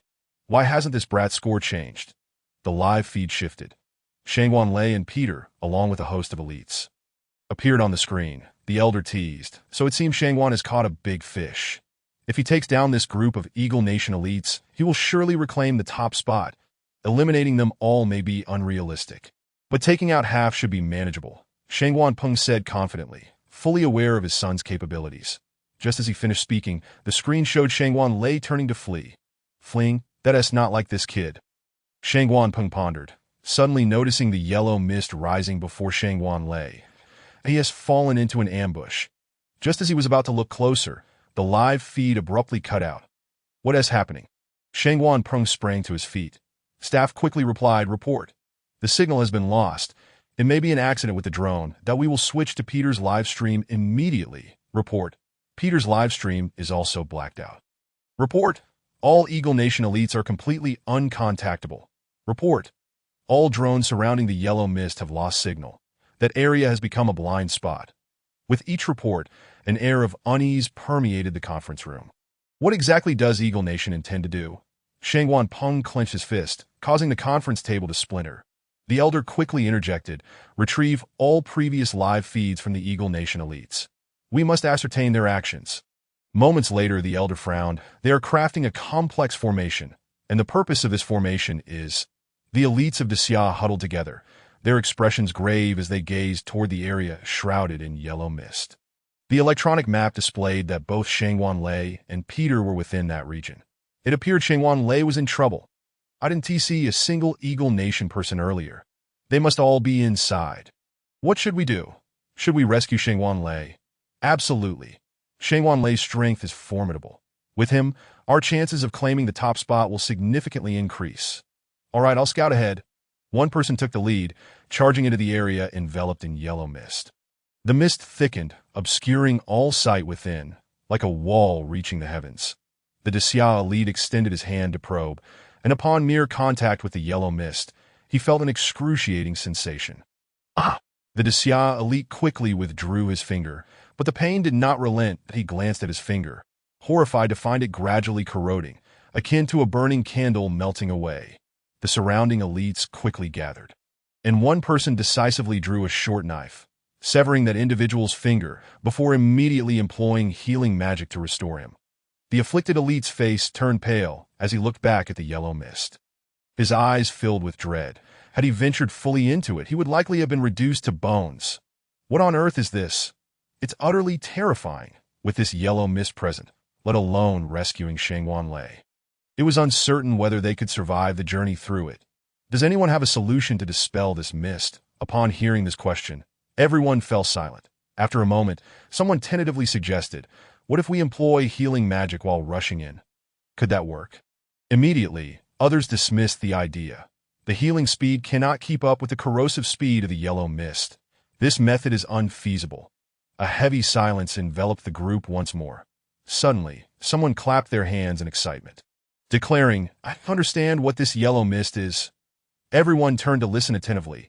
I once read in an ancient text that the vapor from the waters of the yellow springs can form a highly corrosive yellow mist known as yellow spring qi.